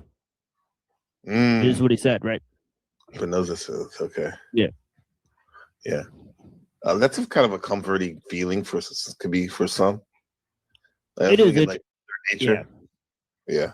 Yeah, it is an interesting and sort of very modern look at things, right? Because he was a sort of a Jew living in Amsterdam, and they had never heard anything of the like. And so this might be because of his associations, with the Rosicrucians, or his correspondence with other philosophers, that he came up with these arcane conceptions. But that sounds like a very occult, new age type occult, outlook on stuff. Like think of Gaian theory. Yeah. Yeah. And then you had sort of like Kant and Hegel and Frege, and they sort of came to the conclusion of a sort of phenomenology. So then went from idealism to the phenomenologists, right? They were also Germans, right? They were taking sort of idealism to its next logical conclusion and saying that reality is based on these phenomenon or processes that are products of mental states and so on and so forth. Based on mental states, okay. Makes me go back to the whole Egyptian and beyond. Like we talk about the universe is mental, all mental. Oh yeah, they were on point with that for sure. They had something. They had a significant contribution, and there's lots of ancient philosophers, right? That were, from Hinduism to Plato to, lots of other people that came to the same conclusion, sort of. Yeah. TML, why would you say that the Catholic Church and even Judaism seem to be opposed with this like a Gaia mind type of theory? I think it's because they're sort of supporting of an idea mainly because of the theology of national restoration, right, of the Jays, right, there's this idea that the world is put in a state of, sort of like estrangement from God until like the Jews go back to the Holy Land, and like do the rituals, right?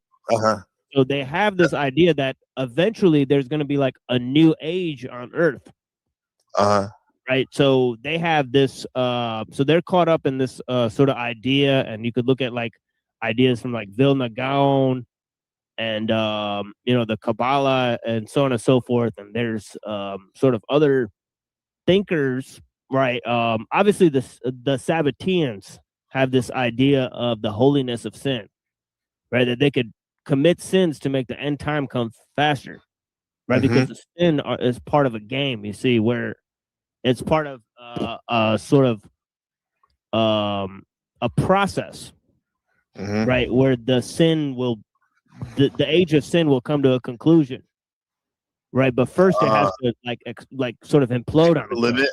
Yeah, exactly, the right? limit. Right. Yeah. So for the Catholics, right? The Catholics actually, unlike the Orthodox Christians, right? They have a stronger belief in original sin. They do. Right. So they actually support this, and the Protestants back them up on it. And sometimes they're in councils, sort of ecumenical councils with the Protestants. Right. So from the Catholics, they're kind of like hands off with Christianity. They're trying to sort of make a general sort of Christianity that works with different Christian groups. But they have a stronger belief in original sin than the Orthodox. So they do.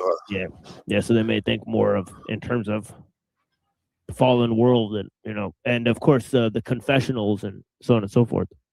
Yeah, that is weird. So could we say that then Catholics are somewhat of accelerationists? Or because I'm thinking about the Sabbateers, those guys, or not those Jews that do that, all those taboo things instead. Those guys are definitely accelerationists. Yeah, I don't know if there's a lot of that in Catholicism per se, but they might think in general, right, that there is a link between Europe and Catholicism and Israel as a nation.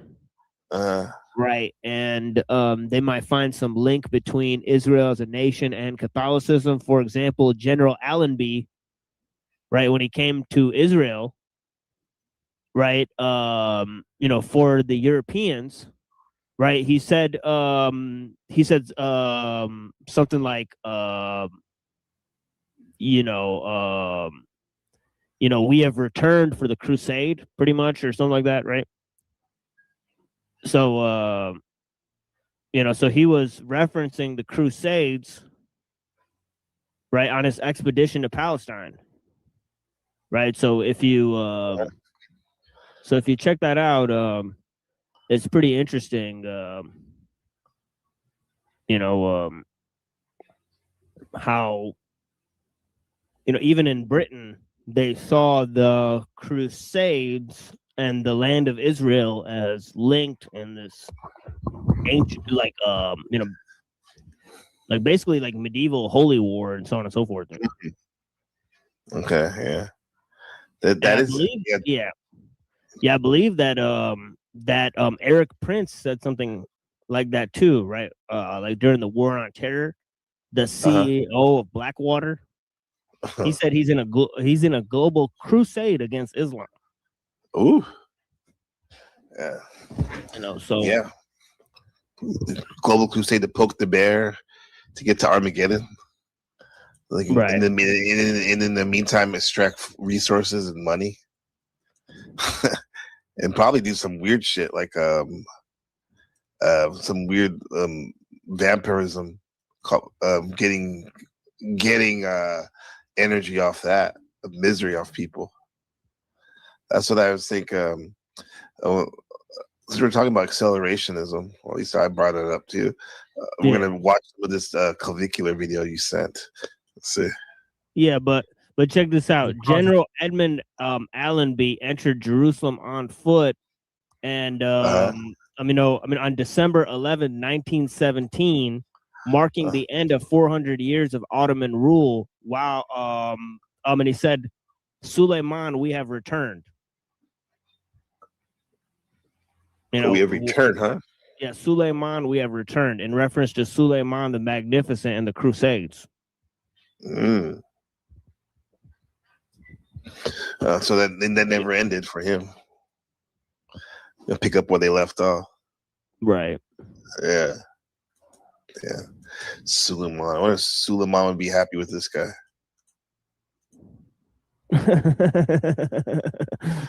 Good old clavicular. Oh my fucking Try driving with this guy. Drive. Yeah, this dude's crazy too. They show him later. You probably just ran him over. Oh, you mean that guy he hit?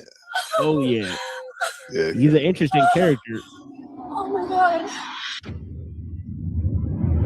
This story is blown up everywhere right now. Streamer Clavicular. Yeah, we have talked about him before. It is the same 20-year-old guy who literally smashes his own face with hammers and metal objects trying to get sharper cheekbones and a better look. That guy, now he is back in the spotlight for something way more serious. Apparently, he ran over a stream sniper who had been stalking him for months. Not just a random troll either. This was someone who kept showing up around him and other streamers again and again until things got completely out of control. It reached a point where this guy climbed onto the hood of Clavicular's Cybertruck. And remember, on a Tesla, the trunk is in the front. So he was right there on the front hood in plain view. The clip going around is wild, and I had to censor the exact moment. Hey, look at that. Oh, God, look at this. Adam 22 with Lana the Plug.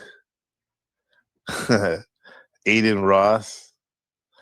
And some guys wearing black sweats, the porno interracial company. Yeah, it looked like they set up a studio inside of a hotel room or something like that. Because they're sitting on the bed right there. It looked like it's a double bed. Double bed, yeah. I think it's Aiden Ross's weird trying to be a man of the people stream he has at his mansion. You know what I mean? He wants to see he makes it look like this is his his little bedroom. I'm just a humble streamer, like most streamers, right? But this kid is the one. This Jewish kid is basically like the co-owner of Kick, and into a lot of vampiric things people can say. They'll call it entertainment.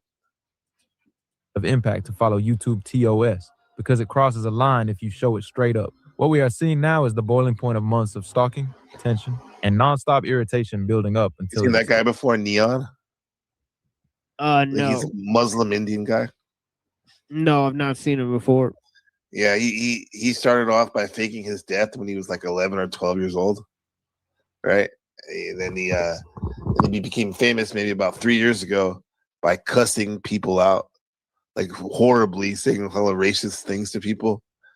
And that guy, Aiden Ross, he brought him on. He kind of vouched for him and built him up. And now Neon is doing these streams on Kick. But now he tried to reinvent himself as a nice guy.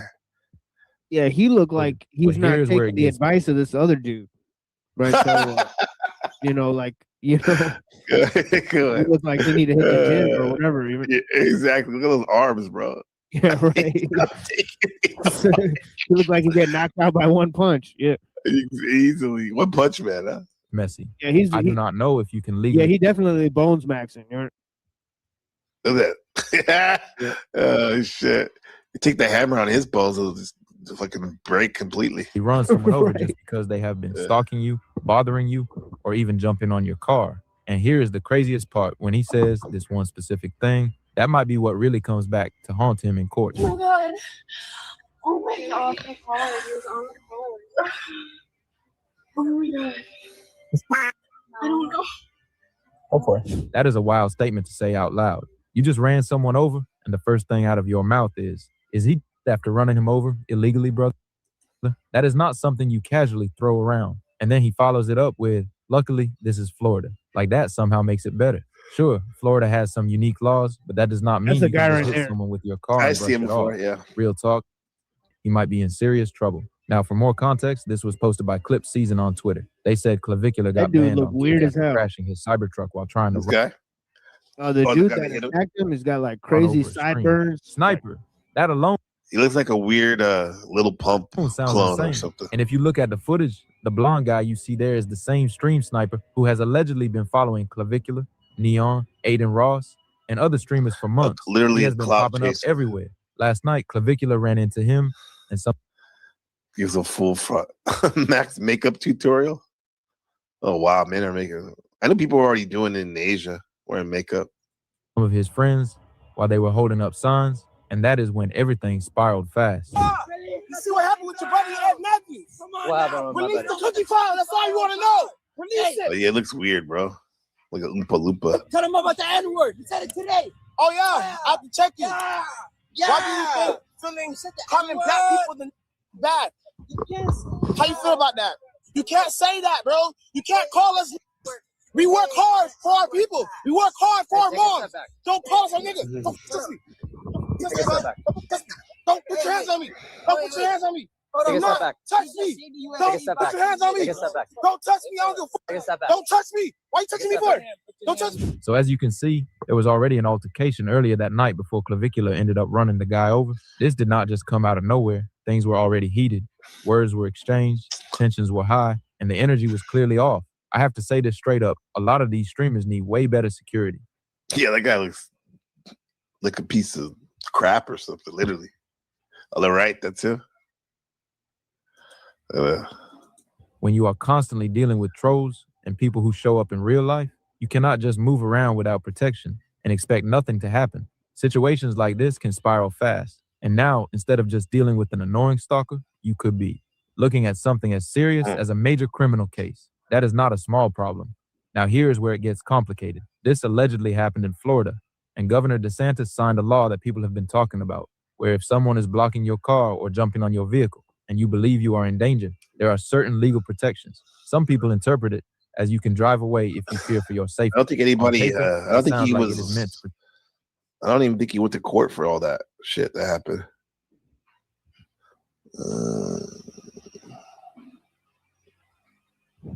I don't know. I think they said he did go to court at the end of the video. Oh, Yeah. okay. Protect drivers in chaotic Yeah, but I don't think situations. he Let us be what you would call it with the jail or anything like Be that. honest. Or- If someone jumps on top of your car, starts acting that is wild, right. and you That genuinely dude think looked you're like about to get he was hurt, trying to most get him with people are not going something, to and sit he there gave him calm. what he A wanted. lot of folks would panic and hit the gas Yeah. to get out of danger. I get that mindset completely. But here's the issue. I'm not fully convinced. Because if Yeah, he's 'cause out we there wouldn't like, even- yeah, go ahead. No, I was gonna say we wouldn't even know who that kid is if it wasn't for him throwing himself on his car. Yeah, because he's like he's thinking like because like earlier he's trying to accuse him of saying the N-word, so he's like kind of like a snafu snaps type of person where he's trying to get him on something, anything, Yes. right? Like Yes, yeah, to pump himself up there. So yeah. Even though Snafu Snap has called me that and other people, which is interesting. Right. Yeah, this guy's probably done some stupid shit too. Convinced that law will protect Clavicular. From the clip, it did not clearly look like he was in immediate fear for his life. That is going to matter big time. If this ends up in court, and it gets even crazier, earlier that night, a Twitter user named Yoic, or N-O-I-C, claimed they found a deleted VOD clip from Clavicular right before the incident. In that clip, he says, and I quote, "I want to seriously hurt each and every one of these guys," which sounds like he is talking about the protesters we saw earlier. If that quote is real, that could seriously come back to bite him. Bro, your best course of action is just getting your weapon. And Yeah, I know it the looked best like he course of got action. arrested on battery charges. Because I tried to look this up if he went to court, and it said a day ago he got arrested on battery charges. Oh yeah. I remember seeing that in the news, right? And then the day before that, Machine, like some girl hit him in the face, got charged with battery. So he's all fucked up for him. I think this guy's gonna. He has a recipe for flaming out, meaning he's gonna he's just gonna burn out. Something's gonna happen. Too much shit, huh? But I want to kill each and every one of these guys. In GTA. No, I want to. Well, I'm not gonna lie, Clavicular gives off serious Patrick Bateman. Norman Bateman. Look at this guy. I mean, I was to ask if you would do it or not, but I could understand why someone would just hit him. It might also be the Tesla truck. Uh-huh. Like the way it's shaped. Yeah. You know what I'm saying? Like, because it's kind of shaped like weird. If you're driving around in it, and even if you've been driving around in cars for a long time, you might not. You know, you're not used to that perspective. That perspective of yeah. Even though this guy who made this video definitely doesn't like clavicular, and he's trying to like say like, oh, the hood is in the back, so you should be able to see, you know, what was in front of him and whatnot. Bates vibes, real American psycho energy, the cold stare, the calm tone, that detached attitude. It is all there. I am just saying the vibe is intense, and honestly, that could explain some of his cold and callous behavior on stream. But even if you are just a regular person, not some edgy internet character, being stalked, stream sniped, and harassed for months would push anybody to the edge. I'm about to show you footage where he was allegedly physically attacked by this same guy before. At some point, the pressure builds up. It really does. Imagine this. You are out one night with your girl and your friend, just trying to chill, and the same dude who has been bothering you, it's me and Machine right there, for months, suddenly shows up again. Before you know it, you almost get into a fight, tensions are high, and then he jumps on top of your vehicle, trying to keep the chaos going. That would make almost anyone snap. Road rage happens over way less than that.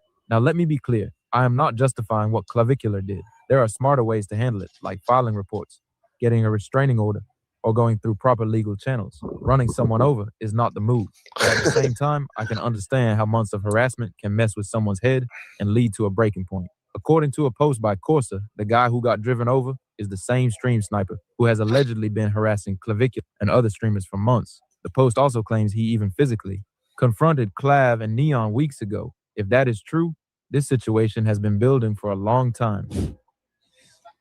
Get this little out of here. There you go, Neon. All right. I'm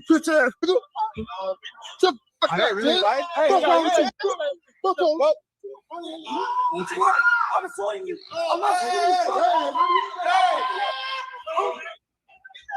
So that is the guy right there. Okay. The one on the right is the same person who allegedly got run over last night by Clav. That is the face everyone is talking about right now.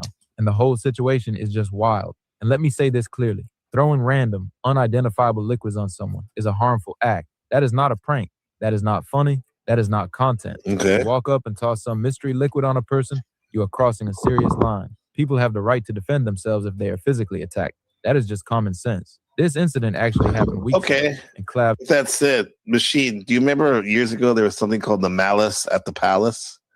The Palace at Auburn Hills, Detroit, where the Pistons play? Where yeah, I think so, yeah. Where some liquid was poured on the player. Yeah. And they went crazy. I think it was Ben Wallace, right? Yes. Yeah, I do remember this. Yeah. You know, one of my homies went to a club and he said that Ben Wallace was beating this chick up inside the club and he dragged her to his car. And he said nobody did anything about it. Holy crap. Yeah. And he's like, he was telling me, he's like, I hope you're not a fan of Ben Wallace because he's a piece of shit. I was like, what the fuck? Yeah, that's fucked up, bro. Yeah, Ben Wallace, that's not, co-sign on that. Yeah, I thought he was kind of chill, even though he's like a big bruiser, kind of. Yeah, he looked like he might be like. What? Like G Unit, Gorilla Unit? Continue to cover this incident between the Indiana Pacers and the Detroit Pistons fans again. Jackson. You know, we cannot drive this beverage home enough. This is something, you go across the board of the four of us here. We've been around a lot of sporting events, all right? Either playing in them or watching them. This is the worst thing I've ever seen. Well, the age of electronics is kicking in because I just got a beat from Joe Dumars, and one of the things he's taking issue with is us sitting up here. You missed it. He punched the guy with the Tayshaun Prince jersey. Yeah. playing in them or watching them. Yeah, I mean, I remember watching this. Electronics is yeah, I kicking was a in fan because of I at the just got a time. beat from Joe Dumas, and one of the things Oh, he's you're a fan of taking the issue Pistons, with sure. is us sitting up here right now and basically saying that it was justified for those players now to go into those stands. He says there's no justification, regardless. The fans were wrong, but the players should not exacerbate. But we're not saying that there's justification. What I'm trying to say is that you can definitely empathize with the reaction of someone who was involved in a very volatile and emotional situation. Yeah, that was pretty bad. Let's switch back and forth to this. Back to the Isle of Death. Well, I don't really like explaining paintings to people. I like to leave that to your interpretation. But at the time, especially to someone like Adolf, this painting kind of represented the transportation to the afterlife. See, the Isle represents the stillness of the afterlife or death. And as you can see, the figure is being dragged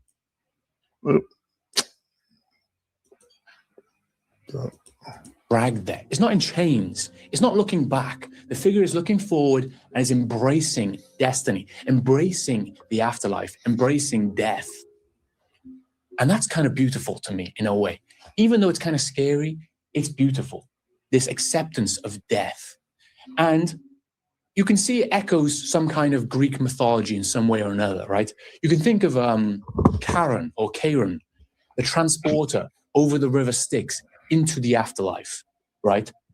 And the antithesis of this, the absolute opposite of this embracing of death, would be Kronos. So within Greek mythology, you have the god Kronos. Now, Kronos... There's theories out there about how, like, the Greek gods, for example, they're just the pantheon of gods are just like a updated version of the Egyptian pantheon of gods, who probably got it from somebody else, the Kemites or whatever. You know, what do you think about that? You think there's a lot of correspondence with these cultures, or it's just like a human, like, primal thing or archetypal thing? And this is how each culture handles that, expresses that. I'm a negator on the sort of whole concept of of archetypes, right? But I do like the idea that these were basically like one religion at some point. Yeah. Right, and that there was a much more expansive civilization on Earth, right, that can account for the similarities between the pagan pantheons, right? Because they seem very, the pantheons seem extremely similar, right? Yes. And even the functions of the gods seem similar. So. Oh, can you expand on your why you're negator on the archetypes?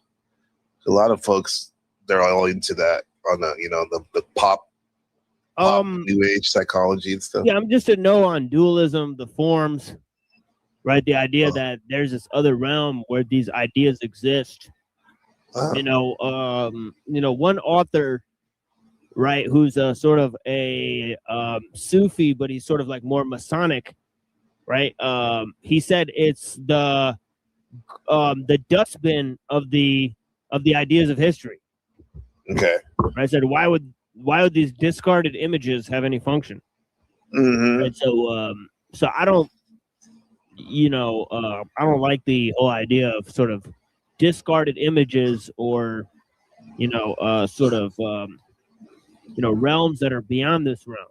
Right? I think the world is fundamentally composed of spirit. Right? So I don't think that there is any such thing as matter. Right? So on and so forth, though. Right.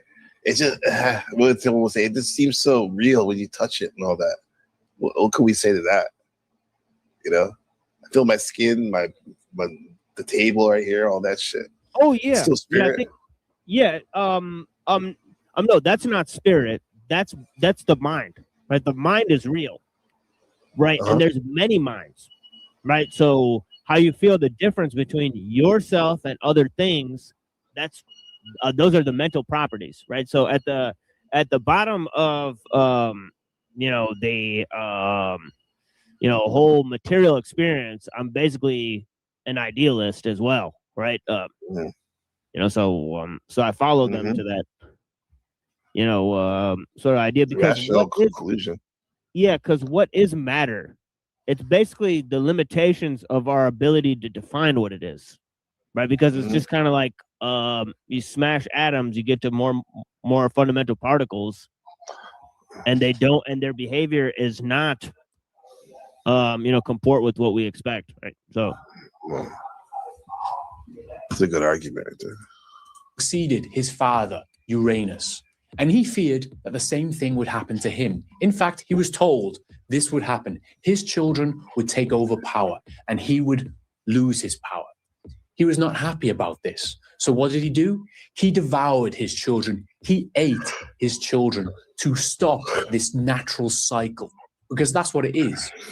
Old people die and their children continue on living. That's the natural cycle of life. And he did not want to embrace this fate. So like the boomers nowadays. Why don't you just die, boomers? Yeah, come on, man. But, of course, the plan backfired. He puked up his children, and then Zeus became the new top dog. And the cycle continued. Now, as you can tell, Kronos wanted to freeze time. He did not want the natural cycle. You could almost say he did not want to die. He wanted to remain in power forever. This is kind of like the boomer mindset. Would you not agree? This is the boomer mindset. We've got all these 80-year-old boomers that still want to hold on to power. Where's Margot in the background? And they still want to hold on to their wealth and fame. Anyway, that's kind of a critique of boomers. But when you look at this, you can see the contrast between the Isle of the Dead, this acceptance of fate, the acceptance of death, the afterlife, whereas Kronos would not accept this.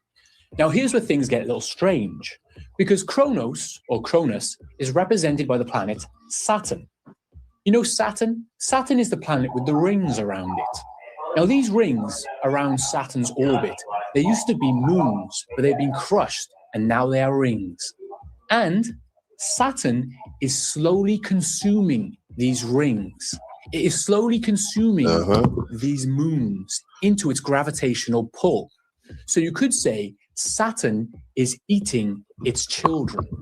But it gets even stranger, because on the North Pole of Saturn, a hexagon shape appears. Wait a minute. Doesn't that other Saturn resonating god Baal eat children too, allegedly? Yeah, this is supposedly there's some ideas that comport with sort of child sacrifice. Yes. Right? And also that comport with a sort of fertility cult. Right, in terms of trying to control the weather through like blood rituals and so on and so forth, because it's also like a storm god and whatnot. So. Yeah. Even here, in correspondence, the main god here is Matsu, and it's a woman that's black, like black colored, and she is like the storm god, right? And supposedly, some of the during World War II, when the Americans wanted to bomb Taiwan because Japan was a colony of Japan, they say they saw that Matsu thing in the sky, and then the weather got really bad. Now, this is some of their accounts and stuff. To take it with a grain of salt, but still, I thought that was interesting. And she is like a plump, looked like a fertility goddess too. So yeah. Yes. The six-sided shape of the hexagon. And you could say, if you put a cube at a certain angle, it appears as a hexagon, a six-sided hexagon. Can you see this? So that's a bit weird. But also, Kronos is not the only god that is represented by Saturn. And it's not the only religion that uses the six-sided shape of the hexagon. Now, the black cube and the hexagon shape can be found in Jewish mystic traditions. The Kabbalah, yes, of course.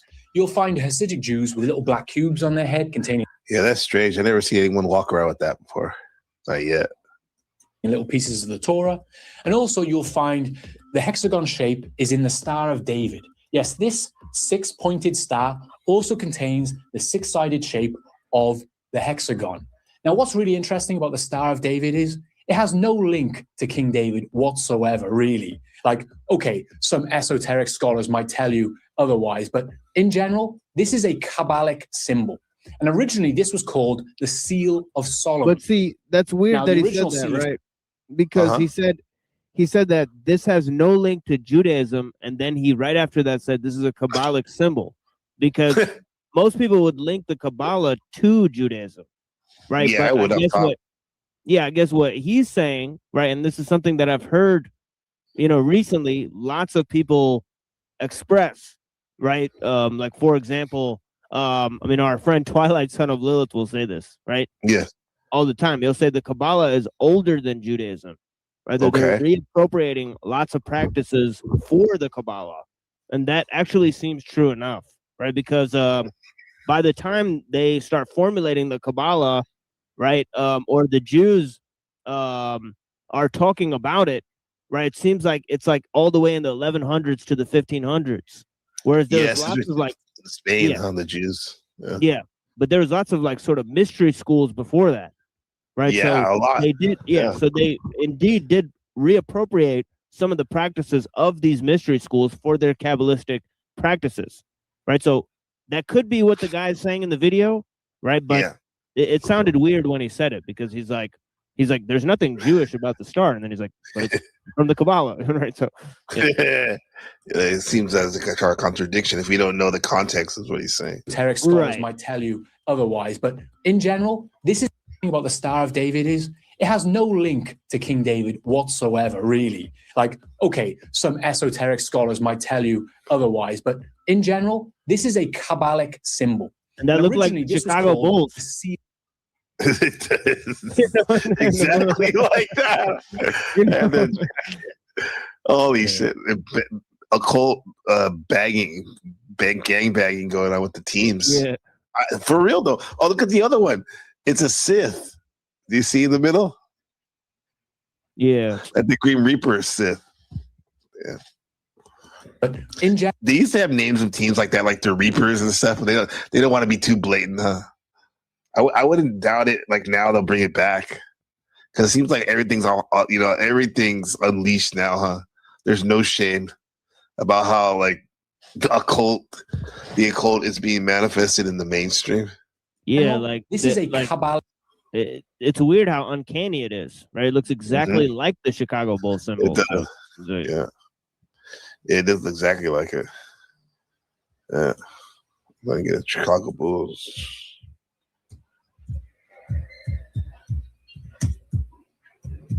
Yeah, it's literally a dead ringer, which is interesting. Well, oh shit, you like this one, Machine? Yeah, and I think that bull has earrings, like Dennis Rodman or something. Yeah, or it's got a nose ring or something. Oh no, it doesn't. Bulls logo upside down. It looks like a robot DJing. Did you know that if you turn the Chicago Bulls logo upside down, it looks like a robot? It's a robot DJing, but I thought a djinn, like a djinn. Or it looks like a dude in front of two butt cheeks. So it kind of looks like sexual. Yeah. Oh, like he's bending him over. it's spreading him. Holy shit. Over. Damn. Like two butt cheeks. Right. But yeah, like he's wearing like a robe, like an occult robe, right? Right. It's like it's some weird like DJ Marshmallow mask. Look at that. Oh, I wish I didn't see that. That's all I saw. Yeah, that's kind of weird. I see it now with a Ricky Reddington. Yeah, it looks like sad trombone. A person that looks like a dick coming out of two butt cheeks. He's being bored. He's being birthed. Right. Or he's shoving himself in there. Maybe he can hold on to the horns.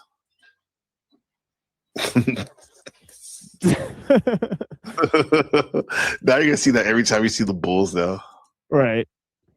Symbol. And originally, this was called the Seal of Solomon. Now, the original Seal of Solomon looked different to this, but in medieval times, this became the Seal of Solomon. And it's all a bit strange that you would use the Star of David or the Seal of Solomon as your symbol, because Solomon began worshipping Saturn or entities that were represented by Saturn. Like, is he considered like isn't he considered like an OG in the Bible, Solomon? Like they kind of like prop him up a bit, but he was into occult magic and stuff, right? I don't know. That's what the occult says. So that's convenient. It's convenient for them to say that. Yeah. Okay. Yeah, it's kind of like, right. It's like, but and they also say the Bible's false. So, right. So they're interpreting that, right? And of course they're interpreting it through extra biblical sources, right? Mm-hmm. There's nothing in the Bible to suggest such a thing, right? So okay. Baal. So that's a bit weird. But anyway, this guy straight up said he worshipped Baal, Solomon. Now we have to talk about the Jewish. I mean, that he could be part of the occult, because that is what the occult says, right? So exactly, I think he is. Good point. His motivation. Because obviously a traditional Jew or a Christian would not claim that Solomon worshiped Baal, right? So this channel came up, Machine, when I started to watch Hidden America a lot. And it's called Simulated Leviathan. That sounds very occult, right? Yeah, I keep getting I keep getting recommended Yahweh ben Yahweh too. Wait. Oh yeah, he's still there. I was like, what do you mean? Like, oh god, it's really synchronistic. Oh, you saw it there. Yahweh ben Yahweh, yeah. Let's see real quick what he has to say. My computer. Yeah.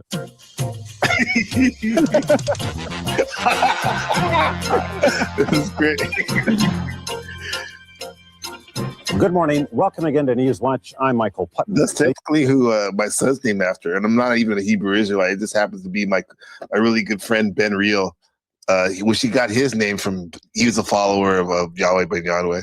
So, Yahwehs, are they a dangerous, racist cult or a genuine religion deserving of every constitutional protection? Our community has been asking that question in recent months. This morning, we're going to ask the group's founder and leader, Moses Israel, Yahweh ben Yahweh. He was born 52 years ago in Enid, Oklahoma, and raised in the fundamentalist Pentecostal church.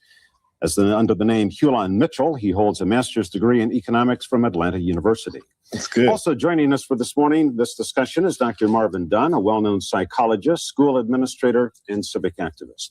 And also with us is my friend and colleague here at News 4, Ed Odell, who has covered many stories involving the Yahwehs. Gentlemen, good morning. Thank you all for coming. Yahweh ben Yahweh, you have been asked numerous times in recent years to... why are they telling us about, like, why is Yahweh ben Yahweh been coming up on our feeds, you think?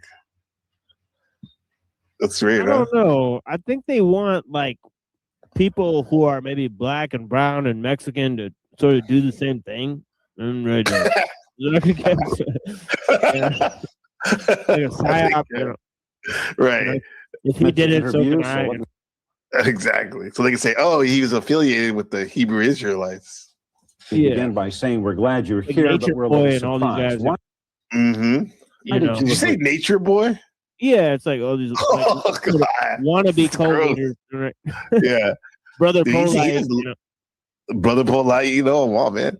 Yeah. They're Nature Boys in jail for life, I think. Something crazy like that, To this interview. First, I'd like to say that this is an exciting opportunity to present our views to the public. It's Andre 3000. Understood. And we would like to thank Channel 4 for this opportunity to express the truth. Our attorney, Ellis Rubin, suggested to us that we become open to allow the press, the community at large, to understand exactly what we're about. It's a known fact that it's like his manager. So that's what I mean. Like, they want people to try this because this is a media circus. And then when they want to get rid of him, they'll just accuse him of whatever they want, just like anybody. Anti-Semitic.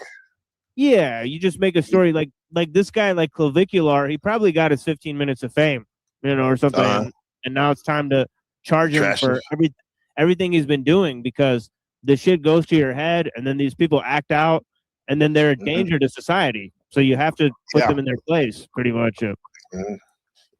And Ben, I don't think this guy ever got any really bad trouble. Like, what's his name? Dr. York, who's got interesting teachings and stuff. Dr. York is another good example of somebody that seemed like they were propped up. They were allowed to do a bunch of stuff by the feds, and then they prosecuted on all the stuff that they were building up on them.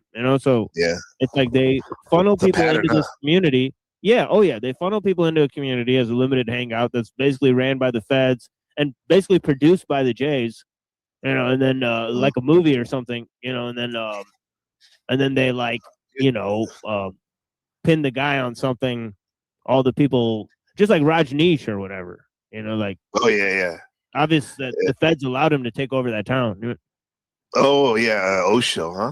Yeah, right. Who has the same birthday, December 11th, as my brother, and Resto Chesto and Flow Stick.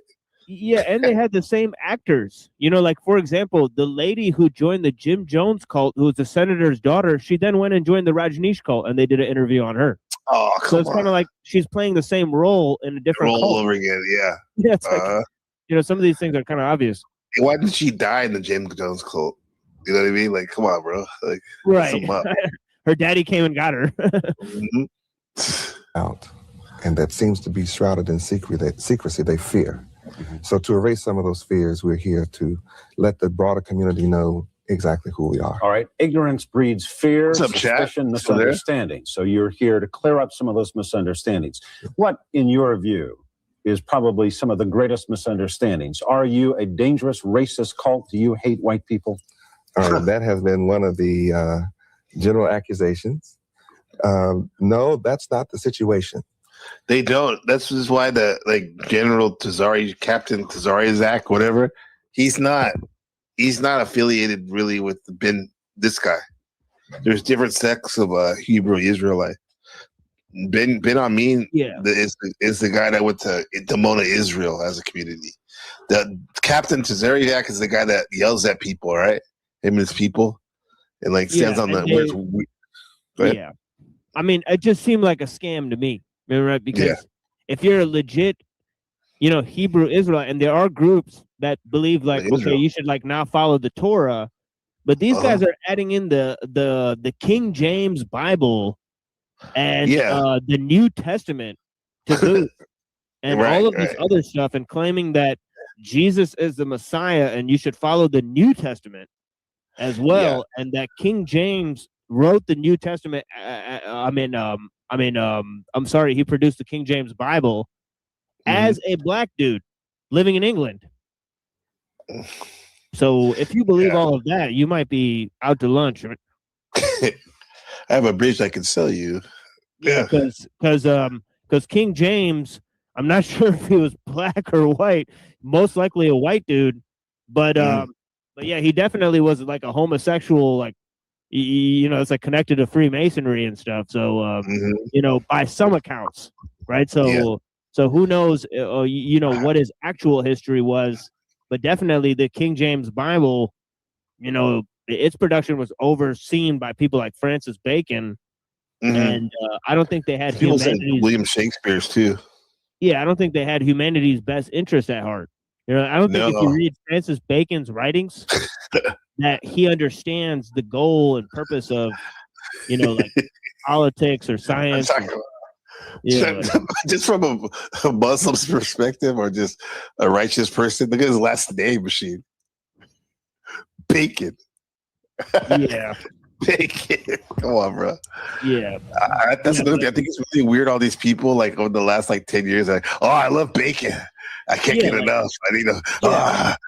Yeah, this is a guy that 300 years before, somebody like Elon Musk and Peter Thiel thought that we should hand over the government to the scientists and have them run society. So wow, that's like Julian Huxley. Terrible ideas. Yeah, these are the worst ideas in history. Terrible. Yeah. They're Fauci Mexican. Yeah. What we are in opposition to is oppression and immorality. I teach and have taught from the beginning that Satan, the devil, Lucifer was black. Okay. As a result, that part of my teaching is not printed or published or talked about. I teach that the devil is in all colors, black, brown, red, yellow, and white. And since we are brought to America as slaves in this country, and since we have been oppressed by white people in this country, it is those that are white that are oppressing us that are immoral. That's the issue. My teachings basically include morality versus immorality, as opposed to racial hatred. If you are familiar with this area, you will notice that the only real problems we've ever had in this community are from people who came among us who were black, whose skin color is black. And they're the ones who have gone out into the public and spread false rumors and false teachings about us. All right, let me broaden this discussion now and bring in my friend and colleague Ed Odell. Ed? Yet, Yahweh Ben Yahweh, your early pamphlets, the early things that you passed around Liberty City, where I happen to live, spoke only to the white devil, that person of that color who seemed to be doing wrong against black people. I know that you have spoken against some black people as they have abused the black race, but those early pamphlets, those early etchings that we saw on the walls out in Liberty City spoke of the white devil. Don't you think that's where that misconception, as you call it, came from? That's entirely possible, because the issue of black and white and the skin color game is not something that I invented or created. It's something that exists in this country, and I've had to address it. For example, there's an issue here that I think most of the people may be aware of. Here is an image that is a false image. And of course, my coming to America to reach and resurrect my people is to dispel this notion of the false. What do you think about that? I think he's trying to. I think he's seeing that people in America are like, gravitate. I guess especially black people. Yeah. Right, that they could gravitate towards Christianity. Right, and it seems to be a benign influence, right, on the blacks. Right, the influence of Christianity. I don't see it being like a really bad thing. Right. It seems to be something that's kept them superior to white people in some instances. Right. Where you see sort of black people are more religious. Yes. And that makes a lot of difference. Sometimes when you're dealing with a white person or a black person, you could easily choose the black person because they're more pious or religious, bent, and so on and so forth. So there is that aspect of things. So so it's just interesting. Out of all of the things he could have chose, it was the Jesus thing, right? Because there's obviously images of white people being powerful and. Obviously in every culture you could see something about, white people being part of the dominator, or something like that. So it's interesting that he chose this particular instance, to doubly attack religious black people who by and large would be Christian and white American Christians. Right. So it's just interesting. Yeah. It seemed a similar playbook as Honorable Elijah Muhammad and Noble Joe Ali, right.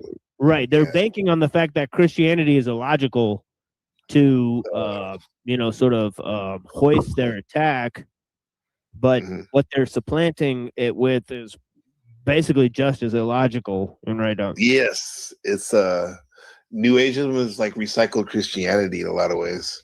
But to me, what makes like Yahweh and Yahweh, even Dr. York's teachings, is the fact that it's like a hodgepodge. If you think a lot of the stuff, and I think I like that type of stuff. However, there's a tendency to get like lost in the sauce, as we say, right? In the skim things instead of going deep into them. Yeah, because by and large, the sources that they're using that are derived from a hodgepodge of occult ideas and philosophies, right? I mean, all sorts of arcane philosophies and, conspiracy writings and so on and so forth. It seems like if you just study the Bible, right? Because, any black or white Christian would just have access to the Bible. And if you study that and you gain interpretations of that, you can go into the rabbit hole and you can find out just as much about history and occult philosophy from the Bible. Just the Bible, you're right. You're right. So the thing is that they don't have better or worse sources either way, than the average just Christian, right? So I don't know, how far they're getting, with their. The only difference is they're not. I won't say worshiping, because he probably one of these guys that says like, I don't want to be worshipped, but everyone worships him, kind of. Yeah. In the thing, yeah. Yeah, or it could be a gateway to the actual occult, where you're like actually sacrificing babies and doing stuff with kids and all that, because that does exist, right? So Yeah, but like I told you, the guy that I named Ben after, my friend Ben Real, who lived in Dimona. He lived the guy's community in Dimona, Israel. He told me that before he moved out there, because he's from Midwest. He's from Indianapolis, and he said that he had to go to Pasadena to rabbi school. Yeah. In order to become like a resident of Israel. Right. And then live in there. And so literally his teacher was a rabbi, a Jewish rabbi, and then he went to that community. Chatabuda says, "Is that Joe Cool's dad? Time to debate." Yeah. Could be. Time to debate. Joe Cool loves to debate. Yeah. Image of the Son of God. It's quite apparent that my color. The false image is the color. Is that what you're referring to? Exactly. By this color being promoted as the Son of God and being a false image, then this causes my people to have the notion that white people are supreme, they're superior, they're God, and they have a tendency to worship them as God. And I'm here to dispel that notion. Yet hasn't the call against that color, against the white color, hasn't that been the call that has brought most of your people, especially in the early days, into the Yahweh faith? It was necessary. When you come to a mentally and spiritually dead people who have been robbed of the knowledge of their God, history, culture, language, name, land, it requires a great deal of dexterity to reach into the grave of such a people and resurrect them and lift them up. But half the time when I would talk to Ben Real, a lot of times he would tell me all the problems they had in that community, even though they left America to escape all the things Ben Hameen is talking about. They have their own community in Dimona, and it was cool. They were vegans and whatnot. The same problems of degeneracy and craziness would pop up in that community, which makes me think, is this like a human nature thing? Well, that, and they're surrounded by a secular society. Israel is not a religious civilization that's in line with Judaism, right? They're not Torah observant Jews. They're established by secular Jews, right? Who are basically communists. Right? They're sympathetic to communism, right? People they're like David Ben-Gurion. Man, like what's his name? BB Benjamin. Now he's not like a fucking pious man, probably. Huh? Right. He was friends with Harvey Weinstein, right? So yeah. Who was the man you mentioned, Machine, a second ago? The first prime minister, David Ben-Gurion, right? He's basically a communist, right? So, secular atheist, right? Oh wow!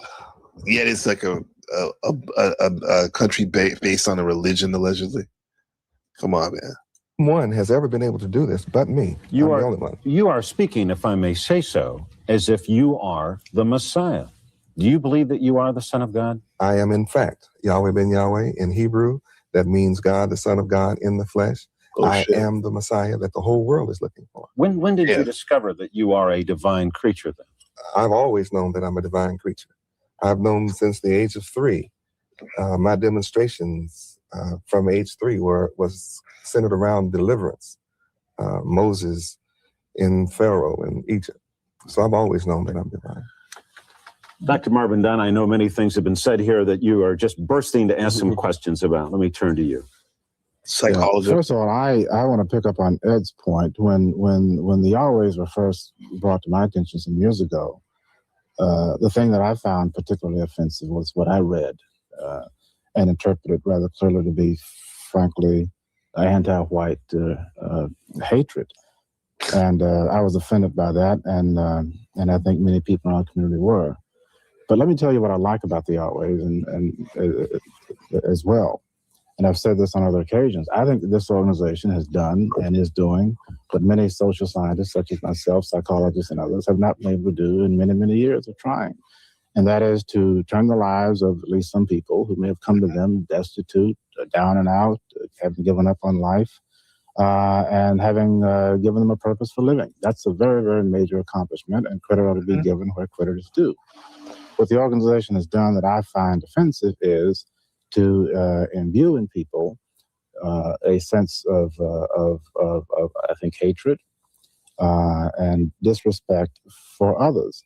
And particularly in Miami, I think that's a problem. The other point that I would make in response to Yahweh Ben Yahweh's comment is that I don't think that blacks in America we have our problems, but I'm not sure that we were in the spiritual grave requiring uplifting by someone, although this is a fairly common kind of a theme you hear from cult leaders. And that's not an offense to Yahweh Ben Yahweh or his group. Christianity started out as a cult with people being prosecuted because they were members of it. But I don't agree that blacks were in need of the type of deliverance that Yahweh Ben Yahweh believes that they have been in need of. Let me ask you that. Dr. Dunn is saying you have helped some people recover their lives, you've given them purpose to their lives, and yet he is saying some of your writings, and in fact, I would tend to agree, some of your writings seem to say they have recovered their lives at the expense of a more generous of belief in white people or some other people as a whole. What is your response to that? Well, first, we're not a down and out group in terms of those who have come to me. You will find that they were not destitute. We have a huge number of professional people, school teachers, we have doctors, lawyers, everything that makes up for the structure of America are part of our group. I have not attracted the drug addict, the dope pusher, the alcoholic, and that constitutes my group, or prisoners from prison. On the issue of hate, it's impossible to teach anyone hate. The people that constitute the so-called black community are already frustrated and have already exhibited their hatred for oppression via riots and other elements of intimidation in this society. Well, I guess the question, if I may interrupt, is, but do you further their own bitterness or hatred? Now, let me read you something that you allegedly said. The Miami Herald reported that you had said, and I'm quoting, "Yahweh gave our white enemies 6,000 years to rule good or bad. Their history proves them evil, wicked, liars, and murderers. This white man and his tricks must be removed." What, if not hatred, is that, if that's accurate? All right, first of all, I have to say again that it's impossible for me to teach my followers and disciples hatred. You will find that by attracting this group with a statement like that, and then to see my results, the last 7 years of results of my people, my disciples, among the society in general, you'll find is pure peace. We get along amicably with all nations, all races, including white people. Our business in general is with white people. And I'm sure all of the accolades from those that do business with us would tell you that we're a wonderful group of people. Yeah, Brother Boy said that's not hatred. No, seems like it's not. If he's saying it's true, right? Take for what he's saying is true. We're not as that statement might appear. The reality of the statement is that we are an oppressed people. We have to face that reality. You mean we as black people? We as so-called black people in America have a history of slavery. And let me give it to you this way. When America teaches 1776 and fighting the war to free themselves from England, and this is taught in the public schools, it's not called hatred, it's called history. When in the public schools we learn about the Alamo, remember the Alamo, And there are movies coming up this week about that. It's not declared hatred, it's called history. You come right on through the wars, World War I, World War II, the Korean War. All of these things, they show these movies of death and destruction. They say, remember Pearl Harbor. Never once is declared hatred. And the last point on this is, when the Jews speak of the Holocaust, and we're reminded of it every year, no one says that that's hatred. It's saying, remember, so that it can never happen again. And I declare that I have the same right under the Constitution in teaching the history of our people as all other groups teach theirs. And I don't think anyone would deny you that right. And this country has had a long and shameful history of slavery. And if you were simply reminding your followers of some dates in which Black people were brought here in ships and were enslaved, I don't think anyone denies you that right. I think that the real question is, are you perpetuating racial hatred with your teachings? I think my disciples illustrate whether I am or not, and their lives and demonstrations within the community prove that that is not so. Yes. Yahweh Ben Yahweh, I have to differ with you, and I agree with Dr. Dunn that the community of Yahweh has proven that when Black people get together, they can do something for the betterment or get themselves together, uplift them. Did you hear about what happened 4 days ago in the UN? About how a few countries, there was a vote put up by Ghana, a resolution to acknowledge the fact that slavery in America was the worst crime ever, or whatever, and like everyone agreed except 3 countries. I don't know if you heard that. Yeah. Yeah, it's wild. I didn't hear that. Well, there you go. March 25th, 2026, New York City, the United Nations General Assembly Hall, 193 nations in the room, and on the floor, a resolution. A piece of paper that carried the weight of 400 years of stolen lives, stolen names, stolen futures. The resolution asked for one thing that should have required no debate. It asked the world to look at what was done to African people. The abduction of 12.5 million men, women, and children, the killing of 2.4 million in transit alone, 400 years of systematic terror, and call it what it was. The gravest crime against humanity. That was all. Call it what it was. Not a dark chapter, not a historical event, not a tragedy, a crime. The gravest crime in human history. That is what 54 African nations, the entire African continent standing as one, brought to the world stage. Mm-hmm. And then the votes were cast.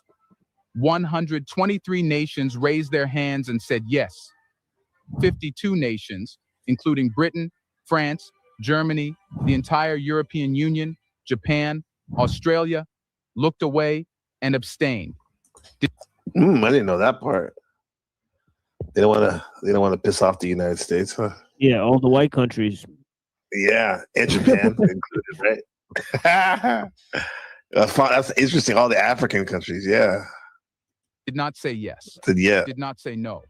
Looked away. And then there were 3.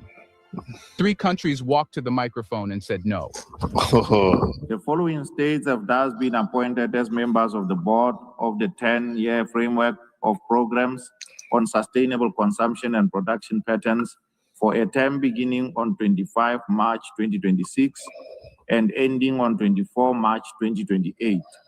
Barbados, Finland, Germany, Hungary, India, Mexico, the Russian Federation, and the Republic of South Africa. I thank the tellers for their assistance. Members are reminded that the following vacancies remain to be filled for a term beginning on the date of the appointment and expiring on 24 March 2028. 1 member from among the African states and 1 member from the Asia Pacific states. The Assembly has thus concluded this stage of its consideration of sub-item 1 of agenda item. In a vote of 193 nations, 193 countries that represent every corner of the human family, only 3 walked to the microphone and said no. We are going to name them. We are going to say what they said, and we are going to show you what their history says about why they said it.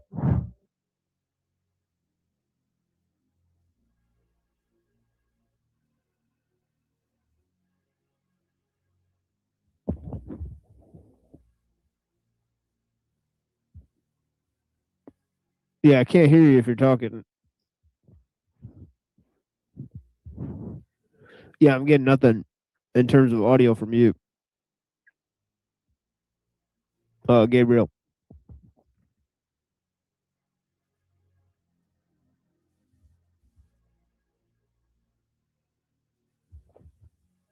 Yeah, Australia, it said too. US, Sweden, Britain. It said the whole European Union. So, yeah, I can hear you now. I was going to say, do you have any guesses to what 3 countries said no? No. Okay. Oh, well, Brad Boy said U.S., Sweden, Britain. Okay, good choices. Good choices. The United States of America, the country where enslaved Africans built the White House, the Capitol building, and the cotton economy that financed the Industrial Revolution. The country where, in 1865, the Emancipation Proclamation freed enslaved people and gave them nothing, no land, no reparations, no restitution.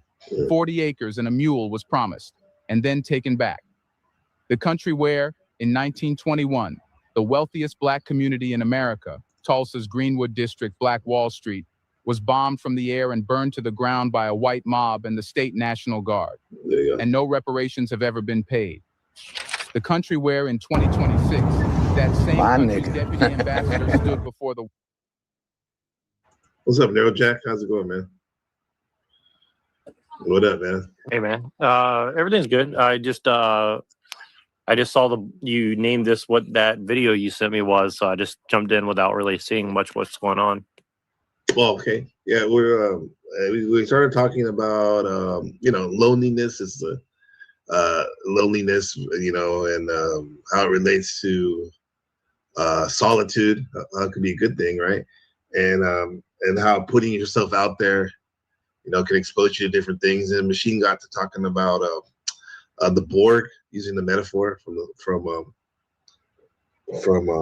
Star Trek, the hive mind, for example. I think that's what he was getting at. And then we started watching this video about Saturn cube worship and whatnot, and the symbolism throughout the world, right? And then we got on. We started watching. I forgot what video it was, but then Ben Amin video was up there, like his Hebrew Israelites. And Machine's like, wait a minute, I get that one up on his algorithm a lot. So that's now we're watching this video. We're watching a video about Ben Amin interview, right? And then now they're talking about slavery, and now we're talking about what happened, that vote, I'm sure you're aware of, that happened like 6 days ago in the UN about acknowledging slavery as an atrocity. You remember that? I didn't see that, actually. Yeah, so we're watching like all the 154 countries voted yes, and there was like that it was an atrocity, and then mostly all the African countries, and then many countries said no. I mean, they said neither. They didn't want to abstain from voting, and then only 3 countries flat out said no. And I guess they were talking about who said no. The United States is one of them. Yeah. Any ideas why the United States would say no? I mean, I know why I wouldn't do it, but I don't know why the United States wouldn't do it. It might be for the same reasons. Why would you not do it? Acknowledge it if you're... Because I think slavery has always existed and always will exist. Okay. So, I mean, I think it's dishonest to... I mean, obviously there's a certain type of slavery, but it's like, I mean, for me, I'm just not a big fan of like posturing, like, like I think that like, okay, like we're going to like sign a resolution and say, oh, slavery was really bad. It's like, I'm pretty sure everybody agrees with that point. It's like, okay, now, almost 200 years later, we're going to like sign a piece of paper and say, like this specific form of slavery was really bad. I mean, I don't know. That just seems a little odd to me.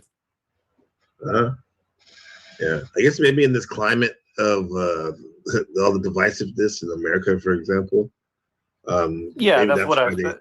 They came up with the resolution in the first place, right? That's kind of what I'm saying. Is like it just seems like it's just fanning flames that are already like inflamed. It's like after 200 years almost, like we still haven't resolved anything, and it's only getting worse. Like, obviously, we're not doing something right. So I don't know. Yeah, I think everything's okay. It just seems like weird. Like these people are like we're just pushing for like animosity for some reason. Yeah, I mean, either way, whether they do have the resolution or not, like it's still we're living in the current times. However, I don't think it's wrong to acknowledge it.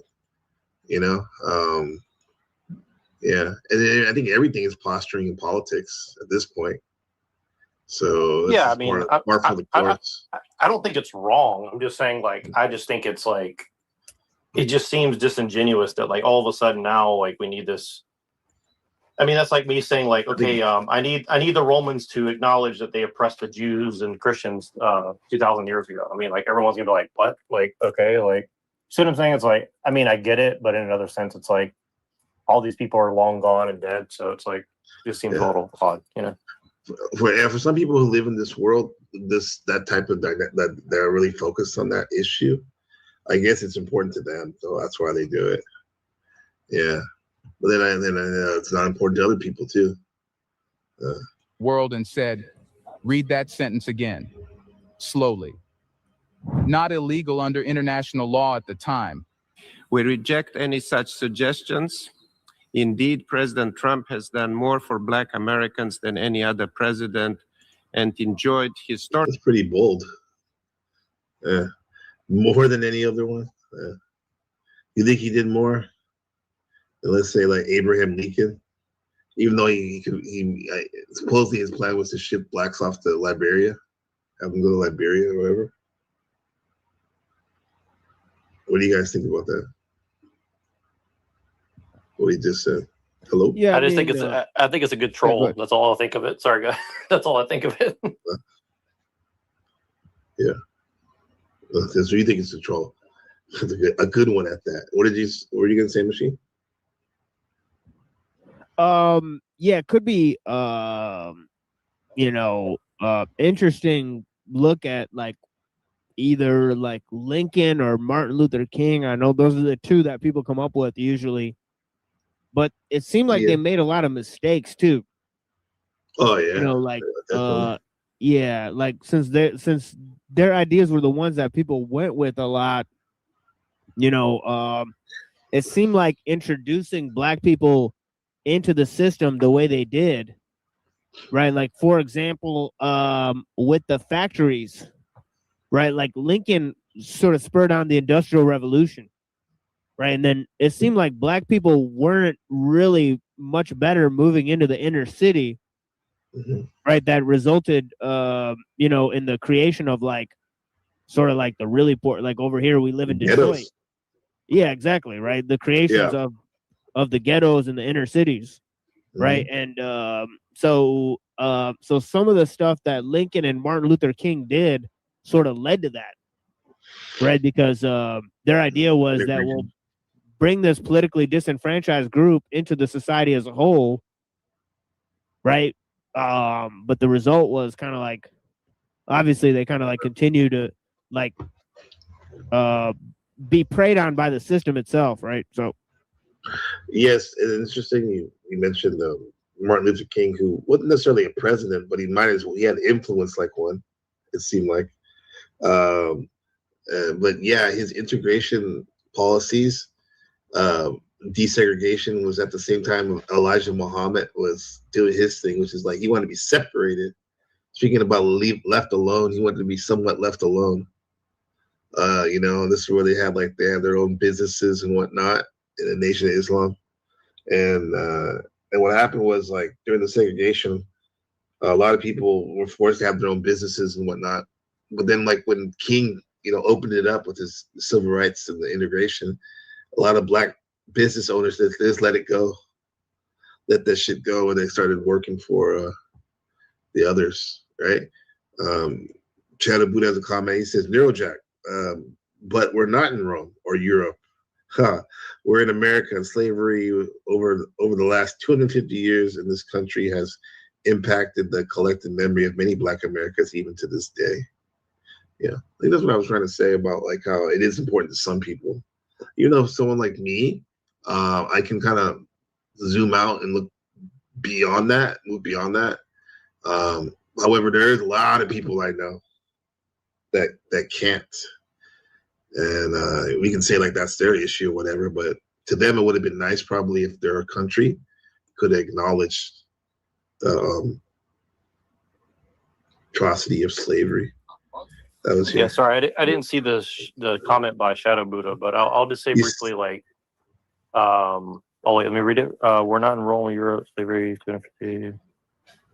I mean, of course, it's going to affect the collective memory if you're constantly reminded and like told that that's all you ever have been and all you ever will be, right? And I think it's funny. It's like the same type of person that enslaved people for hundreds of years are the same people now inflicting this like consistent victimhood on people, including on white people, by the way. I'm not saying it's exclusive to these type of people. I'm saying it's like this kind of mentality that's kind of inflicted on people, and I just think it's not good for people.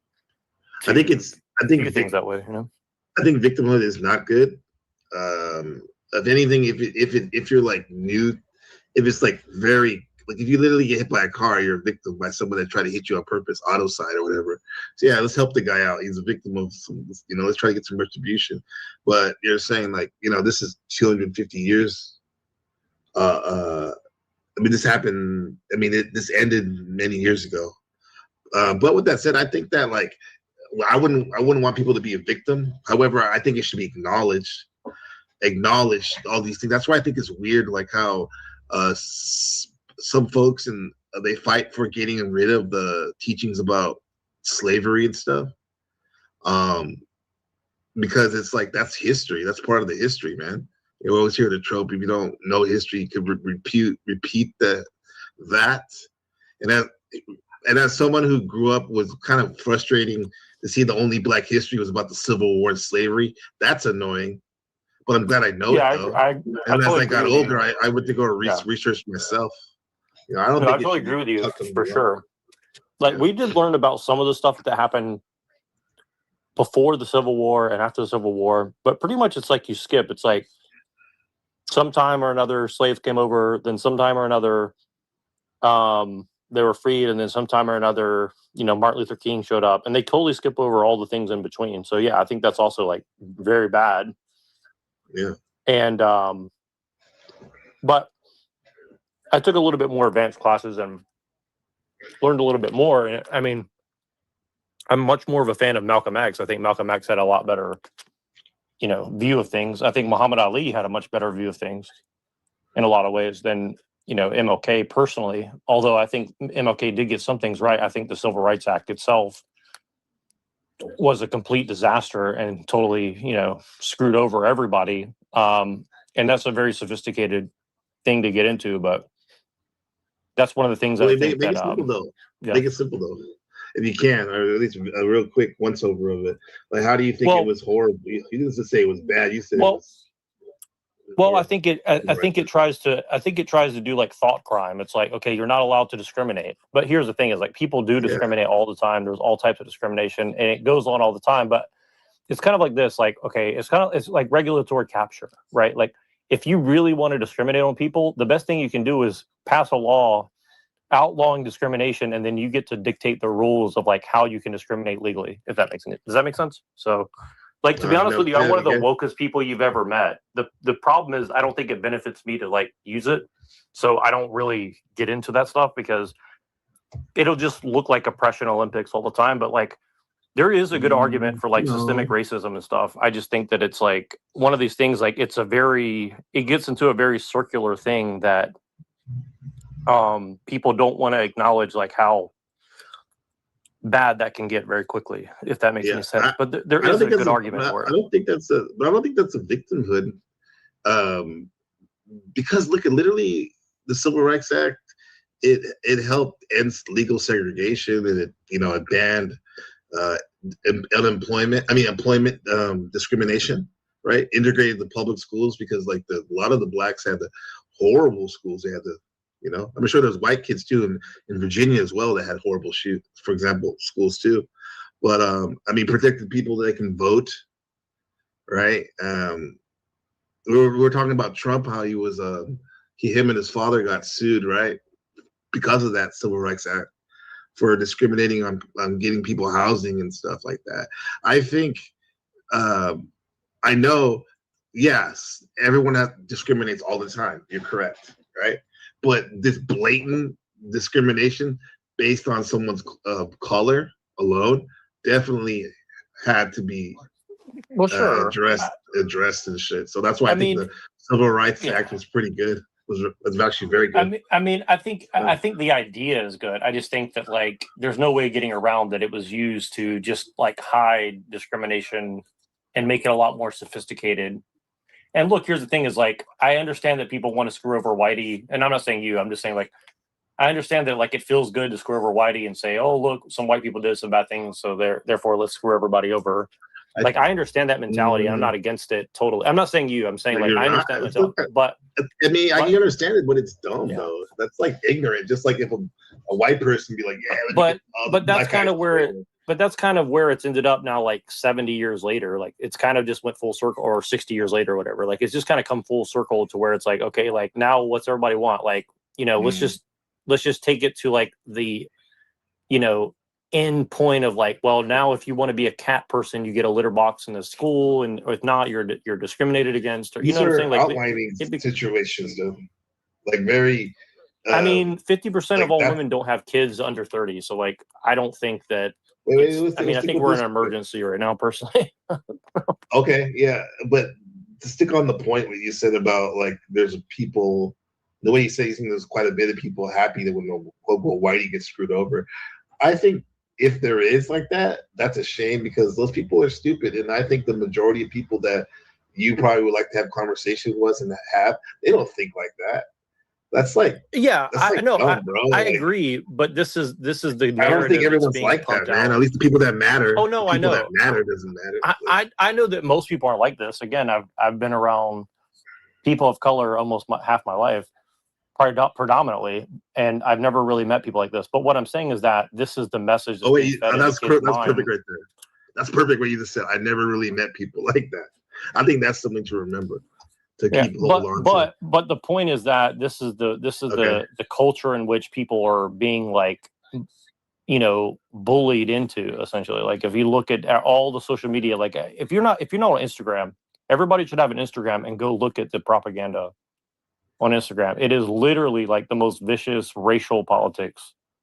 I mean, it literally makes Goebbels look like, a schoolboy. You know what I mean? Like, I'm not even joking with you. Like, it's some of the most vicious, terrible stuff I've ever seen in my life. And it's daily, and it's very well funded. I'm just saying, like, maybe I'm biased because I consume this stuff all the time, but like, there's a ridiculous amount of, racial, identitarian, you are your race, you are your class, you are your, specific, racial mix of people. I mean, it's literally the opposite and version of MLK, On both sides. I mean, there's that. Yeah. On both sides, but that's the thing is like there's only two sides. It's like people of color versus whitey. Like that's the two sides that they're for. I mean, I'm not saying this is a real thing, but this is like what they're promoting. Destroy each other. And the people that aren't on that tip, which I think, I know I'm not, like, we can just be like, okay, whatever, because like, that's dumb, bro. Like, this point in time, if people are so locked into their dualism, like, and they can't really like see what it is, man, they're kind of lost, bro. And I'm just glad that my family's not trying to do that. I hope that doesn't come. I hope that doesn't come to where you guys are, because like what I see happening over here is like, it's really hard to describe if you haven't seen it for yourself, but it is it is the inversion of MLK's "I Have a Dream" speech. Pretty much, it's like it's pretty crazy. I have a lot of black friends in America, and and white people, white friends too. Like, but the black folks, they're not really. When we build and talk about stuff, they're not really talking about that. I think. I think sometimes the stuff that we do look online, it can push a narrative that like that takes things that are definitely there and puts it on steroids. It's very similar to how a lot of people in America, they think it's all crazy here in Taiwan, like there's a war going on, when in fact it's normal. It's just we're doing our thing, bro. So Yeah.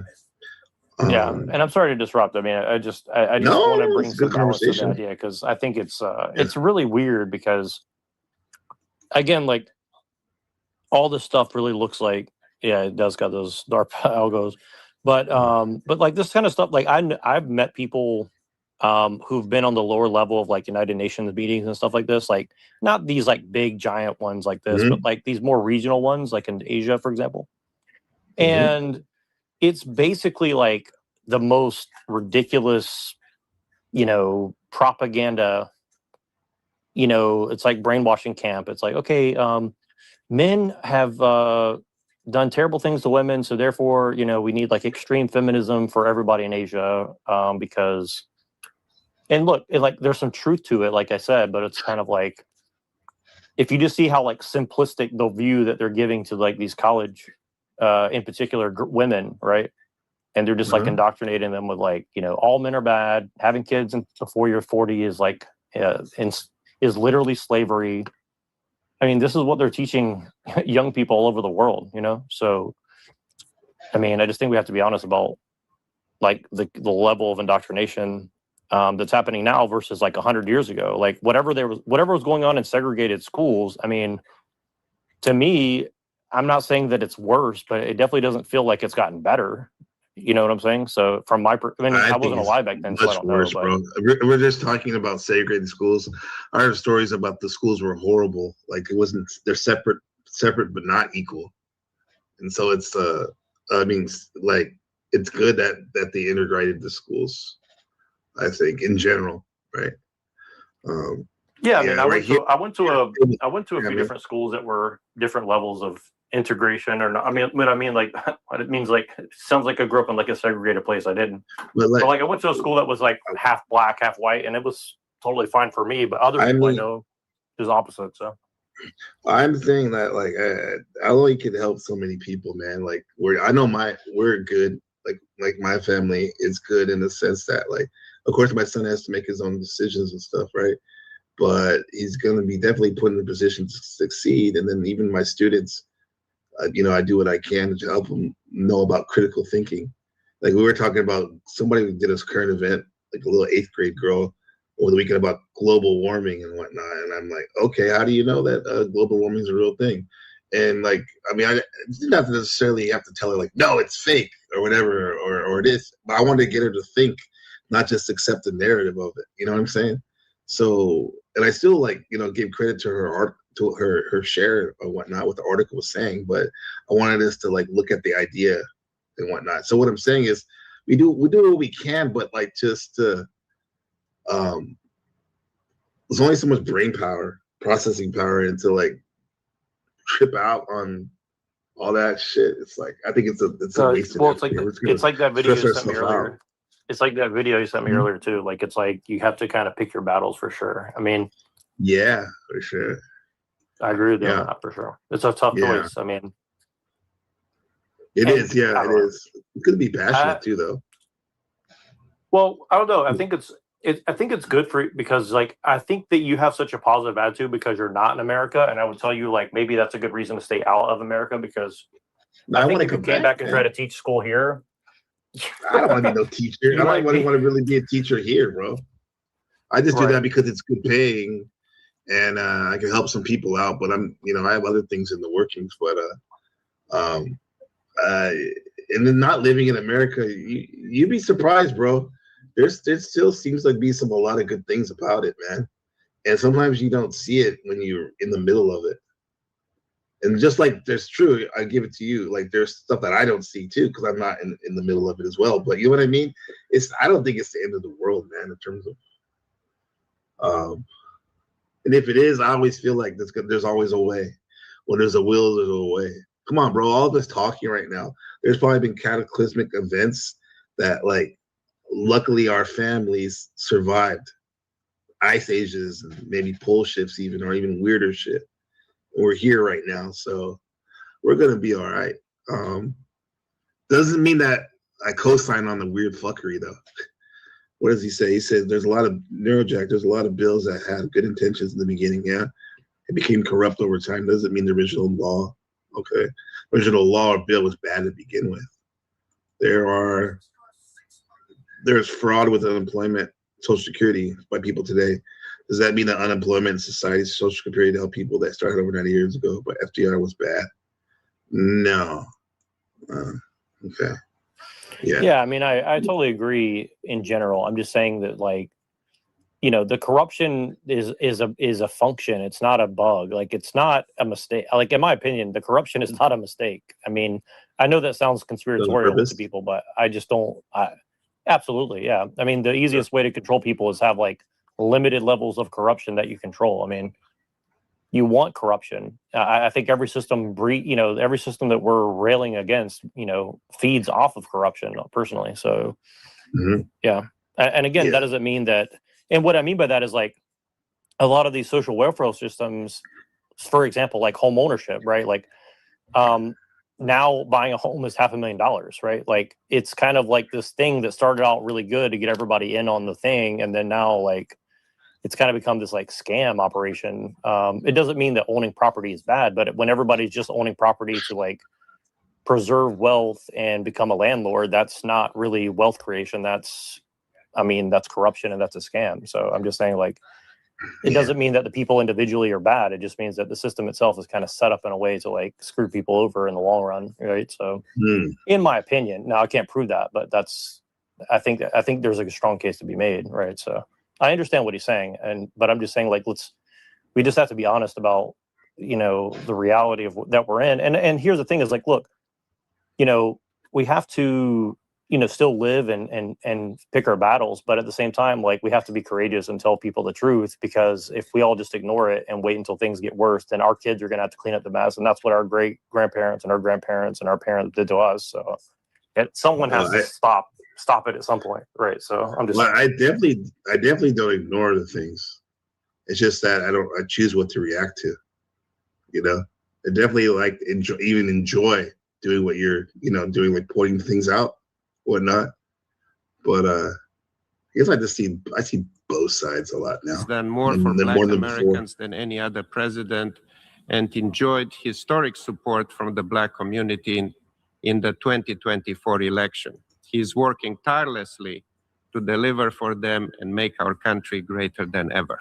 For these reasons, the United States will vote no on this resolution. Thank you. They are telling you that because the law did not yet exist to call it a crime, it was not a crime. They are telling you that the law is more real than the body. The law is more real than the child dragged from her mother. The law is more real than the 2.4 million who died in the crossing. They are telling you that legality is more important than humanity. The state of Israel, a nation whose entire founding moral argument rests on the world's obligation to recognize and remedy historical atrocities. You think that's true right there? That's victimhood too, huh? It says Israel. A nation that has successfully pursued and received reparations from Germany for the Holocaust. Reparations that continue to this day. A nation whose very right to exist is grounded in the principle that crimes against the people, even crimes committed decades or centuries before, create obligations that do not expire. That nation looked at 12.5 million Africans, at 400 years, at the systematic destruction of an entire civilization, and voted no. No explanation for Israel's vote has been reported beyond its alignment with the United States position. No Israeli... Why do you think they said that no?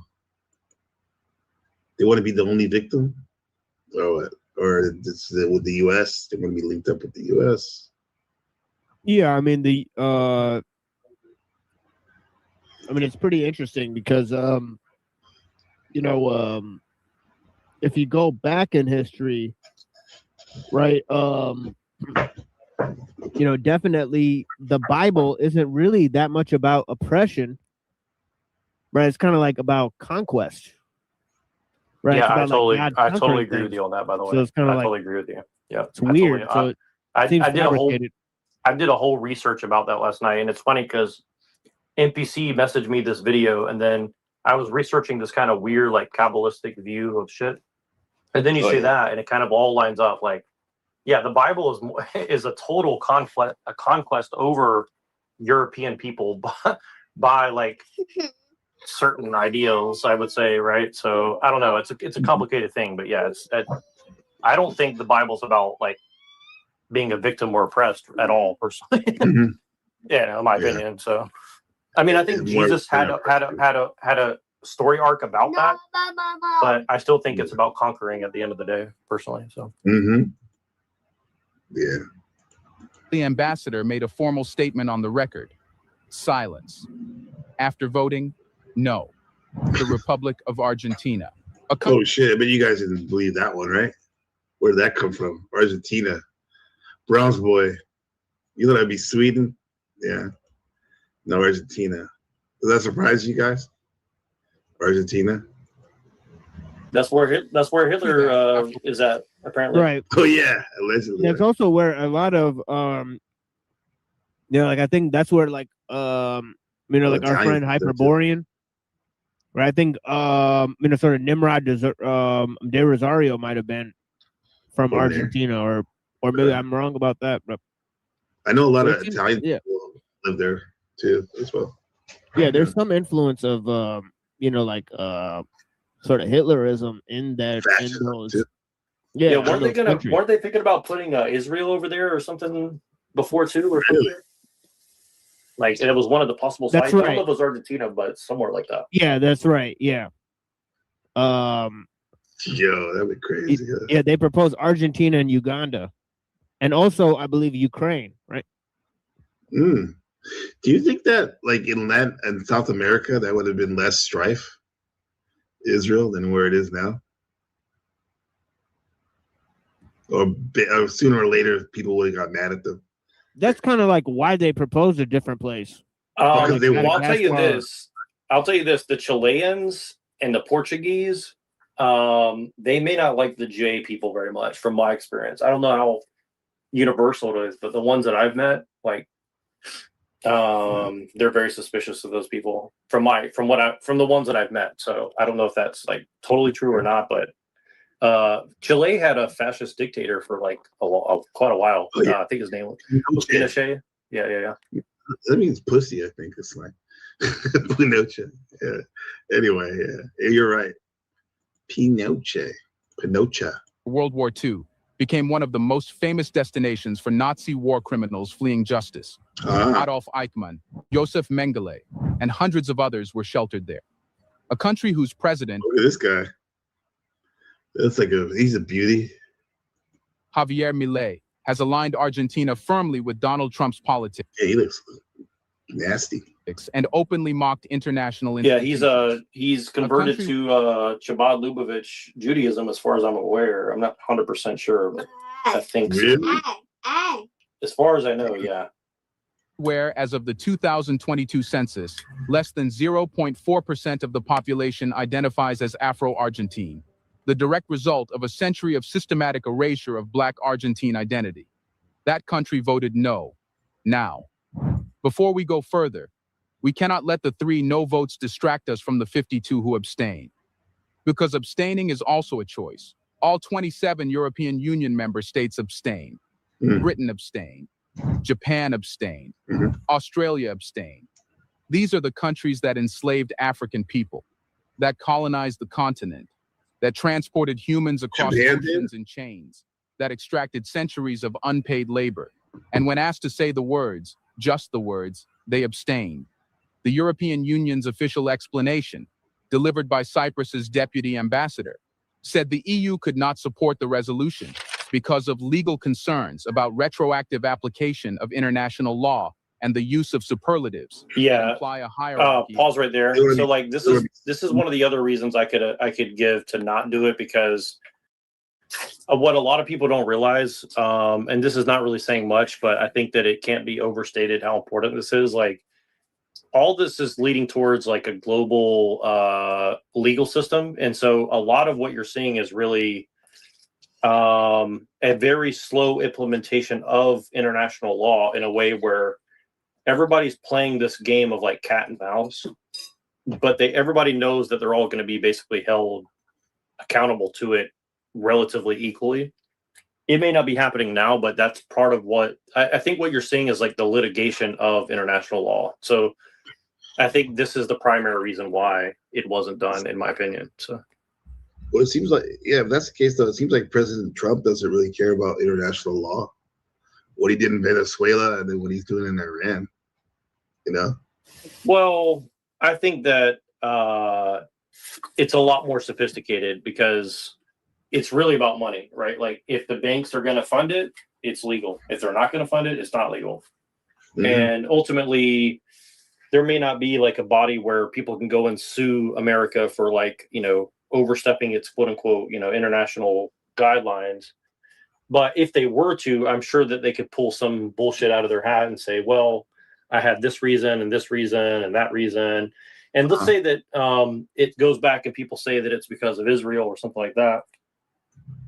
There's already people who said that. I'm not saying it, but so let's say that that was the case and they could prove that, well, if you litigate that America didn't have the right to do this, then you basically justify that Israel doesn't have the right to exist. Well, that calls into question pretty much the entire Middle East right to exist, because basically all these countries didn't exist until about like 100 years ago. So you see what I'm saying? Like it's going to be a chain link of, it's going to be like a chain of events that's going to internationally like unweave a lot of the stuff that's been happening. And so even if you think that that's the right thing to do, and you're an international Trotskyist or something, like a lot of people are still going to suffer if that happens. So either way, you know, it's always this balance of like, you know, how much do the principles matter over the practicality of like implementing the principles, if that makes any sense. So, and again, I'm not saying that this is right or wrong. I'm just saying like I think that's what you're seeing,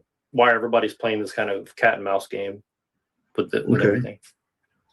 Very careful. Nobody wants to be sued, man. The lawyers run the world, it seems like. This is this is the video I sent you, I think, now, Jack, about Saturn, right?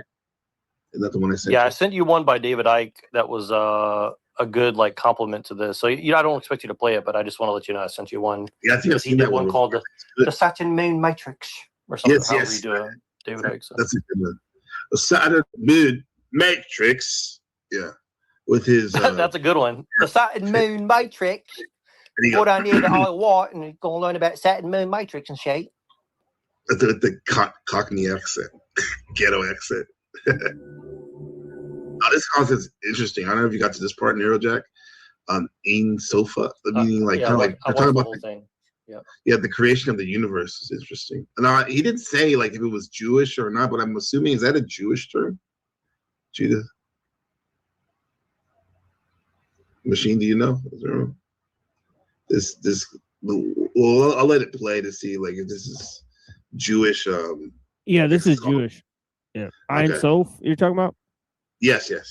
Oh yeah. That's like the highest thing in the Kabbalah. It's like the unseeable, like it's like the dark light. You know that like, where like the Kalibah. Yeah, it's like the end of the road, basically, of the Kabbalah. Where's the men? Sorry. Remember that song, Neurojack? Yeah. Oh, we come to the end of it's kind of like the indescribable light that's pretty much dark, and it's like an unfathomable aspect of God's existence, right? I see. You can't see anything. The basically say like it's fucking the shit. Now we have to talk about the Jewish mystic idea of tikkun. And that's why they're talking about it, because they're like, it's kind of like darkness, right? Mm-hmm. Like that cube, right? Yeah, exactly, right? Yeah. Now you might be wondering where I'm going with this one, but you trust me, it all comes together in the end. The idea is simple. Everything was Ein Sof. Everything was God. We were a giant God blob entity. Okay. But God broke up a part of it. Feels like the Borg. Or maybe what the Borg is trying to recreate. What they're trying to recreate. They got the idea of gravity from this too. Really? Yeah. Like Newton is kind of like a Kabbalist. And he's kind of like, saying like God drew back for, to make room for existence, and that, act creates like a vortex of energy, right? Mm-hmm. Yeah, the void. Himself to create this physical universe that we are living in now. So this universe, our physical reality, is a broken up version of God, a fractured version of God. And that is our responsibility to unify and repair, to cocoon this universe together.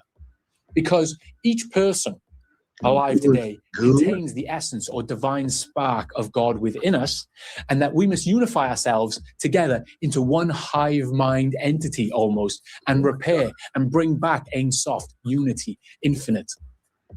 Now, if you think about it, it does sound... Neurojack, it's like a picture you would use on the left for your work. Say what now? Looks like a picture you would use on the left for your work. Right there. Which one? Oh, yeah. The most. Yeah, let me screenshot it. Hold on. Yeah. The other side's the Borg. Use that, yeah. But it's what do you call it? Well, about Star Trek. Star Trek is an extremely Kabbalistic movie. I mean, TV show. Like, I watched it. Not religiously because I chose to, but like. People in my family watch that show a lot. So I pretty much watch all the Next Generation and the original off and on, and very intense. I mean, it's like a masterclass in Kabbalah, pretty much. I've tried to do like a deep dive into that.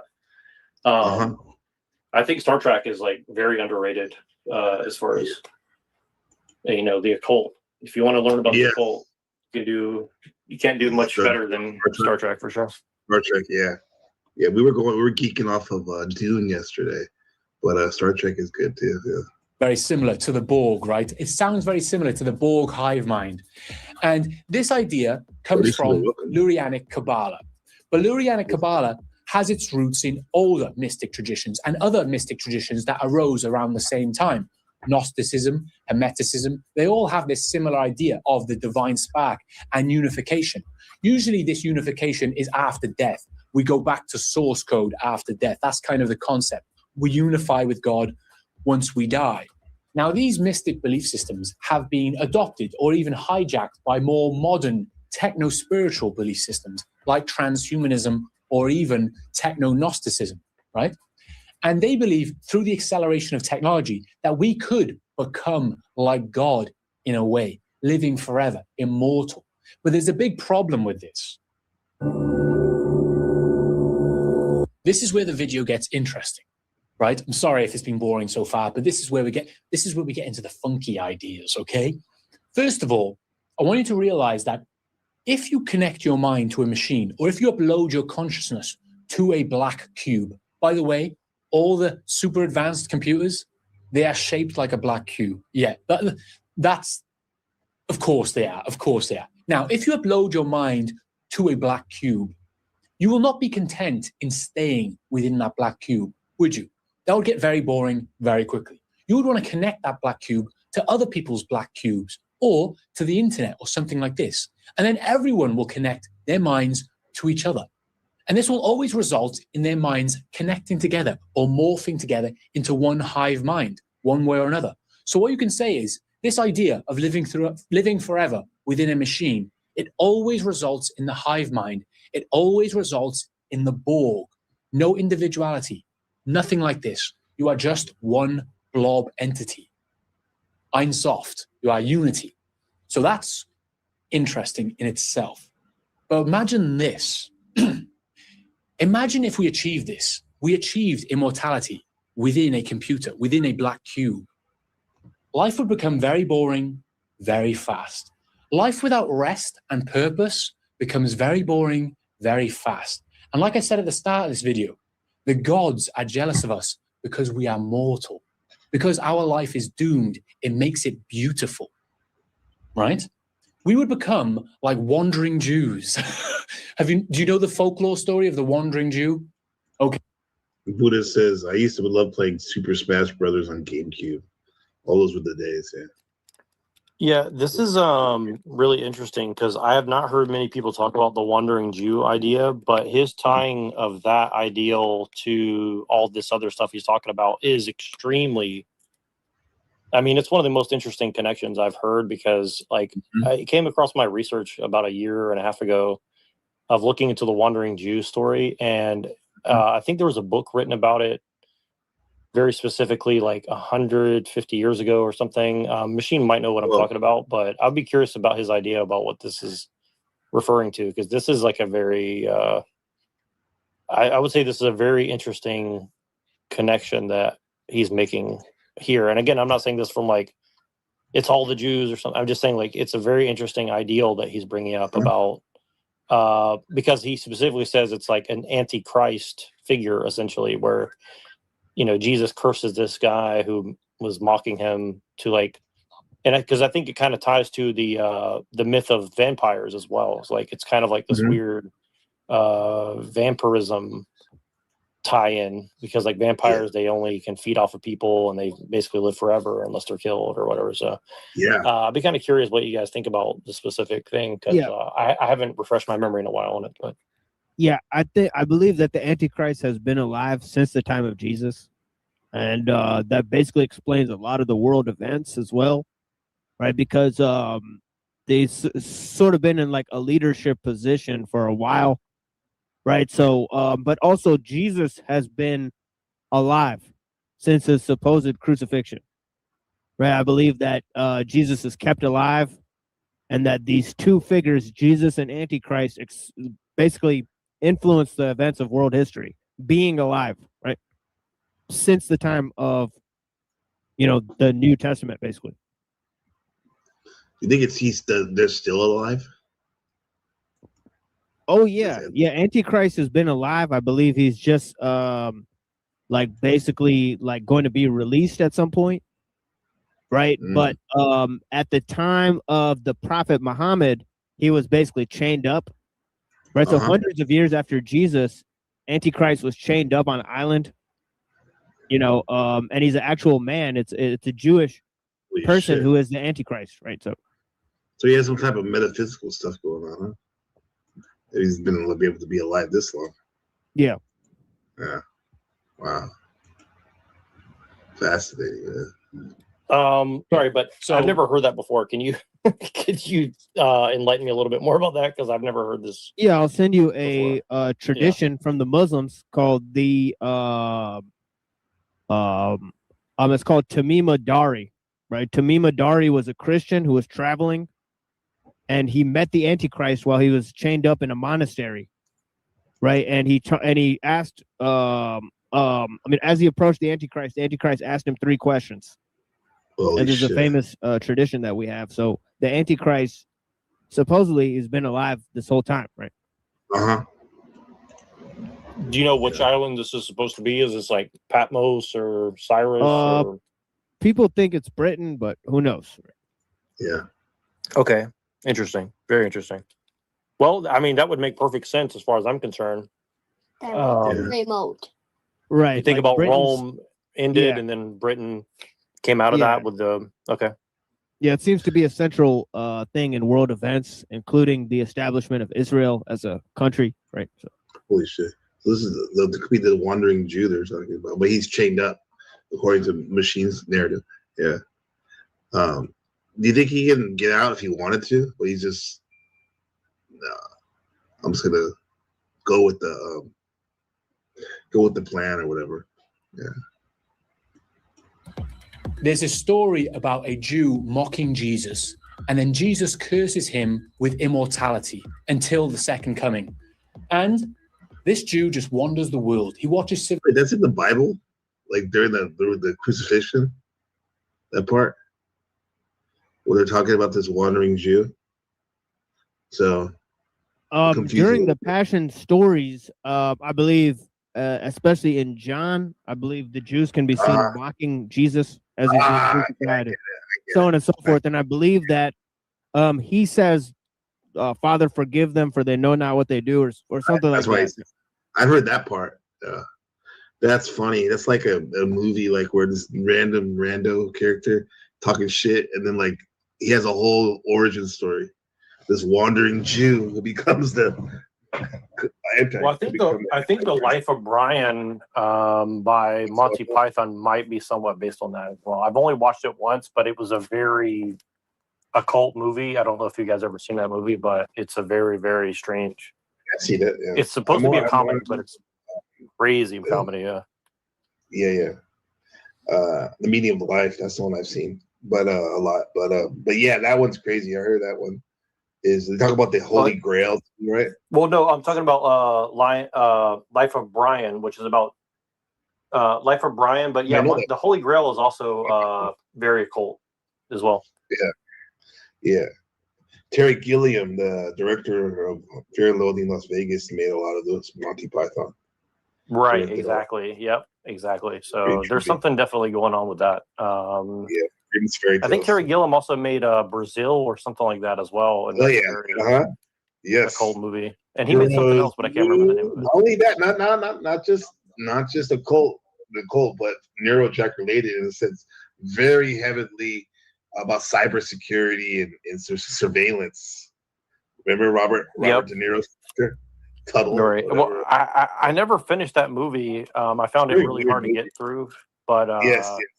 But it reminded me a lot of Neuromancer, where I get my name from, and that is very. I think it's very related to a lot of the stuff too. I mean, personally, like I don't know if Machine thinks that like technology is the Antichrist or a part of it, but like I think there's a good argument that that's what the occult people are trying to say about it. So, from my view, but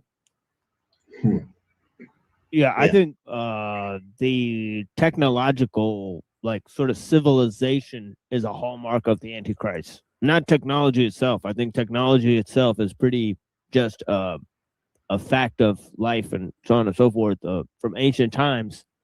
But the sort of making technology the goal of society, as they sort of did in ancient Egypt, you know, that's sort of seen, or the Aztecs can be seen as another example. Oh yeah, right. Yeah. Versus something more simple like the Mayans, could be seen like another example of that. What about the Chita Uri? I'm just kidding. What's that from? The Chita Uri. It's like it's like this group of people that David Icke always talks about. From, that's what we talked like Credo Mubla or whatever. He was Credo Mutwa, or whatever. He was raped by a snake man. Yep.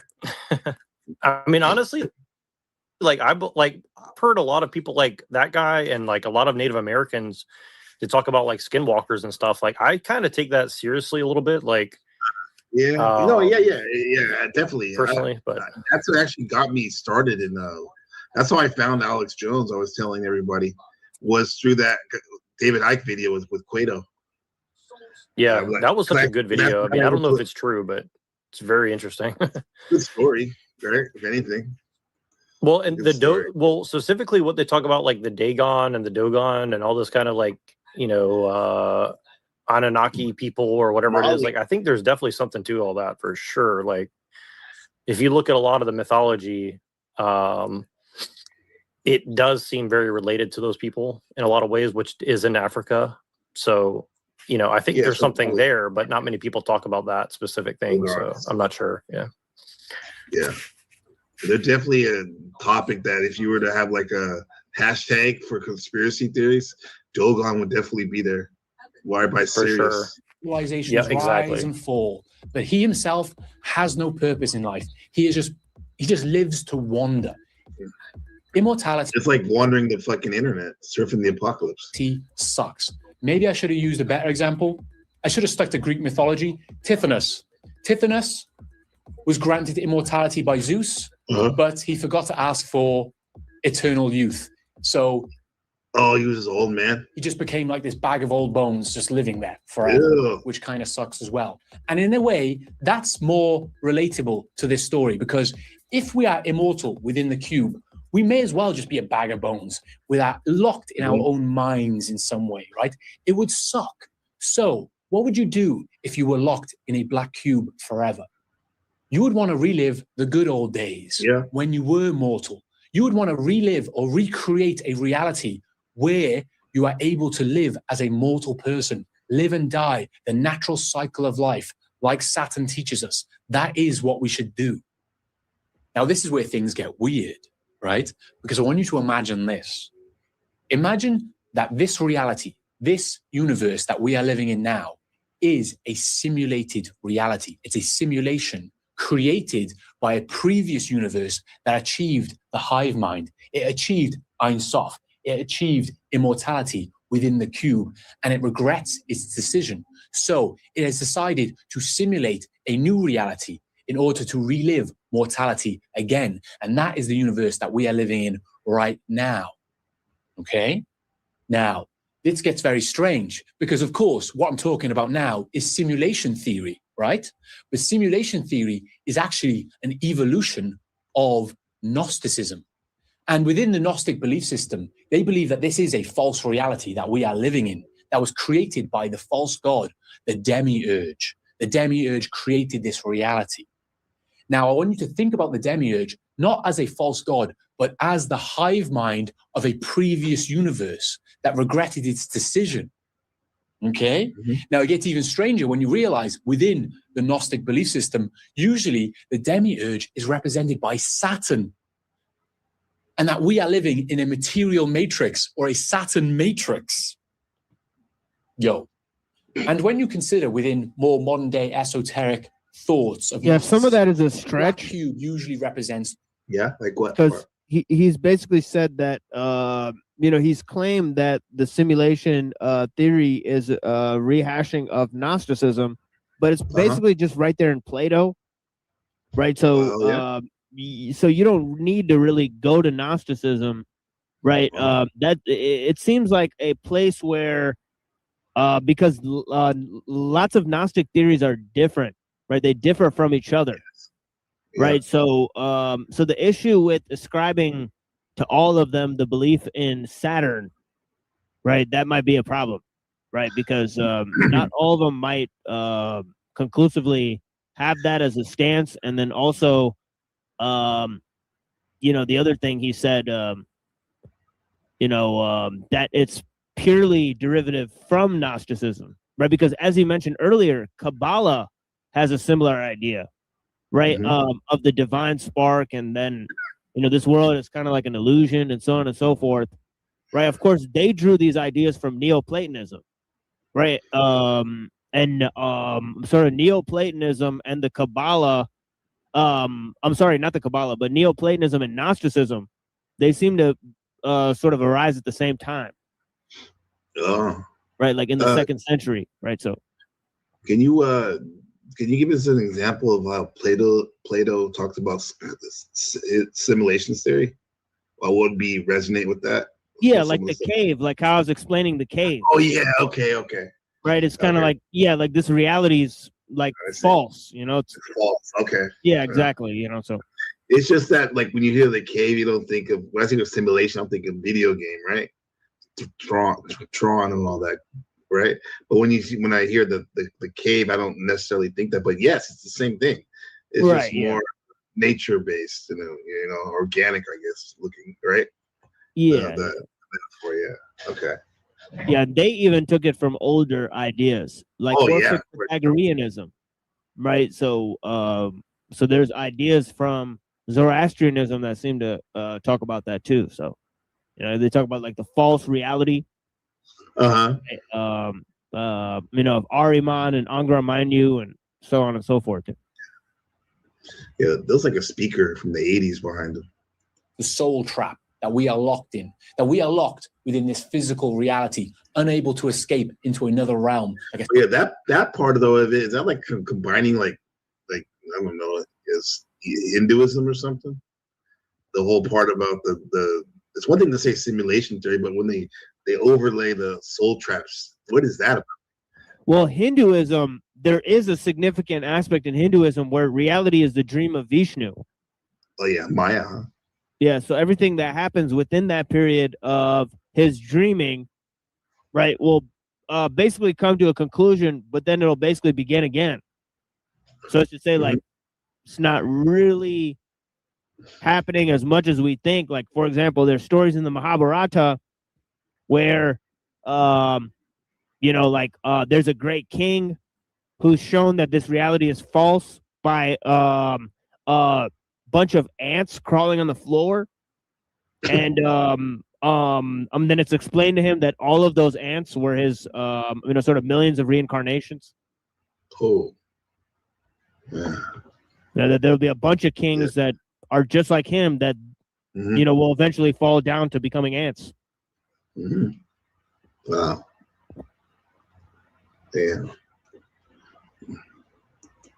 But then it's just this one branch of Gnosticism that gets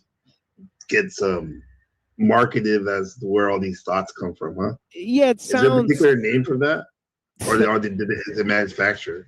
They're promoting it, right? Because it's like you said earlier. He offered the occult belief that the Star of David is A, not Jewish, and B, from the Kabbalah. So so he's sort of saying that the Kabbalah is different from Judaism, right? So he may be ascribing to some of these occult beliefs, is what I would surmise. Right. Spiritual realm. We are locked within the machine, the cube. You could consider it like that. Think about it. Today, with computers, we are able to simulate realities, right? Think about video games. Video games are like a simulated reality, and we are locked within a video game. We are like Mario, unable to escape the game. That's kind of the idea. Now, of course, hey, Shadow Buddha, that's what you're talking about. Huh? Literally the GameCube, huh? Yeah, that's weird. He literally said the same exact thing. Crazy. Yeah, and it's even Mario. It is Mario, yeah. I don't think he's seen this one yet. Yeah, that might even be a picture from Super Smash Brothers, so it's really weird. It could be. He cracked the simulation. Mario, unable to escape the game. That's kind of the idea. Now, of course, this is just a load of bullshit. I'm just having fun with you guys. But it is strange to think that we now have the technology now which kind of reflects the ideas of these 2,000-year-old traditions that very prominent people still believe today. Jeffrey Epstein. Now, of course, we cannot talk about Saturn-worshipping transhumanists without talking about Jeffrey Epstein. Seems kind of stupid, though. Because Jeffrey Epstein was heavily invested in life extension through machines and heavily invested in the idea of connecting our minds to machines in order to live forever. For example, the Epstein Foundation allegedly partially funded Peter Thiel's life extension projects. That's interesting. He was also well connected to prominent transhumanists around the world, including probably the number one guy, Ray Kurzweil, the guy that popularized the idea of the singularity, that one day we will reach a singularity point where we connect our minds to machines. Who was he influenced by, Kurzweil? Well, it's actually Jews and Catholics that, brought this forward.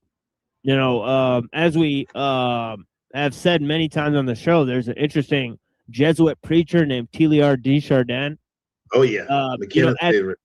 Yeah. Yeah, he's hugely expounded upon on Singularity University, right? That I believe, the guy Kurzweil here is affiliated with. And he basically is seen as a patron saint of the internet, and so on and so forth. And right. Yeah, and he talked about how this unification, essentially very similar to the Tikkun Olam concept that this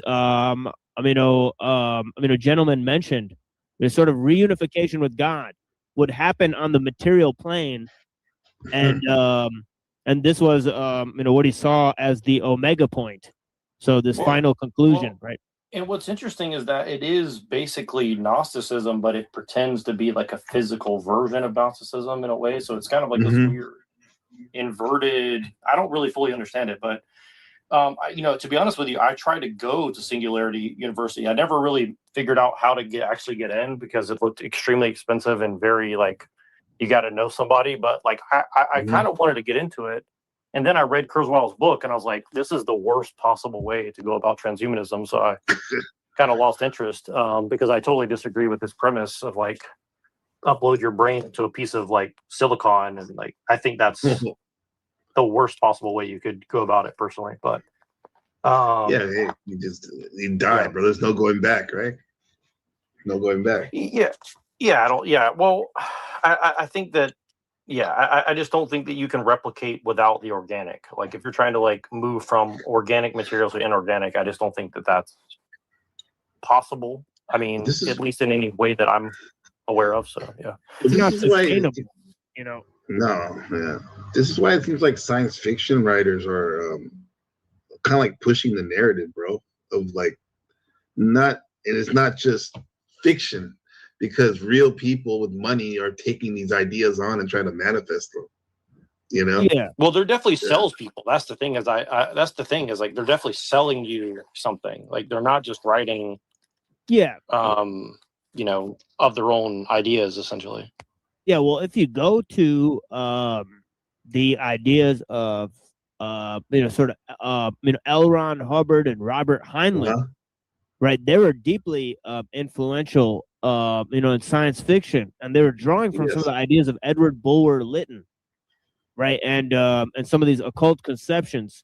So it's interesting that the start of science fiction, right, and there's another book called, Gods That Wear Spandex or something like that, right? Oh, where, yeah, I heard about that one. Yeah, where it's about how superheroes represent a sort of neo-paganism as well, right? So there's a lot of crossover to ancient myths and an exploration of those topics, sometimes heavy-handed agenda behind them. Very heavy, especially with the Disney Channel, all that type of stuff, and Marvel movies. Right. Yeah, I think Stan Lee, among many others. Yeah, they're definitely selling.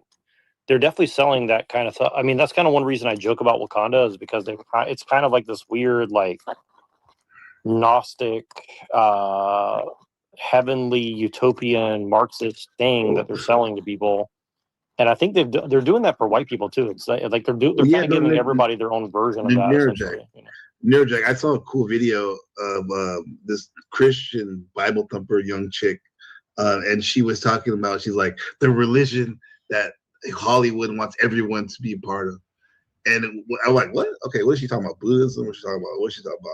Atheism? And what it was is she took movies like The Little Mermaid, Matrix, all the movies, like many different types of movies. And what she said was Gnosticism, basically. They're preaching Gnosticism with all the things we're talking about, kind of with the simulation theory. Well, it's funny, like The Little Mermaid. The Little Mermaid kind of reminds me like it's King Poseidon, or well, I guess they call him Triton, but he's obviously supposed to be he's like Poseidon, huh?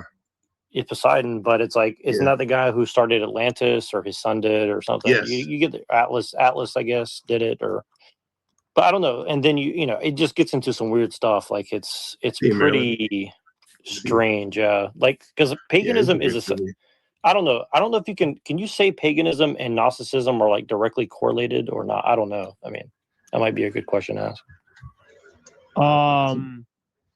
I would say I would venture to say yes, right? Because they're talking about goddesses, and there's a direct line of influence from Orphic Pythagoreanism. So I would believe in two cases they're sort of visibly linked to like sort of pagan resurgence. Yeah, and I'm sorry to interrupt. I just had to ask this question because this came across my research that I was doing actually last night that I mentioned, and I kind of just published that article. I'll send it to you guys later. It's just really just my AI research that I did, but I did like a couple hours of it. But really quick, what do you think of this argument that the Jews or the Gnostics have this god of Saturn because they're trying to stop time, and then other people worship like Apollo or Jesus or God on the other side of it? Like that's not really like the best analogy, but I think like time and what do you guys think of progress that? are linked, right? Because like the god of time, and they're saying like they want to, they believe in the singularity, which is like this point in time, right? So I don't know. So it's kind of like maybe the worship of time, or I don't know. Yeah, which is basically just hyper focusing on time. Yeah, whereas like the other side worships nature, right? Yeah. Whereas it's like one side is like Gaian, and like they're always the the people that say time is an illusion. Isn't that funny? Yes. And then the other side is like really into time. They're like, no, Right. You know. Yeah, I remember I used to think it was so evil. Like, oh, I can't have a watch. I can't have a watch. I want to be locked into this. Well, I get it. I want to be more what they call circadian time, natural time. However, yeah, a watch does help when you have appointments and whatnot. You know what I mean? Yeah, sorry, I missed your answer. Yeah, I got a phone call right when you said like time is tied to progress or something. Shit. You seen the battle between the nature folks, the Gaian folks, time is an illusion versus the other ones, hyper fixated on time. Yeah, I think I do a huge thing like nature versus time. I think it solves all issues. I think that's the whole thing between the one and the many, right? In philosophy, right? I think there's a side that is like idol worshippers. Just as our friend Marilyn. Yeah. Just as Marilyn said here, right? They're idol worshippers that, on the one side they worship nature, right? They think that, like nature's it, right? And then the other side they worship time. They think time is it. Yes. And they try to like perfect timing, and so on and so forth. And the other side, they try to perfect like cycles. And do you think they could be a dialectic that they're trying to synthesize, or is it really just something that can't be synthesized? I think it's something where it's like math versus logic or something. I don't think it I think it's like ways that we get caught up into, right? Like in the occult, right? They always get into male versus female, or something like that. So they're like, they always draw on this dichotomy. Right? So it's kind of like, to them, it's necessary in a way. What do you think, Machine? You personally, on your view, what's a healthy way to look at it? To be one side, one of the other side, or something else? Maybe no side, right? No side. Okay. Yeah, no sides. Realize that it's a false dialectic, as they say. And that there's people, and form a healthy relationship between both, and try to have an understanding of what's really going on beyond the type of dialectics, because I think this is the top boss of dialectics, right? So it's like nature versus time. Yeah. So I feel like you can't get higher than that. In a way, there's nothing more fundamental that they're going to use to divide you. Right. Is that Telios? Because I see that always on the ticker for you. Telios? Yeah, it's like logos versus telos or something. Okay. If you put it that way. Yeah. Was that narrow, Jack? Try that again. Sorry, I gotta.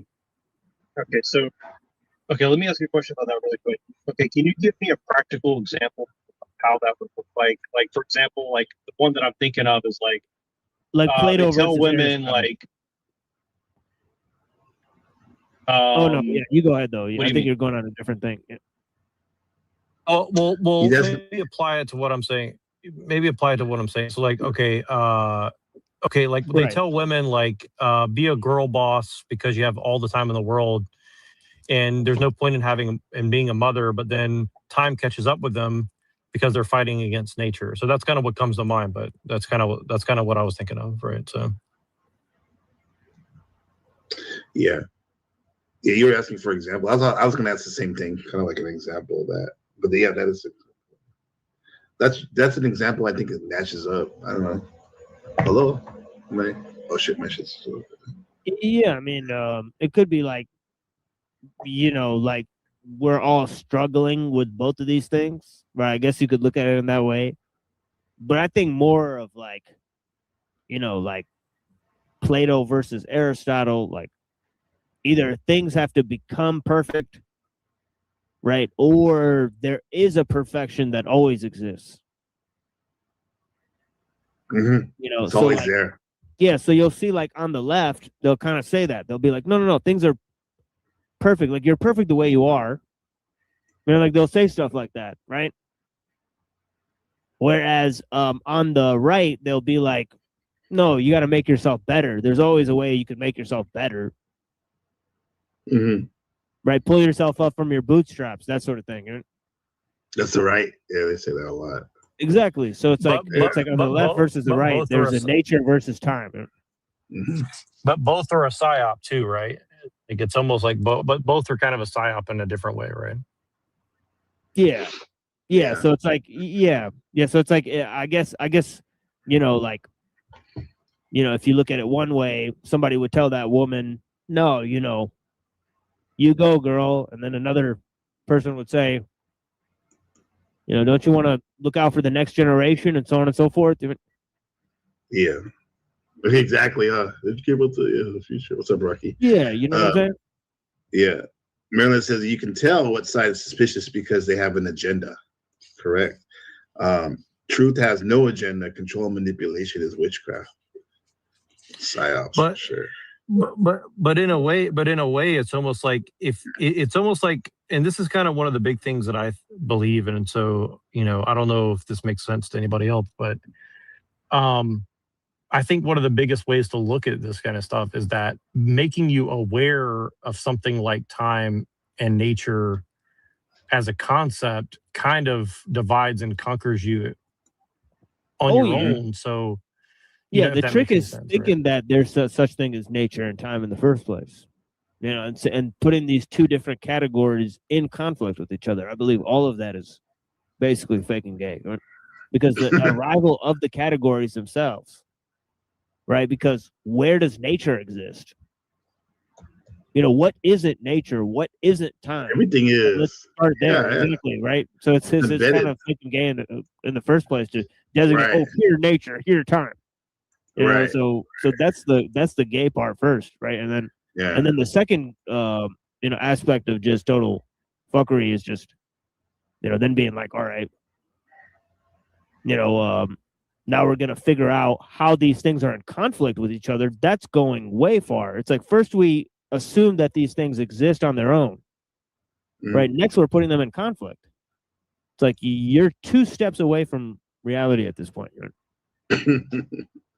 Yeah, getting in the way of ourselves. Marilyn says she loves us.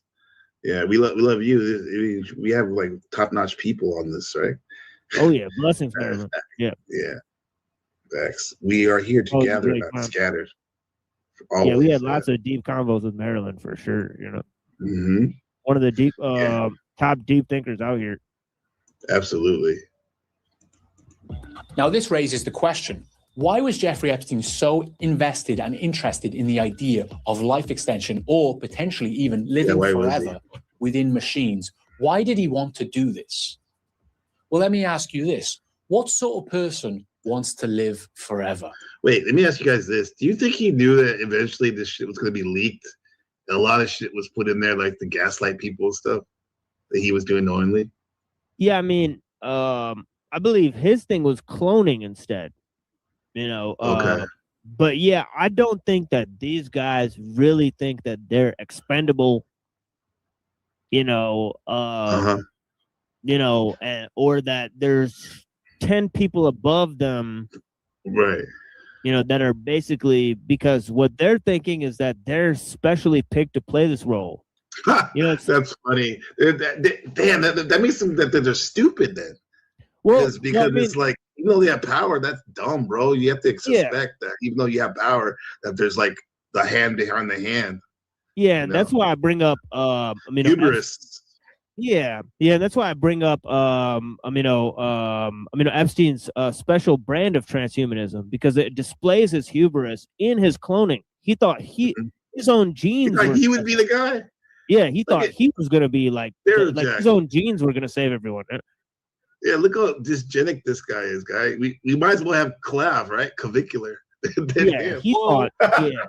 He thought he was a main dude. Come on, bro. You kidding me?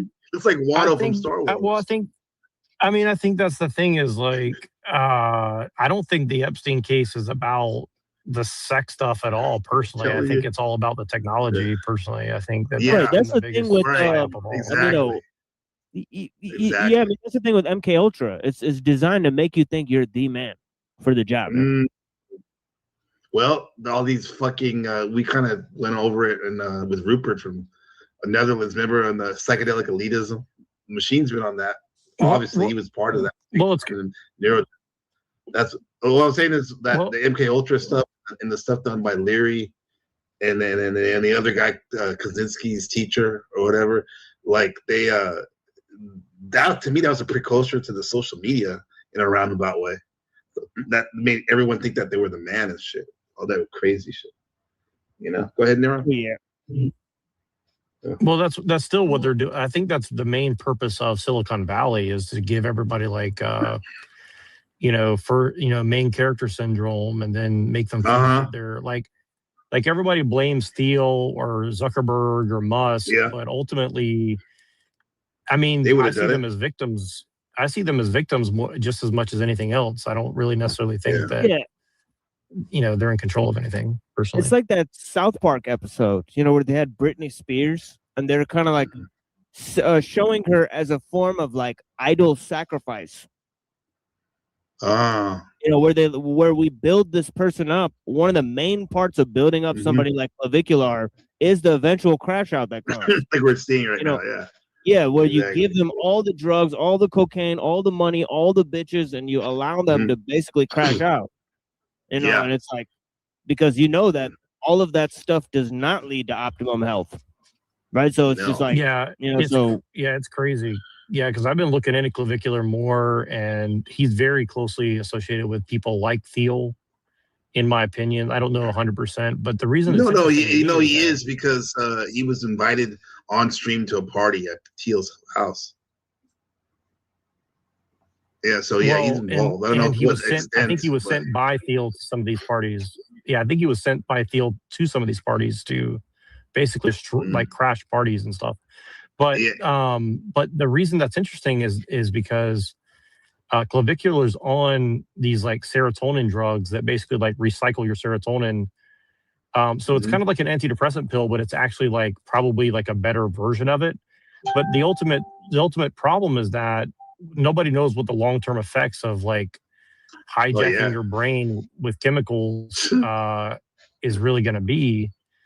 And the other guy, Brian Johnson, was like using his own kid's blood to like, make himself reverse age and stuff. And like, I am curious about a lot of that, but like, I'm not a fan of the way they're going about it. Like, I think that there's probably a lot of truth in what they're looking into, but I think Epstein is like the ultimate endpoint of where that's going to go for most people, for sure. Yeah. You bought it out. You bought it out for a second. You said he's the ultimate. What was that? Well, I think that I think Epstein was probably like a mid-level guy looking at all this. Like, I'll give you an example. You know what? Okay, go ahead. I was you know what Alex Jones calls him? A Renfield. Just a Renfield, meaning like that was Dracula's helper, right? 100%. Yep, 100%. And again, like, I don't necessarily know that they're like Dracula's a person in the traditional sense, but definitely what I would say is that what the way I look at it is, the Epstein thing is very, very, very, very interesting because again, the way they're using it is say, oh, look, this is what white people do and blah, blah. And again, like, I'm not making it that issue, but what I'm saying is that it's just they're cutting it apart a million different ways to cover up the fact that ultimately there is a psychedelic elite, and their goal is to reproduce without women, without children, and make test tube babies, and they're heavily promoting this. And I think one of the biggest parts you see of that is they're trying to get women to stop desiring men and get men to stop desiring women and take sexual reproduction out of the equation. And I think that's a major goal of whatever it is they're trying to do. And I don't know why. I just think that is like a major part of what they're doing for sure. Because this is what we still have, whether you're a billionaire or a person living in the Sudan, very poor. You can be you're a creator. You're a co-creator, right? You can create with having kids and stuff. That's a big thing that, like, yeah, people take it for granted now. But if you watch movies like Children of Men, right, like in the future, that could be seen as the ultimate flex, the ultimate resource. Well, being able to have a kid, yeah. Right before I watched this video that you sent me, I was when I saw that you sent it to me, I was watching this other one by that Hidden America guy who I don't really like him, although I do think his content is good. I just kind of suspicious of him. Wait, what were you? Wait, are you moving around or something? Because like sometimes your internet's good, and sometimes it's not. It's like robot. No, I'm not moving around. I'm just in a place with not good internet. I'll have a good one in a second. Okay. But really, I'll be really brief on this point. But he was talking about sexual magic, left-hand path, right-hand path. And I'm not promoting that, but I do think that I think men and women's sexual desire is a major component of being a human. And I think that trying to strip that away from human beings is like basically a very direct way to dehumanize people. So I think that's kind of what I see as a big part of the project. And they're promoting IVF as a major part of reproduction among the middle-class elites, specifically in Israel and Silicon Valley and New York City. So I think that that's going to be... IVF? Yep. And it's very promoted all over the world, even here in Taiwan, big time. Yeah. Because so many women are... That... Go ahead, sorry. No, you go ahead. I was gonna say they're doing it because women are not able to not able to have children because of environmental factors or maybe like genetic factors, and B, they're waiting for a long time to finally decide they want to have children. So this is why. I mean, and like I'm seeing it in Silicon Valley. All these girls are like 22, 23, 24, and they're like, I'm gonna go ahead and freeze my eggs now, and I'm like, okay, like have what? What did you say? They're freezing their eggs at 22, 23, 24 years old. They're intentionally saying like, I'm going to work for the next 10, 15 years. So but they don't realize that doesn't realize that it's not automatic if you freeze your eggs, bro. It's like the older you get, the harder it is, man. I know that stuff about this stuff firsthand. All that stuff. Yeah, and again, I'm not demonizing the individuals. I'm just saying that like it's a very odd promotion. I wish you wouldn't like, have to do that, normal lifestyle. We shouldn't have to do that. Like they're trying to go around nature and biology. Like they're trying to circumvent nature. Like nature's a problem, right? And they're like, well, women must do X, Y, Z, and the other thing in order to be a full human. But then it's like, well, why are you fighting nature? You see, it's just a very odd thing. Yeah. Well, it's because like they have to deal with men that look like this.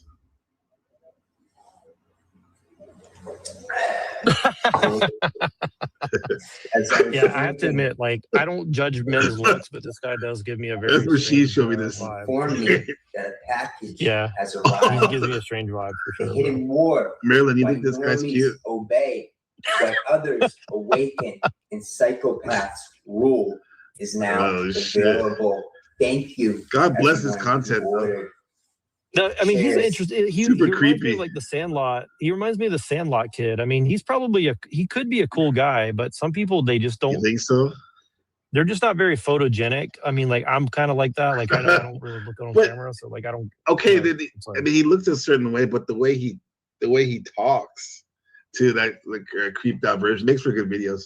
Yeah, I mean it's definitely like Asperger's or something. I don't know what it is, but it's definitely something. You know, it's like it's a very peculiar. He sounds like a criminal from like the 1930s. Like he's going America. Yeah. He looks like a criminal. Yeah, he looks like to me. What's that show? The Munsters. Grandpa Munster. Yeah, that's what he reminds me of. His eyes. Yeah, but his videos are fun. He reminds me of the Sandlot. No, he's smart. I mean, he's got some good stuff. Oh, yeah. But I definitely don't like his whole schizo thing, like the schizos versus psychopaths versus this versus like. I think it's kind of a weird. Yeah, there's a lot things, of cope there. Yeah. Yeah. Technically, that was that other guy's theory that he propagated, right? It was the other guy he promotes. But yeah, even Sneeko talks about that. He was playing his video on his channel. Well, that's what bothered me is that so many people said the exact same talking point at the exact same time. That's what kind of freaked me out about it. Like, yeah. Marilyn doesn't like. She doesn't prove. She said, "Dude is an extraterrestrial Neanderthal." Damn, that's harsh. It's a pretty nuanced description. Yeah. Hey, Rocky, I'm sure you're familiar with the Saturn cube, all that stuff. That cube. What are your some thoughts on that? That's what we've been talking about. Saturn worship is kind of Roman type right thing. And I believe this it's kind of like Satan worship. It's like the most powerful planet that moves, so-called planet. It's one of the roaming stars that they worship. Instead of worshiping the creator, they worship the creation, the stars. Of the creator. Yeah. Mm-hmm. Sorry, I couldn't hear Rocky, so if I was talking to you. You see it in a lot of different cultures. Definitely. He's saying that Saturn is, worshipped in Rome, is all he said. Yeah. Well, was that machine? Is that the case though? I'm not so sure about that personally. Where do you worship? Well, they had Saturnalia, right? Saturn Rome allowed all the gods to be worshipped, basically. Mm-hmm. Yeah, but I think Rome was kind of like more of like a Mithraic or like sun or Apollo. It depends on if you're talking about the beginnings of Rome or the ending of Rome. Well, it's funny you say that because that's kind of what my whole entire paper I wrote, I had AI write for me, but what do you mean by that? What do you mean? The origins of Rome as compared to when it turned degenerate and Nero. Well, what do you consider the origin of Rome? Really in your opinion? Okay. It was, I don't know. Well, I'll ask you this: Are you saying that in the later years of Rome they allowed the worship of all the gods, different gods and whatnot, or is it in the earlier? Except for the one true God. Mm-hmm. That's why they crucified him. You were allowed to worship any god except not that. Mm-hmm. Yeah, we were just talking about the wandering Jew, and we got onto Jeffrey Epstein's form of transhumanism. That's what we're on right now. I believe Epstein is more of a, excuse me. I would say. Go ahead. Okay, Epstein, I think he's like diverting attention from the Catholic pedos. Mm-hmm. Because if you look up Omaha Franklin Savings, Omaha for Boys, it's like. Oh, yeah, he said that over here. Huh? Yeah. The big, I mean, just like in my own personal life, I've seen, I went to Catholic schools and we had some of those priests molesting some of my classmates. Yeah. And Epstein to me kind of looks Italian. To me, it looks Italian. The Italian mob were the first pizza joints in my town. And I got away from the mob. I didn't want to be around the goddamn mob. Basically controlled by the Catholic Church, which is big in Omaha. Midwest. I remember even the casino. I was born in Omaha. I got out when I was 15. Get the hell out of there. There was some really. Did you ever listen to Bright Eyes from Omaha? Omaha was a big enough city where they had. Mutual of Omaha people that you can count on when the going gets rough. Insurance. Yeah, I'll be honest with you. Omaha is one of the creepiest cities I've ever driven through. I've only driven through there once, and it was a very creepy ass city for sure. Why it's like flat and kind of dry, like boring. It's like, extremely boring. There's like literally tumbleweeds blowing, and then you pull into on the Omaha. It's like hills it's on the hills. It's hilly, and then once you get past Omaha, it turns into flat farmland. Mm-hmm. It's next to Iowa Council Bluffs, which means hilly area. Omaha has a history of Native American fires. There was a great fire in 18, one of those fires, where they burned down some of the old structures and pretended that, they burned down. Okay, first place, Tartaria type stuff. Yeah, when did stone buildings burn down? So there's a lot of history in Omaha. It was called the Underground Railroad during the Civil War, where they had a black underground, and there were actual caves that they hid the blacks in. Interesting. Yeah. Whenever I think of the real Midwest, I always do think of Nebraska.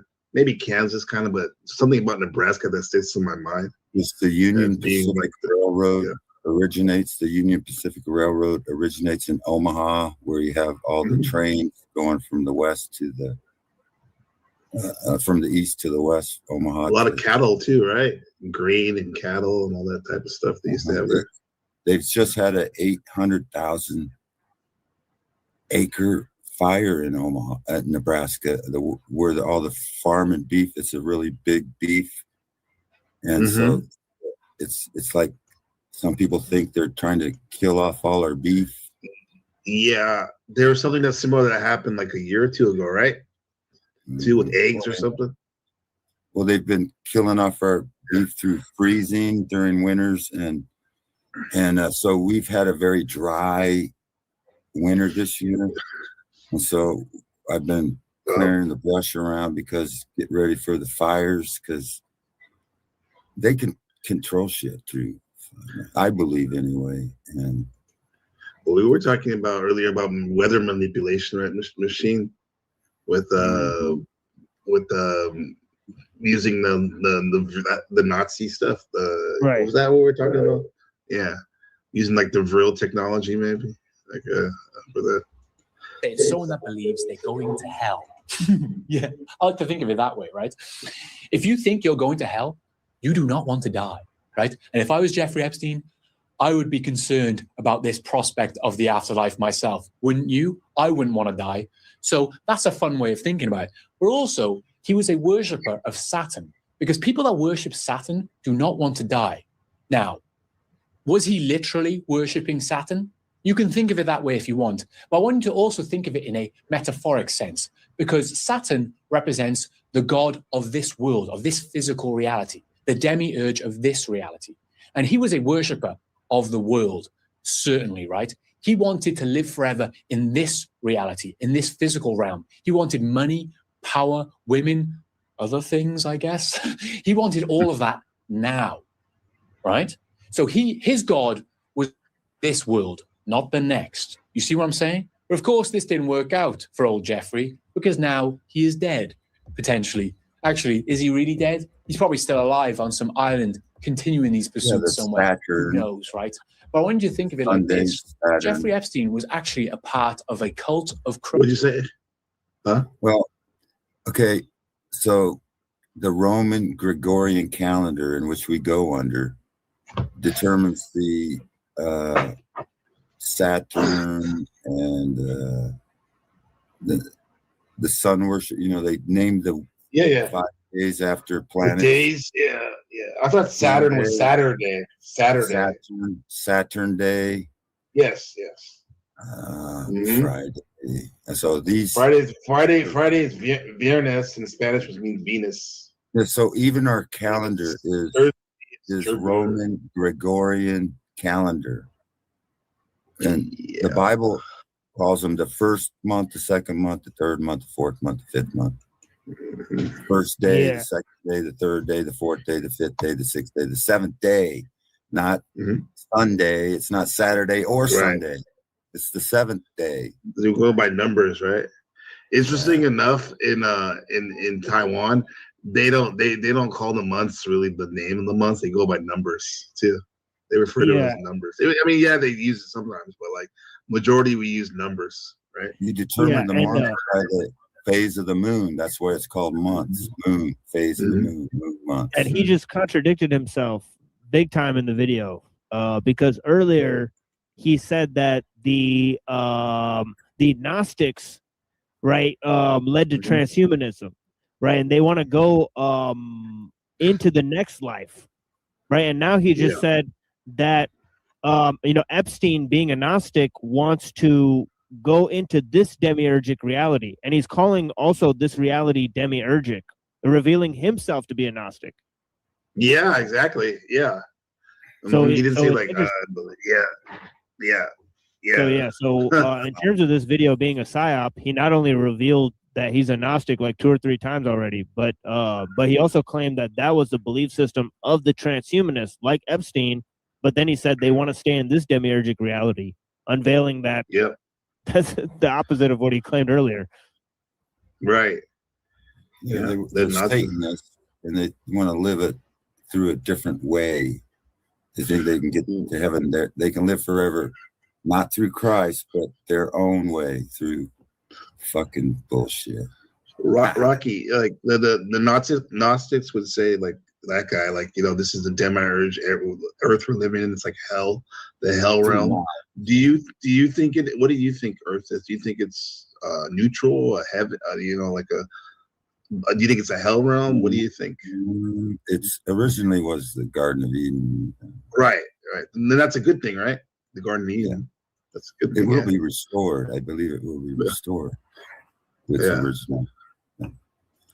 But the Gnostics, they think they can get to heaven through knowledge, through nature, and the study of knowledge. This turtle can live 150 years. How can I take some turtle DNA? That's what happened to the Ninja Turtles, allegedly. They were messing around. We'll be a turtle, man. People just want to get greedy. I guess we get greedy. Some people get greedy, right? They want it all. They can't take what they have here and just, enjoy it and be grateful. Well, one thing for they it. are doing is, they're eating pizza in the sewers. So, so that's being fulfilled. Oh, yeah, pizza in the sewers. Oh, that's another one of their codes. God damn, we know who those turtle pizza eaters were now. In the sewers. Exactly. Coming out of the tunnels. Yeah. They got caught in New York doing the same shit. And who's their leader? Remember, it's a rat. Fucking the rat. Splinter. Rat. The Splinter big nose. A big nose rat. Okay. They tell you the truth in the movies, man. They tell you the truth in the movies. Yeah, they call him Master too. So. Oh shit! Have you seen that video? The old video is called "The Smurfs Are Communists," and they thought that Gargamel was like represents the Jew, and the Azrael represents the America.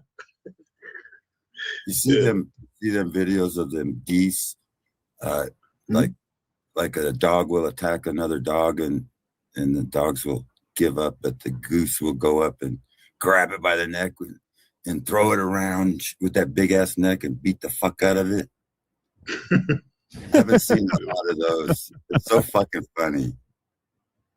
That fucking shit. Squirrels and rats and fucking shit. There you go. This is for our elder Rocky right here. You need to get check this out. This is like where the Smurfs communist propaganda to brainwash American kids into socialism. Let's see.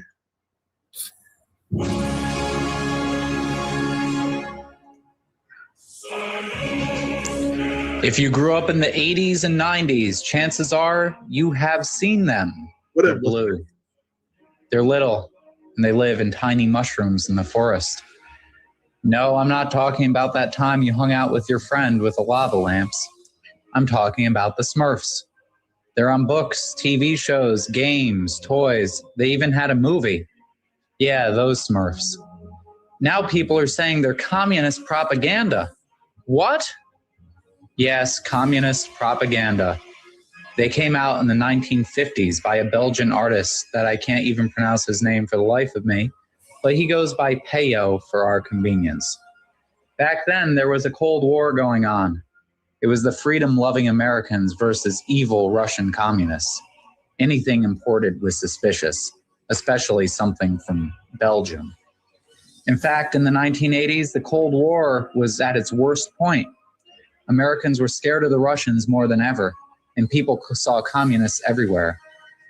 Fortunately, by 1989, the Cold War was over. But when the Smurfs came out in the United States, it was pretty hot. So how did the Smurfs fit in? Well, let's take a look and see how they're communists. First of all, their economy. They don't have any. It's a cashless and classless society. Everyone is equal, and they all share the wealth. That is the central communist mantra, and it goes from each according to their abilities to each according to their needs. Karl Marx, the founder of communism, said that. You know who else looks like Karl Marx? Papa Smurf. He does. He's got the beard, and hey, he even wears all red. Well, what about the other Smurfs? Well, they all wear the exact same thing, and their names are what their job is. You got a smart one, you have a farmer, and their value to the community is the only thing that matters. Except for Smurfette, and nobody really knows what she's all about. And who's the villain in the Smurfs? They got to have one of those, right? Well, it's this ugly, evil witch guy who lives... What does he look like to you guys? Yeah, propaganda, huh? Jewish propaganda. With a cat. Look like he's all hunched over. Like he has the Jew claw. Well, it's this ugly, evil witch guy who lives with a cat. And what does he want? He wants to ruin the Smurfs' paradise and turn all the creatures into gold. It sounds like a stereotype of an evil capitalist, according to the communists. So what's the creator saying? Well, people began saying the Smurfs were communists back in the 1980s. American commentators said Smurfs were communists. It was a strange import from Belgium, so it must be communist propaganda, right? Well, when the creator was asked about it, he just laughed and said there's no political viewpoint in any of this. And in fact, he got rich off of it, a capitalist idea. So what do you think?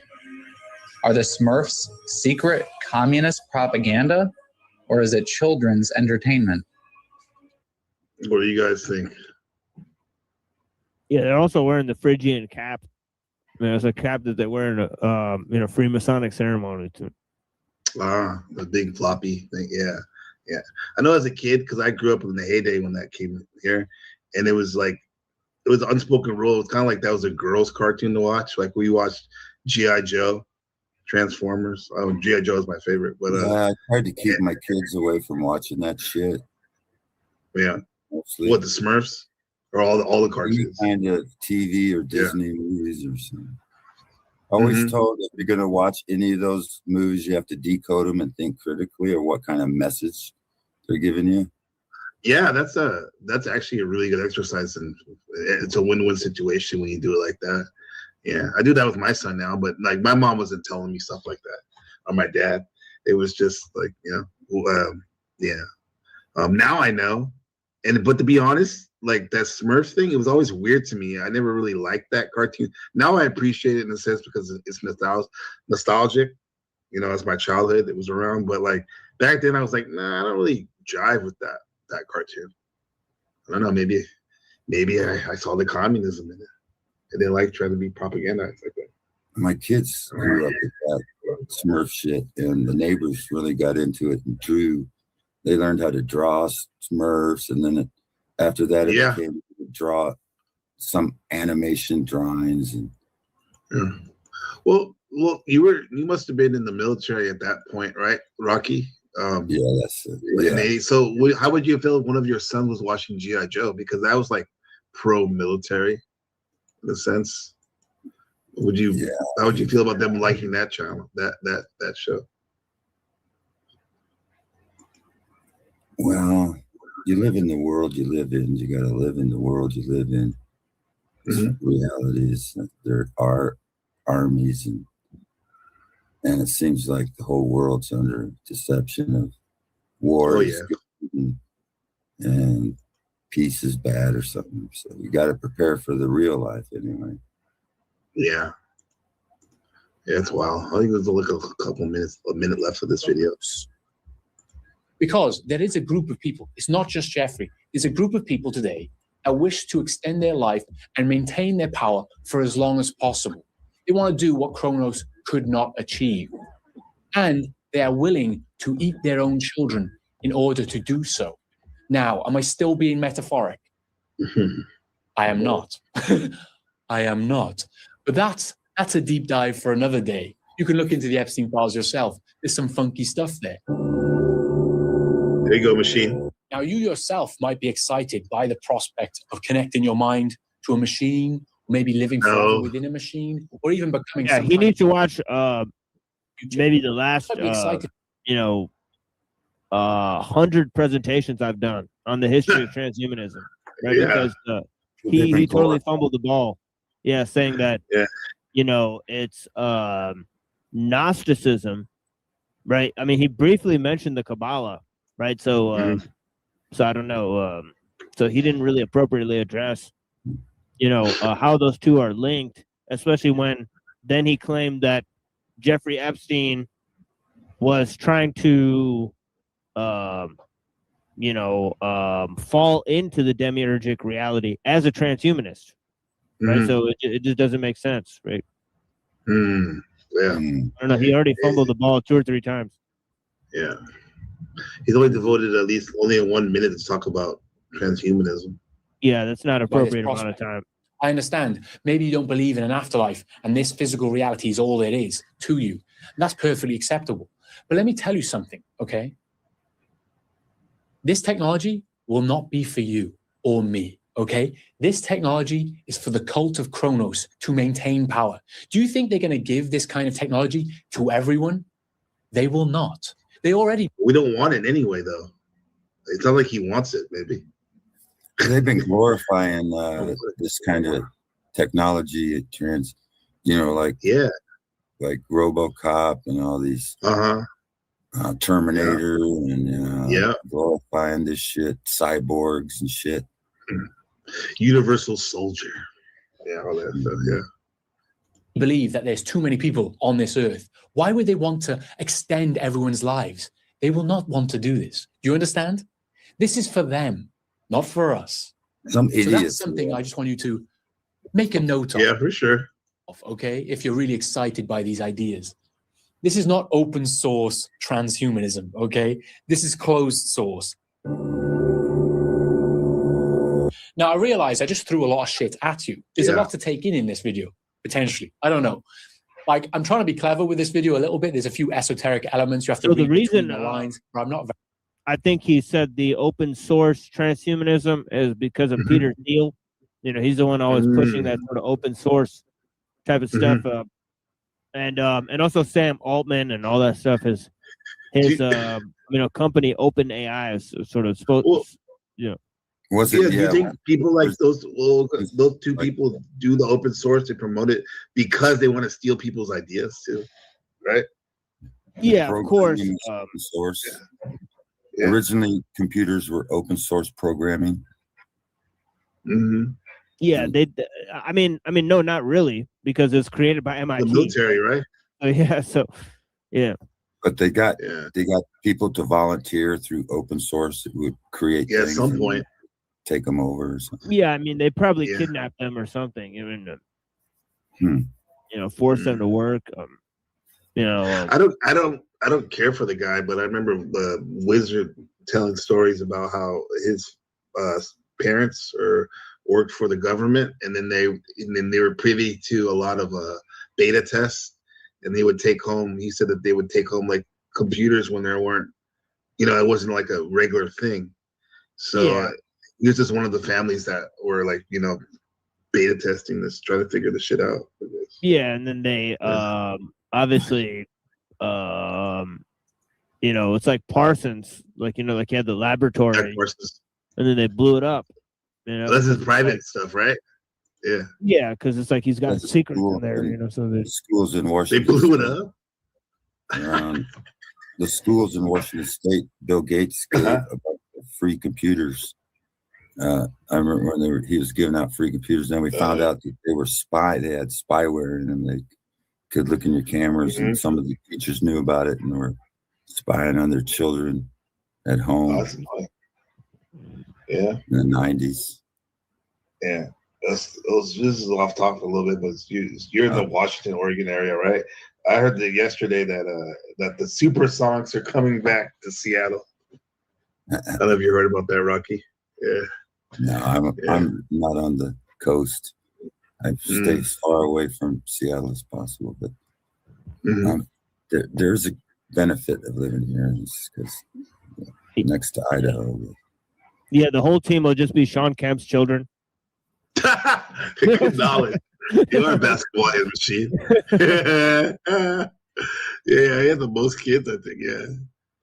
He has some weird stories too about he used to take coke at practice, like in the bathroom at in between like breaks at practice. He had a really bad habit because contrary to what people think, if you do a lot of cocaine, you're not necessarily like skinny. Sometimes you blow up. He ended up blowing up and having a lot of kids. Yeah. Very clever person, so maybe it doesn't come across that way. You can think of it like this. I'm going to summarize it one more time for you. There is a cult of Chronos. We can't see it. They wish to maintain their power forever. They wish to live forever. They don't mind eating their own children if they have to. And finally, they use the hexagon shape and the black cube as their symbols, right? And once you start noticing the black cube and hexagon shape, you'll start noticing it everywhere. For example, the largest asset manager in the world, or largest company in the world, BlackRock, they use the black cube symbol, and they're called BlackRock. Now, is this kind of like schizophrenic pattern recognition that we should ignore? Potentially, but it's all a bit of fun. We're having fun here, right? Isn't this a lot of fun? And Isn't it a lot of fun? I don't know, right? We're having fun. I had fun anyway. This reminds me of when basically I had 300 like subscribers 20 and I years could late. just throw out shit. Yeah, exactly. Yeah, he's like like these are like basically like he's being a little bit cheeky, but the thing is like dude, like you're not having fun. Like this is a washed up old conspiracy like from 20 years ago. You know, BlackRock, they got in the normie shit. The North Pole, they call it Negro. BlackRock. There's a mountain. Some people say it's the North Pole, where we don't know if Satan's in charge of the North Pole now. We were talking about the Antichrist. The Antichrist is tied up right now as we speak. Could be. Yeah. I think you're talking about this Rocky right here. I found it. Rubus. This is like some blue pill normie beginner conspiracy shit. Yeah, that video. I mean, it's fun. I guess it is fun if you don't know. Because it's like because at the very basic level, you're basically a neo-pagan if you believe it's true, because you think that Saturn's in control of things. Yeah, you know, because like are you saying that Saturn is running shit? I don't understand. Yeah, I think he is without saying it. Rupa Negro is supposed to be at the center of the flag, right the North Pole. Right. Hello, welcome. Today in this short video, sealed by ice, guarded by silence, the Black Rock of the North. At the very center of our world lies a mystery. What that? Oh, that's his symbol. Oh no. Yeah, never mind. Yeah. Oh, that it looks like I thought H.R. Geiger for a second. And then you have the time when Satan, when Christ, Satan took Jesus up to a high mountain and he could see the whole world, and we could probably think it was this area where Satan's in charge of the Black Rock. During that time, Satan was in charge of the Black Rock. He took Jesus up to a high mountain and he showed him the whole world. Is that the mountain they're talking about? That could be. We don't know. I think this is. I don't think it's in Israel. There's no mountains in what they call Israel now. I don't even think that this is fascinating with this map with the coming out. Yeah, and if you understand that it's magnetic, that gives you the circumnavigation compass shit. The compass shit. Everything points north, and that's the black rock. That's dope, bro. Not ice, not nothingness, but a towering black mountain marked on ancient maps, erased from modern ones. Its name? Rupes Nigra, the Black Rock. Sailors once spoke of it in hushed voices, drawn by a magnetic force that twisted their compasses, lured their ships north, never to return. A vortex of water, 4 mighty rivers spiraling inward, as if the earth itself fed this hidden heart.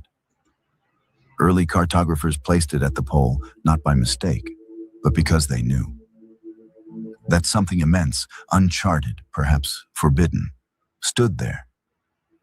They called the land around it Hyperborea.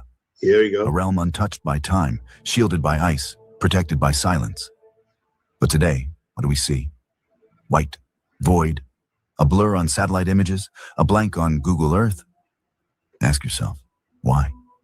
Why erase a mountain? Yeah, so we should be able to see that mountain, huh? Right? There are a couple pictures of it. Okay. Why silence? Lizzie, we were talking about you, of course, always in a good light earlier. And I was mentioning how I saw you on the Orthodox show, and it seemed like you got bullied by a couple of the girls over there. That wasn't cool. Silent centuries of testimony. And why? Are we never allowed to go there? Maybe it's not just a mountain. Maybe it's a gate, a key, a scar from an ancient world we were never meant to remember. This is not conspiracy. This is cartography. And sometimes maps don't lie. People do. Thank you for watching. Rashid, you want that symbol? I can get it for you. The avatar. Yeah, it's interesting avatar he's got. Yep. This is called alternation. The symbol of the mustache man was a flat Earth, Hyperborea, center of the Earth. Oh, you believed in that too? The 4 rivers from the center. Yeah. Who really rules the world? What do you think? So everybody knew back in the day, the Earth was flat. And there was a Who rules the world, though? Let's see, according to this guy. Who really rules the world? We believe that governments and democratically elected leaders hold power. But behind the scenes, absolutely, it's not politicians who set the course. It's a handful of powerful families, corporations, and shareholders. Some real powerful families are the Rothschilds. For centuries, they have controlled the global banking system. Whoever controls the money controls the world. The Rockefellers, from oil to pharmaceuticals. Yeah, well, that's why it's like stupid. Sometimes it's to me, it's like a waste of time to talk about some of this geopolitical stuff because it's the bankers, right, that are like these families and stuff. They say everything upside down. So they say the Dark Ages, when Christ ruled for 1,000 years, they call it Dark Age. And then the Renaissance, when all these 13 bloodlines start coming out, they call that the Renaissance, the New Age of life or whatever. So they twist it. They twisted it. Schools and education. Like their pyramid upside down. They decide what truths we learn and what medicines we take. The Morgans, their financial network influences economic crises, often in their own favor. The corporatocracy, BlackRock and Vanguard, the largest shareholders in nearly every industry, from tech and media to pharmaceuticals and energy. They shape what we see, hear, and believe. Big tech, like Google, Meta. You hear Meta's going out of business now. $800 million down the tube, $1 billion down the tube. Yeah, that's the Facebook. Mark Zuckerberg thought that was gonna be the next thing. Everyone was gonna hop on there. Yeah, but yesterday they called it quits. Really? Yeah. Damn. Yeah, he's not fucking with it anymore. It's probably 80 billion, not 800 billion. 80 billion. That's a lot of money. Yeah. Microsoft, filtering information and shaping public opinion. A hidden and secret network on the Bilderberg Group, and annual elite gatherings with no public transparency. WEF, WHO, UN, globalist agendas are being rolled out, often at the expense of national sovereignty and personal freedom. My conclusion, politicians are puppets in a larger game. The world is controlled by a small elite that shapes our reality through money, media, and technology. Collective awareness is the first step toward change. Do you like this video? Share. Using AI to make a video about AI. Here's this shit right here. Well, it all started back in 2014 when Zuckerberg paid $2 billion for Oculus. And if you think that's a lot of money, it's nothing compared to the money that he eventually lost. Fast forward 5 years to 2019 when Zuckerberg admitted to investors that the whole VR thing was taking a bit longer than he thought. But then something magical happened. The COVID-19 pandemic. Well, it was magical for Zuckerberg in the sense that now everyone was stuck at home and they were starving for interactions. Enter the metaverse. Avatars in the metaverse weren't even complete yet. They were literally just floating torsos. Still, Zuckerberg managed to convince a lot of companies like Disney that this was the next big thing in tech. One report said that the metaverse could generate up to $5 trillion by 2030. In 2021, Zuckerberg told his staff, "This is it. This is the future." And that this will overtake smartphones. So Meta went all in. We'll try it. He believed so much in this technology that he renamed the company. But the metaverse never really took off. Hello? It turns out there's just not much to do in the metaverse, and it's really hard to multitask while wearing a headset. This video was made with support from Harry's Razors. Meta has lost $80 billion so far, which is why, like literally every tech company, they've refocused most of their energy on AI. Hey there. How can I help you today? God, you make me miss Clippy. And Zuckerberg doesn't want just your basic pedestrian AI. He's after super intelligence, which is basically a godlike AI. In the midst of building these giant data centers for AI, Meta announced last week that you would no longer have access to the metaverse by June 15th. But a few days later, they walked that back. The metaverse will continue to exist, but they won't add to it either. Hey, I have legs now. Mark Zuckerberg's metaverse. Detail. Got it? Mark Zuckerberg. All right, guys. Yeah. Any thoughts before we call it quits for today? The goggles, they want to use a chip instead of a goggle or something. Oh, okay. They'll literally add it into your body. You just clone yourself again or something. That's bad, bro.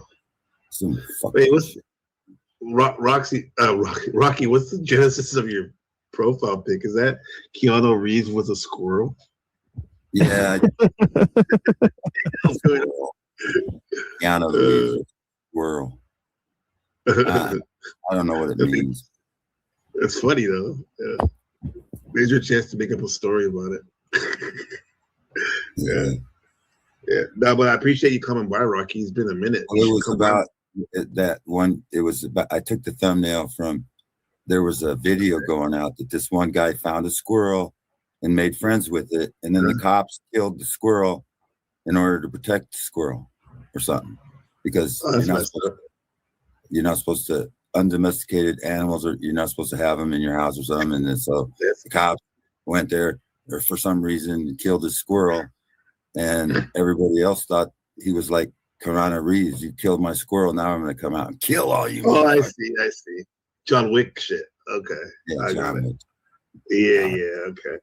Yeah, that does sound like some dumb logic of we want to protect the squirrel, but we're going to kill it anyway. Yeah, some stupid. Yeah, he found a squirrel that was hurt, like in the rain and dying or something, brought it in the house, saved its life. And then the squirrel loved him so much, he just kept around him all the time. And then the cops came and killed the goddamn squirrel. It's fucking stupid. He's got a gun. He's got a gun. Sounds like pig logic. That's what's the matter with you. Did you ever watch this cartoon? Last time, you remember, the trustees of Wassamata U were wondering how to keep their college from going bankrupt. How about giving an honorary degree to Danny Warbucks? You ninny, he's only a make-believe character. We're real? Real, like that, yeah. Well, good old Bowinkle. Mr. Machine Elias, my brother. What you got going on, man? Nothing really. We'll be streaming tomorrow, 9:15 p.m. Eastern time. And of course we stream Tuesday, Wednesday, Saturday. So yeah. So like I said, we go in a lot deeper than that little 20-minute video we saw there. Yeah. Right, on a lot of those topics and where they originate. Yeah, absolutely you do, man. Taking us to uncharted waters. That's why it's so fascinating. Every time you're shown, never in the moment. Yeah, we've touched on the origins of transhumanism, the Kabbalah, the philosophy of technology, and obviously Gnosticism and all that type of stuff. So we've covered a lot of that stuff on the show. Right. I'm going to be there too. I'll be listening. Maybe hopefully I can hop on the panel if you open it up. Oh yeah, by the way, when I was tagging you on our show yesterday, your thing doesn't come up as a hyperlink. The Machine Lies channel. Yeah, they're trying to suppress that shit. So you guys are gonna have to look it up yourself. That's why we have it timed. So don't depend on notifications and stuff. Just go to the channel at 9:15 p.m. That's the only time that will be on. Only on Tuesday, Eastern. Wednesday, and Saturday. So don't Eastern, rely on notifications. Yeah, right. That's Eastern time, right? Yeah, we're here in Detroit, so yeah. Yeah, right. 9:15. What days again? Tuesday. I'm in Wednesday and Saturday. Right, so it's a short show on Tuesday, but then Wednesday and Saturday we do a longer show. So cool. Yeah, I'll be there, brother. Some of the most avant-garde, real content on definitely in the panelverse, but beyond, way beyond. We appreciate you coming on, and I we'll talk to you soon, Mr. Machine.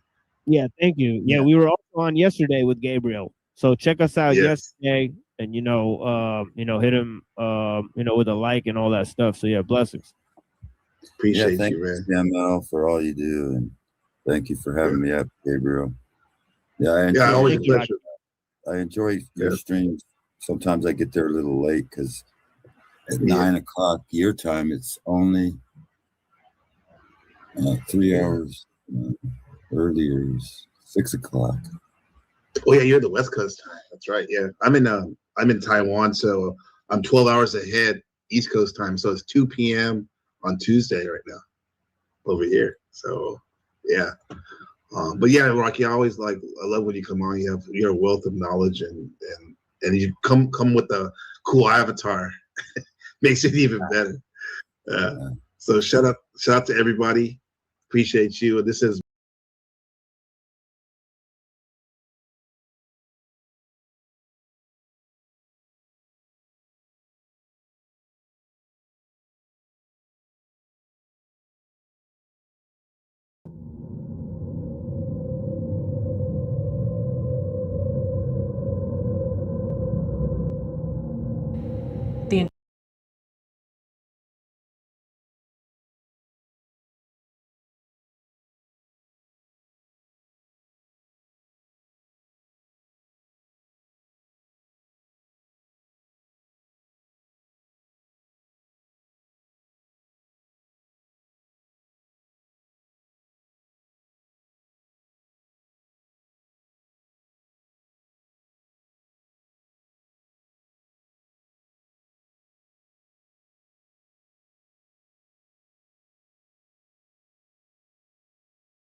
Industrial Revolution and